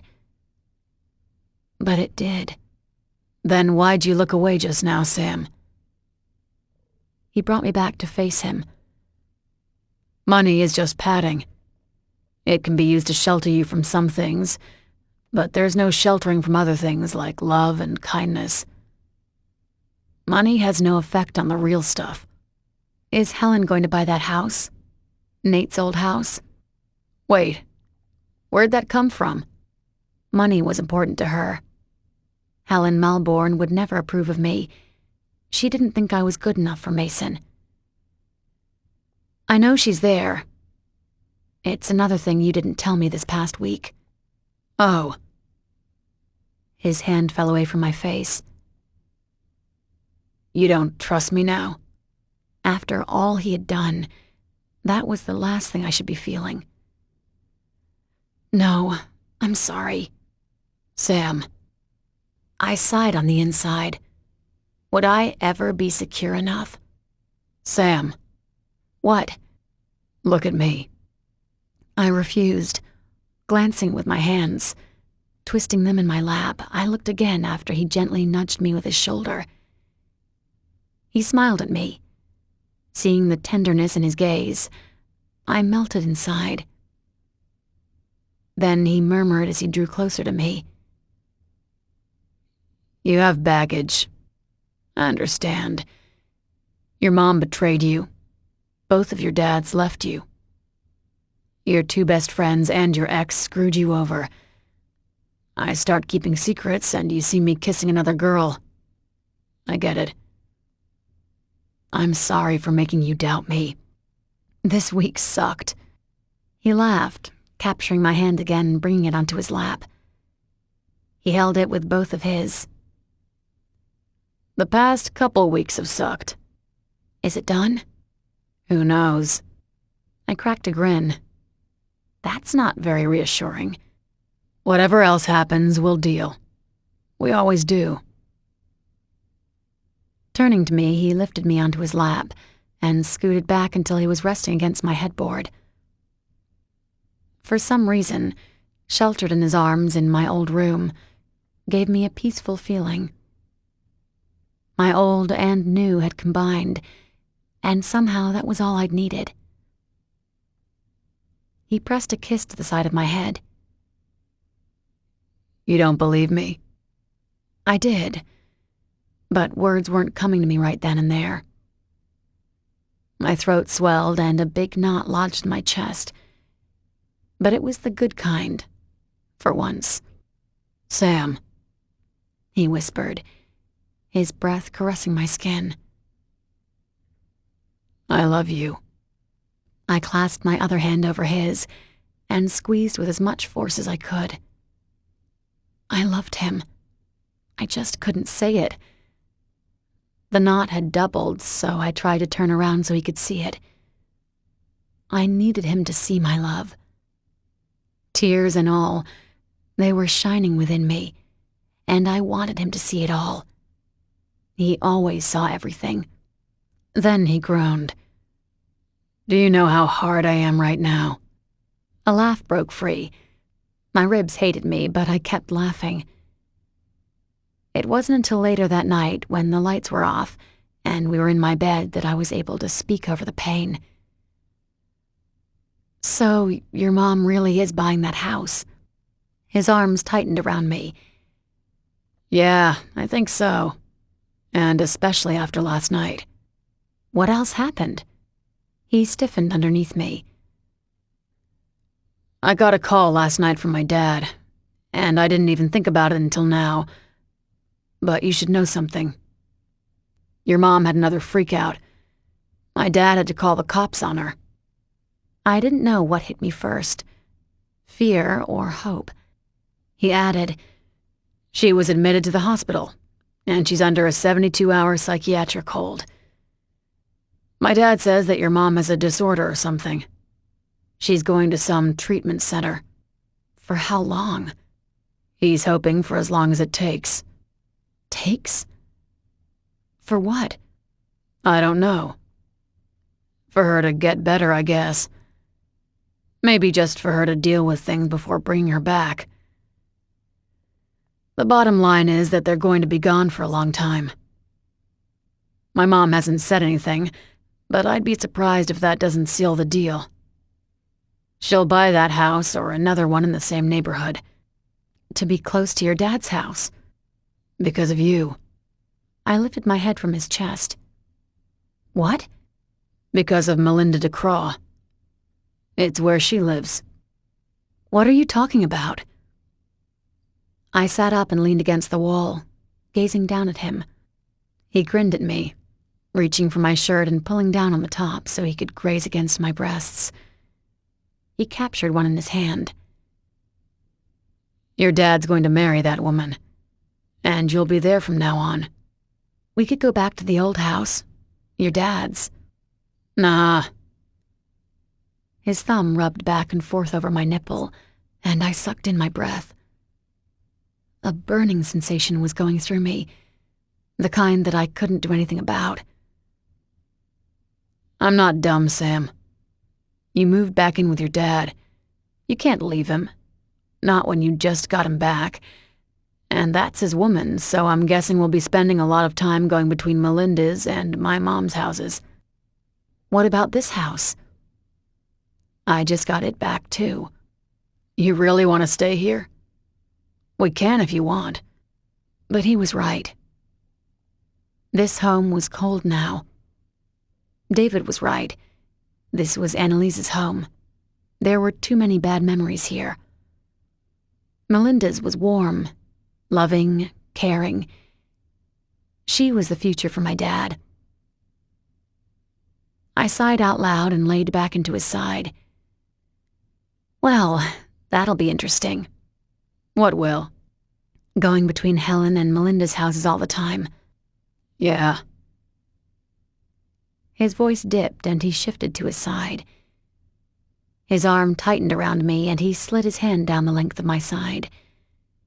When he stopped and began to rub my thigh, he said, I know you can't do much, but maybe I can make you feel better. His hand inched down and began to rub between my legs. I closed my eyes and laid there as his fingers dipped inside of me. Later, as he moved down between my legs, and I felt his lips on me, I opened my eyes and gazed at him. His lips were sending me over the edge, but it was the sight of him that sent a burst of desire through me. His back was sculpted. All the power was there, but he held himself so he wouldn't hurt me. Even now, he protected me. Then his tongue swept inside, and I was gone. Chapter 29. Kate dropped out of school. Heather told me the rumor was she was going to get her GED, but I didn't care. I was happy she was gone, although in her absence, Natalie became the new leader. She appealed to Mason and promised they'd learn from Kate's mistakes, but it didn't matter. The guys were done with them. The bathroom beatdown finalized the decision for each of the guys, which I was thankful for. School was easier when I returned. People were friendlier. Once I healed enough, Coach Grath had me running with a select group of girls in the mornings before school. There were 5 of us, but there was only one that was competition for me. Or she was the closest thing I had to competition. When real practices started, I was still leery about running with so many others, but I went at my own pace. I shut it all out. The guys, the girls, the people who were talking with each other, the girls who gossiped, the ones who complained about practice, all of it. Halfway through the season, after a few scouts started coming around, my status changed again. I was one of the best. I was also becoming popular. Slightly. Heather snorted when a few of the drill team girls hurried to open a door for me one day. She said I was now the prime target. Get close to Samantha Stratton meant getting close to Mason and Logan Cade. They didn't care that I was Mason's girlfriend. They were lining up to be his next one, or Logan's go-to girl since Tate had stopped his all-access to her. When I asked Heather if it was because they felt sorry for me, she started laughing. Are you kidding me? People don't give 2 shits if someone gets hurt or not, unless you're their friend. You weren't friends with anyone. They're being nice for 2 reasons. You got Kate out of here, and they want to use you to get in with the Cades. It's a good thing I don't give a damn about either Cade. My eyebrow arched up at that. You going to finally talk about Channing? Heather kept her lips sealed tight about that relationship, but I wasn't blind. Channing was at Manny's more often than not. He now had his own stool right next to Gus, and they kept Brandon entertained during the slow nights. Logan and Mason joined them after their basketball practices, and all 5 of them had become friendly. Logan mentioned going running with Gus since the guy had a beer gut that was bordering on becoming a bear gut.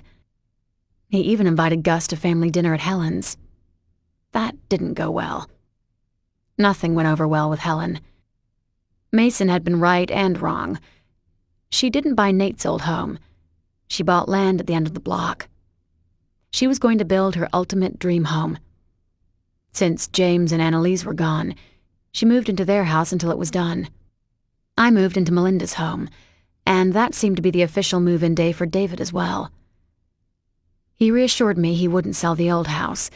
It would be there for me if I ever wanted it. Mason spent the nights with me, while he lived with Helen in the old house. Logan came over for almost every breakfast, and they were around most of the time during the weekends. This was another arrangement Helen didn't like. Neither did David, but neither of them could say anything. It was going to happen whether they wanted it or not. We'd already fought one parental unit about our relationship. They knew we would have done it again. But it didn't mean Helen didn't make things uncomfortable at times. Today was one of those days. It was a Saturday, and Mason spent the night, but so had Logan. Helen didn't like that. He and Mark came back to the house after a party and played video games all night. He fell asleep on the couch, and Helen started calling at 8 that morning. She called both of their phones, and then she began calling the house phone. When she asked for her son, Melinda knocked on our door and gave the phone to Mason. Wrong son. When he sat up and I heard her yelling on the other end, I rolled out of bed and grabbed my running clothes. Helen was a saner version of Annalise. It was time to run. I headed towards my favorite path. Instead of driving to my old neighborhood and jumping on it from the park, I found another trail that connected to it from behind Melinda's house. When she learned where I ran the most, she pulled out a map of walking trails and showed me new trails. But I kept with the one that ran past Quickies and into the hills behind it. I could get lost back there, and today was a day I needed that. It was when I came back that I noticed something was wrong. The clerk was pacing back and forth outside the side door. He would stop, wring his hands together, shake them out, and return to pacing. After a few moments, he stopped again, took a deep breath, and peeked around the back corner. Jerking back, he shook his head and started twisting his hands together again. I made my way down to him. My heart was pounding, so I pulled my earbuds out and silenced the noise. As I got to the bottom of the hill, I took a few breaths so I could talk and not pant through a conversation. He was turning around again in another sharp circle when he saw me, and his eyes bulged out. I recognized the same clerk from all the other times I'd been around here. I saw him through the window the first morning when the Bredoux showed up for a pit stop, and a few times when I've run past here. "Hey," I murmured. "Are you okay?" He jerked his head in an abrupt movement. "No." "Okay." I frowned at him. When he didn't say anything more, I leaned my leg against the building and started to stretch it out. "Can you tell me what's wrong?" Hell! What the hell? I whipped around. It sounded like someone was being strangled. I started to step towards the back, but the clerk grabbed my arm. He held me back. "Don't." His voice was trembling, as was his hand. The longer he held me, I realized all of him was shaking. A foreboding sensation started in me. "What's your name?" "Ben." I nodded. This guy was about to piss his pants, and I glanced down. He hadn't, but he was close. Reaching up, I started to remove his hand from my arm, but his fingers tightened. He hurried out. "No, you can't go over there." "Okay." I let his hand stay in place. "Where?" "They're on the other side of the gas station, by the back." I nodded. He looked ready to bolt. "Why?" No!" The last ended on a whimper. A girl's whimper. I started to turn again, The girl was in trouble, and it wasn't because she was crying to cry. She was crying in fear, the kind that comes from deep inside a person. No! Ben pulled me back, firmer this time. He had stopped shaking so much.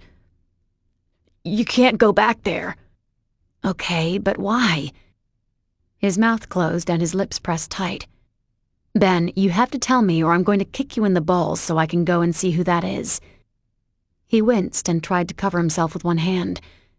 I snorted. That wasn't going to help. Ben! I started again. The girl cried out again, but it was hushed by someone else.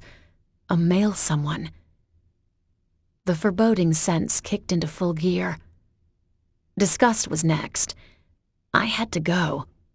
Whether this clerk was going to let me go or not, I was going.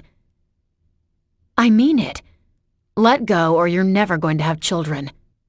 You can't. Why? You just... He faltered. You can't. Slap. I started around the corner, dragging Ben with me. My blood was still pumping from adrenaline.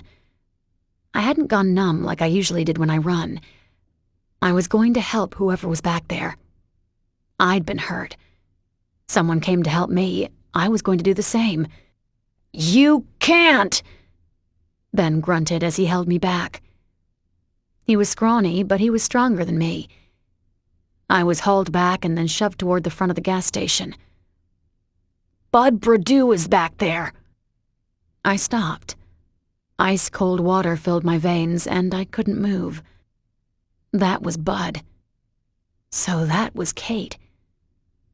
This was it. This is what he would have done to me if Mason hadn't manipulated everything. No! What? Shut up. He hissed at her. I flinched.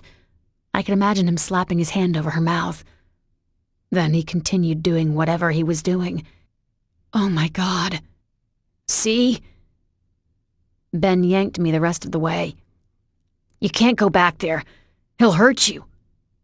She told him that you were Mason's girlfriend and not her, but he didn't believe her. You can't go back there. He might not care and hurt both of you. Call the cops. He stopped and I ran into him. Shaking his head, he started trembling again. Yeah, right. You have to. No. Ben? No. No.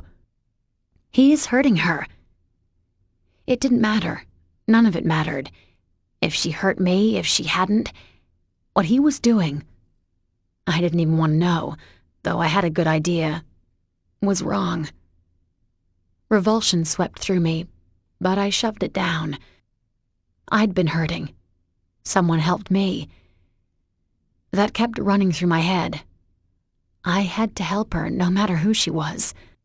We can't call the cops. We have to. Do you have cameras? Anything? Her uncle is a cop. He is? I nodded. Okay.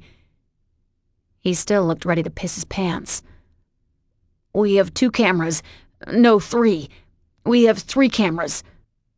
He stopped. Nothing. I asked, where are they? Oh, one is pointing towards the front, one is where they are, and the other is inside. My heart sank. So none on him. He shook his head and pushed up his glasses. They began sliding down right away, but he didn't notice. His eyes were glued to me, and his hand went back to his hip. His very tiny, scrawny hip. I sighed. What the hell was I doing? His truck is over there. What? He pointed down the road where his truck was hidden in a copse of trees. It was far enough away from the gas station and surrounded by healthy trees. If... A plan began to form, but as I went over it in my head, I couldn't. There was no way. Help! He slapped her again. It was followed by a thud. I closed my eyes. He hurt her again. That sealed it. Looking at Ben, there was uncertainty, but panic mixed with trust. He was trusting me, but I had no idea what I was doing. I did, but I held no promise it was going to work. It had to. I pushed all the fear down, and I remembered everything that had made me angry. Annalise, David leaving me, Jeff cheating on me, Jessica and Lydia stabbing me in the back, Adam lying about me, Becky believing him, Kate and her friends. She wanted Mason back, all of them hurting me. And now Helen. I knew she didn't want me to be with Mason. Everyone knew it. It was another obstacle in our relationship. I felt it coming. So did Mason. But neither of us knew how to stop it before it began.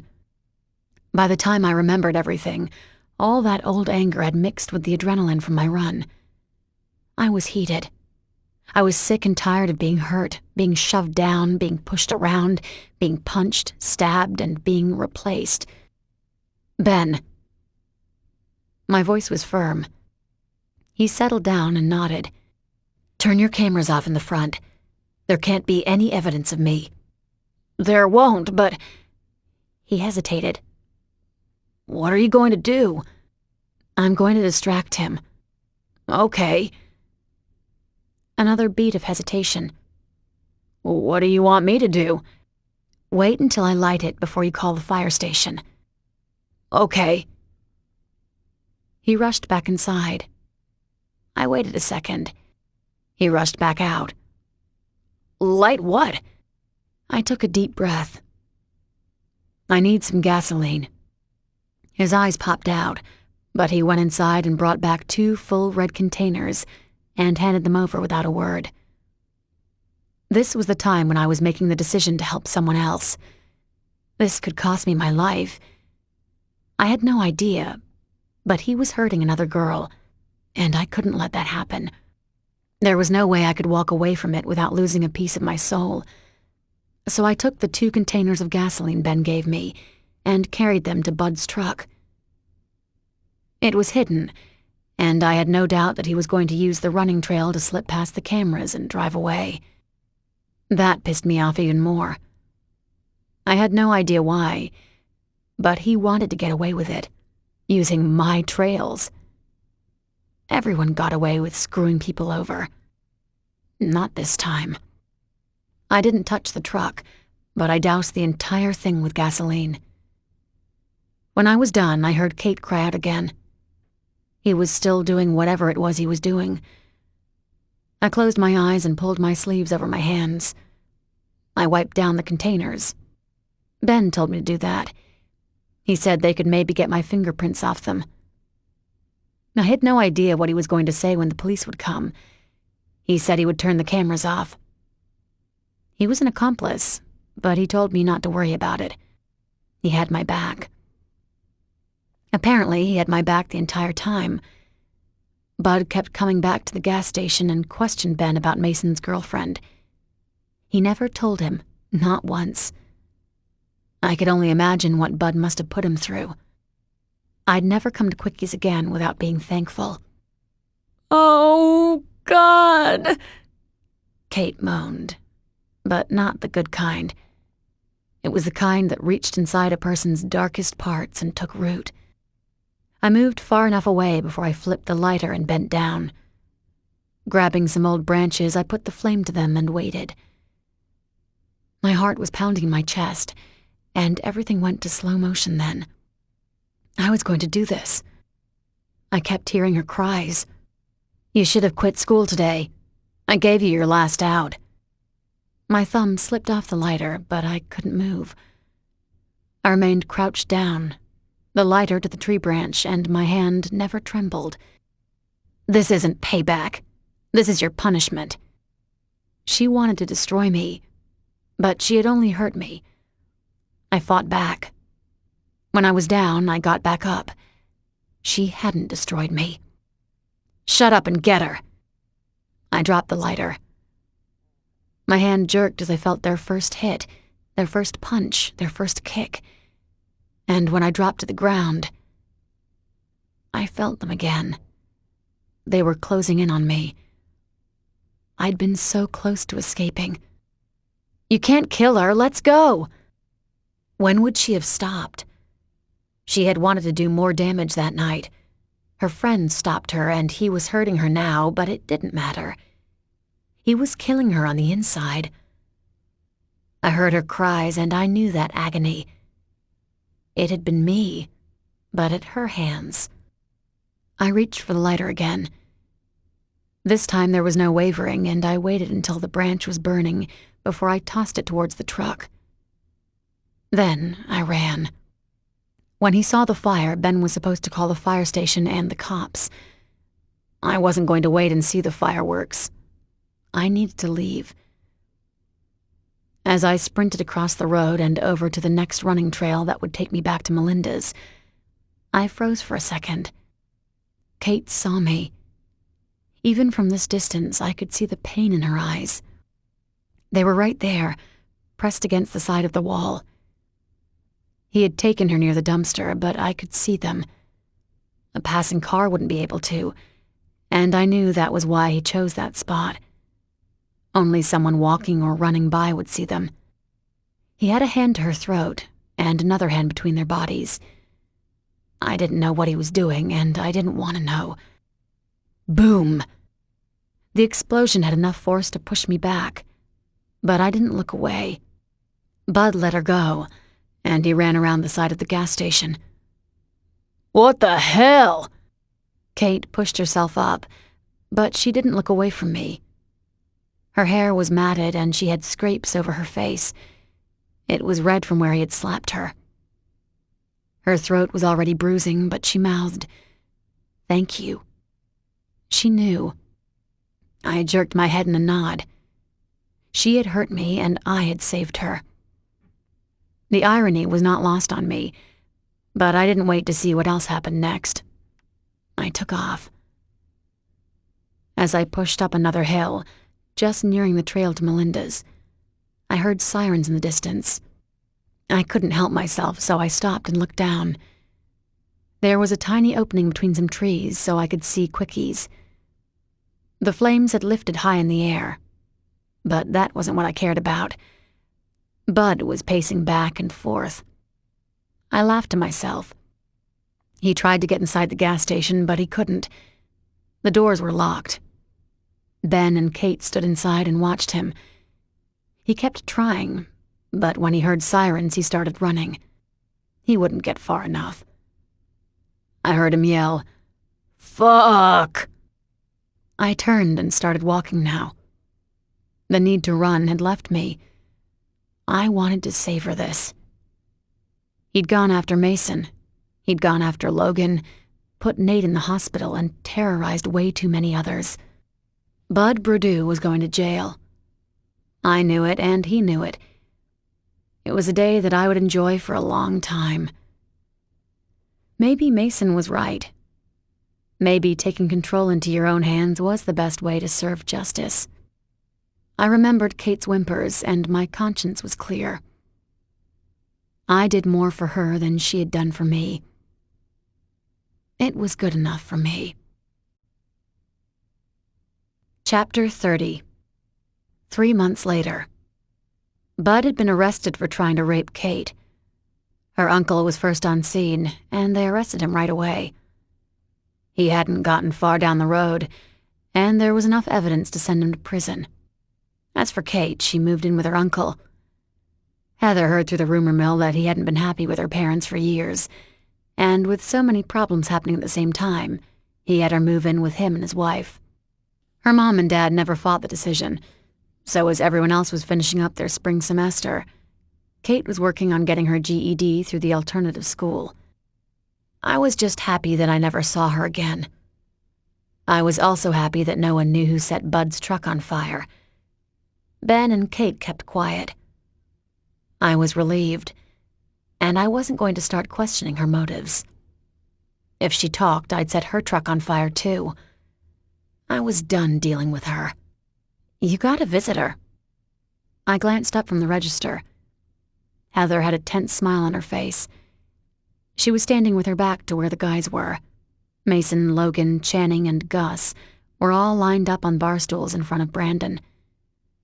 A baseball game was on the television, and Logan was goading Gus into betting against his favorite team. Who? Shh. She leaned closer and rolled her eyes to the back of her head. You have a visitor. There was a message in there somewhere, but I couldn't decipher it. Mason was leaving in a few months, and I was already dreading his graduation in a week.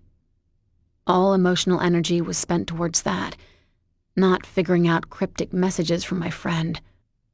Spell the name, I said instead of guessing. I wasn't going to go and see. It could be Kate. Or worse, one of her friends trying to apologize again. I wasn't having any of it. Just go, she hissed, before expelling a frustrated sound and grabbing my hand. She pulled me through the side door and announced as she passed the bar, "Smoke break. No boys allowed." No one moved, but then we were through the doors before anyone had the chance. Before the screen door could slam shut, she caught it and reached inside for the main door. Both were pulled shut. I glanced around the alley, but no one was there. Heather dropped down in a chair and pulled out her cigarettes. I started to sit as well, but she waved me away. No. Go. Where? Oh. She glanced around and frowned. Where'd he go? Then her eyes lit up and she pointed to the back end of Manny's, right next to her house. There. I see him. I was putting my trust in my friend as I started to the back. When I got there, I relaxed. Slightly. Brett. He was leaning against a tree with his hands stuffed inside his front pockets. As he stood, his Goliath-sized body unfolded and grew again in front of me. If he hadn't asked me out, and if he hadn't protected me from Bud, I would have been pissing my pants. All I did was wipe my hands off on my pants and give him a relieved grin. He grinned back, but grimaced. I'm sorry for not doing this earlier. Oh, whoa. That wasn't what I expected to hear. Do what? Come to apologize. Apologize? For what? For my brother and what he must have put you through. For me, too. He glanced down as his shoulders lifted when he took in a deep breath. I should have stopped him a long time ago, but I didn't. I never had incentive to, and I guess it was easier to let Shannon get in his ear. This all started because my sister told us Mason Cade used her for sex. I know what she did wasn't right. Shannon? She lied all those years ago. Oh, whoa, again. You knew? Not then, but I found out the truth a few months ago. I never told Bud. He shrugged, reaching up to scratch his face. As he did, his arm doubled in size, and I gulped again. It was the size of a tree trunk. Then he added, My brother doesn't work like that. Once he hears something, it's in his mind. Your man knows that too. I flushed at the memory. The image of Kate writhing on top of Mason had my stomach churning, but I shrugged it off. It was over and done. He had his revenge. She got her due. I helped her out in the end. My conscience was clear when it came to Kate. I cleared my throat. What do you want, Brett? Just to extend an olive branch, I suppose.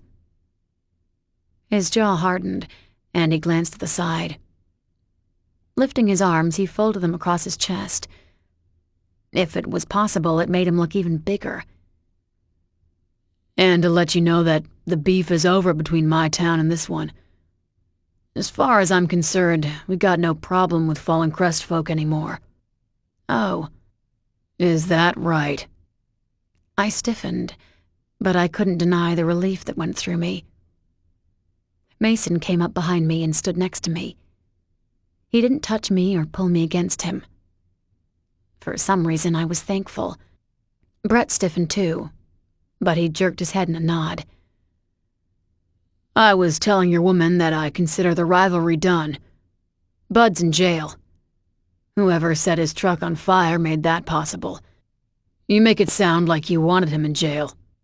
He frowned at Mason, and the two engaged in some unspoken message between them, before Brett slowly lifted his head up and down. My brother was hurting a girl. He needs to take the punishment for it. That's all I'm saying. Mason didn't respond. The two continued to stare at each other. I shifted next to him, unsure of what to do. The air had filled with tension when Mason spoke up, but I didn't feel that it was nearing any violence. I hoped not. So, I gave each a forced smile. Brett came to say that Bud's in jail, and Shannon lied all those years ago. We've made progress, I think. Faint grins came over both of them, but disappeared instantly. Mason spoke. You know Shannon lied? That I never slept with your sister and used her? Brett jerked his head in a nod. I do. Her best friend told me the truth. She came on to you and you rejected her. His gaze lingered on me. I know you could have your choice of women, so it never felt right. My sister's story. But she's kin, so we did what we did. If someone rejected my brother, I wouldn't force her to date him. Mason's jaw had hardened. It's an extreme response. Brett lifted his head, and his shoulders rolled back. As his arms fell back to his side, my eyes widened. His hands turned back as if they were going to form into fists, but they didn't. I let out a small puff of air, and then he replied, We're old-fashioned. Big brothers look out for their little sisters. Your sister's a bitch. I closed my eyes in frustration. Logan had the worst timing, ever. He strolled to the group, his eyes narrowed and lethal as he added, And she's a viper. There's no way in hell you have to look out for her. Brett's head lifted even further, and I saw the storm brewing. Okay. I stood between them and shooed Logan away. Get out of here. You're not helping. Not going, Sam. Go, I mean it. He ignored me. His gaze trailed past me to Brett, and he asked further, What are you here for? I lifted my voice.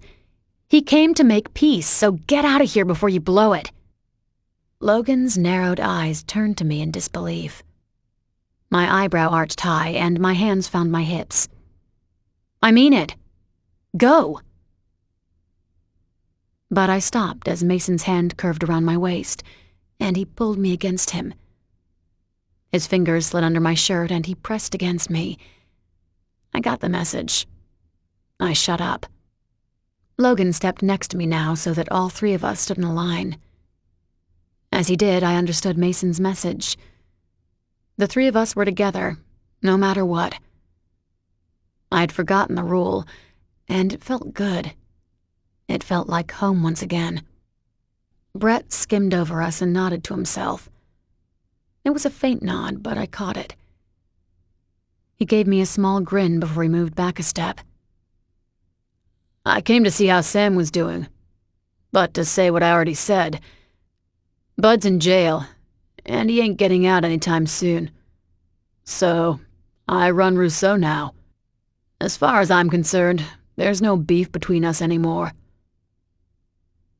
He paused a beat. And Fallen Crest is closer to our farm than Rousseau. So I'm also warning you that I might be grabbing a bite to eat every now and then at Manny's. Mason narrowed his eyes. Logan raised his chin. You put our buddy in the hospital. We never got even for that. You had a hand in putting my brother in jail. I think that evens the field. Oh boy, that can did not need to be opened. I nodded. That's fine with me. The two glanced down at me as I stood between them. I ignored them. Heather would be fine with it. She'd be happy, even. If Brett stopped by for a bite, that meant the rest of Rousseau could come too, and that meant Channing's friends. They had stayed away because of the rivalry. He'd been the only one to come around, and had started an odd friendship with Mason at the same time. Okay. Brett nodded to himself and then gestured to me. It's nice seeing that you're better. I told Mason what Brett had done for me at the street dance, and I felt him relax beside me. I gave Brett a small grin. Thanks for coming. He lifted a finger to his forehead in a slight salute to me, but it was his farewell. Turning, he headed back around Manny's.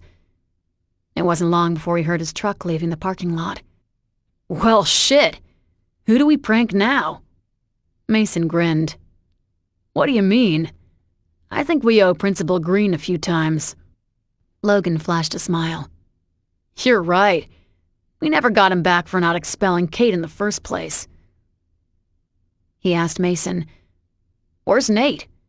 I thought he was supposed to be here by now. He's got a new girlfriend. Relax. Mason chided, but pulled me close and pressed a soft kiss to my forehead. As he moved back, his eyes caught mine and held them for a second. A shiver went through me at the heated promise, but I caught the underlying message too. Brett was in the past. So was a lot of other stuff. I caught his shirt and pulled him back for a real kiss. As his lips covered mine, the need for him began inside of me. Logan groaned. Come on, guys. You've been going at it like rabbits since she got all healthy. His phone beeped. Thank God. That's Nate. He's done with the girlfriend, so let's go.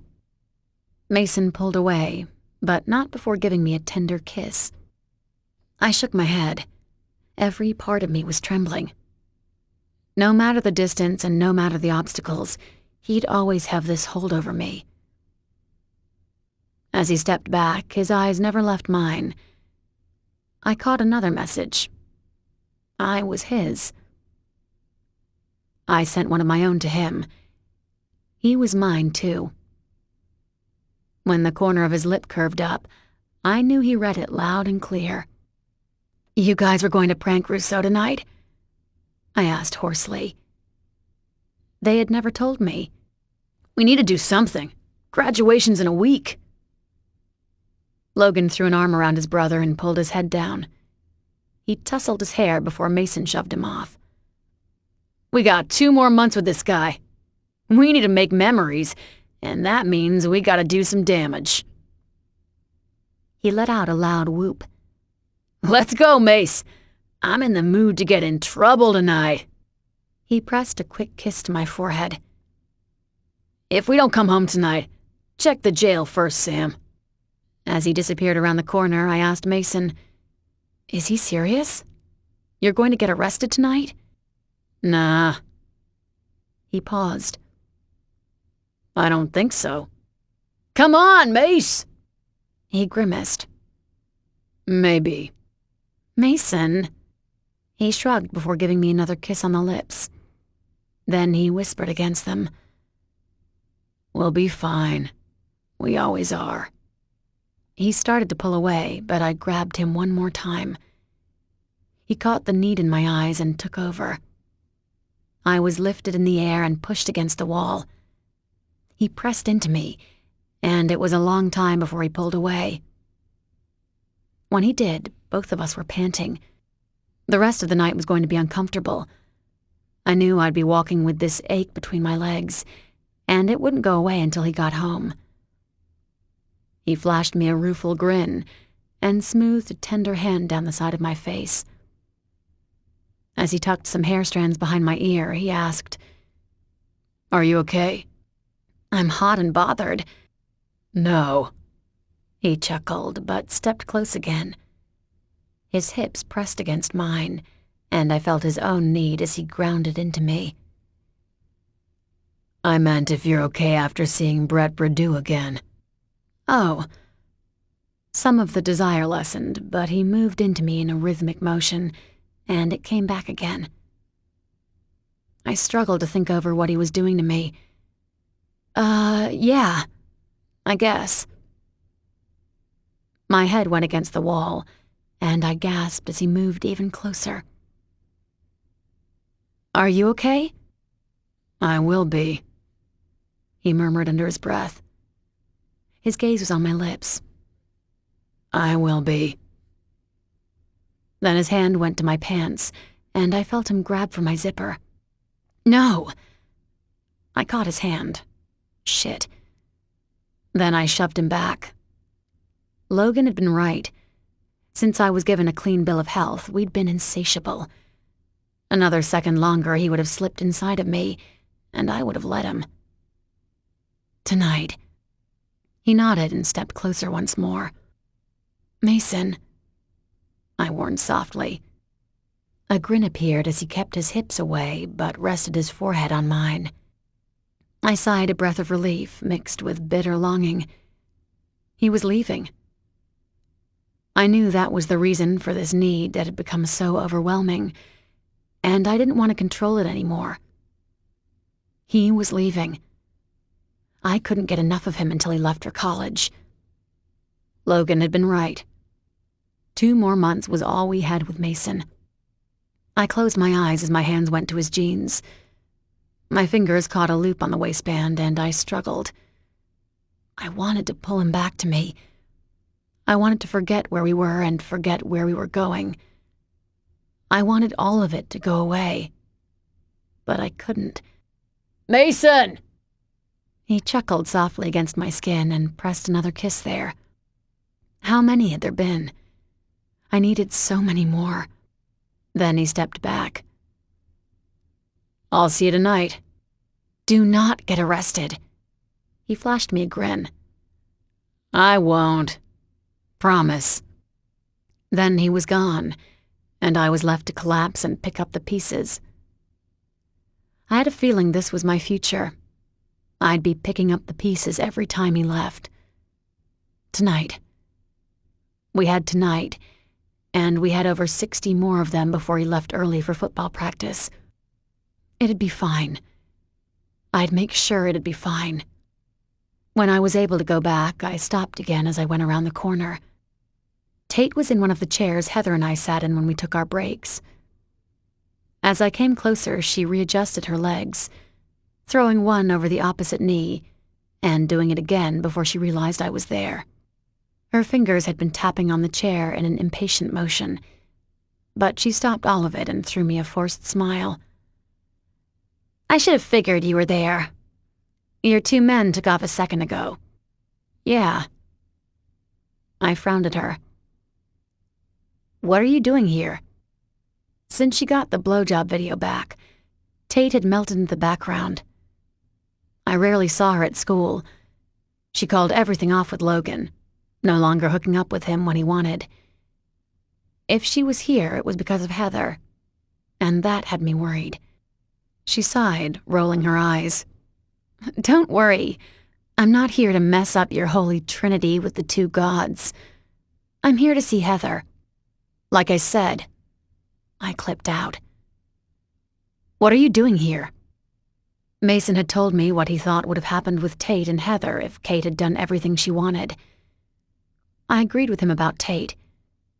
She would have turned against me, but I didn't agree with him about Heather. He thought Heather would have distanced herself from me, but she wouldn't have done that. If they destroyed Manny's like they were planning to, Heather would have torched Kate's house like I torched Bud's truck. I knew she would have reacted like that. I told her Kate's plans and she exploded. Natalie and Jasmine had been at their lockers at the time, and she tried to head over to them. I held her back, but the 2 caught the commotion and scurried away. They were smart. I'd been touched by Heather's loyalty. She wouldn't have pulled away from me. Because of that, my protective side was coming out.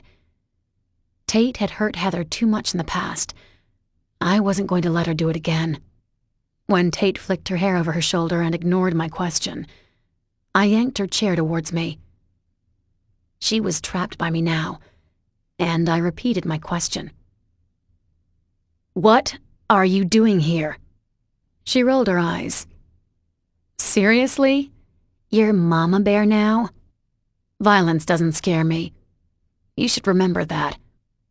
She started to roll her eyes again, but stopped at my words. Her shoulders dropped in surrender. Fine. I finished all my classes. I'm out of here tonight, and I have no wish to stick around for graduation. This school has been nothing but a pain in my ass. She gestured inside, but the movement was half-hearted and it fell in her lap. I came here for 2 reasons. Heather and Logan. I can see now that both reasons were stupid. I'm an idiot. My eyebrows went up, and I moved back as she stood up. Does Heather even know that you're out here? No, and it doesn't matter. I'm wasting my time. I'm going to go. That was odd, but I wasn't going to stop her. I agreed. She should go. Heather wasn't going to forgive her. Ever. She went a few steps, but stopped and swung back. You know what? Fuck it. I don't give a shit. He can't hurt me anymore. What the hell? She gave me a bright smile. The renewed zeal behind it had me holding my breath. That wasn't a good look. Not on Tate. Then she said, My dad lost his job, and when he said I could move back with my sister, I had no problem with it. I was an idiot before, and because of it, I lost 2 great people in my life, Logan and Heather. I thought I could come back, grovel for a while, and both would let me back in. She gestured to Manny's. You can see that's not happening. Heather will never forgive me, and I know it. I just haven't wanted to accept it. But not with Logan. I got it through my thick skull a month after I moved back. She grew serious, and a knot formed in my stomach. This wasn't going to be good. Logan was never going to love me again. But dumb me. I still tried. It was useless. And I know why. It loosened a little, but I knew she wasn't done. Tate took a breath, shook her head at me, and a bitter smile flared for a second. Mason hated me. I thought it was going to be the same as last time. I thought he was going to humiliate me at every chance he could, but he didn't. That threw me for a loop. For a while. Why are you telling me this? She shrugged. I have no idea. Maybe to piss him off one last time. Maybe because I'm the only one who'll actually say it to your face. I don't know. I don't care. I'm done with high school. I'm off to college. And Mason Cade can no longer fuck with my life. That sounded worse than the first part. The knot doubled, and I was starting to struggle with breathing. Has he told you that Marissa's going to Kane University too? That's where he's going, right? He and Nate. They're roommates. He hadn't. A part of me sank inside. Then she laughed some more. The same bitter sound from earlier. I started to suspect a while back, but it's beyond me why no one else has.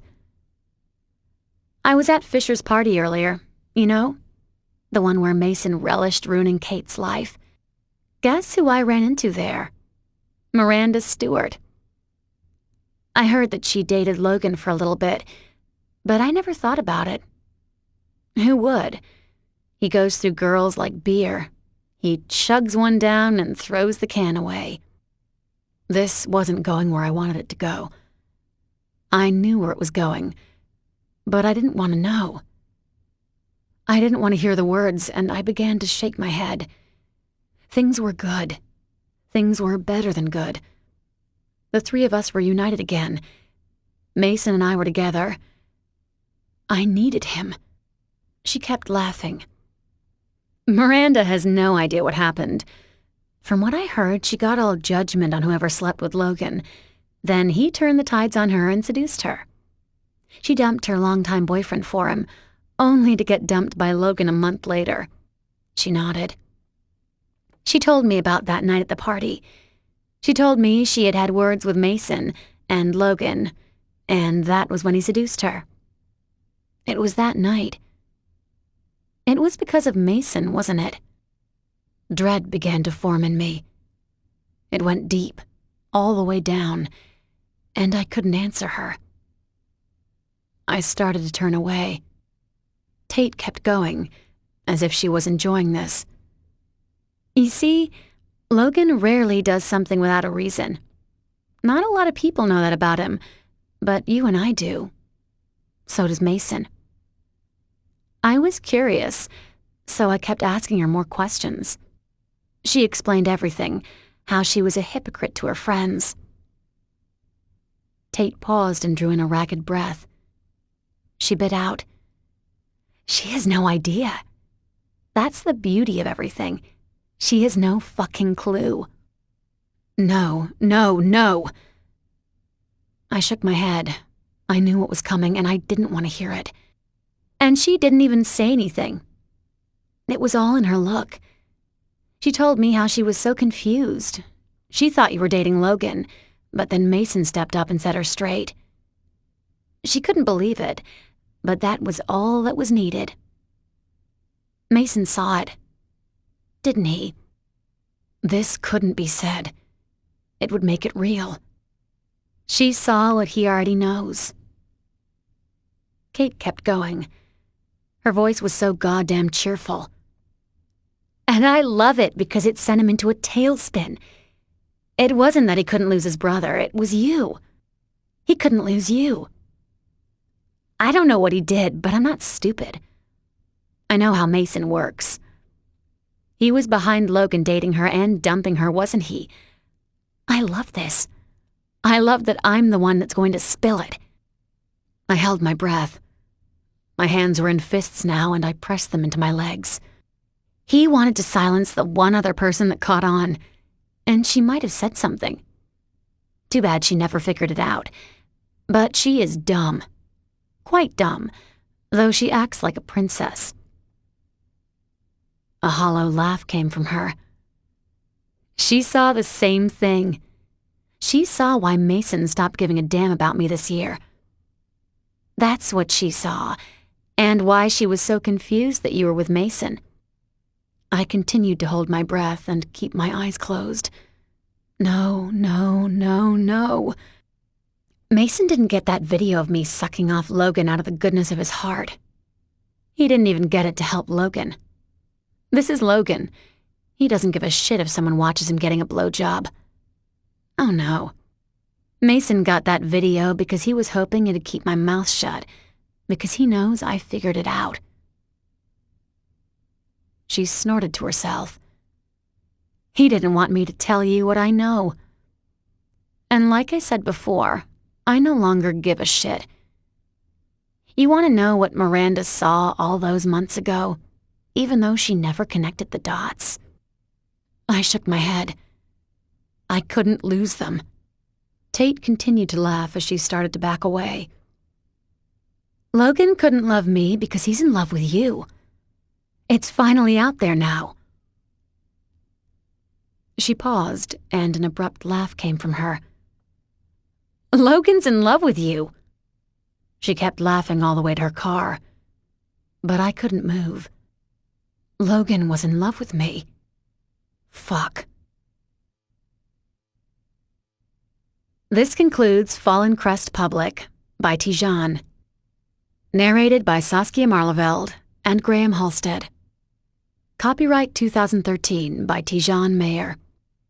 This unabridged audiobook is published by arrangement with Tijan, care of Distil and Goderich Literary Management, and was produced in the year 2014 by Tantor Media Incorporated, which holds the copyright thereto. Please visit tantor.com for more information on our growing library of unabridged audiobooks and to take advantage of special offers. Or call toll-free 877-7-TANTOR to request a catalog. Audible hopes you have enjoyed this program.